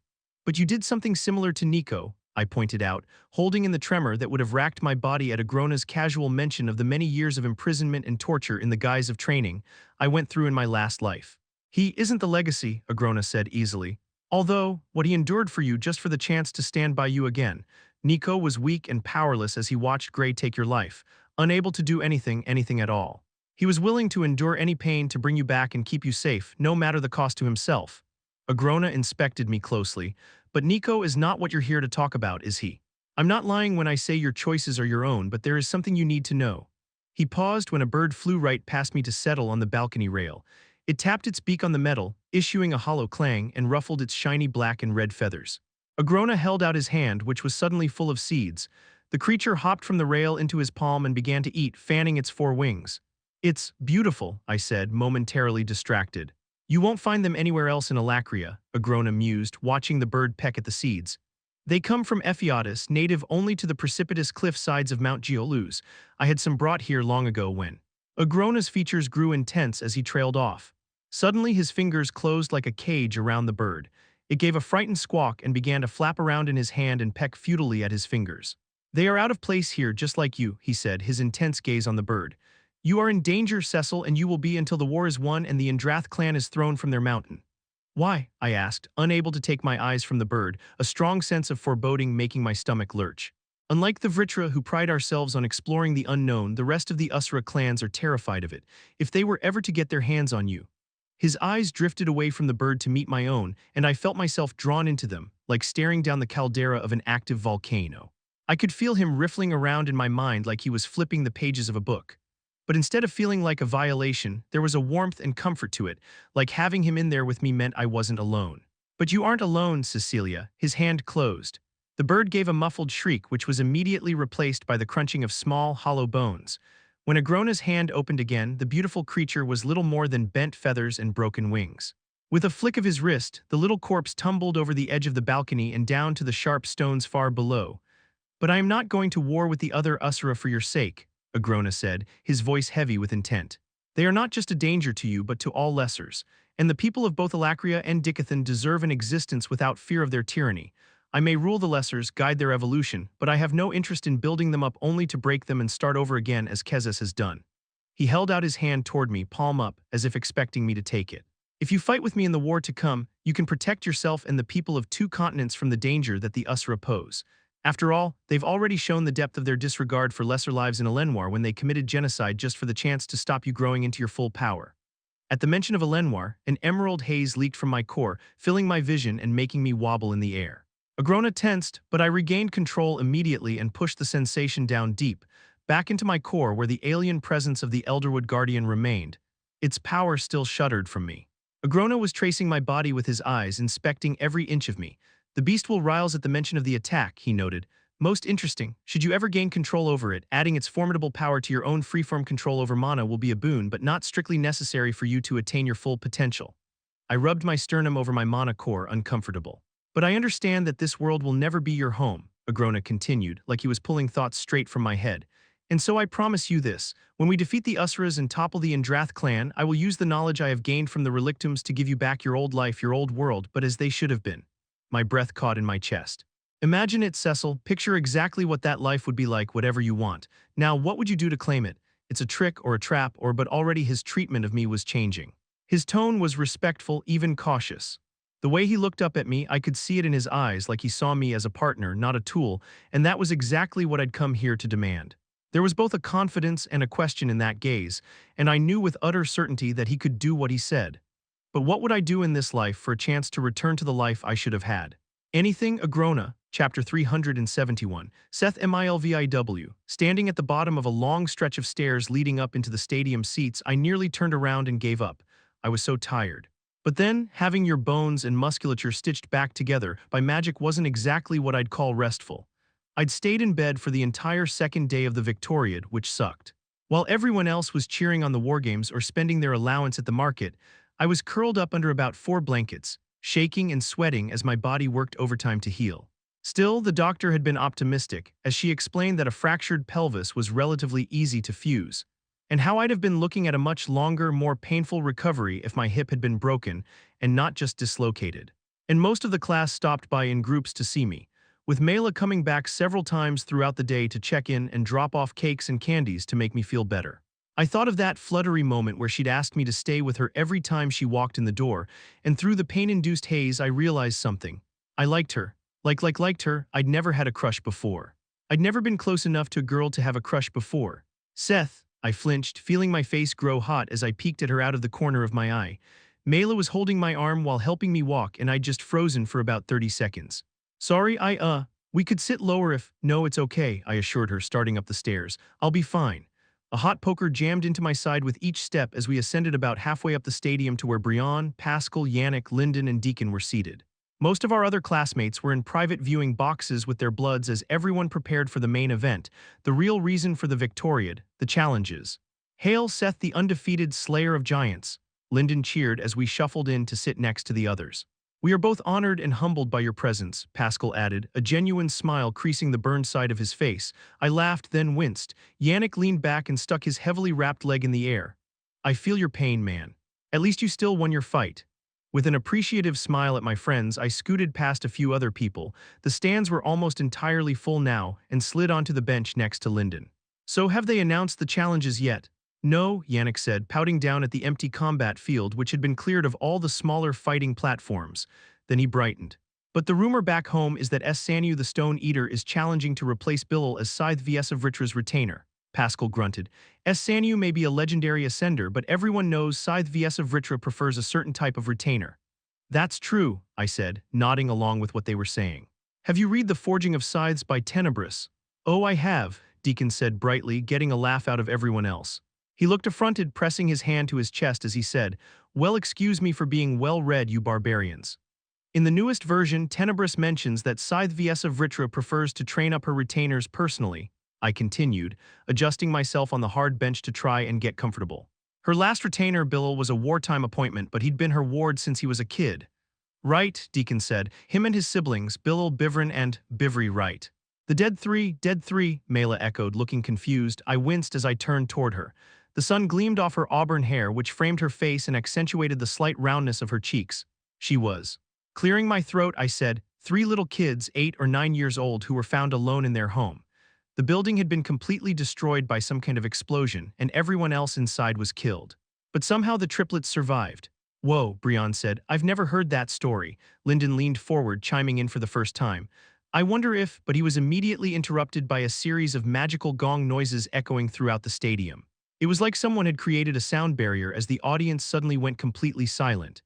Into that silence marched a Reborn man in dark plated armor, a purple cape trailing behind him, striding purposefully toward the center of the combat field. Horns jutted out of his short-cropped black hair. He had a serious face, and wherever his red eyes focused, the crowd seemed to tremble. There was no announcement to tell us his name or list his accomplishments. Everyone already knew who he was. Silrit, retainer of Saizklar. When he reached the middle of the field, he turned toward the high box, his posture straight as a sword, and then bowed deeply.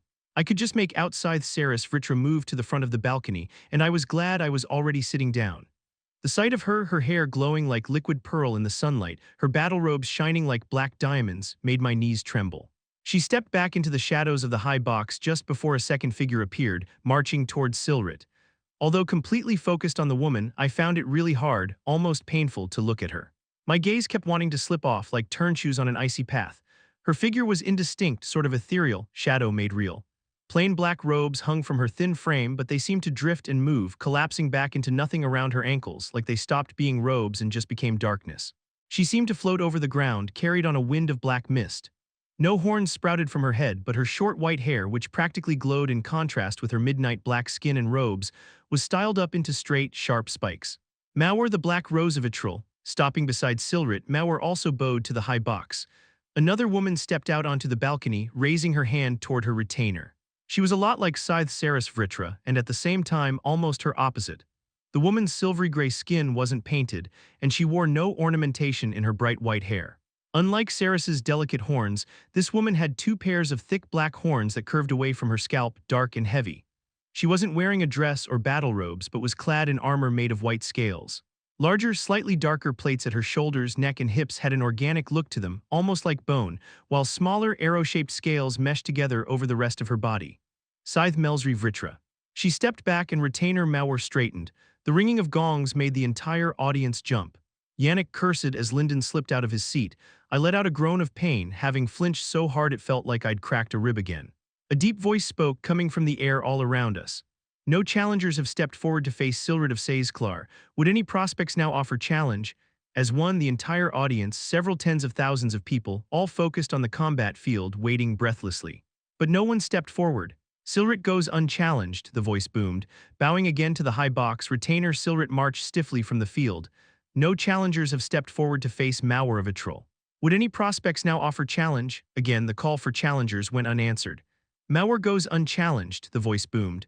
Following Silrit's lead, Mauer bent into a fluid bow, then floated from the combat field. When she was gone, the voice spoke again.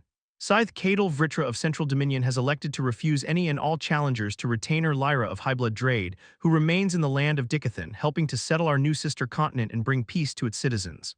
There was some muttering from the crowd at this, but it quieted immediately when the voice continued to speak. In times of war, even the strongest soldier may fall pursuing the will of the High Sovereign. The world is vast, and its perils are many, which is why Alacria needs the High Sovereign to watch over us, protect us, and make us strong. We honor the dead for their sacrifice. Retainers Udo of Vetcher, Ygret of Truatia, and Bilil of Truatia. Their names, like their deeds, will be remembered so long as a single Alacrian heart still beats. But where one falls, another rises. 4 of Alacria's champions have stepped forward to challenge for the position of retainer of Truatia under Scythe vs of Vritra. Sovereign Kairos Vritra welcomes and invites to the field.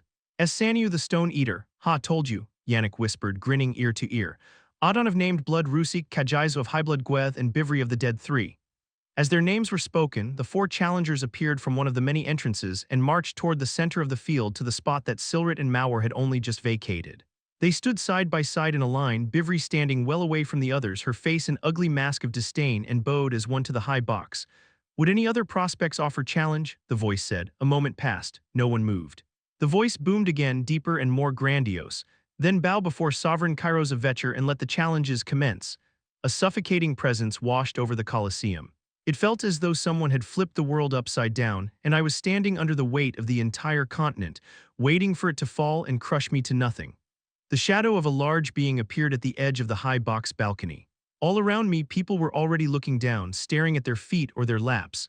Clasping my hands together, I kept my eyes on my interlocked fingers, not daring to look anywhere else.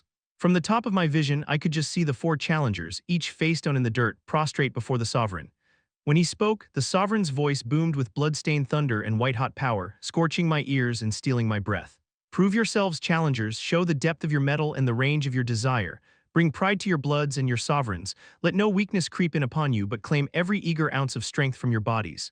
Then the force of his presence was gone. I waited, afraid to look up and accidentally meet the Sovereign's eye. But the crowd began to shuffle, and I could hear a few whispered conversations, and finally Mela's hand was resting on my forearm.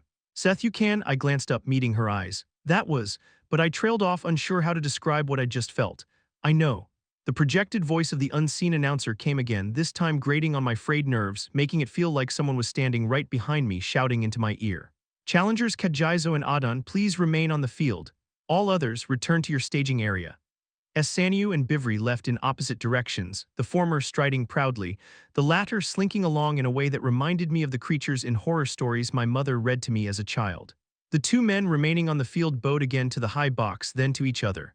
Adon was tall and lean, with arms and legs that looked like they'd been stretched on a rack. He was clad in rune-inscribed leather armor, the dark brown nearly the same color as his skin. He wore a clever grin and his eyes never left Kajaizo. Kajaizo made a show of stretching, his mane of tawny hair bouncing around his shoulders with each movement. The tips of his black horns were just visible through his hair, and he had one blazing red eye and one jet black one. His armor was a mesh of leather and chain in a deep red that matched his eye, with silver runes glowing from the pauldron's chest and down either side of his exposed back. "Dang, that's a lot of runes," Lyndon muttered, but I could tell he wasn't talking about the armor. The man's spine was marked with at least a dozen emblems and even a couple of regalia. "Does anyone know anything about him?" "Only that he was fostered by Highblood Gweth and he's a solo ascender," Deacon answered. "He fell out of the public eye when he manifested his Vritra blood."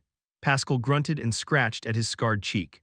"I heard they do all kinds of crazy experiments on any of the Vritra-blooded that manifest. That's why there are so few of them."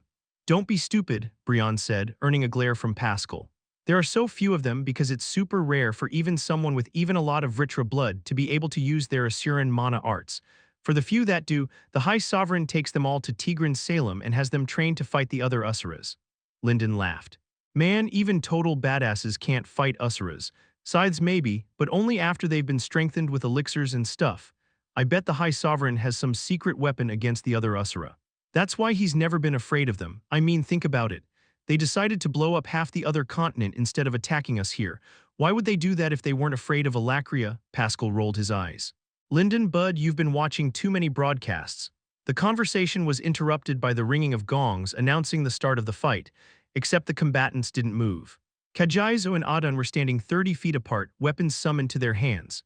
Adon wielded a long, thin silver spear, while black iron gauntlets formed around Kajaizo's hands, sharp claws extending from the knuckles. "What are they doing?" Mela asked, her voice barely a whisper. "Gauging each other," Deacon muttered, his eyes wide behind his mask. "At this level, a careless move could mean instant loss." Adon moved first. Cocking back his arm, he let his spear fly toward Kajaizo. The air distorted around the spear, moving like melting ice as it coalesced into a huge wind spear with the silver sliver at its center. At the same time, several dust devils sprang to life, circling Adon and spinning protectively around him. Kajaizo raised a hand. The gauntlet melted away into dozens of small, black dots which moved to intercept the attack. Like a swarm of attacking hornets, they completely covered the spear, and when they broke apart an instant later, it was gone and the wind around them had dissipated. "What just happened?" Brian asked breathlessly. "I've never seen magic like that." "Because it's Vritra magic," I answered, keeping my eyes on the battle. "Decay type, erosion, probably wind attribute." The others all looked at me with a mixture of surprise and curiosity. "I read about it in a book," Lyndon, Brian, and Pascal all said in unison. We all laughed for a moment, but the stadium was so quiet, it sounded unnatural, and we quickly turned our attention back to the combat field. With a flick of his wrist, Kajaizo had already sent the swarm of black dots flitting through the air toward Adon. They didn't even slow as they cut through his defensive cyclones like hot iron through parchment, but Adon just stood there grinning. There was a silver flash, and he was standing 20 feet away, his grin sharpening into a dangerous smirk. The crowd, silent since the first introduction of the retainers, finally woke up, and the arena exploded with the noise of cheering and shouting. "Wind Runner," Yannick breathed, his signature regalia. The swarm of black dots changed direction to follow Adon, but in another flash of silver, he stood 50 feet away behind Kajaizo. But Kajaizo hadn't been just standing around sucking his thumb while Adon ran. Instead, the Vritra-blooded Ascender had been channeling mana into another rune, sending out tendrils of earth mana all over the combat field. I couldn't tell what he was doing, but Adon vanished in a flash as the swarm bared down on him. But a huge column of stone laced with veins of black metal burst from the combat field. There was a crack, and the column broke and fell to the ground with a crash that I felt shake the bench beneath me. Adon, moving at the speed of wind, had slammed into the stone with enough force to break bones, but he didn't even look stunned. Instead, a condensed field of shimmering energy had surrounded him. Kicking off the broken stump of the column, he hurtled toward Kajaizo, exploding in a nova of pure force. The battlefield was momentarily hidden in a cloud of dust. "What the heck was that?" Lyndon asked, squinting as he tried to see through the brown cloud below. "Some kind of force redistribution spell," Deacon answered, following the fight by holding his glasses up over his mask so he could see. "But strong, emblem, maybe even regalia level." A torrent of wind pushed the dust cloud out of the stadium. In the few seconds we hadn't been able to see what was happening, the arena floor had become a minefield of Kajaizo's little black motes. Audon was stuck. There was no way he could use Wind Runner to get around in such tight quarters. Kajaizo was standing on top of the shattered stump of the column he'd conjured, basically switching places with Audon. His red eye gleamed. It seemed like he had the Truatian pinned. Then something pulled at the air mana all around us everywhere. I could sense the rush of it pouring down into the arena, bombarding Kajaizo's spell, the sheer amount of mana overpowering the mote's ability to erode it. Mela gasped and grabbed my hand, squeezing it hard, and my stomach fluttered. I peeked at her from the corner of my eye, but her gaze was on the arena, and her expression gave no sign that she was even thinking about holding my hands.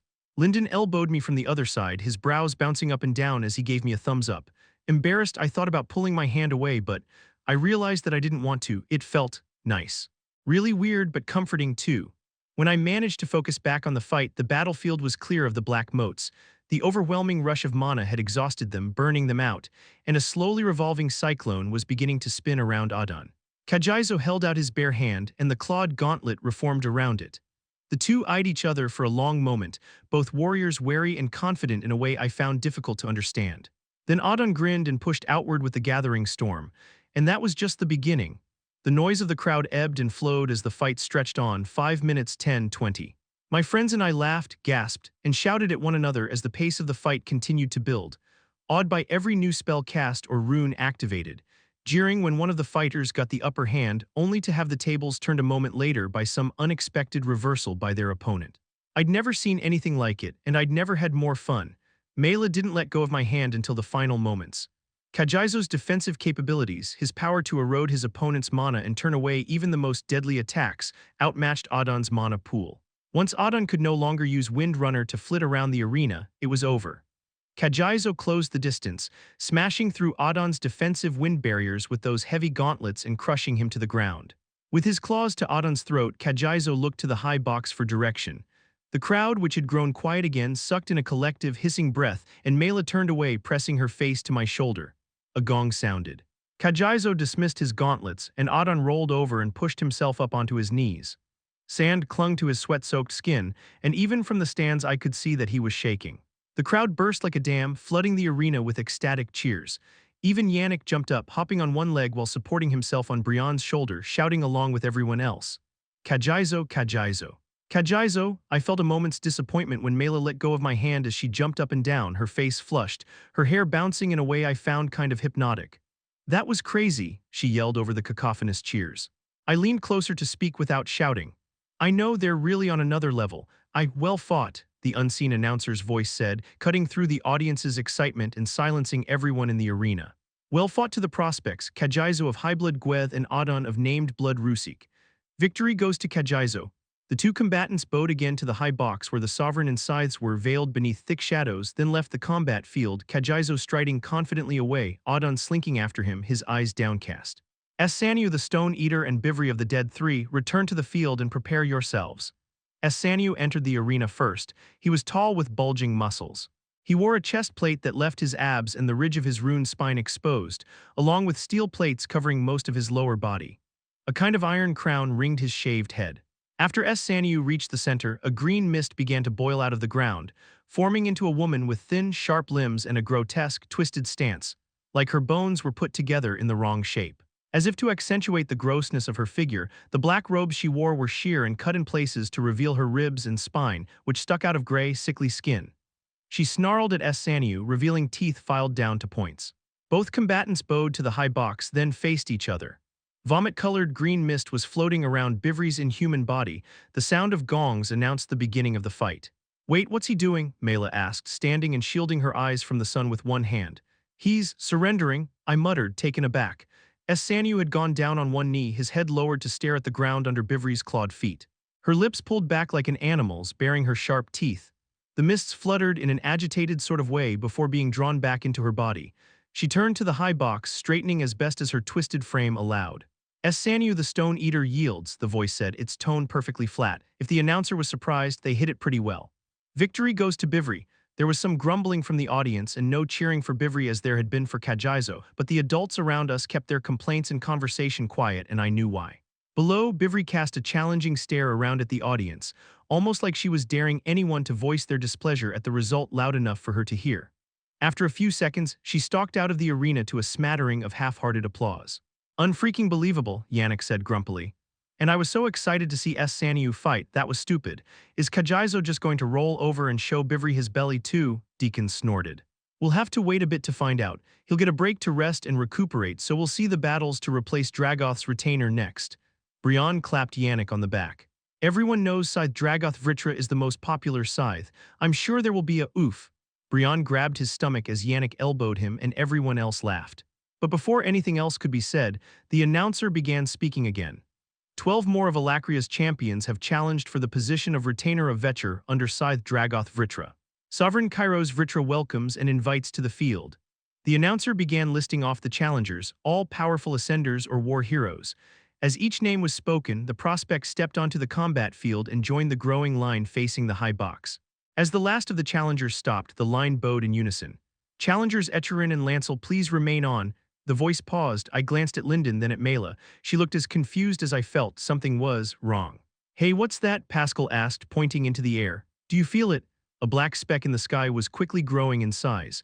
Other members of the audience were starting to notice it now, and thousands of voices echoed Pascal's question. A few even conjured shields, others shouting, leaving their seats, or channeling magic into runes in preparation to face what they obviously thought was a threat. For the umpteenth time since the Victoriad started, my breath was crushed from my chest by the sudden presence of a powerful aura. The prospects on the field scattered, activating their powers and preparing to defend themselves. A jet-black comet landed in the center of the arena an instant later with an explosion of dark energy, then sent them all flying like bugs. Tens of thousands of people screamed, but no one was running now. The entire audience seemed frozen, unable to do anything except watch. The arena below was completely obscured in a cloud of dust yet again. In the high box, all four scythes moved forward onto the balcony.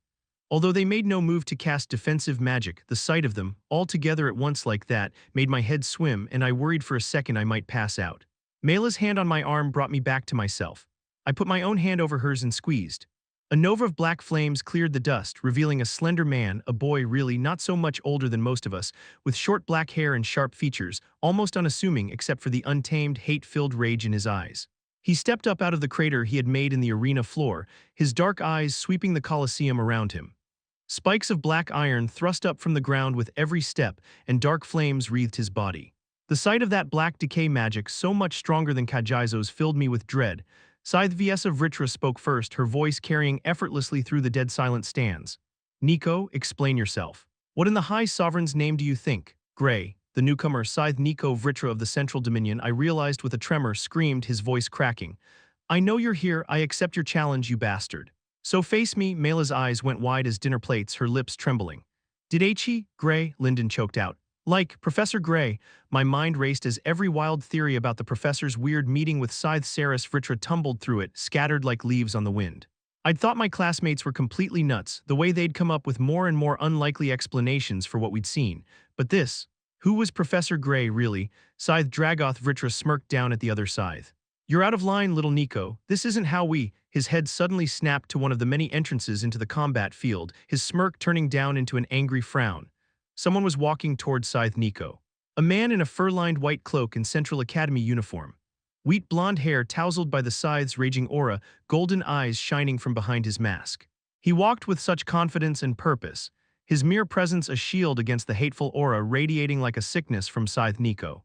I knew him, but something in my brain wouldn't quite accept that this could be the same person I knew, who I had first met in the library before the season started, who had spent so much of his time turning a thin, weak, sickly kid into a half-decent fighter, despite looking at me like he wanted to wring my neck. Because how could my grumpy, mysterious, emotionally distant melee enhancement tactics professor be the same person now approaching Scythe Nico on the field of battle as if he weren't stepping toward death itself? I couldn't make sense of it.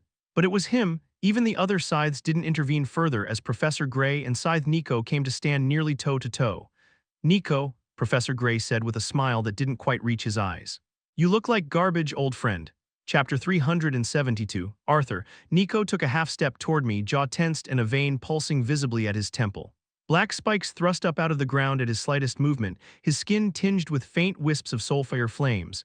Even after 2 lifetimes, you haven't changed. The false smile fell from my face at his words, and I bit back more goading words. Any pride I'd felt at my own ingenuity in drawing Nico into this fight, one where he couldn't run away or call for backup, vanished now that he stood in front of me. His face, on which only a mere shadow of Elijah's features now remained, filled me with conflicting emotions. He'd been my best friend in two lives after all, first as Nico, then as Elijah, and I had failed him in both. It was those failures in part that had led him to become who he was now, hateful, desperate, an inhuman shell of a man still. I didn't blame him for hating me, I couldn't. I couldn't even blame him for what he'd done in this life. No matter how easy it would be to do so, he was reincarnated here only to be manipulated and used as a tool by a Grona. Fate hadn't given him the opportunity to learn from his past life's mistakes. Instead of a second chance, Nico's fear, insecurity, and rage had been manipulated into a tool and weapon from the first moments of his life. But regardless of how we'd both arrived at this point, we'd come much too far for apologies for reconciliation. Despite knowing what Tesha meant to me, Nico had aided a Grona in Cecilia's reincarnation, using Tessa's body as a vessel, the ramifications of which I still didn't understand. Cecilia, who had wanted to avoid being someone else's weapon so badly she fell on my sword to do it, and he, in his infinite selfishness and ignorance, had handed her to a Grona. "Say something," Nico growled, almost shouting. A burst of soulfire ate away the ground beneath him, leaving him hovering in the air. "Like what?" I snapped, his petulant whining working at my nerves like an old wound. "That I didn't kill Cecilia. That I never meant to abandon the two of you. Would you even listen if I told you the truth? And what would it change, Nico? Certainly not the fact that you've killed thousands of innocents, that you took Tesha out of pure selfishness. I just took back what was mine," he yelled, his eyes full of dark, hateful fire. "What I was supposed to have, that's fate, just as much as it is for you to die, again." I don't know why, but the finality of Nico's statement caused a sharp ache deep within me. I wished in that moment that I could undo everything that had happened. That Cecilia could have survived, and they could have run away together just like they were planning. That I wouldn't have shut them out so I could train with Lady Vera, and would have tried harder to help Nico find Cecilia when she disappeared. There was so much I could have done differently, but I hadn't, and although I could look backwards at the path I'd taken, I couldn't change its shape, nor could I change where that path had brought me. But I could look forward and make new choices, different ones, to change the direction I was headed. Ever since waking up in the relictums, I'd been cold and detached. I'd had to be, I knew that. I didn't fault myself for it. The persona of Grey was like a shield, one I wrapped around my mind, keeping out thoughts of those I couldn't help right now. Tesha, Ellie, my mother, everyone back in Dicathen. Instead, I focused on the relictums and pursuing the ruins as Sylvia's last message had instructed, and on understanding my new abilities and the new world I found myself in. But it was time to go a different direction, and that started with Nico. I couldn't help the softening of my expression, knowing the full weight of my sadness and pity was plain on my face. Don't look at me like that," Nico said, shaking his head in defiance. "I don't want your pity." My body relaxed as I accepted what was about to happen. I wish things could have turned out differently. SERISVRITRA, I clicked my nails together, a nervous habit from my childhood that I'd long since cured myself of, or so I thought. Arthur's machinations had sped past my own, yet again it seemed. I found myself off guard, vacillating between a rushed attempt to put the pieces into place and a mute acceptance that I didn't fully understand what was happening. Still, I had not arrived at my current station by being dense, and after giving myself a moment to ponder, I realized that Arthur's plan had really been quite simple, although effective. Nico's stumbling and impatient alliance with the Granvilles, who shared his hatred for Arthur. Arthur's less than cautious reprisal and bare attempt at a cover-up. It would have taken more restraint than Nico could muster to build up his allies' strength enough to be a threat toward Arthur, the subterfuge working contrary to his impulsive, wrathful nature. When his ill-planned scheme failed, Arthur knew it would lead to a tantrum. Nico had always been a temperamental boy. He embodied a weak man's concept of power, a fool's idea of intellect, and a child's view of maturity. And yet I had never discounted him. The other scythes didn't yet see it, but none of the reincarnates were what they seemed. They were each a force of change, of chaos in their own way. Seeing Nico and Arthur, or Grey, who was in many ways an entirely different person than the boy I'd saved in Dicathen, standing across from each other on the battlefield, I felt a sudden thrill. An unscheduled interruption, but perhaps this will be an opportunity for little Nico to prove himself, Dragoth mused with a carefree laugh. Prove himself? Viessa asked, her voice a low hiss. Merely by fighting this, what is he, some kind of school teacher? Nico embarrasses himself and us by extension. Sovereign Kairos let out a huff of irritation, his bored eyes traveling aimlessly around the high box, which had been appointed with every comfort imaginable. So long as this doesn't slow things down too much, he grumbled. His gaze lingered in the darkest corner of the room. Perhaps you should go chastise your brother-in-arms. Cadel stepped out of the shadows and bowed to Kairos. Forgive Scythe Nico's impudence, Sovereign. The High Sovereign has let him off his leash too long and too often, I'm afraid. Kairos's lips twisted in a wry half-smile. Do you question the High Sovereign's actions or judgment, Scythe? Cadel sank to one knee, resting both arms across the other. No, Sovereign Kairos, of course not. They're saying something, Melsry said, leaning against the balcony rail and turning her head slightly. Pointless prattling banter. She exchanged a dark look with Viessa. We should have beaten Nico more during his training. Who is this Grey anyway? Dragoth asked, looking around at the rest of us. He seems somewhat familiar. Cadel, once again on his feet, was watching from the shadows instead of stepping out onto the balcony with the rest of us. A dead man, he said simply, meeting my gaze as he spoke. So Agrona did not confirm Arthur's presence in Alacria with the rest of the Scythes, but he has told Cadel. Interesting. I wasn't sure how much I believed Agrona's insistence that Arthur no longer mattered to him. The High Sovereign often played his own games, some with purpose, some purely for entertainment. There were times where he worked at cross purposes to himself, perhaps simply to confuse anyone who was keeping track, including his allies, or maybe because he enjoyed the thrill of not knowing exactly how things would unfold. Below, Arthur pulled the white cloak from his shoulders and made it vanish with a flourish. No hint of mana or intent leaked from him, a fact the others were quick to notice as well. His control over mana is perfect, Viessa said, her black-on-black eyes squinting as she peered at Arthur. I didn't try to hide my amusement at this statement, and she turned her gaze on me. It had been quite some time since I'd spoken with the Scythe from Truatia. As we matched gazes, I took in her stance, expression, and features. Her skin was as pale as her eyes were dark, and a sea of purple hair spilled down over her shoulders and back. She was taller than me, made even taller by the heeled leather boots she wore, their teal coloring matching the runes stitched into her fine white and gray battle robes. The black voids of her eyes were always unreadable, and emotion rarely interrupted the porcelain coldness of her face. Of all the Scythes, Viessa was the one I was most unsure of, but I didn't spare her any additional thought just then. There were more interesting things to focus on. They're going to fight. In the arena, Arthur and Nico had separated, putting 20 feet of distance between them. Nico was an inferno of black fire. Arthur could have been carved of ice. With an angry scream, Nico hurtled forward. The ground came apart beneath him, collapsing in on itself as black spikes grew like weeds wherever his shadow touched. A vortex of black flames coiled around and extended in front of him as he prepared to bathe Arthur in hellfire. But Arthur did not flinch in the face of Nico's rage. I might have thought him as mad as Nico if I didn't know better. My eyes widened and I leaned over the rail next to Melsry, well past ready to finally see for myself the power that Kara had described. With a hungry roar, Nico's soul flames burst forward. Arthur's hand rose and a cone of amethyst energy spilled out to meet the fire. Where the two powers touched, they intertwined and ate away at one another, each perfectly canceling the other out. Impossible, Cadel grunted from behind us. Oh, now that's interesting, Kairos said, leaning forward on his throne. You there, Melsry, scoot aside, you're blocking my view. Black spikes punched out of the ground all around Arthur, but they shattered against a layer of glowing ether that tightly clad his skin. Nico burst through the crackling cloud that remained behind after the ether and sulfur collided, a dozen more blades of black metal orbiting around him. With a shove, he sent them flying like missiles at Arthur. A sword shimmered to life in Arthur's hand, a blade of pure ether glowing vibrantly amethyst. The air around it warped in a way that made my eyes ache, like the blade was pressing away the fabric of the world to make room for itself. In movements so quick that most wouldn't have been able to follow, Arthur cut through spike after spike, letting the pieces careen past or ricochet harmlessly off the protective barrier over his skin. Then Nico was on him. Their collision sent tremors through the foundations of the stadium, and for a moment I lost sight of the action as it was happening. Arthur's weapon was a line of vibrant purple light glowing through a screen of dust. Nico was a silhouette highlighted by the nimbus of black fire that still surrounded him.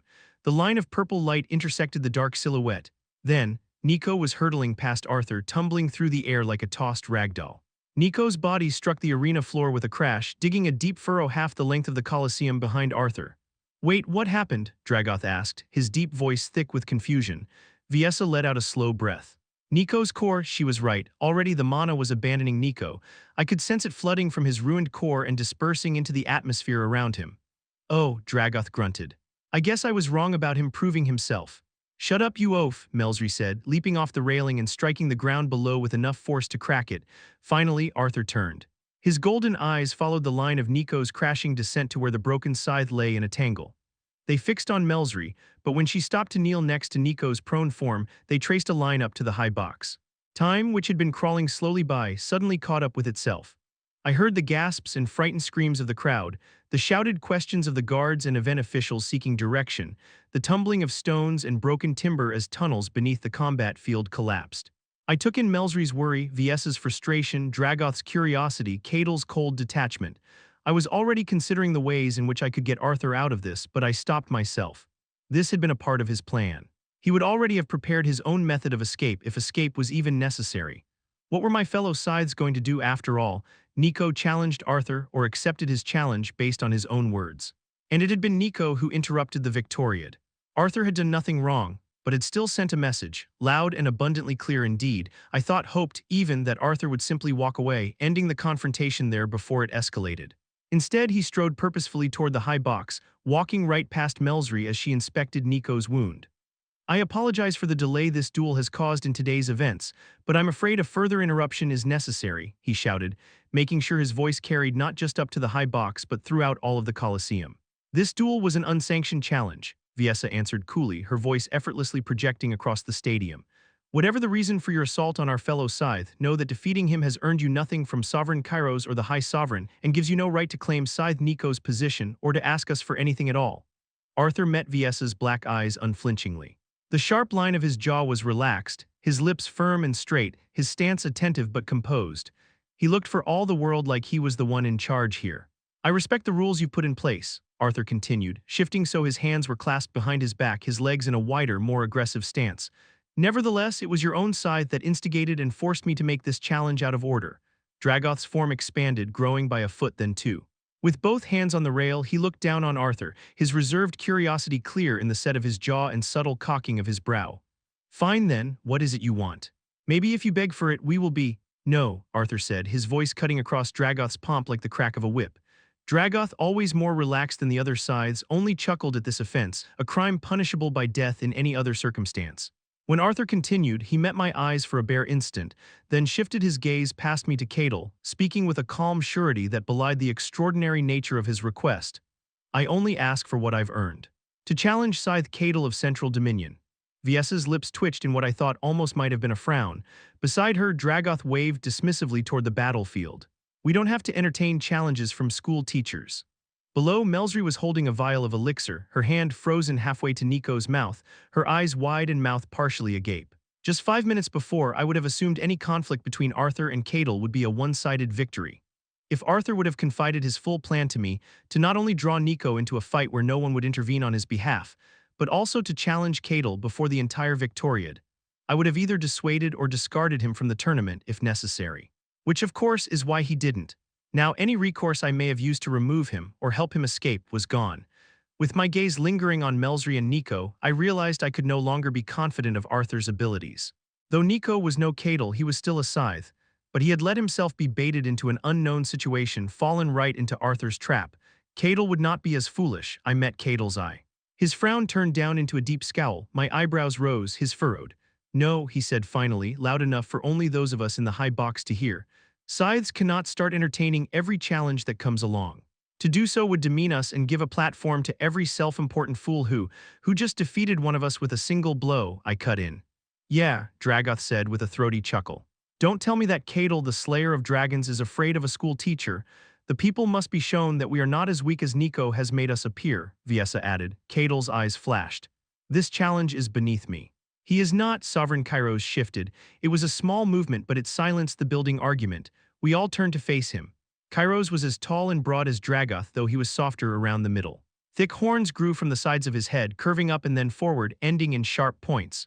Golden rings of varying thickness ornamented the horns, some studded with gems, others engraved with glowing runes. His golden hair was shorn close on the sides around his horns, then pulled back into a tail. Shiny red robes draped from his frame. He popped a fat purple fruit into his mouth, then began to speak as he chewed, dribbling juice down his chin. Go, this strange little man has caught my interest. I'd like to see more of what he can do, so don't end things too quickly. Catel stood ramrod straight, then bowed deeply before turning and stepping off the balcony. Regardless of his own desire, he couldn't refuse Kairos's order. It was with a deepening sense of apprehension that I watched Catel float out over the battlefield, looking down on Arthur. He waited as Melsry scooped up Nico, or the boy's body. I couldn't tell, there was no mana circulating within him, and withdrew from sight. I accept. Catel's voice was strained and bitter. But this battle, he paused, letting the words hang in the air with him, will be to the death. The held breath of the rattled audience was audible. Yeah, Arthur answered, taking several steps back toward the center of the half-ruined combat field. It certainly will be. Cadel wasted no time, gave no warning. An aura of black flames ignited the air, both surrounding Cadel and billowing out and down in a wide cone. The arena floor where Arthur stood was obliterated, the earth blackened and burned away, leaving a widening crater the length of the battlefield, Arthur vanishing within it. The crowd gasped as the inferno dissipated. Arthur had not moved, except he was now standing at the bottom of a deep crater. His body was undamaged, and no soulfire mana burned within him, eating away his life force as it should have. I had to bite back a chagrined smile at the sight. It had been a good trick. From where Cadel was, with his vision obscured by his own attack he probably hadn't even seen, and the movement had been much too fast for anyone in the audience to follow, even with strong magic enhancing their vision. For a blink, just long enough for the wave of fire to pass, Arthur had vanished with a flash of purple lightning. Kara had mentioned this ability, but the incredible speed and control Arthur exerted astonished even me. This growing feeling of ignorance gnawed at me from the inside. What exactly was it that Arthur had done? How could he do what even the dragons could not? What more had he hidden from everyone? The soulfire aura around Cadel flared as he dove, expanding behind him like giant wings. Fiery claws extended outward from his hands. His figure, flames and all, dimmed, turning to shadow as the decay-based fire ate away at the light itself. Arthur shifted, his legs separating, his hands clenching into fists. Again, the bright blade of Etha shimmered into existence. The two vanished in a nebulous cloud of black-purple fire and lightning. The crowd screamed as the shields keeping them from being vaporized by the aftershock trembled and flickered. Behind me, I heard the rustling of Kairos's robes as he inched forward on his throne. Arthur reappeared first. My jaw clenched and my fingers sank into the decorative railing, twisting the metal until it sheared in my grip. His uniform had been ripped from his stomach up to his ribs. Sulfur danced along the wound, burning into him. It would keep going, igniting his blood and scorching his mana channels until it reached his core. Eventually, it would consume his life force, killing him from the inside out. As the combusting cloud of mana and ether fizzled out, I caught sight of Cadel on the other side of the arena, hovering 30 feet in the air. One hand was pressed to his neck, and blood was oozing from between his fingers. He grimaced with pain, but there was a vindictive gleam in his eyes. Already I could see the purple-tinged black flames licking at his wound, healing it, but Cadel wasn't the only one healing. The sulfur burning in Arthur's side dimmed as waves of purple light washed over it, dousing it bit by bit until the flames were quenched. Then, as if the wound had been nothing but a line drawn in sand, the same waves wiped it away, leaving Arthur's flesh clean and unblemished. Fascinating, Kairos mumbled. Some surprise of the High Sovereigns, perhaps, a staged fight to highlight some new magic he has unlocked. I glanced at the Sovereign. His eyes were alight with curiosity and wonder, his lips curved into a silly smile. What a wonderful surprise, he added, drumming his palms against his knees with excitement. Everything was a game to the Sovereigns. That's what came of a life lived completely disconnected from real consequences. Especially to the basilisks of the Vritra clan, who looked at the world like one big laboratory, everything inside of it an experiment. War, disease, natural disasters, little more than opportunities for the Vritra to dissect the aftereffects. My mind tried to turn back to the last war between Vetcher and Sazeklar, as it often did when I pondered both past and future, but I pushed the thoughts away, focusing instead on the scene unfolding before me. Arthur had turned to face Cadel, who was slowly drifting toward him. His nose wrinkled in a sour expression as he tried and failed to hide his surprise at Arthur's survival. Arthur's form shimmered, a transformation akin to how the Usura were able to shift matter and take on pure mana-empowered forms. I sucked in a breath, momentarily taken aback as black scales grew over his skin and onyx horns jutted from the sides of his head, pointing forward and down to frame his jaw. Then he moved, gold shimmering between the black scales, and I felt off my guard again. A sensation I was not accustomed to, and yet seemed to happen with aggravating frequency in relation to Arthur. His armor was magnificent, its manifestation a wonder to behold, carrying the same elegance and prestige as the Usuras themselves. Arthur adjusted his stance and conjured a sword, which cast its purple light over the blackened and battle-scarred ground. "I've learned a few tricks since we last met," Arthur said, his voice resonant in the ethereal silence. "I hope you have as well, otherwise this will be over far too soon." Chapter 373 Arthur. Cadel stiffened at the sight of the relic armor, taken aback by my transformation. I could see his jaw working as his teeth ground together, the frustration he felt emanating from him like heat from a flame. "Your tricks are a mockery to the Usura, boy," he said scornfully as his form crackled with energy. But his voice was muffled, smothered by the sound of blood rushing to my head. The world blurred and my eyes locked onto Cadel, the first true monster that I had laid eyes upon in this world. I hurled myself into the air to meet him as Cadel fell from the sky like a bolt of dark lightning. A wave of black fire rolled out from his hand. I countered it with an etheric blast before slashing at his throat with my ether blade. However, Cato's body dissipated like smoke, vanishing into the flames still filling the sky. My arms blurred as I slashed around me, shredding the flames like silk curtains. But when Cato reappeared, it was from behind me. His hand, wreathed in fiery claws, plunged into my side through the armor and ether and curled up into my ribs.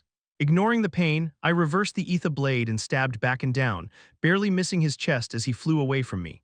I willed myself to follow, to fly, to simply ignore the restraints of this world as the Jinn manifestation had instructed, but gravity pulled me back down. With a roar of frustration, I flung the ether blade after him, which immediately began to dissolve after leaving my grip. I hit the ground with another weapon already conjured and threw myself after the scythe, swinging with abandon, carving through the cloud of sulfur. But my weapon never found purchase, and again Cato coalesced from the blaze to strike, this time raking fiery claws across my arm, nearly severing it at the elbow. Dismissing the ether blade from my injured arm and conjuring it again in the other, I thrust at Cato's chest with the full force of my momentum as I careened like a catapult stone through the air. But he burst into black flames and vanished back into the burning cloud. I landed in the midst of the ruined arena floor 50 feet away, cursing loudly. Cato's form warped in my vision, the afterimages of how he had looked before he massacred the people in the castle, before he killed Boone, before he killed Sylvia, all overlapping. He was responsible for so many deaths, including what was supposed to be mine had Sylvie not sacrificed herself for me. Death wouldn't be enough for him. I needed to crush him to make him feel weak and helpless just as I had felt. Here, in front of all of Alacria, Cato would suffer. Blood and ether rushed through my limbs as the emotions I had been suppressing all this time threatened to overwhelm me. It wasn't destruction this time trying to overtake my sense of self. It was me. The cloud of fire dissipated, revealing Cato hovering over the battlefield, a blade in each hand. One was the same black iron that Yudo and Nico favored, but the other was void black, like a piece of night sky carved into the shape of a longsword. "You are a lesser to the end," Cato spat. Letting loose an etheric blast for cover, I burst across the ground before leaping at him, my blade poised. We crashed together. Black and purple sparks flew as ether impacted against his sulfur-sheathed weapons. I slashed and stabbed, but each furious blow was deflected. A dozen new wounds opened up across my body, but they hardly mattered. Then I was hurtling away in the air. The tip of the void-black weapon was embedded in my chest, and it was growing, carrying me along with it. 10 feet, 20, 50, 100, until I slammed high against one of the huge shield walls that protected the crowd of onlookers. But the lance continued to expand, growing through me, pressing into the shield so hard that it began to quiver. My armor was peeled away as the lance grew wider, ripping a hole in my chest. My ether blade lashed out, but the void-black material shifted, moving and reforming around my sword. I hacked at it wildly, like an untrained boy trying to split a log.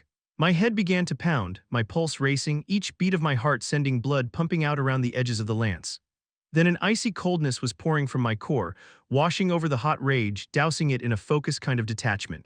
A shadow loomed over me, Regis in his pure destruction form. Huge wings of black shadow kept him effortlessly aloft. His massive, fang-filled maw opened and a gout of destruction blazed across the lance.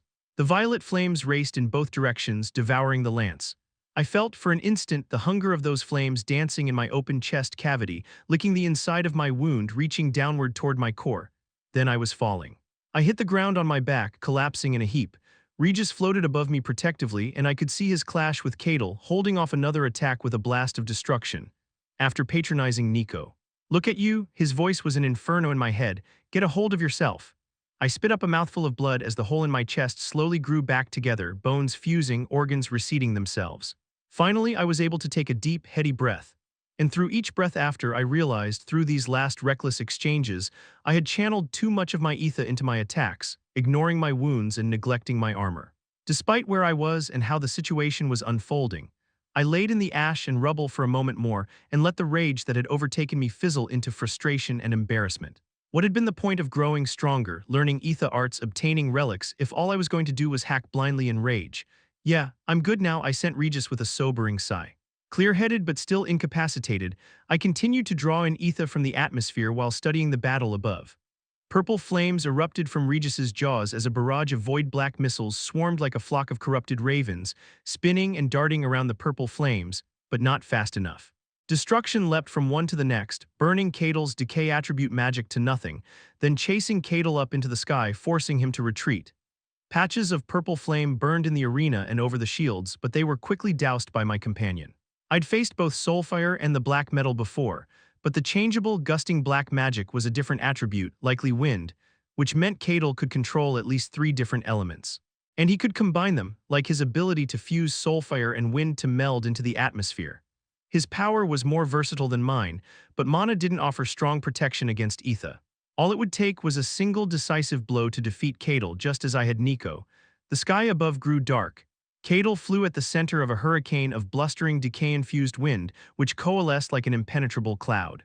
He jerked his hand downward, and a rain of black spikes and sulfur was launched from the cloud like a downpour of ballista bolts. Coal-black lines of infernal wind chased the burning spikes, pushing them faster and faster as they fell. The Colosseum trembled as the black spikes slammed into the ground around the edges of the ruined stadium floor, some glancing off the walls or punching through the shield protecting the closest seats. A black sphere momentarily wrapped around the high box, and any spikes that struck it dissolved, the sulfur flickering out like expired candles. But over Regis and me, a shield of destruction devoured everything that came in contact with it, keeping us both safe. I know you've got your deep physical and psychological injuries to sort out, but I have a limit, you know, Regis thought with a mental grunt of exhaustion. I noticed the shimmering, smoky apparition before Regis did.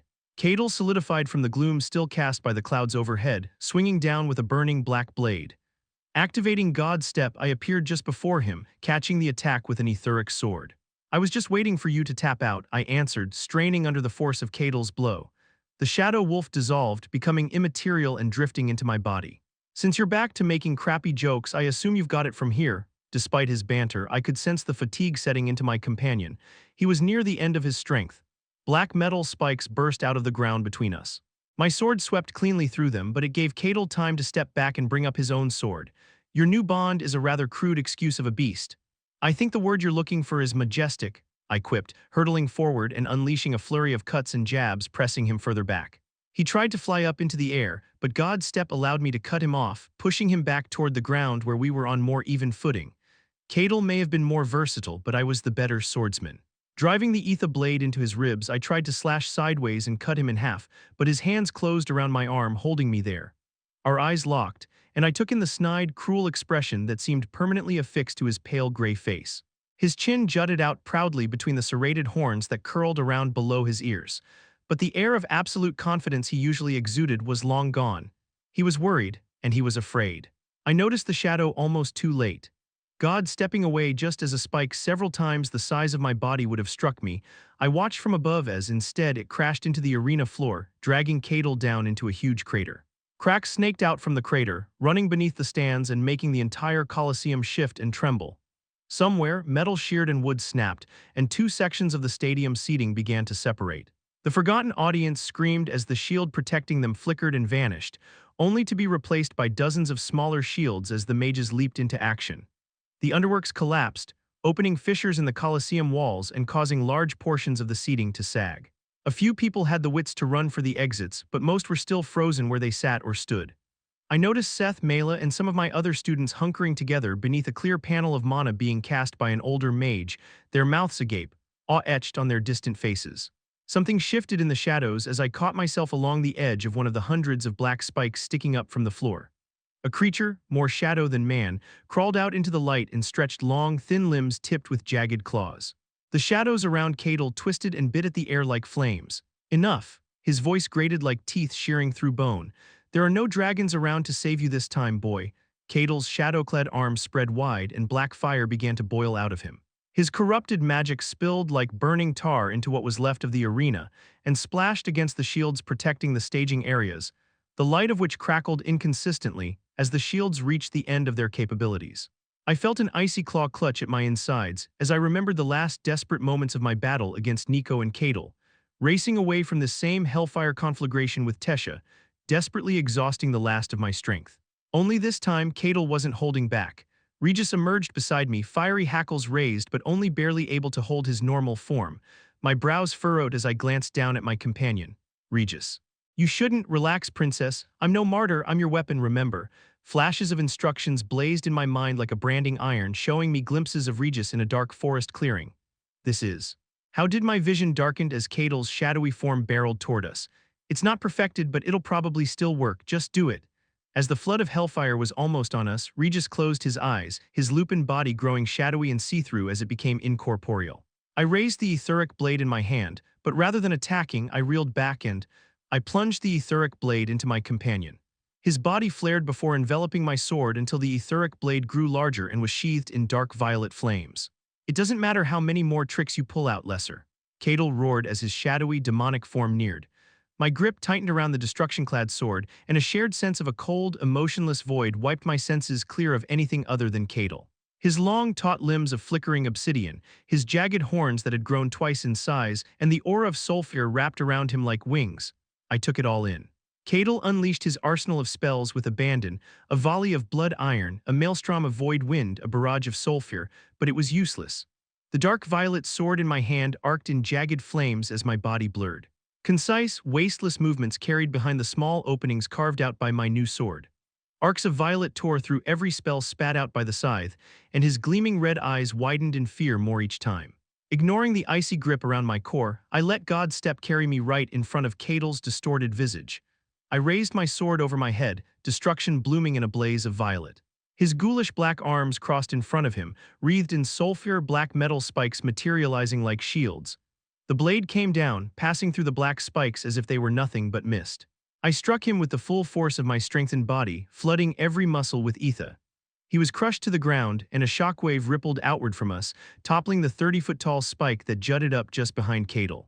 Screams filled the stadium as part of the Colosseum collapsed, dragging down the thousands of people seated there, swallowing several private boxes and filling the Colosseum with a thick cloud of dust.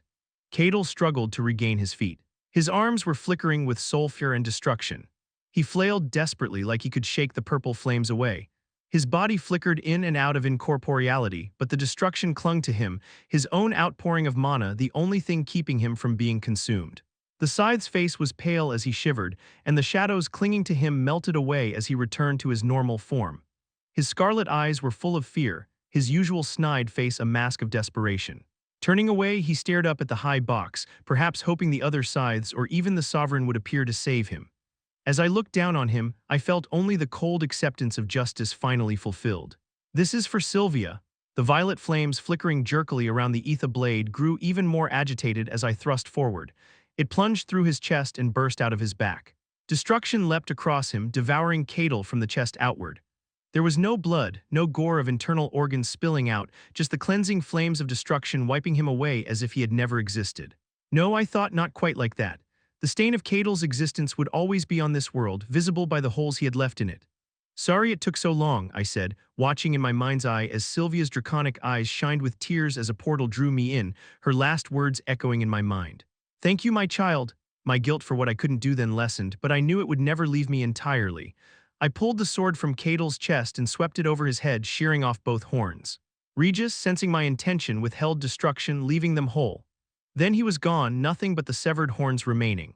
Regis drifted out of the sword as it disappeared, moving back into my body near my core, his ether exhausted, no words necessary to express how either of us felt in this moment. I bent down to retrieve the horns and stowed them in my dimension rune. A deep, crushing fatigue settled over me as my gaze swept across the broken Colosseum. Dozens of mages swarmed over the collapsed section, working to pull survivors from the rubble. The shields, those still functional at all, were flickering in and out. The rest of the audience was in shock, their eyes either following me or boring into the place where Cadel had been. There was movement in the high box, one of the only untouched spaces in the entire Colosseum, and my attention settled there. A huge man with ornamented horns thrusting forward from the sides of his head moved into the dust-filled light. He was wearing a loose-fitting robe and a hungry smile. Though suppressed, his aura was heavy enough to bend the heads and shoulders of every Alacrian in the stadium. This was a sovereign Kairos Vritra Vecher. He was underwhelming compared to the likes of Aldir, Cordry, and Lord Indrath. I kept my eyes just slightly averted, not downcast or in a bow like the tens of thousands of Alacrians around me, but I didn't meet his eyes. The slow, resounding clap that came from the high box caught me by surprise. Kairos was applauding. His smile widened to a grin as his hands came together faster and faster. A confused and mistimed smattering of applause followed from the audience. Amazing, Kairos said, his voice projecting effortlessly through the Colosseum and silencing the weak applause. A beautiful display of power, such unexpected death. And delivered with, a pearlescent oval opened over the arena floor 20 feet in front of the high box. Kairos frowned, two figures stepped through. The first was someone I had never seen in person before, but I knew him instantly, and the mere sight of him was enough to sober me from my fatigue. Agrona's horns splayed out from his head like an elk's, the dozens of sharp black points ornamented with chains and rings. He had strong, sharp features that reminded me uncomfortably of Sylvie. The second I was less prepared for. Tesha looked exactly as she had when I'd last seen her, speaking to her people from a balcony in a lenoir. She wore form-fitting battle robes, similar to the dress worn by Ceres, except the individual scales were emerald green and shaped like little leaves. The battle robes left her arms bare, showing off the faintly glowing runes I'd noticed in my vision. Although she looked the same, gunmetal gray hair draped down her back and over her shoulders, braids tucked behind her pointed ears, shining teal eyes, she was immediately and unequivocally not Tesha. Tesha was a princess. She'd grown up in the royal palace in Zestier, been tutored in the manners of customs of elven, dwarven, and human nobility. That grace extended to the way she held herself, the resting expression of her face, the cadence of her walk. But all that was gone now. Instead, this person masquerading as my oldest friend moved with aggressive confidence, not the Cecilia of my youth, but not far removed from the young woman I had battled in the King's tournament. Whatever harm that experience had done to her mentally, clearly it had carried through into this life, no doubt fostered by Agrona, just as Nico's misplaced rage had been. Logically, I understood what I was looking at. But the cold, distrustful look Cecilia gave me from Tesha's eyes still drove a knife through my chest. Agrona's appearance wasn't unexpected necessarily, but Tesha's Cecilia. I had buried her too deep, labeled her a problem that could only be resolved in the future when I'd had more time to consider. Could Tesha even be saved? Was she still in there somewhere? And if she could, was protecting her more important than depriving Agrona of the legacy? I hadn't been ready to face these questions. I still wasn't. Regis tugged at my core. This is dangerous art if we push ourselves much farther. I should have been afraid. There was no way I could fight Agrona. I wasn't even sure that I could fight Cecilia knowing nothing about her powers in this world, but I wasn't frightened. If anything, Agrona's willingness to appear here in person simplified things greatly for me. It meant there was only one path forward, that I was free of the burden of deciding what to do after the Victoriad. Kairos's voice boomed, shaking the already unstable stadium. Vecher welcomes the High Sovereign. All hail Agrona Vritra. People fell on their faces to properly bow throughout the stands, their voices echoing back. All hail Agrona Vritra. I guess I finally got your attention, I said into the silence that followed. Agrona smirked. He rested one hand on the small of Cecilia's back and her arms came up in a complicated gesture. Something happened in my core. It felt like a pinprick of light burning right in the middle of me. Cecilia's hands went wide, and that pinprick expanded into an orb of white light that completely surrounded and encapsulated me, pushing away the dust and dirt. Little eddies of wind and bursts of flame manifested around the outside of the sphere, with moisture condensing against it to drip down, like the outside of a window on a dewy morning. Clear crystal bars thrust up out of the ground in a square with me at the center. The crystal had a liquid smoothness to it, turning just above my head so the bars all ran together, forming a cage. Uncertain, I took hold of the bars. They were cold as ice and vibrating with energy. I pulled, they didn't break. It's some kind of mana nullification, Regis thought with a sense of exhausted wonder. Though I couldn't sense the mana she'd just displaced, I was pretty sure Regis was right. Cecilia had pulled all the mana out of the atmosphere, even out of my body. If I still relied on a mana core, this single spell would have left me powerless. I couldn't even begin to wrap my mind around how such a thing was even possible. Agrona's smirk sharpened. Was this all done just for me? I'm flattered, Gray. For a lesser, your overinflated sense of self-importance is astounding, but you seem to have tried very hard to get my attention. And well, now you have it. Agrona's head cocked to the side a fraction of an inch, sending the tinkling of golden chains rustling through the deadly silent Colosseum. I find myself quite eager to see how your new abilities function. I'll take great pleasure in dismantling you piece by piece to find out. We should go, Regis thought. I glanced around the stadium.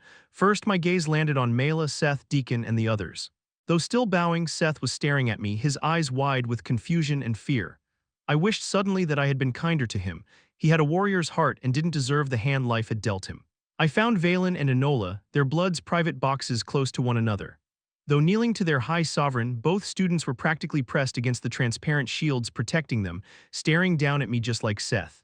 I was surprised to see Kara with one foot on the scorched dirt of the combat field, fallen into a kneel at Agrona's appearance, which must have interrupted her rushing out to check on me.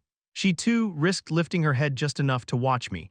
There was genuine terror in her scarlet gaze as her lips moved in some silent prayer. Hopefully, she wouldn't hate me for what I had to do. I regretted not telling her who I was, but even now I couldn't say what her reaction would have been. It could be that she would have turned against me, and I would have ended up regretting telling her instead. She had been a good friend to me if a true friend could be based on a foundation of lies. I could only hope my gaze properly expressed that sentiment. While I'd been gazing around the Colosseum, the scythes had flown out of the high box and maneuvered around the arena floor to box me in. Saris's face was unreadable, her thoughts carefully hidden. Melsry had left Nico's side and was staring at me with open hatred. Dark energy writhed like wet tentacles around Viessa, though her gaze was on Agrona instead of me, waiting patiently for his command. Last was Dragoth, frowning down at the dark stain that had once been Cadel. One thing was consistent through all of their expressions, even Saris's, an edge of uncertainty undercutting their usually unshakable confidence. Before following Regis's advice, I again met Cecilia's eyes, searching within them for something, some sign. I had made a promise. But I didn't even know if the woman to whom I'd promised myself was alive in her own body. Agrona waved for the scythes to take me. I'll admit I'm ever so slightly disappointed. I expected you'd have yet another trick up your sleeve. Still, even if what I've witnessed from you so far is the extent of your abilities, I'm sure I'll find dissecting you a useful distraction. I had to decide. It was time to leave. I could go without her, turning my back on the question entirely, trusting that there would still be a chance to answer it in the future. Or I could try to take her with me, try and find some way to pull Cecilia out of Tess's body, bring her back. Or I grew slightly sick at the thought, but it was the clearest path forward, the most decisive measure. I could assure that Agrona couldn't use Tessia or Cecilia, that whatever power the legacy had couldn't be controlled. I felt my eyes grow wet, but I hardened my heart. Forgive me, Tessia. Bracing myself, I channeled ether throughout my exhausted body. Every muscle and joint protested angrily, and I struggled to focus on the complex interweaving of ether and physical form required to use the burst step technique. Remembering what it had been like struggling to teach myself in the forests of Ephiatis, I knew what might happen if I wasn't precise or if my strength failed. The cage bars were unnaturally strong. But my armor and Asuran physique protected me as I crashed through them, sending crystalline shards spraying in every direction. Mid-step, I conjured the ether blade, drew it back, aimed for her core. Her teal eyes followed me every inch of the way, as if she were able to trace my progress even when using burst step. When the tip of my sword was pressed against her sternum, her eyes widened and flashed green. Mossy green veins spread out across her face beneath her skin, and for an instant she looked, resigned as a strained smile graced her painted lips. Her body trembled, her hand rising not for the blade, not in defense, but toward my face. A caress, Art, please. It was Tessia's voice. I released the ether blade. She held my eyes for a heartbeat too then. The green veins receded, her eyes returned to their natural color. One hand went to the tear in her battle robes where my sword had nearly pierced her. Cecilia took a step back, giving me a look of deepest loathing. Oh, that was close, wasn't it? Agrona said, amused. You really thought for a second you could do it, didn't you? Agrona's arm snaked around Cecilia's shoulder and pulled her to his side. You're only cold-hearted and calculating when it's easy, Gray. In reality, you're weak, emotional, and rather prone to attachment. I looked down at my empty hand, my mind blank except for Agrona's words. What should have been a moment of victory instead rang hollow and empty, filling my mouth with the taste of cold ashes. Take him, Agrona ordered. The scythes closed in. Agrona's confident smirk finally slipped away as I activated God's step. He reached for me, his power suddenly unleashed. The weight of his intent making even Cordry's king's force feel amateurish in comparison. His look of astonishment was the last thing I saw as the etheric pathways took me far away from the Colosseum and the Victoriad. Chapter 374, TESSAAERALITH. I stood lifelessly, unmoving as if paralyzed, my eyes unseeing as my thoughts turned inward. Agrona was shouting, but through the blood rushing through my head, his words were muffled like thunder in the distant mountains. This man who'd supposedly been my friend once, I ignored the nagging sense that almost every memory of him continued to elude me, had tried to kill me. Again, but more disturbing than that, I had lost control of my own body. I had almost let him run me through. But no, that wasn't entirely true. She had almost let him run me through. Choppy and full of turmoil, my thoughts raced back along the short span of my new life, and I realized she'd always been there, hidden inside this body, tangled up within the Elderwood Guardian's will. Rooted inside me, and she'd taken over, just for a second but long enough to show me she was more than her memories. But that was wrong. This body, Nico and Agrona said it had belonged to an enemy combatant, a princess, but she'd been wounded in the fighting, her body living on but her mind gone. Lies always lie. Now that I could fully sense her, knew what she was, I recognized this thought as hers, not my own, and silenced it. I thought about how it had felt for Agrona to muffle the memories, which had constantly plagued me in the first days after my reincarnation. Reaching for this feeling again, I instinctively wrapped the beast will in mana, creating a dampening barrier between her mind and mine. My thoughts are my own, no one else's, I thought angrily. There was no reply. Read first at readnovelfull.org. I drew in a deep breath. The stadium smelled like tar and cold ash, overwhelming the subtle fragrances of ambient mana still in a disarray after the battle. Agrona glanced in my direction, frowning slightly. Beyond him, I saw in the stands rows and rows of bystanders, still kneeling, some slumped over, clearly passed out from Agrona's intent. Those faces I could see, the ones brave enough to raise their head in the presence of the High Sovereign, were tired masks of fear and wonder. What did you sense from him, Cecil? I shook my head, and a loose strand of gunmetal gray hair tumbled into my vision. Maybe I should have it dyed, I thought to myself before remembering that Agrona was waiting on me. Nothing. I sensed no mana from him at all, even when he was clearly using magic. I paused, searching Agrona's blazing scarlet eyes. Would you have let him kill me? His gaze went back to the sky, searching. You were never in danger. I knew he would try, and I knew he would fail. Nodding, I turned away. My breath caught as I noticed Nico's prone and battered form lying just within one of the many staging areas surrounding the combat field. I took a step toward him, but Agrona took hold of my elbow. Without looking at me, he said, "Leave him. The boy is no longer of any value to either of us." Scowling, I shook free of Agrona's hold. "He matters to me, Agrona, and so he should matter to you." Floating up from the ground, I flew over the field of spikes and charred earth, then drifted to a knee at Nico's side. His breath was halting and ragged, and his dark hair stuck out wildly. Sweat beaded across his pale, dirty face. There was a blood-stained hole in his armor just above his sternum. The wound was no longer bleeding, already healing around the edges, but whatever elixir he'd been given couldn't save his core. The mana ignored him. A few particles of earth mana clung to his skin, some blue water mana trailed the flow of blood in his veins, but his core was empty. Broken and useless. "I'm sorry, Nico," I said, wiping a spot of grime from his cheek. "I should have protected you. You get so angry. I should have realized you were going to do something like this." Read first at readnovelfull.org. Nico's chest was rising and falling. His eyelids fluttered. All around him, mana lay heavy in the ground, blew on the breeze, basked in little fires left burning from Cadel and Gray's fight. But none of it was drawn into his mana veins or fueled his body via his channels. The runes etched into his flesh sat empty and monoless as well, no different from the plain ink tattoos of my previous world. That wasn't fair. That wasn't right. I felt Agrona's oppressive power approaching from behind, could sense his curiosity even without looking at him. His gaze was like a spotlight, lighting up the world wherever it turned. After all his work and pain to grow stronger, Nico will never use magic again.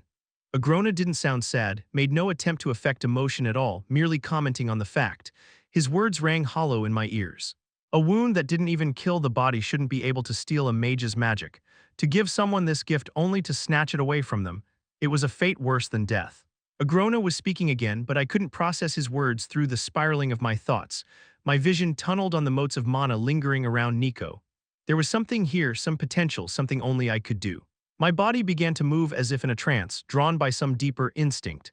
My hand drifted to Nico's sternum, then my fingers pushed down into the still healing wound. They moved down through his warm insides until they bumped against something hard, his core. Blue, red, green, and yellow motes swirled around us, floating like glowing pollen in the air, then began flowing into his mana veins, winding their way through his body and back into his broken core. With the mana, I could feel the black scar marring his core and the roughness within it, filled with clotted and hardened blood. The core itself, this strange organ found in this world but not in my last, didn't react to the presence of the mana.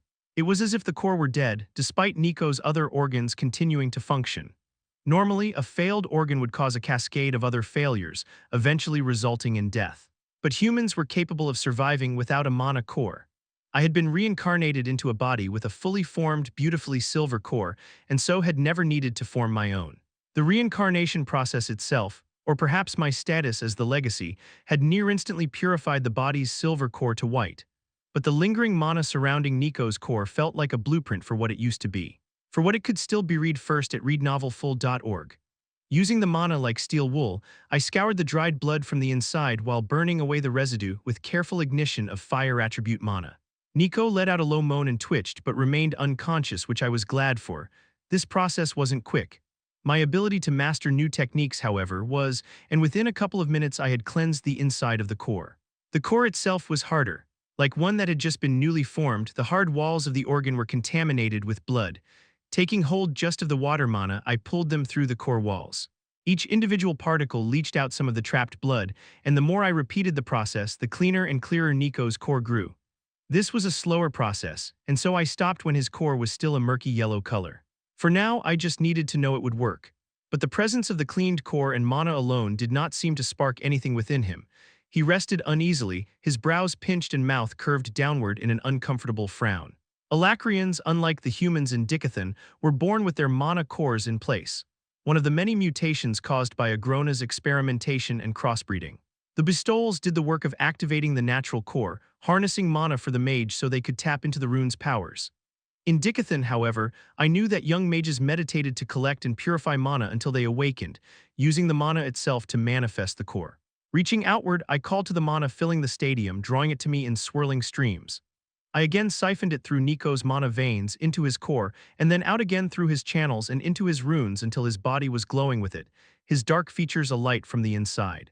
I heard the scythes returning, but Agrona waved off their excuses and conjectures. He was focused entirely on me, his mind probing mine curiously. I ignored a treed first at readnovelfull.org. The shields, those that had survived the battle, dimmed as I stole the mana from them. Mana-powered lighting artifacts flickered and went out. Imbued artifacts failed. I stopped only at drawing mana directly from the cores of the shivering, frightened people in the stands, otherwise taking every particle of mana I could reach and pouring it into Nico. His eyes flickered open. "Cecilia," he began to cough. I released his core and slowly pulled my hand from his chest, carelessly wiping his blood off on my battle robes. "I've done my part, Nico. I need your help now. Draw in mana, take control of it. Can you do that?" Nico took a deep breath, choked, and coughed some more. "I can't feel it." Taking his hand, I squeezed hard enough for it to hurt. "Children on the other continent can manipulate the mana in their bodies before they form a core. Surely you can too." Seeing the confidence leave his gaze, I spat the last words, trying to spark a fire in Nico. "Gray accomplished it in the body of a 3-year-old, didn't he?" By the way he tensed, I was sure it had worked. Nico glared at me, then closed his eyes. A heartbeat passed, then two, then. The mana I had condensed into his body rippled. A small movement at first, like a light breeze over the surface of a pond, but it was enough to bring a smile to my face. "What exactly did you do?" Agrona asked as he leaned down next to me and rested his hand between my shoulder blades. I explained the process as best I could, keeping my voice low so Nico could focus. "But I'm not exactly sure if it's working yet. Once again, your reign over mana surprises even me," Agrona said, his rumbling baritone warm with praise. "I truly believe there is no limit to your ability, Cecil. And I apologize for what I said earlier. I was too quick to give up on Nico." "It's fine," I answered coolly, "because I won't ever give up on him, and I won't let you forget your promise either." The mana particles within Nico's core began to change, growing brighter and more pure. His channels woke up too, pulling the newly purified mana out into his body to help him recover. His runes activated in brief flashes, one by one, like muscles being stretched. Nico's eyes fluttered open. The smile he gave me was full of softness and wonder, and the tentative kindness I saw in my memories of him from the orphanage. "How?" I squeezed his hand again and realized the vertigo and nausea I'd previously felt at his touch. Some abstract remnant of the feelings Tesha Iralith had for him was gone. I considered leaning down to kiss him, but then remembered Agrona's promise. Someday Nico and I could have our lives back, our real lives, including our relationship with each other, but for now in this body. Intimacy felt like a desecration. I nearly laughed at the childishness of this thought. What a silly line to draw, I told myself. Was it ethical to fight a war in the body of another but not to share a kiss? But the truth was something else. Something more complex and much stranger. Read first at readnovelfull.org. This would not be like a life at all, I decided, more like purgatory. Though I wasn't going to be merely a weapon in Agrona's arsenal, neither could I be myself, not really, not as long as I wore this skin. Nico couldn't either. But we would work together, changing the face of this world to Agrona's design, and when the war was won, we could leave. Together, be ourselves again, together. Standing, I pulled Nico up with me. He grimaced, rolling his shoulders and stretching his neck. His eyes flicked to Agrona before jumping away again, focusing into the distance. "What happened to Gray?" Agrona said, raising an eyebrow over an otherwise impassive face. "After your spectacular failure, he vanished again." Nico's face fell, but I took him by the chin and forced him to meet my eyes. "Don't lose yourself to the despair and anger," I said, softly chiding. "I need you. If we're going to kill Gray, we need to do it together." Arthur, my core groaned in protest as I completed the god step. Stomach lurching, I plummeted to the ground, my body crashing into a thick carpet of dry needles. For a couple of seconds, I just stared up from my back. A thick canopy of tall evergreens blocked out the sky. Gray-brown trunks rose high in the air, thick limbs spreading out until they wove into those of their neighbors. My hand clawed at the ground beneath, clenching the dirt into my palms. I slammed the fist down, and again as a frustrated shout tore free from my throat. I knew I had made a mistake. But I wasn't sure yet if the mistake was in trying and failing to kill Cecilia or in trying at all. It was painfully clear that she was not the person who had died on my sword in the king's tournament. Agrona had done something to her, either during or after her reincarnation. The look of loathing she'd given me. It wasn't the look of a tortured girl who threw herself on a friend's weapon to end her life. But there was something else. I just didn't know yet if it was good or bad. Tesha was still in there. She had taken over her body just for an instant, long enough to tell me I could have grabbed her. God stepped away with her. But I also knew that Agrona wouldn't have let that happen. A light weight suddenly pressed down on my chest as Regis appeared in his puppy form. The small shadow wolf pounced off me and began to patrol the perimeter of the small clearing we had just appeared within. Thanks, I thought to him, unable to muster up the energy to say it out loud quite yet. For what, saving your ass? Regis paused, cocking a tiny lupin brow. Not the first time, won't be the last. I paused to gather my thoughts. That too, but for letting me have my battle against Cadel. It was selfish, dangerous even, but it was something I needed to do. Regis gave a small, sniffling scoff.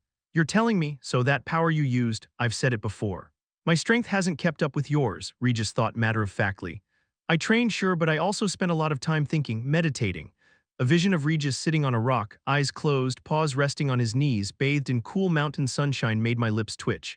Meditating, huh? Hey, don't be fooled by my gorgeous set of teeth. I'm an intellectual, but the point is I gave a lot of thought to how I could better keep us sane while you utilize your insights into ether. So by restricting the application of destruction to a specific spell, I considered recalling the jagged violet flames sheathing the etheric sword. Exactly, Regis thought, then stiffened. Read first at readnovelfull.org. I heard the crunching of soft steps a moment later and turned my head to look more closely around the forest. A heavy blanket of orange and gold needles covered the forest floor, interrupted by dark green bushes that grew around the base of the trees, making it difficult to see more than a few dozen feet in any direction.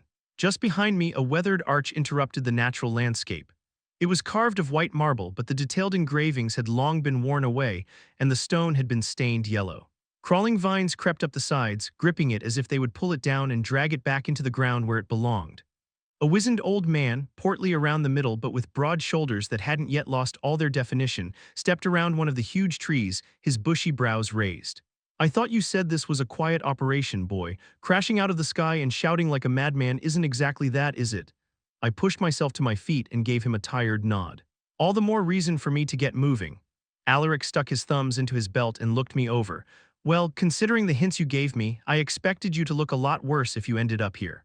Things otherwise went to plan then, more or less. I grimaced and rubbed at my aching sternum. Did you get everything? Alaric harumphed. Straight to business then, eh? Drawing out a plain ring of polished black stone, he tossed it to me. Everything is there. Thanks, I said, slipping the ring on my middle finger. They'll be looking for me. I think they'll keep things quiet, but I expect they'll check up on anyone I've had contact with. Alaric looked right into my eyes and let out a loud belch. Piss on 'em all, I'm just a washed-up ascender anyway. Too dumb and drunk to turn down easy coin when a stranger offers to pay me to guide him around, pretend to be his uncle. I snorted, watching the old man warily, feeling a crack run through the icy coldness that was creeping like frost through my insides. Thanks, Alaric, I hope I haven't made your life any harder. He kicked the ground lightly, scattering dead needles. Indeed you have, but then I imagine you meant those words as a half-assed apology because you already know that. Alaric's eyes followed Regis as the shadow wolf pup continued his circuit. I wasn't exactly living the sovereign's life when you met me after all. I stayed quiet, my thoughts only half on his words, turning instead toward what came next for me. Alaric cleared his throat, his bloodshot eyes darting to me then away again. I had a son, you know, Reborn. Caught by surprise, I looked up with knitted brows as he continued. He was taken, of course, the moment he was identified, plucked away from us and fostered with some high blood. Alaric leaned back against one of the nearby trees and closed his eyes. Didn't find out till years later what they did, but apparently they were of a mind that for his blood to manifest, they had to push him. Hard, they killed him. Alaric let the words hang in the dense forest air. His mom had pissed off years before, never saw her again. We weren't allowed any contact, not even to know which highblood had him, and I guess she just didn't see the value of continuing on together. I don't know, Regis had come to join us, apparently satisfied that we were, for the moment, safe. Dug around in the Ascenders Association records with the help of some friends years later, when he'd have been old enough to go on ascents. No match at all for my boy, so I kept going, don't know why really. Alaric scratched his beard, below which a pained smile was hidden, but it became a kind of obsession. One connection led to another, and eventually I figured out which highblood he'd been sent to. Got myself signed up to go on an ascent with some of their folk, brought plenty of drink, got him talking. Wouldn't have even needed the drink. Alaric's eyes were far away now, staring into the abyss of his memories. Proud to talk about how they'd pushed him, pushed and pushed. They'd fostered 3 manifested Reborn already, he would have been the 4th. But Alaric paused to clear his throat again. He broke, died when he was only 8, got carted off to Tigran's Selim to be dissected and researched. Quite a blow for the blood, they said, stripped down to a named blood. For killing my son. A cool breeze blew through the trees and a mana beast howled in the distance. Yet a heavy silence clung in the air as words of solace failed to form. After all, I had been that boy. Taken from my family, raised first by Sylvia, then the Iraliths, my parents having no idea what had happened to me. I'm sorry, Alaric, I said, finally read first at readnovelfull.org. He swatted the words out of the air with one hand while fumbling for his flask with the other. Don't be. I'm telling you this so you don't leave here worrying about me, thinking you've made some big mess of my life. Besides. Alaric mustered a grin. We're better to release some of my inner demons than onto a boy I might not see again. Right, I smiled back, holding out my hand. Regardless, thank you for everything you've done for me. Alaric took it. You paid well and offered me some kind of, hell, I don't know, purpose or something in my old age. His gravelly voice grew hoarse. Well, get going then, Gray, before a scythe crashes down on our heads and makes this whole sad story for naught. I nodded, giving his hand a firm shake. Arthur, call me Arthur, Arthur, he repeated slowly, his brows furrowed in thought and his eyes darted to me before going wide. As in, I better get going, I said with an amused smirk. Right, Alaric let out a stiff laugh, fumbling with the runic token in his hand before touching it to the marble. With a soft hum, an opalescent portal appeared in the frame. You be coming back from wherever it is you're going. I'm not sure, I admitted, but I expect I will eventually. Well, when you do, look your old Uncle Al up. He leaned against the portal frame and crossed his arms over his belly. Unless I've already drank myself to death, in which case you took too bloody long. Regis trotted along beside me as we approached the portal, and Alaric bent down to give him a pat on the head. Take good care of the boy, got it? Regis turned in a circle, nipped at Alaric's finger, then jumped back into me. I'm going to miss that old codger, he said, a hint of a whimper in his voice. I gave the old drunk one last smile. Goodbye, Alaric, he winked. See you later, Artie boy. Shaking my head, I braced myself for what was to come and stepped into the portal. Chapter 374.5, Seth Milview. Everyone was screaming as the stadium shook. A translucent bubble of mana covered our group. Mela was clinging to my arm. I was dimly aware of blood dripping around her fingernails where they dug into my skin, but I couldn't feel it. Deacon was on the ground, holding his head. Yannick had slumped back in his seat, unconscious. At least I hoped he was just unconscious. Brian and Lyndon were screaming at them both, half their attention still on the fight that was tearing the Colosseum apart. Only Pascal didn't seem to be completely losing it, but then I followed his line of sight. The first several rows of our section were full of corpses, spikes that were the size of crossbow bolts stuck out of stonework and flesh alike, having broken the shield that was supposed to protect us from combat even between retainers and scythes. Some of them must have used their own magic to conjure shields, but against the full might of a scythe. There was a crashing boom and an entire section of the Colosseum crumbled directly across from us. I watched as thousands of people were swallowed up by a cloud of brown dust. Gone just like that, the arena was a blackened and broken field of rubble. Blood iron spikes stuck up like gravestones everywhere. The cloud of void wind was breaking up and fading away. Sulfur burned in dark patches, just like the wisp flames they always mentioned in stories, the ones that would lead the hero astray into the swamp or the beast's lair. At the very heart of the battlefield, Professor Gray stood over Scythe Cadal Vritra of Central Dominion. They could not have looked more different. Professor Gray, can I even call him that still, I wondered. It seems like such an insufficient title now. Professor Gray stood straight and tall, his strength an undeniable, inescapable, physical presence. Clad in black scale armor with onyx horns like a Vritra's curving out from his head, he might have been a deity himself. I struggled to understand what I was even seeing. I'd studied magic and runes since I was just a little kid. My illness meant I couldn't begin training like Cersei, and so I'd stayed inside and read, all the time. But I'd never heard of mana arts like these. He had flitted around the arena with impossible speed. His weapon came and went instantly and with no apparent effort. His summons changed from an already intimidating wolf creature to a huge flying monster that could destroy every kind of decay attribute mana attack just by breathing. It didn't even make sense. I'd never felt any mana come from him, none at all. Scythe Cadal Vritra's was overwhelming, stifling, but the professor's power was something else entirely. And so it was with a certain amount of detachment that I watched Professor Gray's weapon plunge through the scythe and devour him.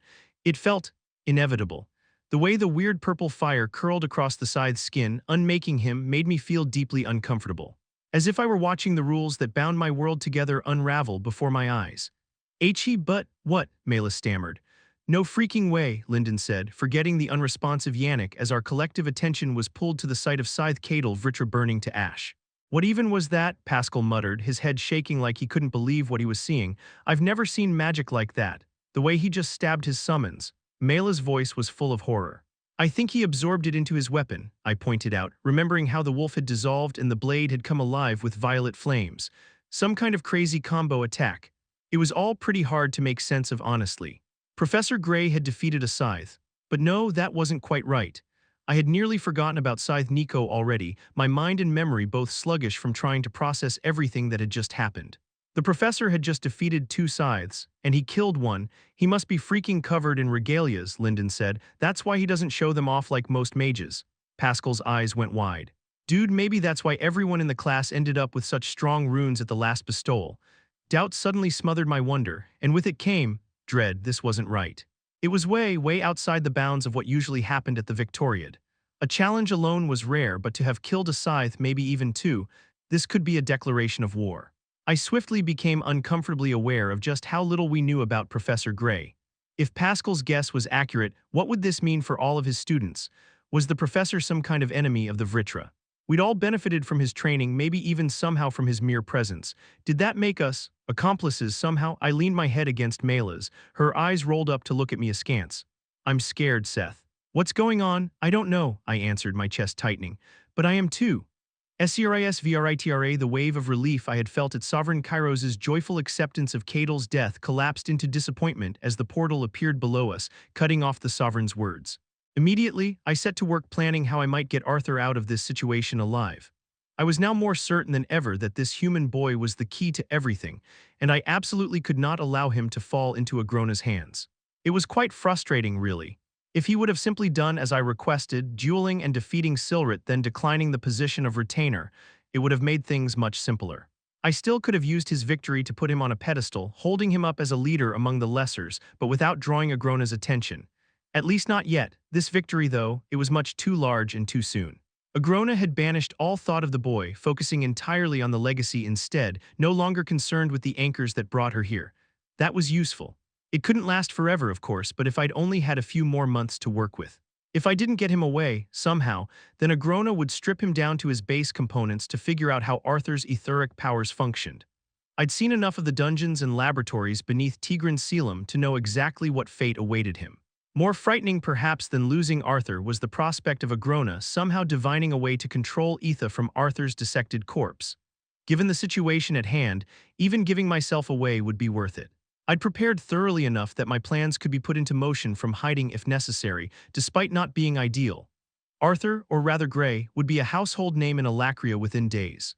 No one of any stature wouldn't know of his victory. In the event we actually could manage some miraculous escape from the Victoriad, utilizing him as a figurehead would be a simple task. I resigned myself to simply watching and listening as I waited for the right moment. But when the legacy cast her spell an instant later, the bottom fell out of my stomach. Despite charting her progress, I hadn't seen this ability before. Such a spell could, theoretically, defeat even a scythe if her control over it were strong enough. No, not just a scythe. Considering that Usura relied on mana simply to exist, with it infusing their very bodies, such a spell might be able to neuter even the strongest beings in this world, dividing them from their own power. Dragoth and Viessa drifted into the sky, moving to circle Arthur's trap. I had no choice but to follow, letting the situation play out. Watching Arthur's face, though, somehow he did not seem afraid. If anything, he was calculating, even a little sad. I listened to Agrona speak, heedless of the words, until the others moved in to capture Arthur. Perhaps I could make my move while transporting him back to Tigran's Selim, offer to escort him into the dungeons myself. Suddenly, Arthur shifted, smashing out of the trap and streaking toward Agrona and the legacy, a blade of vibrant purple ether humming to life in his grip. I stopped breathing, so intently did I have to focus to see what was happening. Fool, I thought only an instant later, mouthing the word but knowing better than to speak out loud. He had stopped. He could have struck a killing blow, his blade was so close he'd seared a hole in the legacy's battle dress, but he'd stopped himself. Because of his relationship with Tesha Iralith, he didn't have the stomach to do what needed to be done. The idea of killing her myself flashed through my mind for the dozenth time, but I couldn't risk alienating both Agrona and Arthur in a single move. If Arthur struck the blow himself, however, but I knew there was no hope for that as Agrona began to jeer, insulting Arthur. Then, his eyes never leaving the boy, Agrona gave the order. Take him, I knew that it was now or never, but I hesitated. Although stricken, his face pale, fingers trembling at his sides, Arthur did not yet look defeated. I flew toward him, keeping pace with the others at a loss for how to proceed. And then he was gone. Just like that, so fast that even Agrona, face twisted in rage, could only grasp at the afterimage of purple lightning left hanging in the air, all that remained of Arthur. I began to laugh. Cadenoir, what the actual fuck? The words left my mouth as if they'd been spoken by a stranger, but I couldn't have more eloquently described my feelings if I'd been given a month to think the words through. Gray was gone. Just gone. As the High Sovereign began to shout out instructions to all the scythes, I slipped back into the shadows of an empty staging area, stumbling over rubble before leaning back against the wall and closing my eyes. The first thing I saw was the memory of Gray, caged and wrapped in some kind of anti-mana bubble, looking directly into my eyes. A plethora of emotions and thoughts had flashed across his face in that single instant, but one was clear above the rest. Regret, which could only mean one thing: he was leaving. He hadn't just used his ether arts to escape the stadium, I was sure of that. He intended to disappear. I felt like I should have been mad, should have felt betrayed, but I wasn't. Gray had always warned me of getting too close, of knowing too much. This had confirmed it. What he had sought to do was beyond the scale of my imagination. I remember first seeing him in the relictums, monolith and seemingly at death's door, taking pity on what I thought was a young woman whose core had been destroyed. Against all odds, we then crossed paths again in the convergence zone, where he carried my own brother's weapon into battle.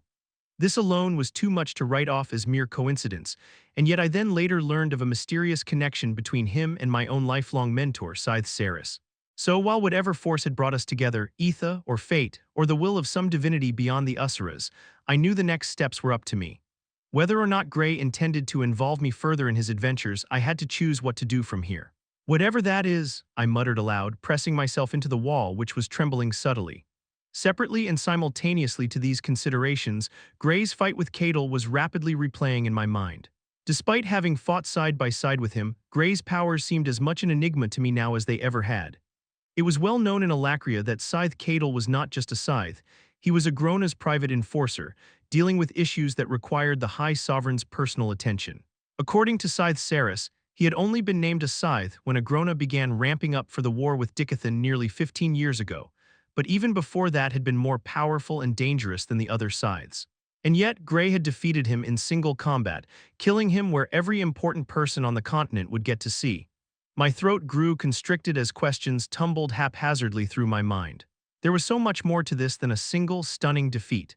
Because the Victoriad had revealed that Gray not only knew Scythe Saris but Cadel and Nico as well, and even Agrona, judging by the way he had spoken. But what was their relationship? Why did Gray make these challenges? Who was Gray, really? And what was he trying to accomplish? Could I have been right when I suggested to Scythe Saris that he was Reborn? Perhaps some descendant of the dragons sworn to take vengeance against Agrona.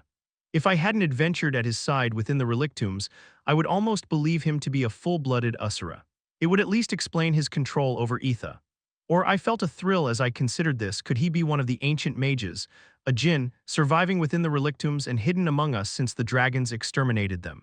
It was true that he had a way with the relictums, far beyond any ascender I had ever seen.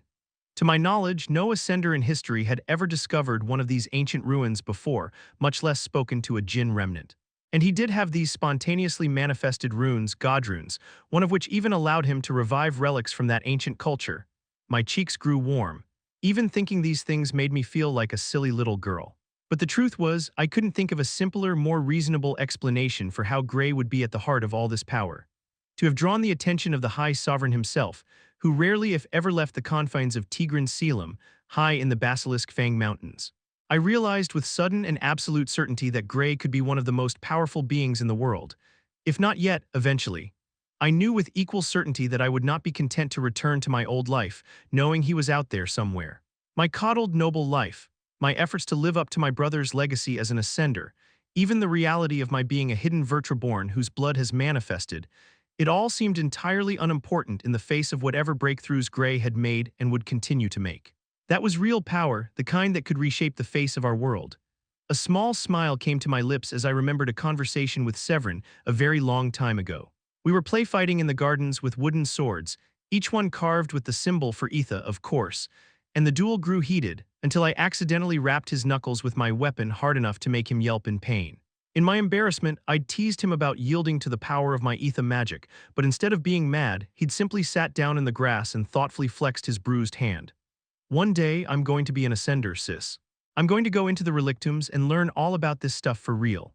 I still remembered so clearly how his eyes shined as he looked up at me from the ground, his face much too serious for a boy not yet 12 years old.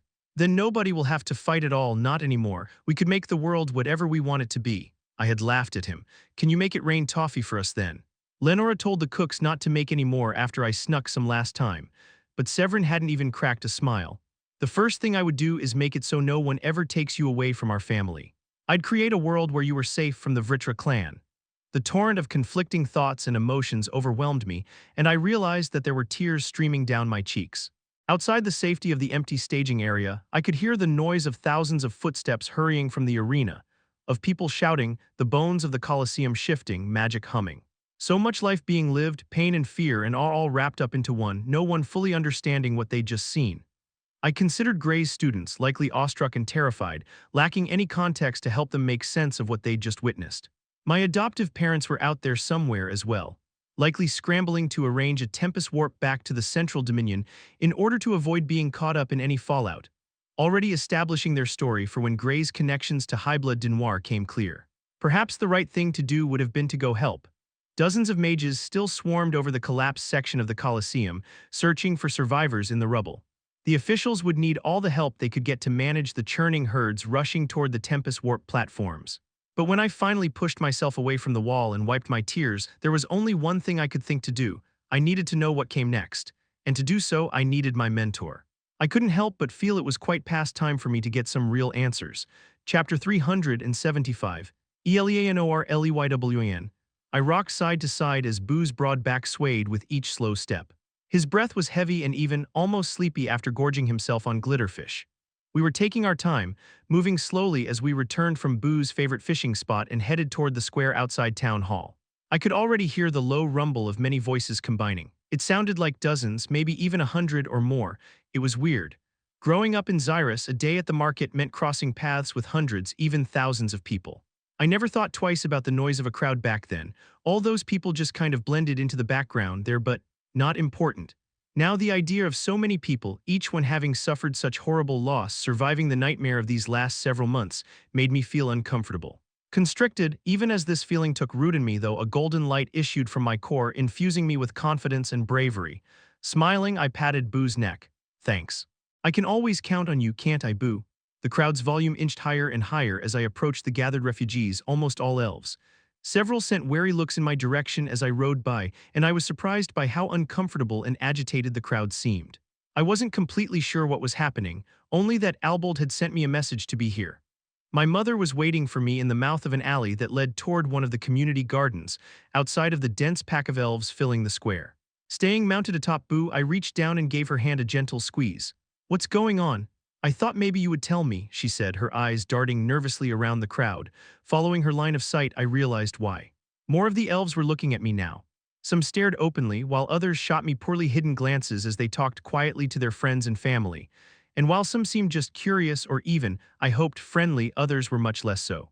Then I realized why Albold had asked for me. I wondered exactly what he and Ferrith had told these elves. Everything I had shared with them about Virion and Winsome's conversation. That seemed foolhardy, but then, I wasn't exactly sure what I expected them to do with the information. By the way people were looking at me, though, that must have been it. I found myself wishing they would have at least not mentioned where they got their information. Not that I felt frightened.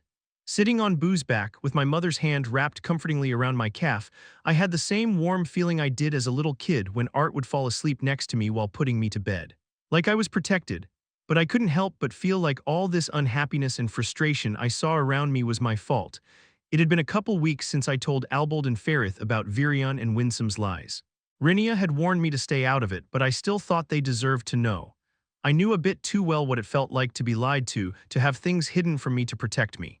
Mom and Dad were always keeping things about Arthur from me. Even when the Lances took him away, they made all kinds of excuses so I didn't worry. Like I was too stupid to understand that when Mom locked herself away and cried, something was wrong. But I wanted to be told the truth so I could grow from it, react to the world as it was, not through the rosy lenses of what my parents wanted to show me. Still, I knew that the elves might not feel the same. Maybe in scary times like these, some people would prefer to stay ignorant, unaware and clenching onto the hopeful, filtered words of our leaders. And so I waited, expecting for something to happen since my conversation with Ferrith and Albold, almost hoping for it just to get it over with. Because if something bad happened, I knew it would be because of me. "Thank you for coming, Ellie," someone said from behind me. I spun around so I was sitting backwards on Boo. Ferrith and Albold had just come out of a narrow alley. "What exactly is happening here?" Mom asked, moving so she was between Boo and the pair of elves. They both bowed to her before Ferrith said, "Thanks to your daughter, we elves were finally told the truth of what happened to our homeland, something our leaders have lied about to protect an alliance with false friends. We're going to make Virion explain himself and his actions," Albold said forcefully. Ferrith gave me a tight-lipped smile. "We wanted you to be here, Ellie, to hear what Virion has to say and offer some perspective if necessary." He quickly held up a hand when Mom started to object. "You have been guided by the Seer Rhynia herself. You were in a Lenoir when the destruction occurred, the only survivor of that attack. You heard for yourself the lies shared between Virion and the Usura. We need you here, Ellie. So I wasn't brought here to be questioned," I thought in relief. But what'll Virion say or deny when they ask him for an explanation? Either way, it was because of me and the information I chose to share that this gathering of elves happened in the first place. Mom sighed, stepping back and looking up at me. Boo was twisted around so he could watch the elves, his heavy brows low over his small eyes and his huge teeth bared. "It's fine," I said to no one in particular. "We're already here." Did you have to tell everyone it was me?" A light flush appeared on Ferrith's cheeks and he looked down at the ground. "People took convincing just to show up. We had to tell them exactly how we discovered the truth." "Oh," I said. I wanted to be upset, but I couldn't blame them. If I didn't want to be involved after all, I could have just kept my big mouth shut. I guess I won't know if what I did was right or wrong until I see how it all turns out. Hopefully, most people are glad to learn the truth, but I bet a bunch of them think I'm lying or blame me for causing problems. I glanced around again. More eyes had turned my way now that I was speaking with Ferrith and Albold.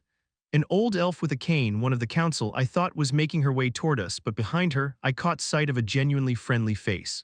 Riding above the crowd on Jasmine Flamesworth's shoulders, my friend Camellia beamed and waved at me. Her pale blonde hair was tied back in thin braids, and there was a sprig of holly tucked behind her ear. She tapped the top of Jasmine's head and pointed in my direction, drawing a sour frown from her mount. The rest of the twin horns were with them, and when they turned in our direction, the crowd parted to allow them through. Helen gave me a warm smile and patted Boo's side. "Ellie, I should have known they'd drag you into this." She gave Ferrith and Albold a sharp look, her smile quickly dropping. Durden, who stood out from the crowd due to being at least a head taller than everyone else, frowned in an exaggerated kind of way, highlighting the scars over half of his face. "Ellie, you do know you're riding your bear backwards, right?" Camellia rewarded his joke with an appreciative laugh, but it faltered quickly. She looked down, letting a loose braid of pale hair fall over her face. "Sorry, I suppose this isn't the time for laughter. There's always time to remind ourselves we're still here kicking," Angela Rose responded as she wrapped her arms around my mother, pulling her into a tight hug. The old elf woman finally made her way through the crowd. She hesitated, looking around at the twin horns and me. "I'm sorry to interrupt, but..." Her gaze shifted to Ferrith. "I was hoping for a word before we began." Ferrith nodded, looking gaunt and serious. But when he looked at me, there was a softness in his features that seemed to undo some of the damage his time spent as a captive of the Alacrians had done. "Thank you again for being here, Ellie." And then they were gone. I turned around so I was sitting properly on Boo, and Camellia clambered off Jasmine's shoulders and onto Boo's back behind me. Her arms wrapped around my waist and she rested her head on my back, squeezing me slightly. "Things are going to get pretty rough," Angela Rose mumbled, one arm still wrapped around my mother. "Let's hope not," Helen said. "But if it does, remember that our role here is to keep people from hurting each other." Durden pulsed with mana, and a stone arm coalesced in place of the one he'd lost fighting at the wall. "We're with you as always, Helen." Our strange little family fell into a tense silence as we waited. It wasn't long. Albold and Ferrith eased through the crowd until they could climb the stairs that led into the town hall. The usual guards that would have stood there were absent and the doors were closed. Albold tried to shout something, but his voice was lost in the din. Ferrith fired a kind of water burst up into the air, where it exploded with a popping, hissing noise, silencing the crowd. "Most of you already know why we're here," he said when the last of the chatter had died down. "Some of you had already seen through the lies of our commander and are here to support this effort, but I know many of you are still skeptical. And I don't blame you for that." He paused, letting his words settle over the crowd. "My fellow elves, we have lost much." His voice cracked and he paused again.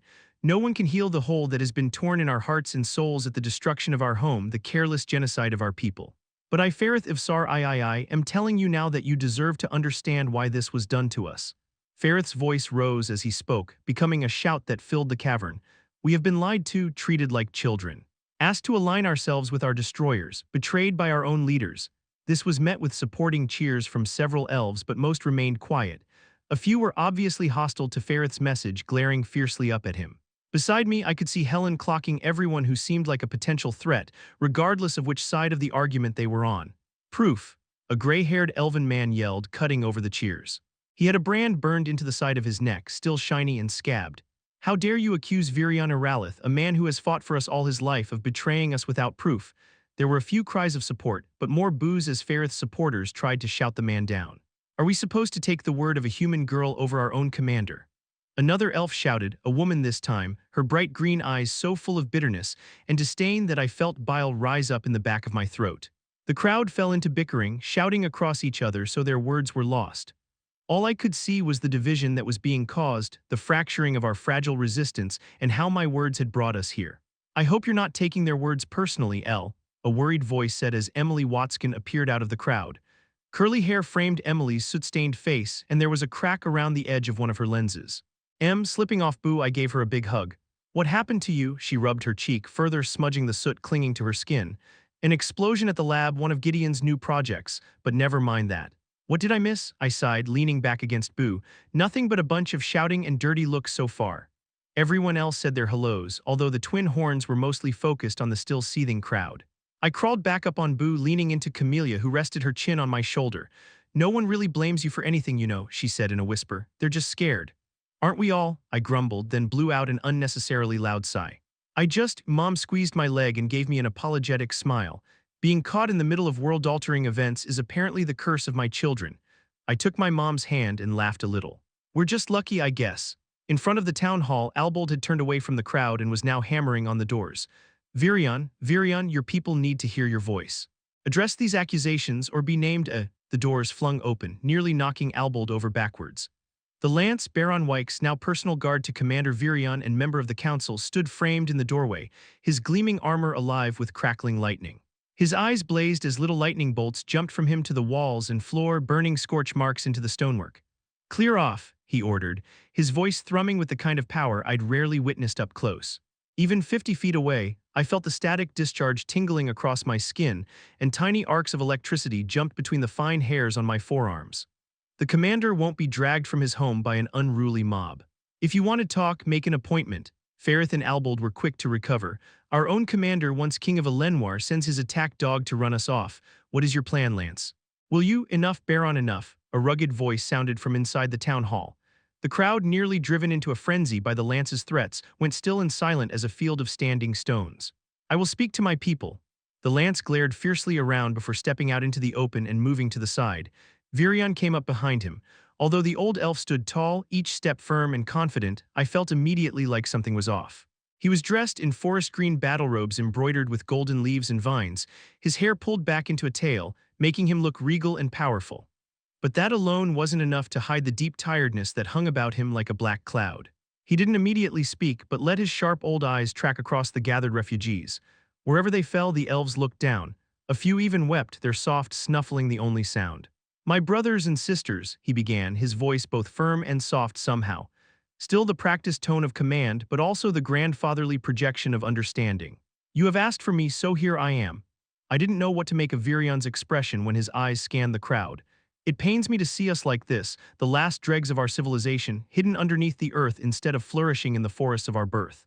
But more so that we are being pulled apart, and at a time when we need to come together more than ever. No one is questioning anything you've said, Fareth responded from the bottom of the steps, looking up at Virion. He gestured to the onlookers with one hand. But it's hard to reconcile your message of unity with the reality of our situation, at least for me. Our home is gone, Virion, and the Usra of Ephiatus took it from us. Not the Alacrians, do you deny it? Virion nodded along with Fareth's words. Before he answered, he took a deep, shuddering breath. No, I don't deny it. The crowd burst as people cried out in dismay or disbelief, some demanding to know why, others shouting that it couldn't be true, that Virion was being manipulated somehow. Then why lie? Albold shouted above the din. It was a necessary lie, told to keep the ragged tatters of our civilization from collapsing into despair. As Virion spoke, he held his head up, facing the accusing gazes without flinching. I may regret its necessity, but given the chance I would make the same decision again. You would protect the Usura over your own people? Ferrith asked in disbelief. Virion stood straighter, and when he glared down at the younger elf, his eyes were full of fire. Do you see an Usura before you, or are these ears not proof of my heritage? His sudden outburst smothered all other noise. Do you really think I have lived so long and fought so hard for Elenoir that I do not mourn its destruction just as deeply as any of you? Did the Usura destroy Elenoir? Yes. And in the act, they eliminated an enemy foothold in this continent and cut the heads from many of the highest-ranking families of Alacria. They burned the enemy's war camps and magical laboratories. They cut off many of the long-range teleportation devices that connected Dicathen to Alacria. From where I stood in the crowd, I could see the very moment when the crack in Virion's disciplined, royal demeanor formed, the empathy and the emotion winning out as Virion's eyes grew wet with barely suppressed tears. But they did not take our home. Virion pressed one hand against his chest, gesturing to the crowd with the other. Wherever we go, whatever becomes of the elven people, we carry our homes with us. Trees can be replanted, houses rebuilt. Magic reclaimed, no one can take that from us. But the people they killed can't be reborn, someone shouted, their voice choked with emotion. This is war. Virion's gravel-filled voice cracked, the word war crashing like a fallen tree among the crowd. Sacrifice is necessary, even when the price seems beyond paying. The fire, momentarily so bright it seemed to glow out of him, died, leaving behind a very old, very tired elf. Don't let this tragedy push us into an even worse situation. We can't properly mourn those we've lost until we save everyone who remains. The crowd was silent, watching Virion, Ferrith, and Albold with wide, wet eyes. I didn't agree with Virion, but I understood him. His people were so fragile, had already been through so much. He was just trying to save them from whatever pain he could. After a long pause, Virion motioned behind him for something. It was the Alacrians who attacked our continent, invaded our homes, murdered our friends and family, executed our kings and queens. A single tear fell from Virion's eye, traveling in a zigzagging pattern down his craggy face. This war ends when they are thrown from our shores. He turned to take something from the head guard, Lena Imaris, who then bowed and retreated back into the town hall. When he again faced us, he was holding a long, ornate box. It was made of a deep, richly black wood and bound with luminescent silver metal. With one hand, he opened the lid, revealing the contents to the crowd. It was a rod, around 2.5 feet long, with a gleaming red handle wrapped with golden rings every few inches. At the head of the rod, a crystal glowed with diffused lavender light. It was beautiful, but the sight of it sent a shiver down my spine. You all now know of the artifacts used to empower the lances, which were long kept secret from the population, used to guarantee the safety of our kings and queens by both creating and binding the continent's most powerful mages in their service, Virion said to the enraptured audience. Those artifacts no longer serve a purpose, Virion continued, his voice soft, almost reverent. And so, to keep them out of the enemy's hands, our Asuran allies have ensured they can't be used again. Several onlookers shouted in dismay, but Baron waved for silence, lightning crackling between his fingers. Instead, they have given us new artifacts, Virion said, his voice rising, growing less tired and more powerful. He held up the box, making the rod's lavender gem glint in the soft light of the underground cavern. This is one of 3 artifacts capable of raising a mage to white core or even beyond, which could be our best chance to fight back against the Alacrians. Each artifact is specifically attuned to one of the 3 races of Dicathen, and can't be used by anyone with Vritra blood, making them useless to the Alacrians. I couldn't help but be surprised by the number of cheers that rose from the crowd. Glancing around, I realized that most of these people had been drawn here out of fear, not a search for truth, and Virion had just shown them what hope might look like. It suddenly mattered a lot less who had caused the disaster in Elenoir if we had had weapons like this to fight back against the Alacrians with. That's pretty good, isn't it? Camellia asked, still sitting behind me on Boo. People were shouting out questions or words of praise, but one cut through the rest. Who will be granted this gift, Commander Virion? Virion frowned, his brows coming together sharply as he closed the box and handed it back to Lena. It grew quiet again as we all waited for an answer. Much remains to be decided, he admitted, taking the first step down toward the people. The old way, selecting just 2 warriors from each race, will no longer be sufficient. With these new relics, we could create an entire lance corps and cause untold devastation while shackling our most powerful defenders to the Indrath clan. A croaky old voice cut in from somewhere in the audience. I rapidly scanned the surprised faces until I found her. A hunched form, wrapped in both a cloak and a blanket, shuffled out from the doorway of one of the houses surrounding this square, pulling her hood back as she did so. The crowd shuffled to give her room. A few of the elves bowed respectfully, but more gave her wary or even outright hostile looks. She paid them no mind, moving shakily toward Virion. These artifacts are designed to trap us in power, ensure our subservience. I know what will happen if we make use of them. Virion's frown etched deep wrinkles into his face. But instead of anger, I thought his expression showed more sadness and regret. Rinia, please come inside and we can discuss this further. Ignoring Virion, Elder Rinia turned her head left and right, meeting the eyes of those closest to her. If used, these relics will indeed help our mages grow strong enough to fight the Alacrian scythes, together in number, strong enough even to fight the Usuras of the Vritra clan. The audience was briefly filled with whispering, but it died out quickly. Our enemy will respond by escalating his efforts on this continent, a distraction put in play by the Indrath clan. The battles that follow will leave the continent in ruin. Xyrus will be ripped from the sky. Ediston shattered and taken in by the ocean. The wall crumbled back into the earth. Dicathen, our home, will be in ruins with titans still battling in the rubble. Virion was quiet when he asked, and what will happen if we refuse Lord Indrath's hand of friendship and break our alliance with the Usura? With no allies and no hope, I don't need visions of the future to understand the fate of our continent then. Rinia scoffed derisively. Your allies will use our people as fertilizer, from which they'll grow a new nation after their war with the Vritra is settled. Rinia's demeanor softened somewhat as she looked at her old friend. There are so few of us left, Virion. Don't march the last of the elves to their own extinction. Then what should we do? The gods have turned against us. Die fighting at least. Accept the Usura's gift, destroy the artifacts, and so it went for a while. Helen and the twin horns stayed sharp and watchful just in case things escalated, but no one took it beyond shouting or the occasional shove. Camellia stayed with me, her cheek resting against my back, her body tight as a bowstring. Mother wrapped her arm around my leg and leaned against Boo, her face unreadable. I wonder how they work. I just barely heard Emily mutter under her breath. I'll have to ask Gideon. After a couple minutes of this, a heavy pressure like before a coming thunderstorm filled the chamber and made my ears pop. Everyone went still as Lance Baron took a step forward. Silence, he said firmly. Virion gave Rinia a searching look. We have a choice before us then, but Virion's gaze tracked across the cavern, landing on Albold and Ferrith and a few other leaders among the elves before coming to rest meeting my own eyes. If you all want to be heard, if you wish to shoulder the weight of not only your lives but others as well, then that's exactly what we'll do. Lance Baron shot him a concerned frown but wiped it away almost immediately. Speak to your kin. Spread this information to everyone in this sanctuary so that each and every one of us, displaced as we have been by the Alacrians, may express our desires. In 3 days, every human, dwarf, and elf in this sanctuary will be given the chance to vote on the matter and determine the direction of our people, for better or worse. Mother pulled away, turning to leave, but I stayed, watching Virion as he took the steps down from the town hall slowly. The crowd was breaking up, starting to disperse, some lingering to speak to Ferrith and Albold, others gathered around Rinia as if she were a candle in a dark room. But through the noise of it all I could just barely hear Virion's words as he approached Elder Rinia. Rinia, come inside, let us speak like we used to. The old seer pulled her blanket close around her shoulders. Can't, she answered gruffly. You don't listen to me like you used to. She shuffled off, several elves trailing after her, and Virion caught me watching them. He inclined his head slightly in my direction, his emotions unreadable behind the fatigue and resignation clear in his every little movement. Chapter 376. Virion Eralith. My boots felt as if they were covered in thick mud, each step through the empty halls heavy and dragging. The weight of confrontation bowed my shoulders and made my temples ache.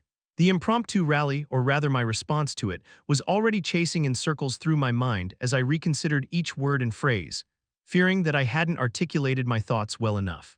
When I reached my private chambers, I turned to close the door only to find that Baron had shadowed me from the rally and was now standing in the hall and watching me carefully. His presence was a comfort, and I couldn't help but consider the path our relationship had taken. I had never liked the human Lance, considering him selfish and egotistical. There were many times I would have dismissed him if I'd had the power, or perhaps consigned him to a purgatory of some demeaning, inglorious task.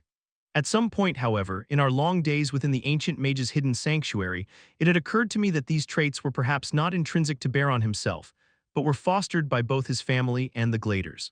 Whether due to their absence, his own near death, or the failure of the Council and Lances to protect Dicathen, Baron had changed. Now he was a level head and steady hand at my side on the council. Still prideful perhaps, but not vainglorious as he had once been.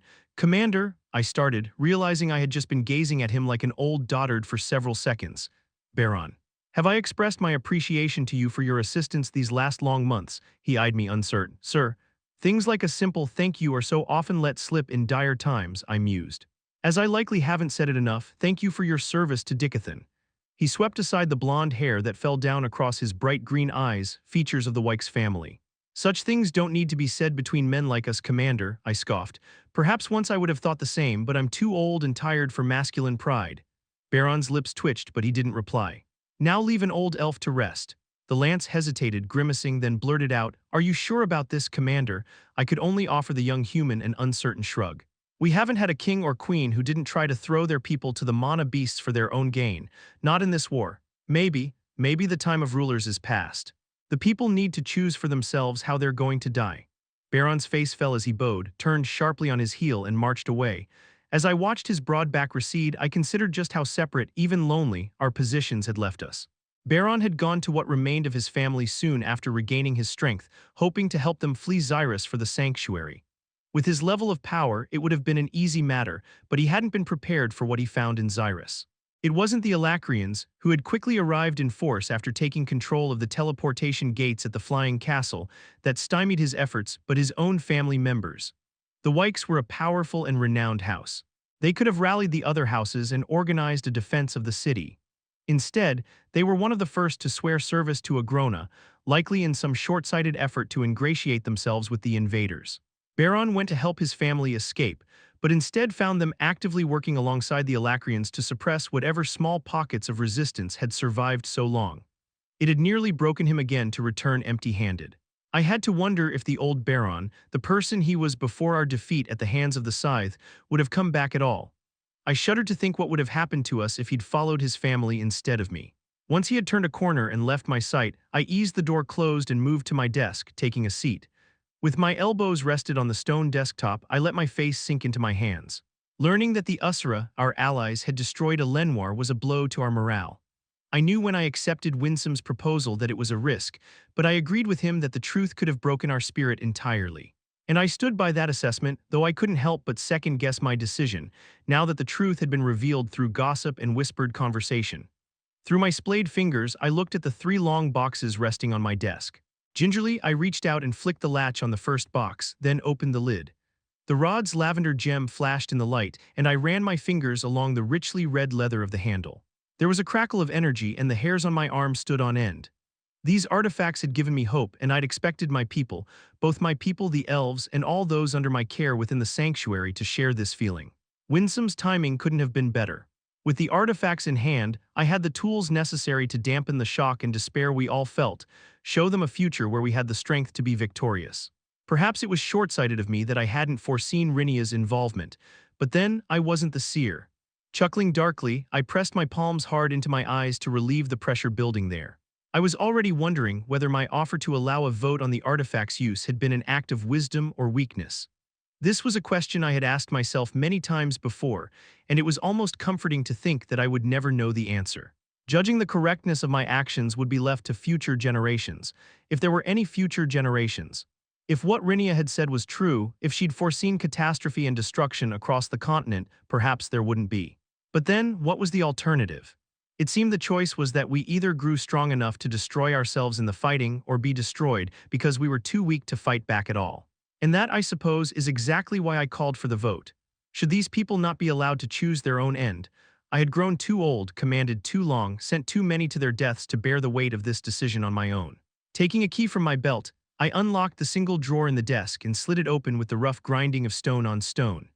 Pushing items out of the way until I found what I was looking for, I carefully withdrew a crystal orb about 8 inches in diameter. The artifact was a dear possession, but something I used sparingly, trying to move on from my past.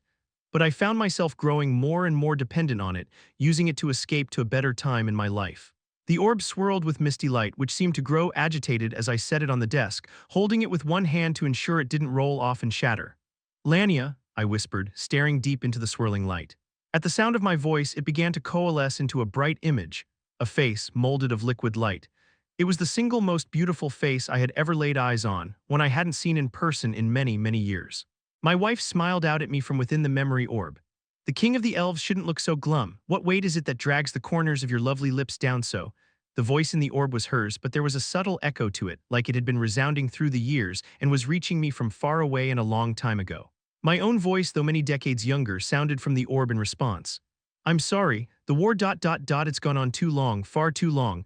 I've started to question the price we've paid. I'm afraid, Lania. Afraid that this makes me weak." No, my love, you are not weak, you are brave and beautiful. Beautiful, huh? My younger self replied with a snort. Though the memory was from my own point of view, I could picture the elf who spoke, a younger man, face not yet creased with wrinkles, shoulders unbent by the burdens of command.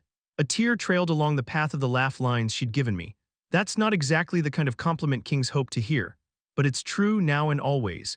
Inside and out, you are a beautiful man and you have lived a beautiful life. And I will always protect you.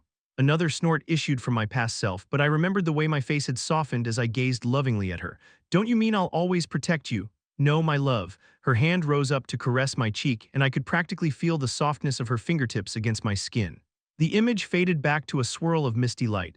I sat hunched over the crystal orb, staring at my wrinkled hands through its transparent surface. Would these same hands be here had it not been for my wife's gifts? Would Dicathen's fate have been better without me in it? Feeling more empty now than I had before using it, I shoved the memory orb back into my desk before pushing away. Damned future sight, I cursed, bitter that my whole life seemed almost entirely defined by the visions of seers. Whether it was a gift or a curse, I thought, as I had many times before, that we were better left to our own devices, navigating our lives as best we could within the range of our own vision and forethought instead of relying on pictures of futures that may or may not come to pass. Even the wisest of us could drive themselves mad, attempting to decipher the impossible branching pathways that lay ahead of each and every elf, human, or dwarf.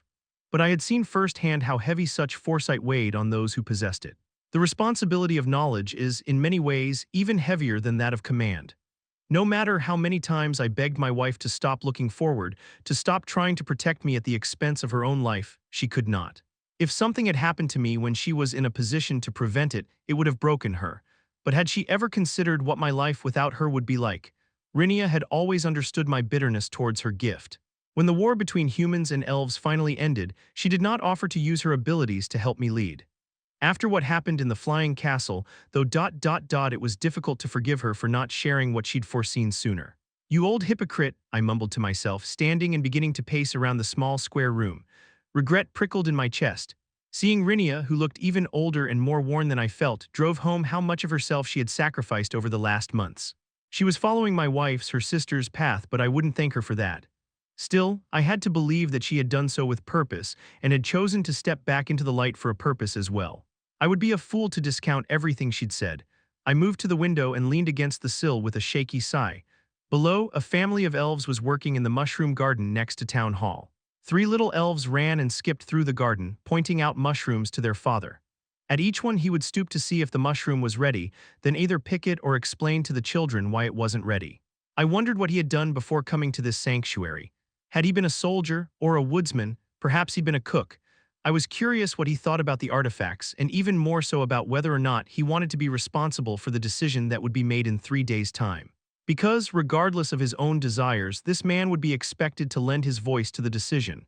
I had put that pressure on him, had it been an act of wisdom that had led me to do so.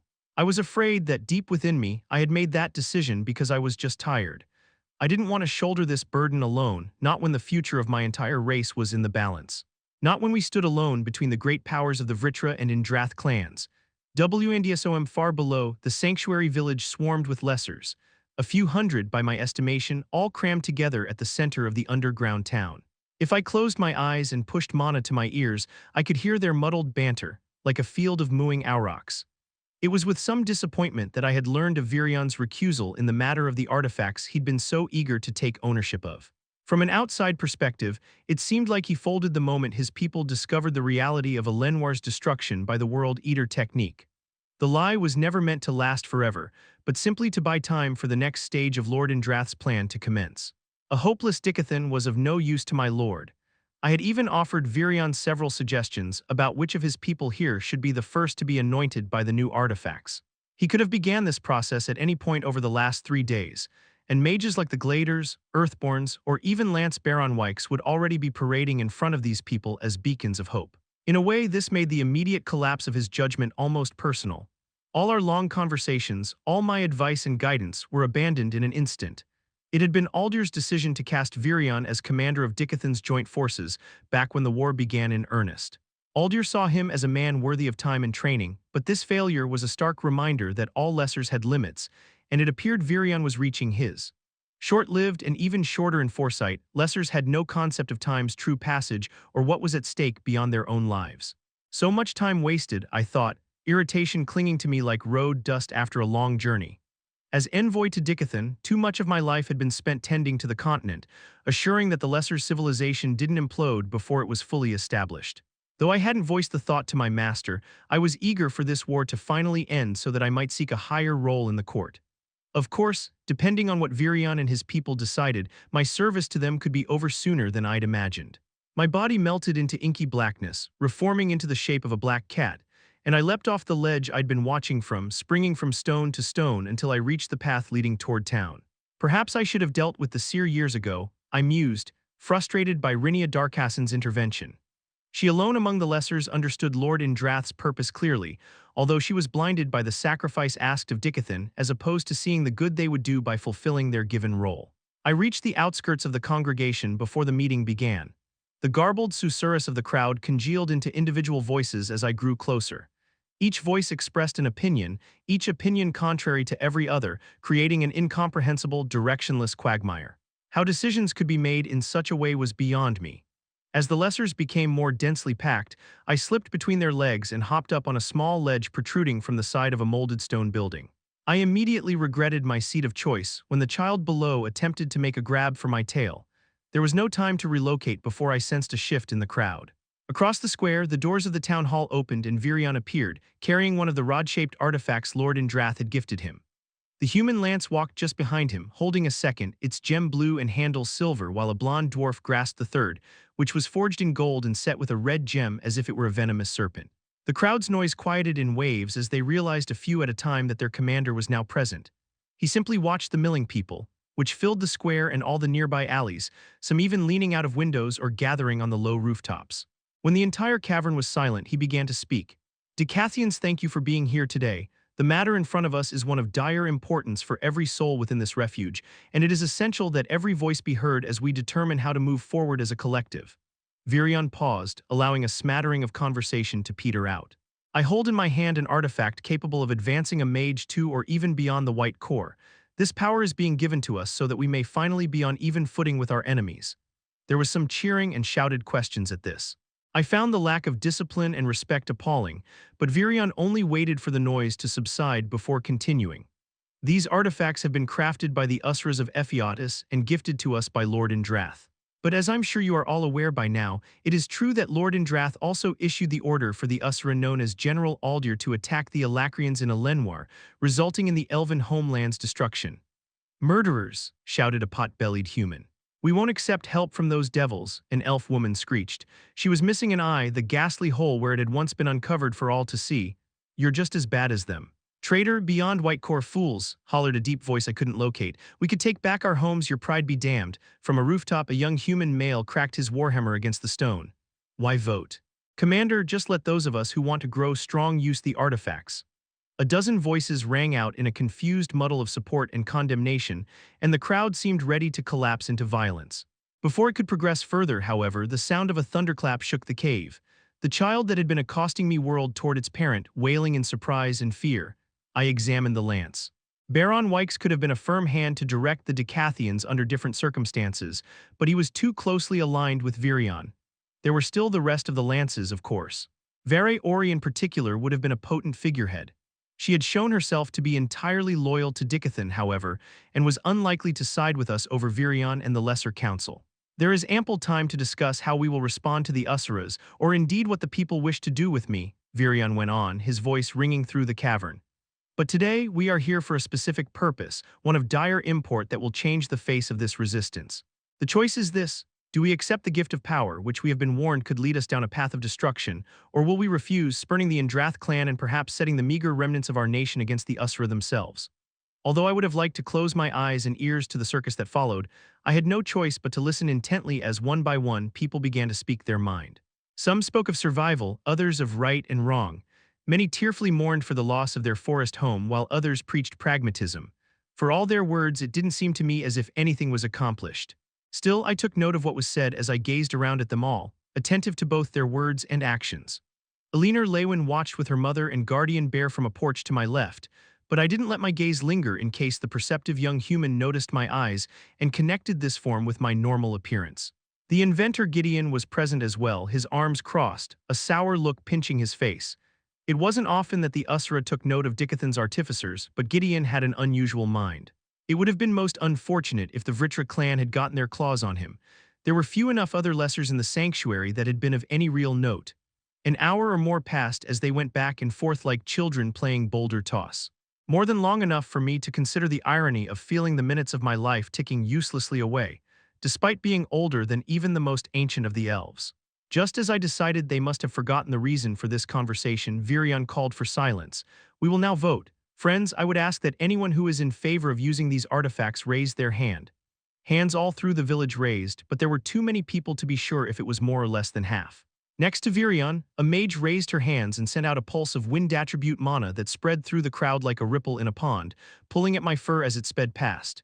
She bent to Virion and whispered a number in Virion's ear. He nodded. Would anyone opposed to using the relics please raise their hand? Hands went up again. I noticed very clearly that a leaner was among them, as was Gideon. I was surprised to see that Virion hadn't raised his hand either time, and neither had the lance. Again, a pulse of wind fluttered through the cavern. The mage leaned into Virion's ear. He did not immediately address the crowd, but when he did, it was with a clear tone of resignation. The people have spoken. We will refuse the artifacts, and in doing so refuse Lord Indrath's hand of friendship. Our mages will not be bound to the Usura, and we will continue to search for a way to resist the Alacrian occupation of our continent.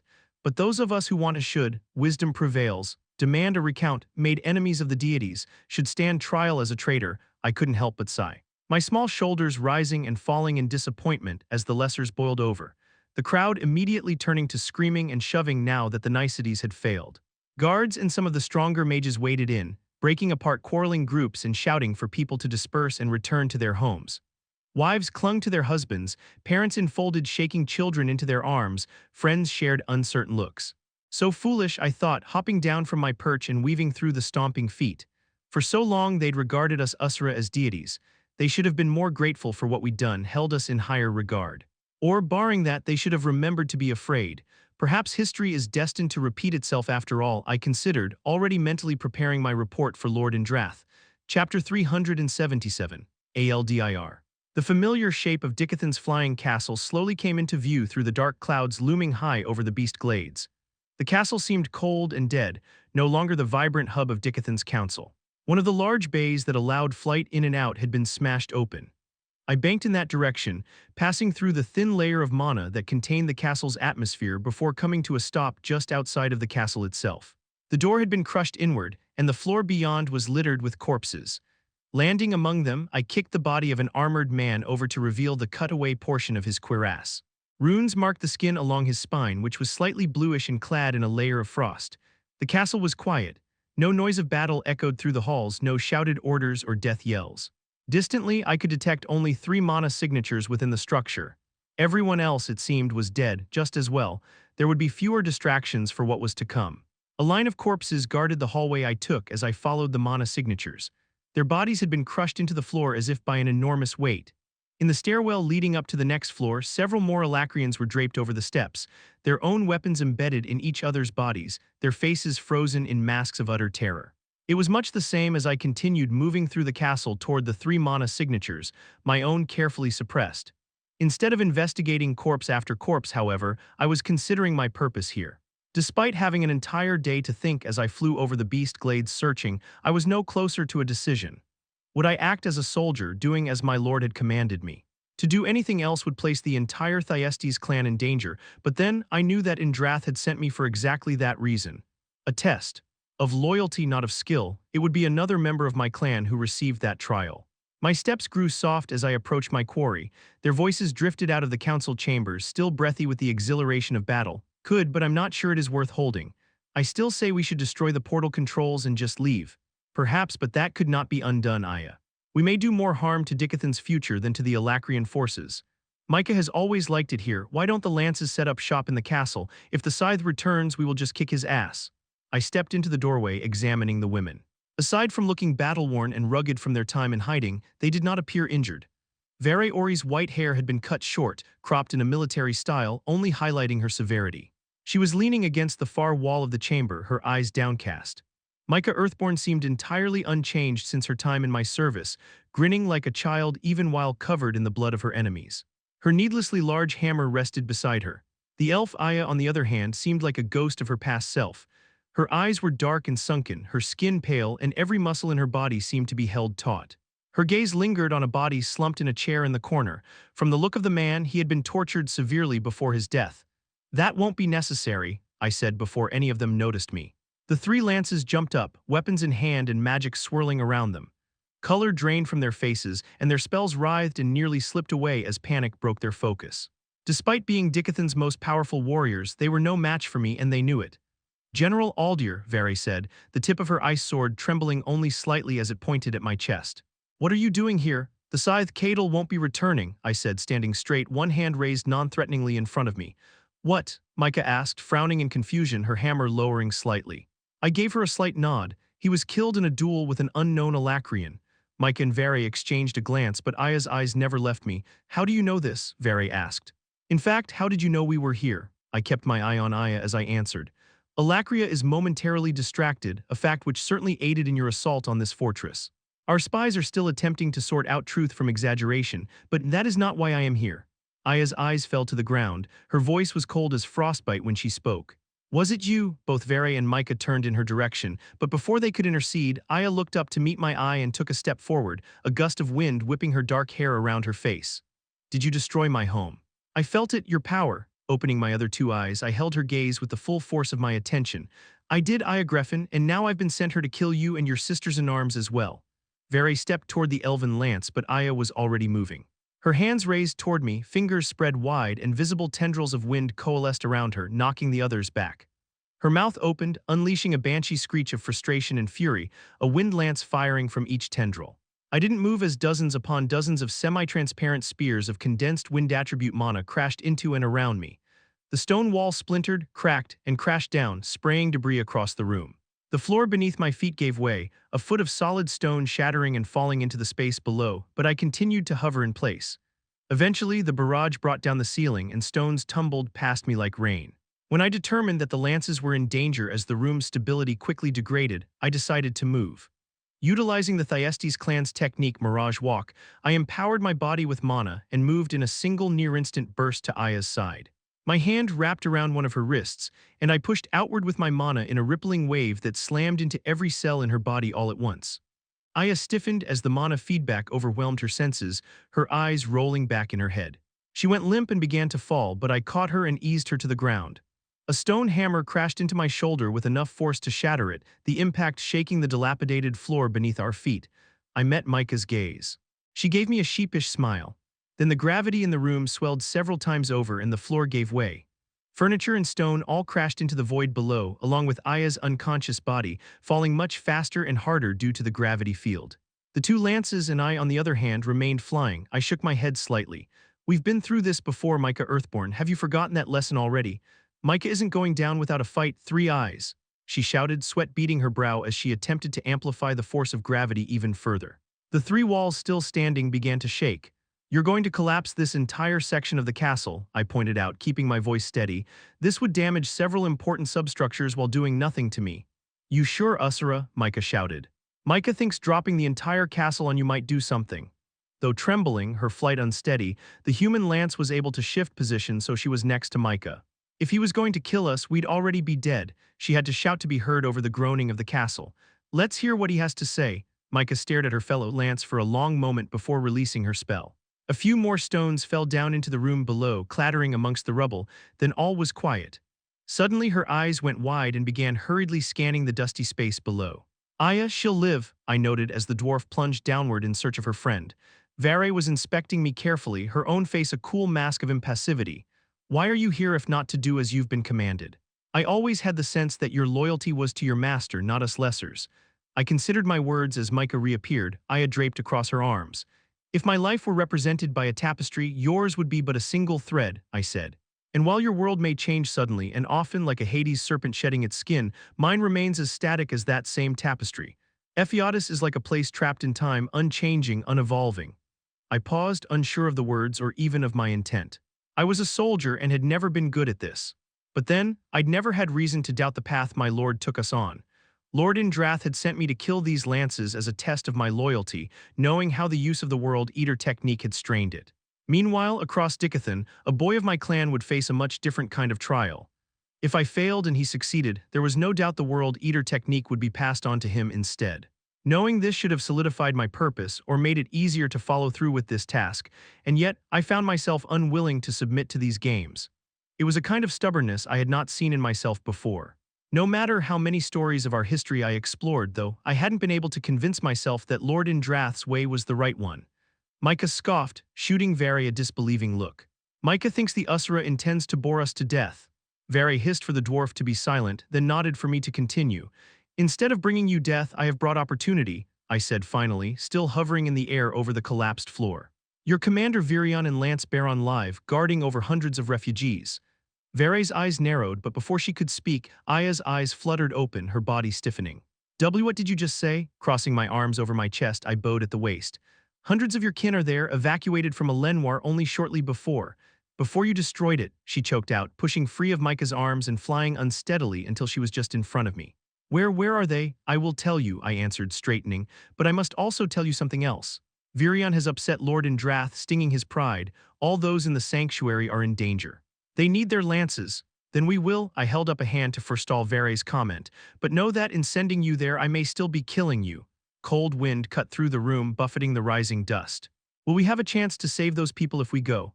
Aya's voice shook loose more stones, sending tremors down to the castle's foundations. You will.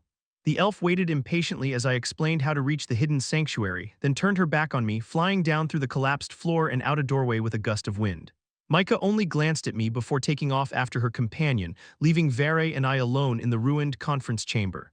If Virion and Baron are still out there, why didn't we find them sooner? She asked. We've watched for signs and left those of our own. Flying down into the lower room, I pulled an unbroken chair from the wreckage and set it upright, taking a seat. Though my gaze was to the ground, truly I was seeing the distant mountains and valleys of my home.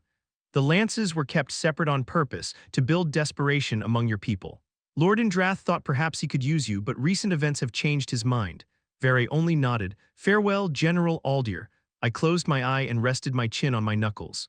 We aren't generals anymore, are we, human? I followed the 3 mana signatures as they left the empty castle and sped over the beast glades toward Darv, but eventually they moved beyond the reach of my senses. I wondered if I should have told them about Arthur Leywin's unlikely survival in Alacria, but I wasn't sure what it would mean to them, even if they survived the coming battle. If they didn't, then Lord Indrath's will had still been done, if not in the way he wished. If they did, and Arthur Leywin was somehow able to return to Dicathen. In no hurry to return to Ephiatis, I let my mind wander back to my conversation with Saris. What was it that she had said? Indrath, Agrona Indrath, you speak as if they are the only 2 beings in the world, as if there is no choice but to serve one or the other. No, I said, my breath roiling the dust still thick in the air. Neither of you are worthy of service in the end. Virion Erlith, it's time, Lania was saying, her voice both old and young. Her eyes shone like aquamarines in the sunlight, her pale lips trembling as they curved into a gentle smile. Virion, it's time to go. No, I begged her. Not yet, please, not Virion, she said again, her voice like cartwheels on gravel. Virion, you old fool, wake up. I felt myself frown in the dream, the hardness of my bed pressing against me, and realized I was asleep. My eyes blinked open, struggling to focus in the dark room. It's time, Virion, a different voice said, older and rougher. The evacuation has already begun. What? I pushed myself up on my elbows, struggling to pull free of the dream. What do you mean, what evacuation? Finally, my vision settled on Rinia. She was wrapped in a blanket, hunkering in the chair in the corner of my chambers. Steam rose from a mug that she held in front of her face. She blew on it, sending a trail of misty gray swirls outward. Tell me what's going on, I said more firmly, sliding off my bed to stand. Rinia's milky eyes trailed past me, her brows furrowing slightly. I can't see everything. What is coming? Yes, where we must go, that too, but then, there is something coming. What do you mean? Frustration was beginning to burn away the fog of sleep. How did you get in here, Rinia? What are you? My old friend scowled up at me with such ferocity that I went silent, my mouth slowly closing. If you want to save your people, not all of them know that's impossible, but many of them, then please shut up and listen to me. We glared at each other, her sightless eyes nonetheless digging into me from across the dark room. My teeth ground together, and for a moment I considered shouting for the guards, but then my dream drifted back into my thoughts and I sighed. Go on. Rinia sipped from her mug, which made her cough. She drank again, then said, Albold and the others are ushering people into the tunnels as we speak. Some are resistant, waiting to hear from you. I have seen a place deep below us and can lead us there. If we reach it in time, some of us may yet survive what is coming. But what is coming, Rinia? Our death, if things go poorly, she said simply. My stomach fell. I knew, of course, that denying Lord Indrath's gift would have consequences, but I never thought. What could the Usura Lord possibly gain by sending one of his own after us, destroying us? We were no threat to him, likely wouldn't even survive the Alacrians without his assistance. So why, I said, voicing this last thought out loud, why does the Stormtoss sea sink a ship? Rinia, shaking, pushed herself up out of the chair, letting the blanket fall to the floor. She set her mug on the desk, then straightened, her old joints popping audibly. And no, before you ask, the artifacts won't help. To use them now would only ensure our immediate destruction. I knew she didn't want to answer any more questions, but my mind was brimming over with them. What will happen at this place? How will reaching it save us? Sometimes you just need to be in the right place at the right time, she said with infuriating nonchalance. The last months and weeks flashed through my mind's eye in an instant. It had been difficult to trust Rinia. No, not to trust her, to listen to her. After she failed to stop me from sending Tesha into a Lenoir and failed to forewarn me about the destruction that would follow. But though she hadn't always told me what I wanted to hear, she had never led me astray either, especially in moments like these. I will follow your leadership, Rinia. Let's save our— The door to my chambers flew open, cracking against the wall, and I reached instinctively for my beast will, sinking down into the second phase, the darkness oozing over my skin, every sense coming to life so that I could hear the shouting from across the cavern and smell my own fear lingering in the air. A flash of lightning lit up the room as Baron, already armed and armored, stared around the dark room. "Commander, there is," he trailed off, his sight missing me entirely and focusing on Rinia instead. "What?" I slipped free of my beast will. "Baron, we need to organize the people. Everyone has to leave the sanctuary, flee into the tunnels." The only sign of Baron's surprise was a slight twitch of his eye. He considered me for half a second before snapping to attention. "Of course, Commander." He turned to rush away, but Rinia stopped him, gesturing to her trembling legs. "Actually, you had better carry me or we're all going to die." Chapter 378, Baronwikes. The ancient elf was weightless in my arms as we rushed between houses toward the edge of the cavern. The streets were still filled with people, some standing idly, confusion etched across their faces, but most were hurrying in the same direction as us. A cascade of voices rose up and then faded away as we rushed past. Virion addressed each and every one without stopping, directing them toward the deeper tunnels. Those who were most loyal to Virion had hesitated to flee, but at his words, they quickly followed with whatever family or friends they still had. The tunnel entrance was overwhelmed by a crowd of people. At least half the sanctuary was there, already packing into the narrow hole that led out into the network of caves and tunnels. "Remember, stick with the appointed leaders." The elven refugee Ferrith of Sar was shouting from atop an earthen platform that had been summoned next to the tunnel mouth. "They'll lead you somewhere safe. We'll send a message to them when the danger has passed." Rinia wriggled out of my arms, patting my elbow once her feet were back on the ground. "Thank you for your service to Dicathen, General Wikes. I need you to organize a group of guards and search the village. We must make sure everyone escapes this cavern. Virion and I will take the lead while you cover the rear." I looked to Virion for confirmation, and he nodded. "I'm relying on you to make sure these people have time to get away from the cavern." I snapped a salute. "Of course, Commander." Turning on my heel to leave, a strong hand grabbed my arm. Virion met my eye and said, "Don't linger. I expect you back when this is over, understand?" I nodded sharply, and Virion let go. Those on the fringe had noticed Virion and Rinia, and in moments the pair was swallowed up by the frightened crowd, dozens of voices all shouting out at once. I turned away from them, scanning the scene for any of our guards. A few had gathered above the path on one of the many rocky outcroppings, while others were intermingled within the crowd, helping Albold and Ferrith in their efforts. I took careful note of who had been quick to join with the pair of troublemakers, then started toward the rest of the guards. "You, head back out into the village and look for any stragglers. Everyone needs to evacuate." The men cast uncertain glances toward the clogged exit into the tunnels. "Now," I snapped, making them jump. "Yes, sir," they said in unison before rushing off. I flew upwards, watching them sprint back into the underground town from 40 feet in the air. The chaos below reminded me uncomfortably of the castle's fall. I tried to press the flashes of memory to the back of my mind, but images of lightning ricocheting off gray skin kept intruding into my thoughts. Nothing I had thrown at the scythe had hurt him, and now something even stronger and more dangerous was coming. My gaze swept across the crowd as the fear grew. I hated it, the impulse to flee, the questions that came unbidden to my mind. Should I have stayed with my family, abandoning Virion and all these people to their fates? Should I leave now to save myself? Did I owe these people my life? Lightning jumped from my skin and ran across the surface of my armor. It crackled between my fingertips, eager for direction. I focused on that sensation, that urge to strike. I let its brightness blind me to my own weaker impulses. Like Virion, despite everything he had faced and the losses he had suffered, I would make myself a beacon for everyone to draw strength from. With an efficiency born of desperation, the refugees under our care continued to funnel out of the cavern. Virion and Rhynia had already gone on ahead, leading the main group towards some unknown destination. My soldiers had swept the village twice, the only people who remained now crowded around the tunnel entrance, awaiting their chance to escape. I was the first to sense the shift in the mana. Just beyond the last building at the edge of town, a tremor ran through the air and light began to coalesce into a hovering oval. Someone shouted. I dropped to the ground between the portal and the remainder of the people still trying to flee. The guards were hollering directions, urging them to move faster. Two figures appeared. The first was clad in the same immaculate uniform he always wore, his inhuman eyes taking in everything in a blink. The second was younger, fiercer. He was lean and clean-shaven, a head shorter than winsome, with angry black eyes that reflected no light. Instead of a fancy uniform or armor, he wore loose red training clothes as if he were here for a simple sparring match. The crushing weight of his intent was a sharp counterpoint to his appearance. Usuras, I shouted, my voice crashing over the stone like a thunderclap. You are no longer welcome in this place. Leave now, or an intense pressure squeezed my chest, cutting the words off. Silence, human, Winsome said. There was no hint in his expression or tone that we were or ever had been on the same side of this war, entirely empty of empathy or regret. I have come with a proclamation from Lord Kezes Indrath of the Indrath clan of dragons, chief among the Usuras of Ephiatis. Our alliance has failed. These words vibrated through stone and air, seeming to come from every direction at once, even echoing back out at us from the tunnel mouth. Fearful shouts followed. You have shown yourselves to be lacking in judgment and weak in faith. You are a danger to your own nation, to the future of your own races. For this, Lord Indrath has deemed it necessary to eliminate this sanctuary and all that reside within. I strode forward, chin raised, a long spear of molded lightning crackling into my hand.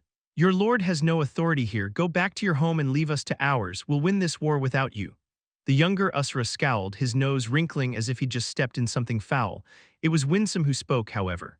You know what to do, Tassai. Lord Indrath has high expectations of you. The galaxy-eyed dragon turned and vanished back into the portal, which faded away.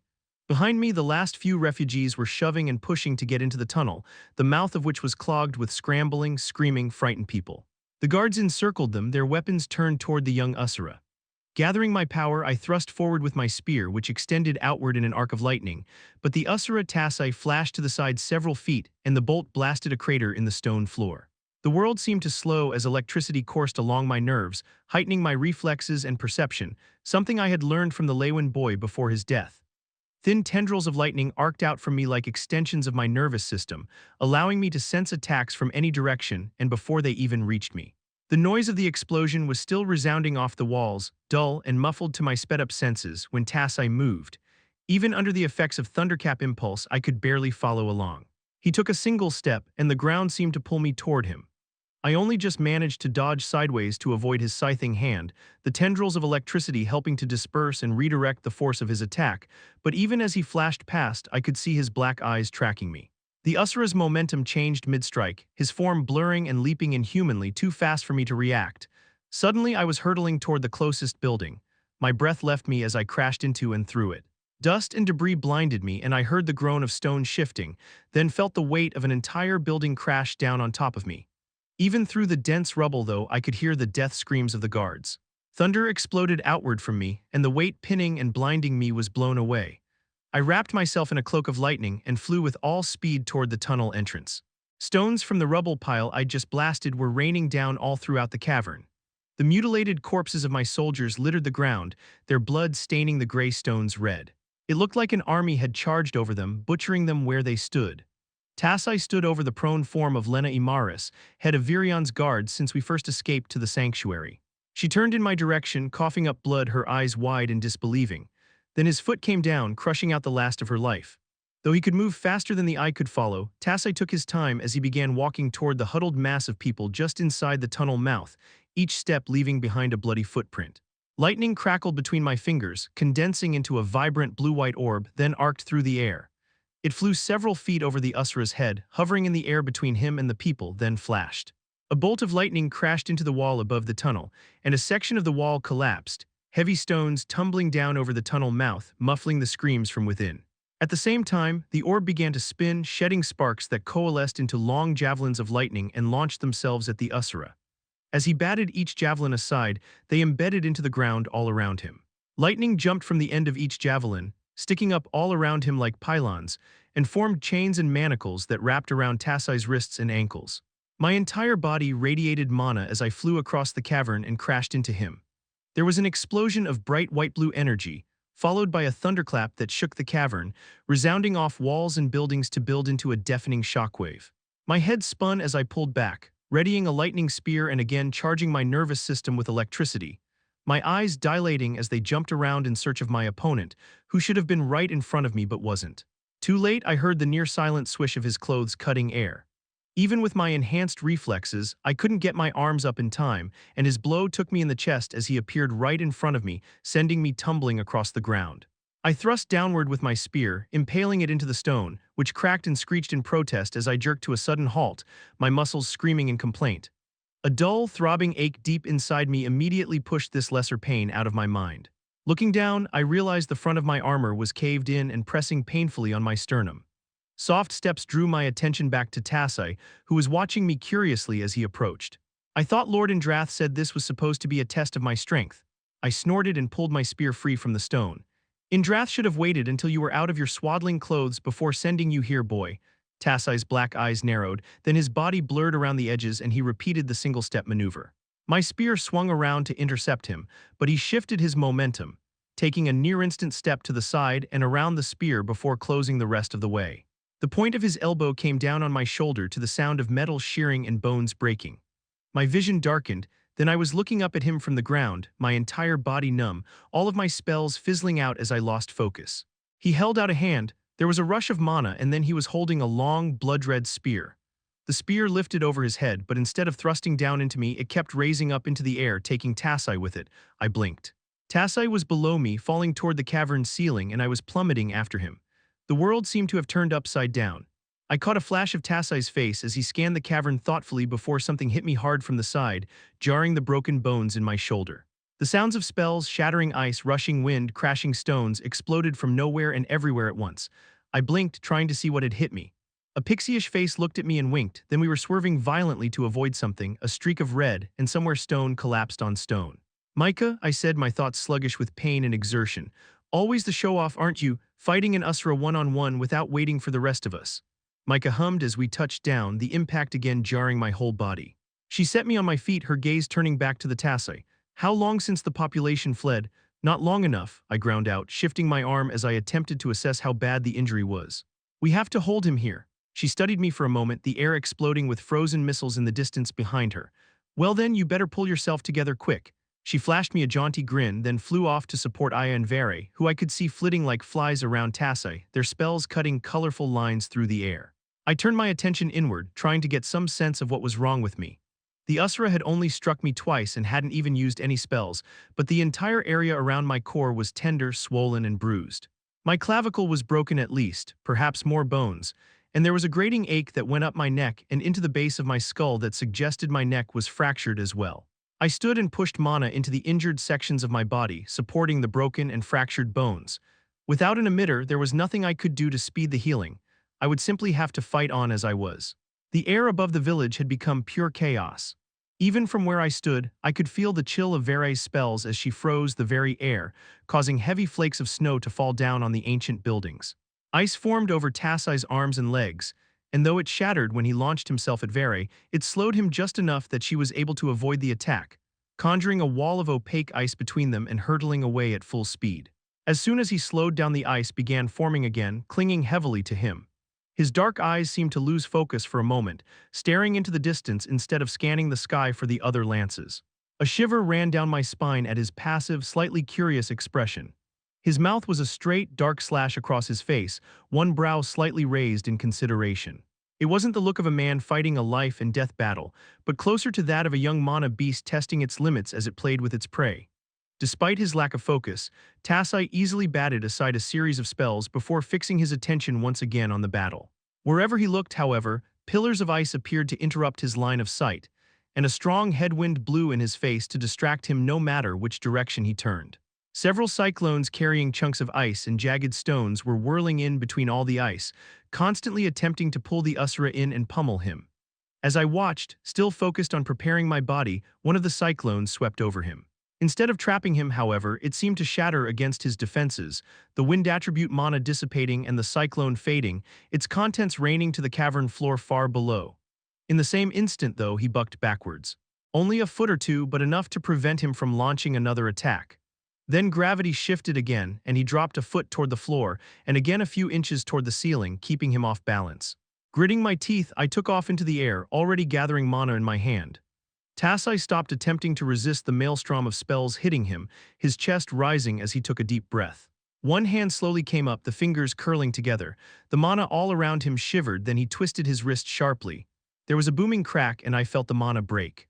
Micah screamed, and from the corner of my eye, I saw her tumble out of the air like a bird struck by an arrow. At the same time, Tassai kicked off a pillar of ice and vanished. Instinctively, I turned toward Aya just as he appeared at her side. She was surrounded by a barrier of quickly changing gusts of wind, but Tassai's spear punched through it without effort. I released the lightning held in my hand in the form of a flash of blinding light between Aya and Tassai. At the same time, the air around the Usra froze solid.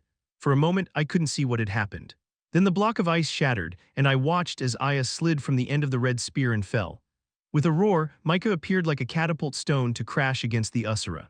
Her hammer shattered against his upraised arm, reformed, then broke again as he swatted it aside. A jolt of electrical force leapt from my fingers to her hammer, and when the next blow fell, an explosion of lightning rocked Tassai to the side. Just behind him, an orb of pitch-black nothing, a dark sphere that light couldn't escape, appeared, and he lurched back into it. But I had to turn away as I aimed for Aya's falling body. There was a low boom as I reached my top speed, scooping her out of the air just before she would have crashed into the rubble of one of the many buildings destroyed in the fighting. She was breathing heavily, her eyes wide, his teeth bared like an animal. Damned he's strong, that spear. I flew behind the cover of a house, hoping against hope that Vere and Micah could hold him for a moment so I could inspect Aya's wound. But as I set her down and began looking her over, she pushed me aside. "I'm fine, Baron. That spear did something, interrupted my mana, but I'm not badly hurt," she said, gesturing to a bloody wound in her side. As she spoke, I took Aya in with fresh eyes. It had been months since I'd seen the other lances. Aya was gaunt, her eyes dark. Gone was the mana vibrating alluringly in her voice, the pouted lips, the pretense of seductiveness that she used to wear like a suit of armor. There was no time to wonder what the others had been through since the battle at Ediston and the fall of the castle, but I also knew we all might die here. "Aya, are you sure you're all right?" She shoved me aside. "There's no time. We can't fight him toe to toe. Even these delaying tactics will work for only so long. This isn't a fight for him, it's some kind of damned wargame," I pointed out, drawing a glare from Aya at the interruption. "What about your illusions, perhaps?" She scoffed, floating off the ground and staring fiercely up toward Tassai, her eyes full of hatred, the desperate need for vengeance carved in every hard line of her face. Maybe something like that would work once before the Usra realized what I was doing, and what difference could it possibly make? No, I'm not playing games with this deity. Wind whipped around her as she bulleted back toward the fight, and all I could do was follow. The black hole Micah had conjured was gone. Vere had closed in as well, her body encased in gleaming ice armor, but the two lances were on the defensive and couldn't break away from Tassai's barrage of attacks. Aya was screaming straight toward him. The air warped, twisting and condensing into curving missiles that fired in rapid succession, pelting the Usra's back. I followed close behind her, sending arcs of lightning into Aya's wind missiles, twisting the lightning into something more subtle as I cast Nerve Fracture. When the lightning-infused bolts landed, the electrical impulses spiderwebbed across Tassai's skin, vibrating through his mana barrier and into his nervous system to paralyze him. He barely twitched. Aya closed on Tassai, a dozen transparent blades scything toward him from every direction. Tassai's form seemed almost to stutter and skip around, moving with such instant precision that it was like he was teleporting an inch at a time, only utilizing as much movement and effort as was absolutely necessary to avoid an attack or let it shatter against an arm or shoulder. With each movement, his red spear lashed out, slashing and thrusting in every direction at once, cutting through the spells he couldn't dodge, breaking apart our spells, and then reabsorbing the mana to fuel his own strength. The others needed to fall back, but they were locked in place. Scanning the ceiling, I found what I needed. There was a large chunk of iron-rich stone above where the others were fighting. I hurled a bolt of lightning attribute mana into it, but instead of destroying the stone, I infused it with the mana, then manipulated it to spin in a looping arc through the iron. Tassai kicked backwards, sending Micah spinning away, then whirled his spear around him in a circle. As he shifted his hold on it, I pulled. The iron became an enormous magnet, ripping the spear out of Tassai's unexpecting hands. It flew straight up into the air and hit the ceiling with a clang. I immediately struck out with so much lightning that the stone melted, fusing the spear to the ceiling. Vare took the opportunity, falling back, conjuring several barriers of ice as she did. But Aya kept fighting. The sphere of blades encircling her expanded and condensed, so many moving so fast that Tassai could no longer dodge them. Instead, he turned cold black eyes on her, letting the wind blades strike at him from every direction, but they did nothing. "Do you know the purpose of this trial?" the Usura said, looking Aya right in the eye. "To prove that I have the strength to learn the World Eater technique, the same one that destroyed your home." The battlefield seemed frozen. As if in slow motion, Tassai reached out and grabbed the mana swirling in the air as he had before. But the instant before he broke Aya's spell, she released it. Her body became as the wind, which coiled around Tass and reformed, Aya now right behind him, her blade across his throat. They moved simultaneously. Her blade flashed to the side as he spun, his hand pointed like the tip of a spear to strike her in the stomach, shattering her mana barrier. With horrible clarity, I watched as his arm plunged through her stomach and burst out of her lower back. It was dripping with her life's blood, and had a section of what I thought must be her broken spine clutched in a tight fist. Even from where I flew 60 feet away, I saw the light leave her eyes. As her body fell, so did my stomach. My eyes tracked her downward motion until she vanished, then snapped back to the battle just as Tassai blurred away before smashing Micah into the wall with the back of his bloody hand. A thick layer of glittering black crystal formed around Micah, but when the Usura struck, there was a sound like shattering glass and cracks webbed across the surface. He struck again, and pieces of black crystal flew glittering into the air. On his third strike, the black diamond vault spell broke, his arm sinking in up to the elbow. When it ripped out an instant later, blood sprayed from between the jagged shards of black crystal. A solid beam of white-hot lightning warped the air between us with the smell of burning ozone, and Tassai rocked to the side. Vare appeared from the frigid, misty air right beside me, a slight breeze feathering her short hair. Her icy cold hand wrapped around my wrist, and the lightning beam became a crackling ray of cold white energy. She met my eyes, her own full of determination. "Don't save anything for later," I could have laughed. Back 10 minutes and already giving orders. Under the combined weight of our mana beam, Tassai was being pushed back, a layer of electrically infused frost building up over his skin. For an instant, I felt a flicker of hope. There was a flash of red as the spear reappeared in Tassai's hand like a shield, splitting the beam in half so that it fired off to either side of him with a crash where it impacted the walls.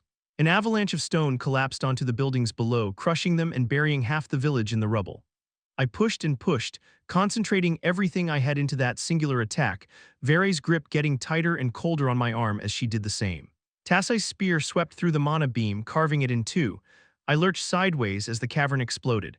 An invisible blade of mana split open the roof and carved a deep ravine into the wall behind us with a deafening blast. The air around me was clouded with red mist. With dawning horror, I slowly turned toward Vare. Her left arm, with which she had pushed me to safety, had been vaporized, leaving only a smoldering red-black gash at her shoulder. Then Tassai was on us.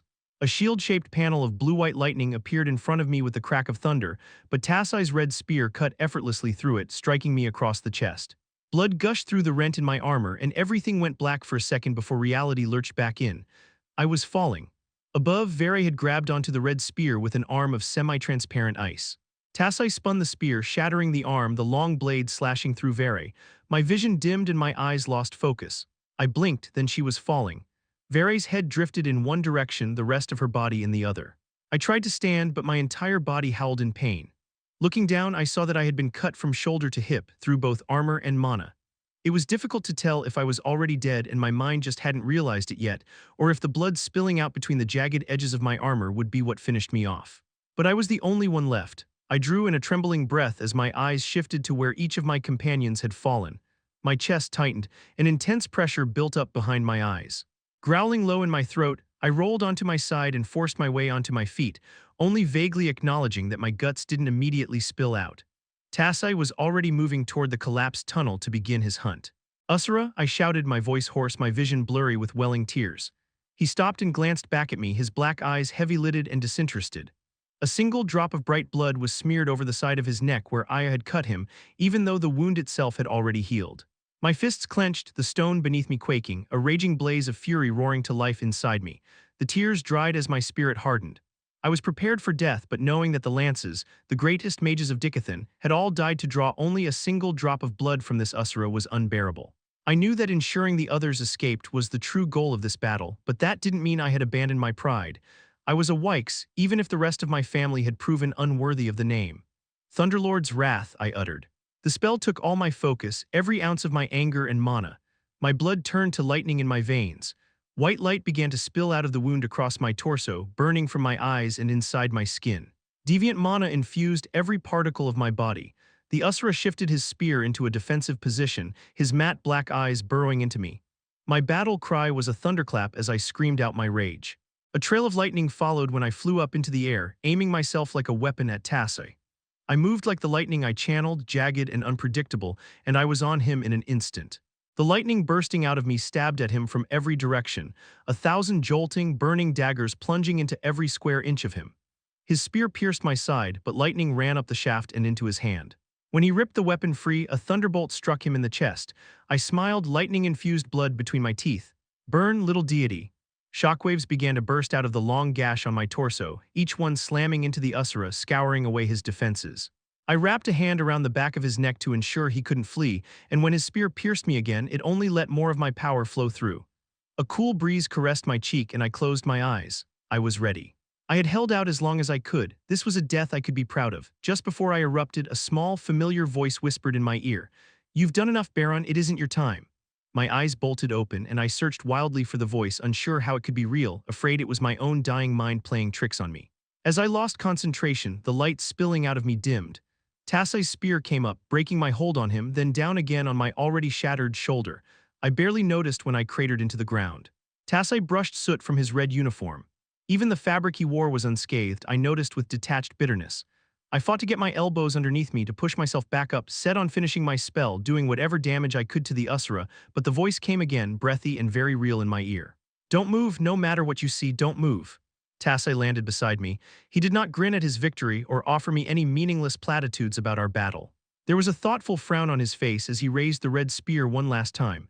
I let my body relax, finally setting down the burden I'd carried since the council's fall. I'd done everything I could. Though I hoped Virion and Rhynia would reach their destination in time, there was a kind of peace in submitting to the softly spoken orders of this strangely familiar voice.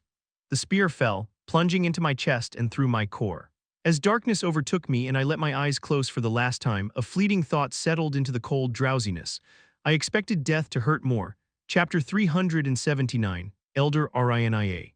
The ancient bedrock trembled beneath my feet. I felt how the atmospheric mana quivered at the release of such enormous power. It wouldn't be long now. Someone laid a hand on my shoulder. "Do we have enough time?" It was Albold's voice. "Should we set up an ambush somewhere, slow the Usura further?" I scoffed. "Our hope now is in haste and good luck, not by force of arms. Do not be so ready to die a meaningless death, any of you." Another voice from farther back in the line. "You could join me on the beast." It was Madame Astra, who a leaner Leywin had allowed to ride her bond, seeing as though she was missing a leg.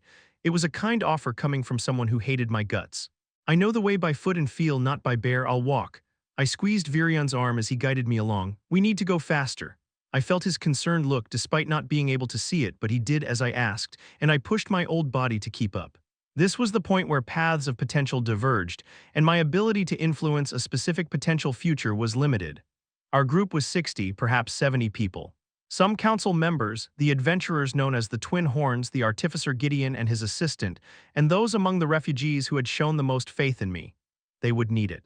Smaller groups had broken off to head down dozens of different tunnels, led by the Gladers, Earthborns, or other strong mages. If the lances fell too quickly or fought too long, preventing the Usura from reaching us at the right time, we would all die. If Tasai hunted us down too quickly or spent too much time prowling the tunnels, again, we would all die. The timing was crucial. My right foot brushed a sharp outcropping of stone. "Take the next branch right and downward," I told Virion, and after another 50 steps he guided me to the right and the path sloped under my feet. An explosion from somewhere far behind and above us shook loose dust from the tunnel's ceiling. Someone muffled a scream. At the bottom of the decline, the tunnel curved sharply left. "You're all going to feel a strong disinclination to continue onward. This is a trick of the ancient mages to prevent this place from being discovered. You must push past it." We wound along through another handful of turns before the creeping sensation of unease set in. It was mild at first, just a twinge in the back of our minds that said, "Something is wrong here. Be wary." The sensation has increased rapidly as we pressed forward, becoming a near-overwhelming sense of dread. Those we guided began to whimper and complain, and our pace slowed despite my encouragement and the thudding of spells breaking stone in the distance. Even the bear was panting, each breath sharp and desperate. Albold, take all the guards to the rear, keep these people moving forward, don't let anyone turn around, I said. Why, you can't force us on, someone choked out. You're leading us to our deaths. Several sets of footsteps ceased and I heard people pushing and shoving. Guards moved to intervene, but there was a sharp pulse of intent from right beside me and everyone grew still. You can all sense the danger behind us. It is very real while this magic works against only your imagination. If Rhynia says that salvation lies ahead, then we will press on. Virion's confidence and command settled the riled crowd, at least for a moment. When he turned and began marching again, his body stiff at my side, everyone else followed. Thrum, the mana responded to the distant battle. Thrum, thrum. It was almost enough to keep even the most frightened of the refugees moving forward against the magical dread that sought to push us away. But not entirely. After only 50 more steps, some were halting again. After 100, I heard weeping. After 500, the guards in the rear were dragging the weakest forward. After 1,000, the guards lacked the strength. And the first of those too weak to face the fear broke away, sprinting back along the tunnel, their cries echoing throughout the dark depths. Let them go, I demanded, hearing Albold's light steps start to follow. Anyone who turns back now is doomed, including you. Our pace slowed to a crawl. Each step felt like moving deeper into a tar pit, waiting for the blackness to close over my head and choke the life out of me. I had known we would have to cross this barrier. I thought I was ready. I was wrong. My feet stopped moving. Virion tugged at me, his frown audible. He was saying something, but I couldn't hear through the roaring of my own blood in my ears. It had all been for naught. I'd pushed my body too far and now it didn't have the strength to continue on. The earth seemed to tremble, then go silent. The mana stilled. The Usura's battle against the lances was over. Our last line of defense had fallen. There was no time, not for doubt, not for fear. A thin arm wrapped through mine and Virion released my other arm, stepping away. Someone else, shorter and even thinner, more thin than the first, replaced him. Cool, soothing mana flowed through me. Most of my body had become one interconnected ache, so ever-present that I had almost forgotten it was there, but at the mana's touch this pain faded. My breath came easier, I stood straighter. From the other side a golden light was moving through me, warming my core and pushing away the darkness and despair. Thank you, Leywins, I muttered once I was capable of speech. Now get moving. We're wasting valuable time. Alice chuckled to my right, but Ellie only held on more firmly. We're going to make it, right place, right time. I cleared my throat as it suddenly constricted with an upwell of emotion. We're nearly there. The two held my arms and helped me forward, Virion walking just ahead of us. The zone of dread seemed to go on, pushing against our bodies and wills with a mounting desperation to break us. Then, like plunging through an icy waterfall, we were free of it, every nerve in my body coming to life as the repelling aura vanished. My mind cleared, immediately calculating the approximate amount of time we'd lost. Wordlessly, I set the pace, my body refreshed by Alice's healing magic and feeling light as a feather without the ancient mage's wards pulling me down. A virulent intent entered the tunnels somewhere behind us, moving faster than I could imagine. We began to run. The rough stone floor grew smooth, and relieved exclamations from behind me echoed along a finished hall. I knew what they were seeing, gem-studded carvings telling the story of a place called the Relictums, made by the ancient mages before their fall. But there was no time. Not to explain them, not even to spare the breath I needed to run, and so I pushed the others onward. Virion's light steps halted ahead of us, but I shooed him on. Go, we must get everyone inside. The oncoming aura was like a red haze on the mana now, agitating it. Though my blind eyes couldn't see the room, I knew well from my visions. An arched door frame opened into a large hexagonal-shaped space 100 feet wide. Steep stone benches led like steps down to a dais in the middle, where a rectangular stone frame stood. Take me down to the center, I said, desperately focusing on the carved stone frame. There wasn't long now if it didn't happen soon. When we reached the dais, I pulled free of them and rested my hand on the stone frame, my fingers tracing intricate carvings. It was cold, no mana or ether hummed within it. What is this? Madame Astra asked as she was helped down off Ellie's bond. You've led us into a dead end. Others joined her, pleading for there to be more to this place, something else, anything that could save them. Someone knocked against the frame as if it were a door, hoping someone might let them through. Most rushed to the back of the chamber, getting as far from the approaching aura as possible. I have led you to where you need to be in order to survive, I said, letting my tiredness and frustration bleed into the words. If I planned on allowing you all to die, it would have been much easier to simply stay where we were. Move away from the door, Virion was ordering elsewhere. Everyone to the back of the room, I nodded in his direction. These people will need capable leaders when this is over. Do as he said, Astra, survive this. A scream scythed through the cold air and I heard flesh tear and bones break.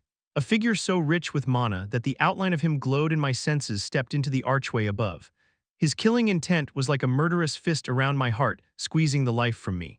The world seemed to jerk to a halt, the only sound a half-muffled cry of abject terror, the only movement the slow turning of the figure's head as he scanned the room. People of Dicathen, followers of Commander Virion Iralith, I am tasked of the Thyestes clan.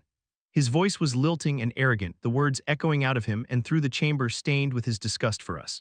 For your failure to see the way forward, your inability to understand the necessary evils of this war, Lord Indrath has proclaimed that you all must die to make way for a more sensible future. Virion stepped forward. Brave fool, I thought, though I didn't try to stop him. We needed every last second now. Mana surged from Virion as he activated his beast will. His voice was a low growl as he said, false allies and betrayers. The Indraths are no better than the Vritra. He dashed forward, his movement lightning quick. I heard his sword slide from its sheath and cut the air, watched the radiant outline of Tassai move to defend, then the chamber lit up with magic as a dozen other mages hurled whatever spells they could to support Virion. I held my breath. The Usra moved with the liquid grace of a lifetime of dedication and practice. Against it, Virion's animalistic speed and ferocity were as impotent. Tassai blocked several rapid strikes and shrugged off a dozen other spells. Virion lunged from side to side, always moving and slashing, a dark whirlwind, but his blows never pierced the Usra's mana. Then Virion lurched to a stop. Several people screamed or shouted. His body slammed against the stone benches with a painful crunch. Boo gave a mighty roar that cracked, becoming a tortured yelp, and a heavy weight crashed down the stairs. Behind me, Ellie shouted out in despair. The Usra flashed across the room, his mana signature melding into the atmosphere for the blink of an eye, and when he reappeared there was the sharp, wet sound of a blade cutting flesh. Then he flashed again, and everywhere he went a mana signature winked out, but the portal frame stayed cold and lifeless, empty of magic. "Stop!" I shouted over the screaming. I stepped forward, yanking myself free of grasping arms that attempted to hold me back. "Tassai of the Thyestes clan, I, Elder Rinia Darkasson of Elenwar, command you to stop." The Usra stopped, and I had to listen as his blade slid out of a body, which then crumpled to the floor. "Would you willingly, eagerly let them make a weapon of you?" I asked, taking another step forward. "You would be no more important to your lord than we are, a tool to be sharpened, used, and replaced as necessary." He laughed. A simple, disbelieving, cruel sound. "I have been trained since I was a child, spending decades in the Ether Orb to be my lord's weapon. It is my purpose, seer." Throughout the chamber, people were whimpering, crying. Someone was choking on their own blood. "You can't save them all," I told myself for the 100th time. "I've never understood why we bothered with you lessers at all," Tassai went on, his aura focusing around the room, taking in the terrified, helpless people he was about to murder. "Ephiodus has never needed anything from you, so why was one of your own, a boy, a stupid child trained among us." Someone broke and ran for the door. Tassai's spear whistled and blood splashed against the ground. "It dishonored Elder Cordry. It dishonored me and everyone else who had to spar with the brat." He paused, and I felt the full force of his consideration rest on me. Then he was standing directly in front of me, his intent a bonfire that threatened to consume me. "You think I'm a fool," he said, his breath like hot summer wind in my face. "I was warned about you, student of the Lost Prince. Now, though, I don't understand why. Whatever stolen ether arts you have, you've burned yourself up with them. You are nothing but a leaf on the wind." His hand rested against my shoulder and then pushed. Eleanorleywyn, like some horrible nightmare, I watched paralyzed, as Rinia lifted off her feet and flew backwards until she struck the stone frame.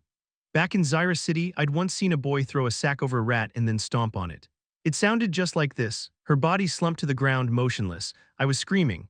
Mom was clutching at me, trying to pull me away, shield me with her body, but I fought to get free to pull my bow up. It was like I was watching everything happen from above, not in control of myself at all. Several of the guards were already dead. Boo lay in a heap, unmoving except for the shallow rise and fall of his sides. Durden was bleeding from a wound to his head, though I hoped maybe, that I could still sense his mana. Jasmine and Angela Rose were shielding Camellia and Emily against the back wall. I couldn't see Helen, wasn't sure if she was okay, but it didn't seem like a good sign that her bow wasn't firing. The Usra's black eyes scanned the room, settled on me, focused on my screams. An arrow formed against my string and flew. He moved an inch, the arrow hissing past his ear. A second jumped from my bow, and this one he caught, the mana breaking and fading away at his touch. The third came faster still, but he wasn't there anymore.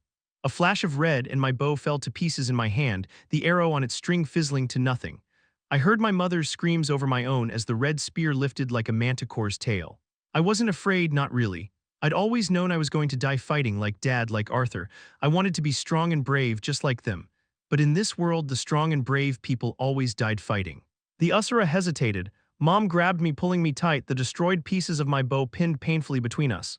Please, she screamed, her voice ragged and choked with tears. His frown deepened.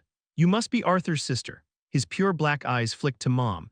And his mother, the spear lowered. It's too bad that Arthur isn't here now. It has been an honor to undertake this task for my lord, but I would have really enjoyed facing your brother again to show him how small his potential really is compared to one of the Pantheon race.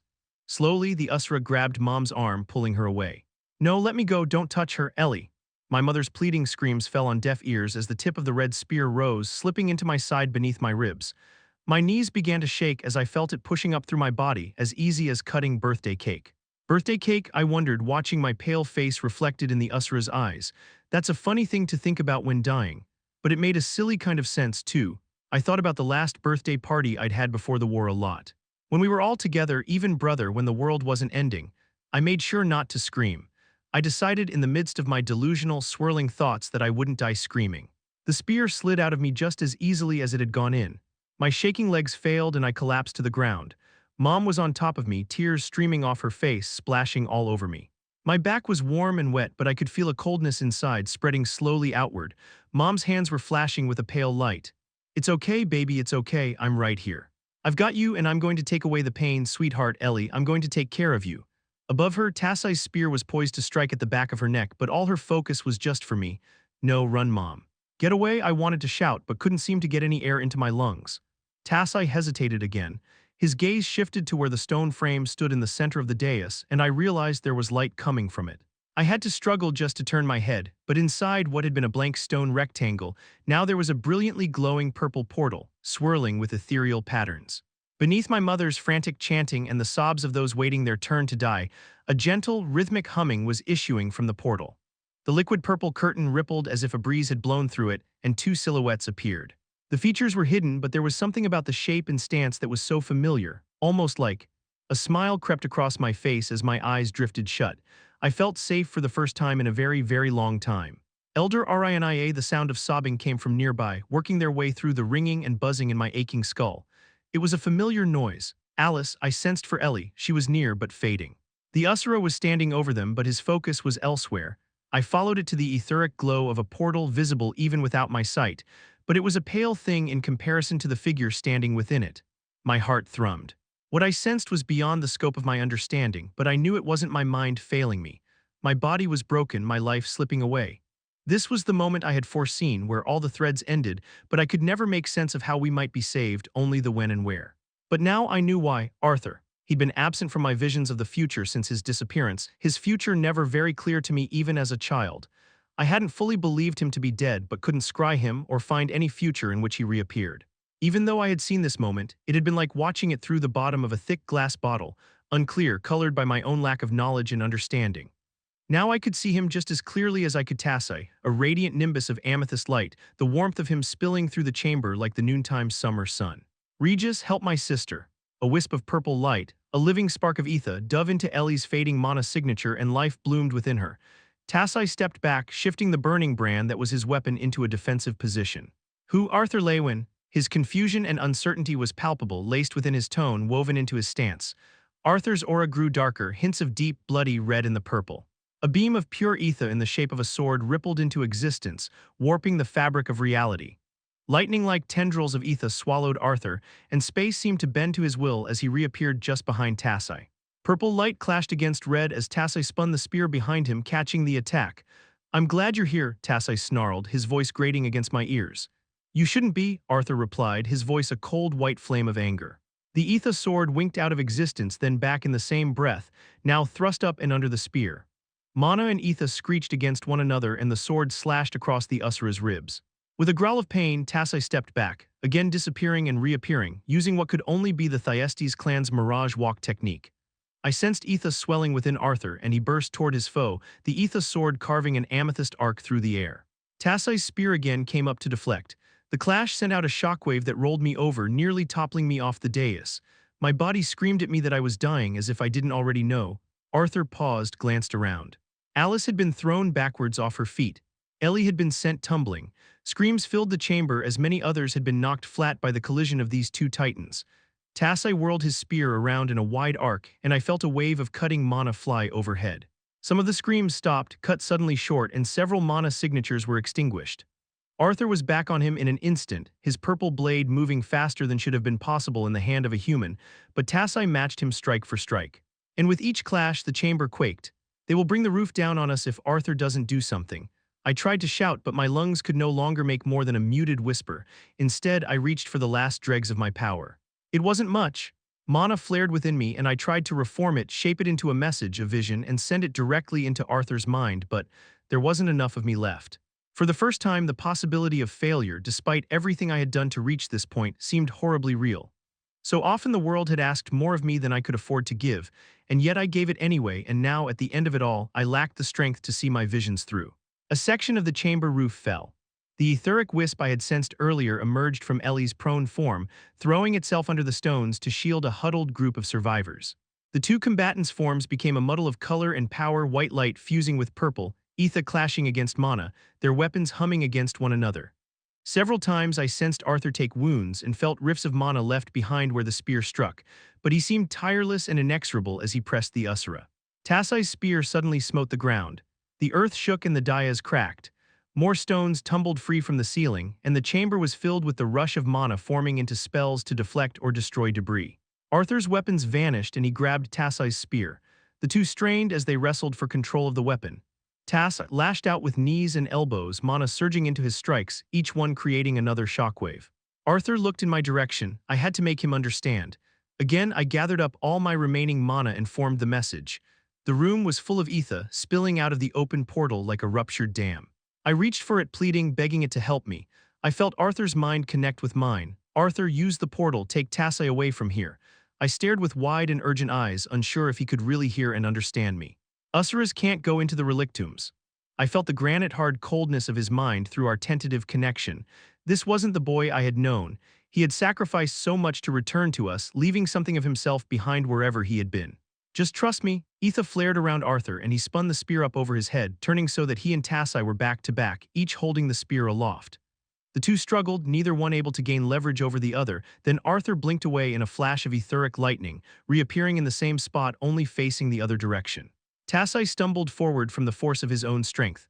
Arthur's arms wrapped around him from behind, tackling him forward, into the portal, and then they were gone. The chamber was hauntingly silent and the air seemed lighter and easier to breathe. I took a shaky breath, feeling a great weight on my chest. Something shifted at my side and a warm hand clasped my own, our fingers weaving together. Under the smell of sweat and blood, there was sunshine and maple leaves and sword oil. I wondered how long it had been since Virion's skin saw the sun that the smell of it still clung to him. I opened my mouth to speak, but nothing came out. Don't talk, you're hurt. But we have, where is? His gravelly voice cut off, and I could tell from how he strained that he was gravely injured. I need an emitter, Alice. His voice was fading, and I felt something wet drip onto my skin. The pain suffusing my body began to ease, and then it vanished, leaving me only the warmth of his hand around mine. A shame, I wanted to tell him. I was glad he was at my side here at the end. Chapter 380. Arthur, just trust me. Rinia's words echoed in my mind as Tassai and I collided with the portal. It bulged out and away from us like the surface of a bubble, fighting back against the Usura, refusing to allow him entry. Anger burned through the fear I should have felt facing an Usura. The only thing keeping it in check was the presence of my friends and family. Even within the cloud of raging emotions, I knew Rinia was right. It would be impossible to defeat Tassai while keeping everyone around me safe.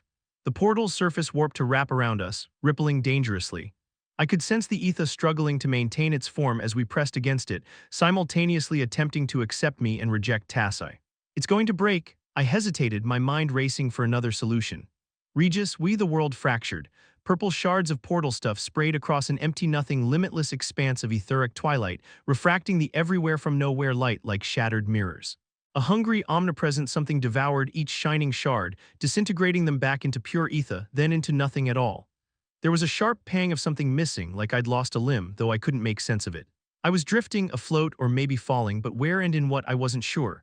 What had I been doing just now? I knew I was angry, or that I had been angry. Now I was just out of place. No, not hungry, I considered, my derailed train of thought leaping back to the something in which I was drifting. Just there, but what?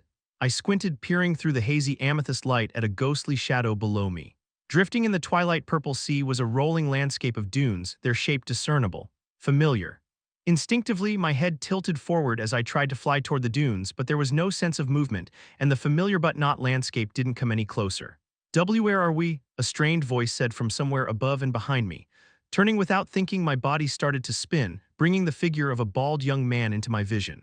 My memories collided with my current day's state of mind like two icebergs crashing together in an open sea. The elation I had felt at finally finding a portal that was already linked to Dicathen, waiting at the bottom of a ravine under a dune-filled zone, washed over me, as did the fury and terror of activating the portal only to watch a spear plunge through my little sister. Zone after zone had come and gone as I searched, focusing on Dicathen each time I used the compass, finding nothing but dead portals that were no longer connected anywhere waiting at the end of each one. But I knew there had to be at least one Relictum's portal in Dicathen somewhere. I just didn't understand how to even look without a memory map like the one Sylvia had left for me. My head splintered in pain as the memories came together in a muddled, half-senseless mess. Alaric had helped with the preparations, acquired the portal rune key, bought or stole a collection of items I wanted in case I couldn't return to Alacria. When I learned of the Victoriad, I knew attending could mean exposing my real identity, which would mean going into hiding. There was only one place to go, back to Dicathen, home to my family finally, and I had made it. I had made it only seconds too late. I had fought Tassai, heard Rinia's voice in my head. Just trust me, her voice sounded again, bringing my spiraling thoughts full circle. I searched the pink-stained shadow of the dunes, my attention sticking on it, confusion entangling me like a giant spider's web. This was the last zone I'd gone through before arriving in Dicathen. A huge canyon split the ground. The remnants of the zone's guardian, a hydra made of living glass and liquid fire, still lay shattered next to it. The Relictums were somehow programmed to prevent Usuras from entering, but this Aether realm was separate, more maybe than the Relictums themselves, which seemed only contained within the greater expanse. We must have bounced off the Relictums and ended up in this between space. As I stared down on the dim landscape, a gust of wind kicked up the sand, whipping across the dunes with impossible speed and wiping them away. When the windstorm faded, the zone seemed to reset, back exactly to the way I'd found it. I could see the Hydra's form writhing just below the canyon's edge, lying in wait for the next ascender to challenge it. What is the cutting pain? The sense of something missing came back, drawing my attention to a void within myself. Regis, I shouted mentally, searching for my companion's mind. He was nowhere to be felt. Our connection had been severed. I followed this thread back to those moments, a few seconds I'd stayed in Dicathen. Regis was still there. I had sent him into Ellie too. I didn't know what, helped somehow. I saw again her thin frame lying on cold stone, bleeding out. My mother, her hands had been so red, struggling to heal her.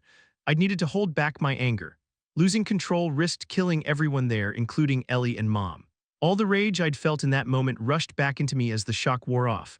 I wouldn't have to hold back here. Before I had even fully formed the thought, Aether coalesced into a sword in my right hand. Gnashing my teeth, my entire body going tense, I leaned toward Tassai, but I didn't move. The bewildered frown on Tassai's face had slowly morphed into a furious grimace that mirrored my own. Where are we, Leywin? What did you do? Then he was on me, his crimson spear, stained yet redder with the blood of my friends and family, knocking aside my weapon and driving through my shoulder. I grabbed the spear's shaft with my free hand and used it as leverage to kick Tassai in the chest, sending him spinning away. His spear ripped free of the wound, leaving a bloody gash just below my collarbone. Blood drifted out in little globules, and despite the danger Tassai posed, I couldn't help but watch them float through the etheric nothing space. The red was quickly infused with purple as particles of ether clung to them. The sharp pain in my shoulder lessened, and I realized ether was flowing into the wound from the atmosphere, not out from my core. The wound was healed in an instant. Drawing on the atmosphere for the first time since appearing here, ether rushed into my core. The atmosphere wasn't just thick with ether, it was ether. All of it, everything. That devouring presence I had sensed was an endless ocean of ether eager to reabsorb the tiny fraction of it that had been shaped into the Relictum's portal. Tassai was watching me warily, his eyes focused on my shoulder where the wound had vanished. What have you become, Arthur Leywin? Letting out a scoff, I called on the relic armor. Waves of obsidian scales coalesced around my body, practically quivering against my skin as it reacted to the ocean of pure ether. My left hand thrust forward, palm outward, and a cone of blazing violet energy scorched the space between us. Tassai flew backwards, hacking at the ether with his spear, but the blast followed him, writhing like a snake as it grew and grew, a living torrent of ether eager to devour him whole. With no ground to shove off of, he could fly but couldn't use the mirage walk technique to reposition. Still, his mobility far outstripped my own, which seemed limited to spinning in place as I very slowly drifted away from where we'd appeared. If I had any hope against him, I needed to figure out how to move. Dismissing the ether blade, but still concentrating on the coiling stream of ether flooding from my hand, I mentally felt around me. Flying would be optimal, but even if I just had something to stand on. My feet came to rest against something solid. Caught off guard, I lost focus on the etheric torrent as I looked down at a small platform of purple-gray, slightly luminous energy. It was perfectly smooth and radiated a gentle warmth. This is ether. My head snapped up at a flash of movement in my peripheral vision. The amethyst sword hummed to life in my grip just in time to deflect a sweeping cut aimed at my neck. Tassai used his momentum to slam into me, hurtling me off the platform toward the dunes below. I spun out of control, flying wildly through empty space, but was quickly jarred to a stop as my back struck a solid, vibrating surface. Tassai was on top of me, his spear leaping and thrusting so fast it was nothing but a red blur. Each strike was a near-instant burst of movement, as Mirage Walk sped not only his movement but his attacks as well. Getting my feet under me, I matched the Usra move for move. We fell into the patterns taught to us long ago by Cordry, but it quickly became clear that Tassai's training had gone far beyond my own, his every strike countering mine with brutal efficiency. If not for my Asuran physique, he would have outpaced me in moments. Tassai vanished. I let my senses unfocus, searching for the etheric pathways with the God Step rune, but there were no paths here. Something hit me like a battering ram between my shoulder blades, the relic armor only just withstanding the blow, and I was knocked forward. Tassai appeared in front of me, and the long, winged blade of his spear plunged through my armor just above my stomach, the black scales bending and shearing apart. I felt it as the spear impacted off the twice-hardened shell of my ether core. A sickening ripple went through me, every atom of my being recoiling in horror. I jolted painfully when the spear's point racked against the armor over my back, lacking the force to puncture completely through. Panic rising like bile in my throat, I turned my senses inward, focusing on my core. It was intact. Despite the pain of my wound, the fear drained from me, replaced with a cold fury as I slashed at his throat with the blade of my hand. The spear disintegrated as Tassai moved to catch my arm. I twisted, breaking his hold, then snapped a jab into his chin, letting off an etheric blast directly into his face. His arm coiled around mine as he reeled back, using the momentum to pull me up off the ground, spin, and send me flying. Through the pain haze, I realized where we were. We'd been fighting on the side of some kind of barrier encasing the dune zone. It was a rough, transparent shell that separated the zone from the etheric expanse. In the half-second I had to consider this, my mind rebelled against the idea. The dunes had seemed endless from within the zone, with no walls or ceiling, and yet, Tassai landed on my back, smashing me into the shell. I felt the ether pushed aside as he raised his spear, heard the creak of his teeth and jaw as he snarled down at me, poised to drive the weapon through my skull. Ether was rushing into me. My core was brimming with it, the wound in my chest already healed. I shoved away from the ground as hard as I could while conjuring the ether blade in a reverse grip, sweeping it behind me. The spear glanced off the armor around my neck, and Tassai howled in agony. I spun, the ether blade automatically shifting to a forward grip as I brought it up defensively, but Tassai was 50 feet away, one hand pressed against a bloody wound in his side, half his face scorched a dark, sooty gray. His chest was rising and falling rapidly, his breath hissing between gritted teeth, eyes bulging. I stretched my neck as ether healed the bruise Tassai's blow had momentarily caused. First time you've had to bleed for Lord Indrath's ambitions. With an angry shout, Tassai reared back and hurled his spear at me. It streaked like red lightning out of the purple sky. I took one shallow step, letting it cut through the air less than an inch from my face. It struck the zone's shell like a hammer striking a gong, sinking into it. A series of cracks raced out from the impact, and purple motes began to leak out and vanish into the atmosphere. Instinctively, I took the spear in my hands and jerked it free of the shell. The shaft bowed in my grip as I flexed, intending to break it in two, but it was heavily reinforced with mana. The next second, I was holding nothing. The spear had dematerialized and reappeared in Tassai's hand.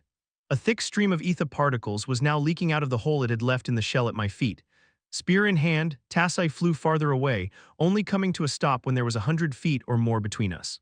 Whatever half-breed mongrel beast you've made of yourself, Arthur Leywin, know that it is my honor to unmake you, he shouted through the void. Then he began to transform. Broad, black horns burst through the skin above his ears, growing out and forward until they crossed over one another in front of his eyes, then melding together into a flat plate that masked the upper half of his face. 2 additional pairs of arms pushed out of his sides, ripping off his shirt and stretching inhumanly. His tan skin hardened and feathered outward into golden scales that shone dully in the diffused purple light. The wound just above his hip closed, the skin melting back together as scales grew over it. Finally, 4 eyes, 2 on each side of his head, opened, their brilliantly white irises seeming to stare outward in every direction. See what a pantheon, what I am truly capable of, lesser. Held in 4 hands, the red spear swept from the side as air hissed like pistons from between the scales that lined his arms. I felt the distortion in the ether as the attack was projected, and dark etheric sparks flew from the zone's shell. Activating burst step, I dodged just under the force attack. Behind me there was a series of sharp, sudden cracks, and the gash in the shell began to cave inward, the barrier itself shattering like an eggshell. A small ether platform appeared beneath my foot, and I charged my body with ether before pushing off it with burst step again, aiming for Tassai. But he moved just as fast. Deflecting the strike at his heart with one hand, the Usura grabbed my wrist with another and caught the full force of my momentum with his knee into my stomach. My armor flexed and the ribs beneath it cracked. I started flying backwards, but Tassai still had my wrist. He jerked me to a halt, rearing back with his spear. Using him as an anchor, I spun around and planted my feet against his chest, then pushed outward, again activating burst step. His grip broke, but my leg screamed in pain at the thigh as his spear punched through my armor and cracked my femur. At the end of burst step, I was left floating in the void, spinning around and shedding a thick trail of blood from my shredded leg. It hurt like hell, but ether was already flooding to the wound, pulling the flesh back together, the armor sealing over it just as quickly. As I spun, I caught sight of Tassai struggling to regain control of his flight, as he'd been catapulted away from me by the force of burst step. Then my rotation brought the dune zone back into my eyeline. Ether was spilling out of 1,000 cracks across the surface of its shell, a significant part of which had collapsed. The dunes within were dissolving, solid matter breaking apart into ether particles before being blasted out into the void. My skin was suddenly damp with a cold sweat as I watched the violet plumes be reabsorbed into the atmosphere. I sucked in a surprised, delighted breath, my heart beating like a drum at the realization. Sylvie's stone. I nearly reached for it before the reality of my situation came crashing down on me, an instant before Tassai himself did the same. Our limbs intertwined as we hurtled like a meteor toward the collapsing zone below, 4 hands struggling to grapple me while the other 2 slammed the spear into my ribs. The wide-tipped blade slid over black scales with a metallic shriek. I summoned the ether blade into one of my pinned wrists and twisted. The violently purple light swept across one of Tassai's wrists. The fine golden scales shifted, changing angles to deflect the blow. My strike lacked the force to pierce through. The Usura scoffed and pulled me in close, the spear wrapped around my back to pin me to him, my arms trapped between us. Tassai's head pulled back, then the horn plate over his eyes slammed into the bridge of my nose with a crunch. Stars exploded in my vision, then winked into black-purple striations of pain as Tassai headbutted me again. I felt more than saw him pull back for a third blow, but something collided with us from the side, sending both of us spinning away from each other. Before I could make sense of what was happening, I crashed into the side of a dune, the coarse golden sands swallowing me. All around me, I could feel the matter breaking down, whatever magic the djinn used to bind and shape reality failing. Still reeling from Tassai's last strike, it took real effort to push outward with a nova of ether, destroying the dune I had sunk into. I found Tassai waiting for me, floating at the border where the still collapsing zone met the void. The once endless sand sea now seemed little more than an island in the purple void. The shell was visible from inside the zone now, the sky no longer vibrant blue by a dusky blue-purple with bright cracks running through it. The canyon containing the Hydra and exit portal had already dissolved, leaving only this patch of dunes and the frame of the zone's entrance portal, which stood in a valley at the very center. Damn it, I thought, feeling myself grow pale. That portal seemed like the only way out of this place, and the zone was rapidly collapsing around it. I wasn't sure what would happen when the entire zone was gone, but I knew it wouldn't be good. Small platforms appeared at will as I stepped up into the air toward Tassai. There wasn't much time, but I couldn't activate the portal and risk him coming through it with me. You must have really hated me back then to bring us to this point, I said, buying myself a second to think. Tassai scoffed, a sound like stones shattering. You have nothing to do with my current mission. Although this has been an interesting encounter, and killing you will bring a certain redemption for the insult of being forced to train alongside you as a child, you have not stopped me from doing as my lord commanded. Haven't I? I quirked a brow at him, smiling wryly. You don't know where you are or how to leave. Kill me or not, my family and friends are safe from you. You're trapped here, Tassai, forever. Tassai's mouth bent down into a deep frown. That's a lie. You're just trying to save yourself because you know you can't defeat me, I snorted derisively. I'll admit, I really bought into the Usura's mystique, still thinking of you as gods. But the truth is, you're just a frightened child and Lord Indrath is a short-sighted coward. Tassai's spear flashed, and I burst-stepped to the top of a neighboring dune. The hill I'd left behind burst in a shower of sand, cut completely in two. The spear flashed again, and I dodged, then again and again, each strike carving away at what little was left of the zone. I activated God's Step. Inside the zone, my senses lit up as all the amethyst pathways connecting every point to every other burned bright to my senses. But they were unstable, collapsing alongside the zone, the points shifting and fading as I held them in my mind. I stepped into them anyway, and appeared right in front of Tassai. His inhuman eyes widened in surprise, but he managed to bring his spear up to defend as a blade appeared in my hand. I swung toward him, baiting him to move his spear to catch the blow, but let the blade dissolve at the last moment, using the force of my swing to strike him in the chest. The spear came up and around, but God's step took me behind him. The golden scales shifted again, seeming to follow me, his 4 eyes offering him a clear line of sight in every direction. My knee drove into his lower back, my elbow coming down on the base of his neck, and God stepped again, appearing just behind the arc of his spear. Ether rushed into my fist, releasing in a burst as I struck him just below the ribs, the force of it pushing me away. But I appeared again at Tassai's side, grabbing 2 of his arms as I drove my elbow up into his chin and pushed off the back of his knee with 1 foot. Using the momentum of my own perpetual fall along with the subtle shifts my strikes and kicks created, I spun through the air, conjuring an ether blade and swinging it up under his arms. 2 fists hit me at the same time, sending me tumbling out of the zone's limited atmosphere and into the etheric space that surrounded it. A vertical wall formed to catch me, and I slammed into it with enough force to crack it. I jerked around, looking for Tassai. He was staring at his right side, where all 3 of his arms drifted beside him, connected to his body only by the streams of blood spilling out of the severed joints and limbs. But past him I saw what was left of the zone. The portal frame stood at the center of an island only 30 feet across, golden sand spilling from the broken edges and transforming into purple ether particles. Pushing against the cracked platform, I burst-stepped again, aiming for the island, my entire mind bent on reaching it before it collapsed completely. The Jinn projection's words returned to me, and the ether reacted to my thought, seeming to wrap itself around me, lifting me, pushing me up, and then speeding me toward my goal. Strong hands grabbed my ankle, and I jerked to a near halt. Looking over my shoulder, I realized I was towing Tassai behind me, 2 of his remaining hands holding onto me while the third jabbed with the spear. It glanced off my hip, then again off my back, my armor flaring with ether as it absorbed the impacts and turned the blade aside. I slashed at his wrists, and he flailed backwards to avoid losing any more limbs. Turning back toward the portal, I rushed forward again, flying through the ether like I had wings. The island shrank before my eyes, 15 feet wide, 10 feet. Ether rushed into my storage rune, the compass appearing in my hand. 8 feet, infusing the compass with both ether and will, I twisted it into 2. 5 feet of land remained beneath the portal frame, which was growing distorted around the edges, the ether struggling to hold its form. Focusing on the compass and the chamber where I'd found Ellie and Mom, I slowed despite every impulse to move faster. Purple light began to glow within the sandstone frame, sharpening into a view through the portal. I saw Virion kneeling beside Rinia, tears on his face. Mother was casting spells over my sister, her eyes dry, her face determined. My heart skipped a beat as I took in the redness of Ellie's cheeks, the rising and falling of her chest. She was alive, and sitting directly in front of the portal was Regis, concern etched into his lupin features, the fire of his mane waving in agitation. There was only a foot of ground left on either side of the portal as I hurtled toward it. A streak of red pierced the portal frame. Sandstone exploded outward, and the purple-tinted window rippled, faded, and popped with a sound like boiling tar. I landed in the wreckage an instant later. Around me, the last of the island dissolved, then the remains of the portal frame, and finally the last few shards of hard ether shell that had contained the zone. We were stranded in the void, nothing but the 2 of us as far as I could see. "You're staying here with me, Lesser," Tassai said, his 3 remaining hands holding the severed stumps across his body. As I watched, the horns receded back into Tassai's head, the rest of his body reverting to his original shape an instant later. He looked pale and weak as he listed to the side, missing an arm, the bloody hole in his shoulder shining with mana to bind the wound. And still, somehow, he maintained his frustrating arrogance.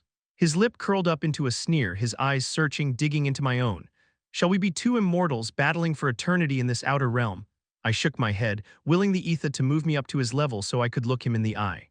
"There is no mana here, is there? And you've expended all yours maintaining that form. I don't have to fight you forever, Tassai. In fact, I don't have to do anything at all." I looked him up and down pointedly. "With no way to replenish your mana, your body will consume itself. You're already dead, and you know it." The facade of his overbearing confidence cracked, and for an instant he was just a boy, a terrified kid who wasn't ready to die. Then the spear appeared in a scarlet shimmer, and he pointed it at my core. "Then I won't hold anything back." A large ether platform formed underneath us. I settled my feet on it. Seeing my intention, Tassai did the same, his spear held down and out to his left. I conjured a blade into my right hand and set my feet. "For Lord Indrath, may he reign forever under the golden sun," Tassai said proudly. "Not if I can help it." Ether flooded to every point in my body, preparing it for burst step. Tassai's eyes narrowed, then I was moving. Tassai hadn't flashed forward to meet me. Instead, he settled back, his eyes tracking me even in the midst of burst step, his spear moving to catch me. I let go of my Ether blade and activated God step. There were no paths and no time to sense for them even if there had been, but the space around me warped, pulling me into and through the distortion, and I appeared behind Tassai, etheric lightning wreathing my limbs. Infusing the blade of my hand with ether, I spun around and struck Tassai at the base of his neck, just where it met his shoulder. There was a loud crack as his body folded inward. The ether blade, which I had released while still moving forward, flew past Tassai. I caught it in my free hand and plunged it between his shoulder blades. His body was turning, the spear spinning around to thrust backwards, but it slipped from his fingers as he instead stumbled down to a knee, his jet-black eyes staring up at me in despair. "You want to know what I've become?" I asked, driving my blade through his neck. "Godkiller should be appropriate." Tassai coughed, spraying blood over the platform, then collapsed and went still. I dismissed my armor and then the platform, releasing Tassai's body to drift in the void. I watched it float for a few seconds until Tassai's face turned in my direction, and I met his wide, dead eyes, frozen in this last moment of surprise. Then I turned away, refusing to take joy in his death. For all Tassai had done, he was still just a tool for Kezes. The crimson spear, its winged blade outlined in a shimmering haze as the ether in my blood was reabsorbed into the atmosphere, floated nearby. I plucked it out of the void and sent it into my dimension rune, knowing a proper inspection would have to wait. After that, I spared Tassai and his weapon no further thought, turning away from his body to examine the endless void around me. Immediately, I noticed a deviation in the atmosphere's coloration just where the exit portal had been, like a stain on the dark sky. The ether there fluctuated, rippling like water. I rushed to it, reaching out and just letting the tips of my fingers brush the surface. A tingling sensation like static electricity ran up my arm and made my teeth itch. Something was forcing it open, holding it there for me. I pushed my palm against the distortion, but it resisted. There was a connection back to Dicathen, I could feel it, but the portal itself was gone. This was more like a scar. "You shit, you better not be dead or I'll kill you myself." A tired grin spread across my face as I heard the sound of Regis's voice in my head echoing along the scar. "Regis, you kept the portal open. How?" I practically heard him scoff. "Yeah, I'm amazing. Details don't really matter right now though, because his mental voice was strained, like he was holding up a great weight. "I can't keep this here much longer." "You need," Regis's thoughts fizzled out, and I felt the distortion waver as it faded perceptibly before my eyes. Almost without meaning to, I conjured Sylvie's iridescent egg from my dimension rune. It was warm to the touch and practically vibrated in the presence of so much ether. There was more than enough here to bring her back, I knew it, but a spike of panic surged through me, not my own but Regis's. He couldn't hold the portal scar in place any longer. I squeezed the egg. "I'll come back, I promise." The egg went back into my rune as I faced the scar, reaching for it with both hands, pressing on it with all my mental and physical strength, willing Regis to hear me. Seconds passed. I pushed harder, feeling the fabric of reality quake under my hands. Golden light suffused me as Aroa's Requiem activated, the golden motes flowing down my arms and into the scar. Regis's thoughts came to me clearly as the dying connection suddenly strengthened. There were no words, but a mental projection of what he was seeing. A dozen mages working to pull others from rubble, dozens more only staring at Regis, mouths open and tears streaming down their faces. I focused on Ellie and Mom. I saw the space from me to them, pictured the web of interconnected etheric pathways linking each point between us. I activated God's step. Walls of amethyst mist and violet lightning sped past. My core lurched as reality warped around me. Then my feet touched solid ground. Slowly, like waking from a long, deep dream, I opened my eyes. The portal chamber had largely collapsed. Dust was heavy in the air, tinged with the copper smell of spilled blood. A warm presence drifted into my back and settled near my core. "Welcome back. You can take things from here, yeah." My sister was staring up at me from the edge of the dais, supporting the portal frame. Her blood and dust-stained face twitched from one emotion to another, confusion pushing away lingering pain and a distraught sadness. Under it all, though, there was a hopeful glimmer. "B-brother. Is that really you?" I felt my expression soften and my body relax. "Hey Elle, it's been a while." Tears burst from her eyes as she jumped up and slammed into me, wrapping me into a desperate hug. I hugged Ellie back, squeezing her tightly and picking her off her feet. When I set her down, she looked up at me, her cheeks streaked with tear trails. She had grown so much. There was a depth and maturity to her almond-shaped brown eyes I didn't remember from before, and she was lean and athletic, like my father in his youth. She frowned slightly and plucked at a strand of my pale hair. Then she punched me in the arm as hard as she could. "I thought you were dead." My smile faltered, and I pulled her back into a hug, one hand patting the back of her head. I looked over her to where my mom had half stood. She was pale and shaking, her eyes wide, mouth hanging open. She seemed thin and weak, like she'd shriveled away in the months since I'd seen her. But she was still my beautiful mother. I smiled at her the way Dad used to. "Hi, Mom." "I'm back." As if the words had stolen the last of her strength, she fell to her knees, her hands going to her face as she sobbed into them. Dozens of other people stood or sat around us, all dusty and covered in blood. But my eyes settled on Virion, who gave me a faint nod before looking down to the person in his arms. Elder Rinia, her body stiff and obviously devoid of life. She had exhausted the last of her life force to bring these people here where I could protect them. My gaze fell back to Ellie, shaking in my arms. "I'm back."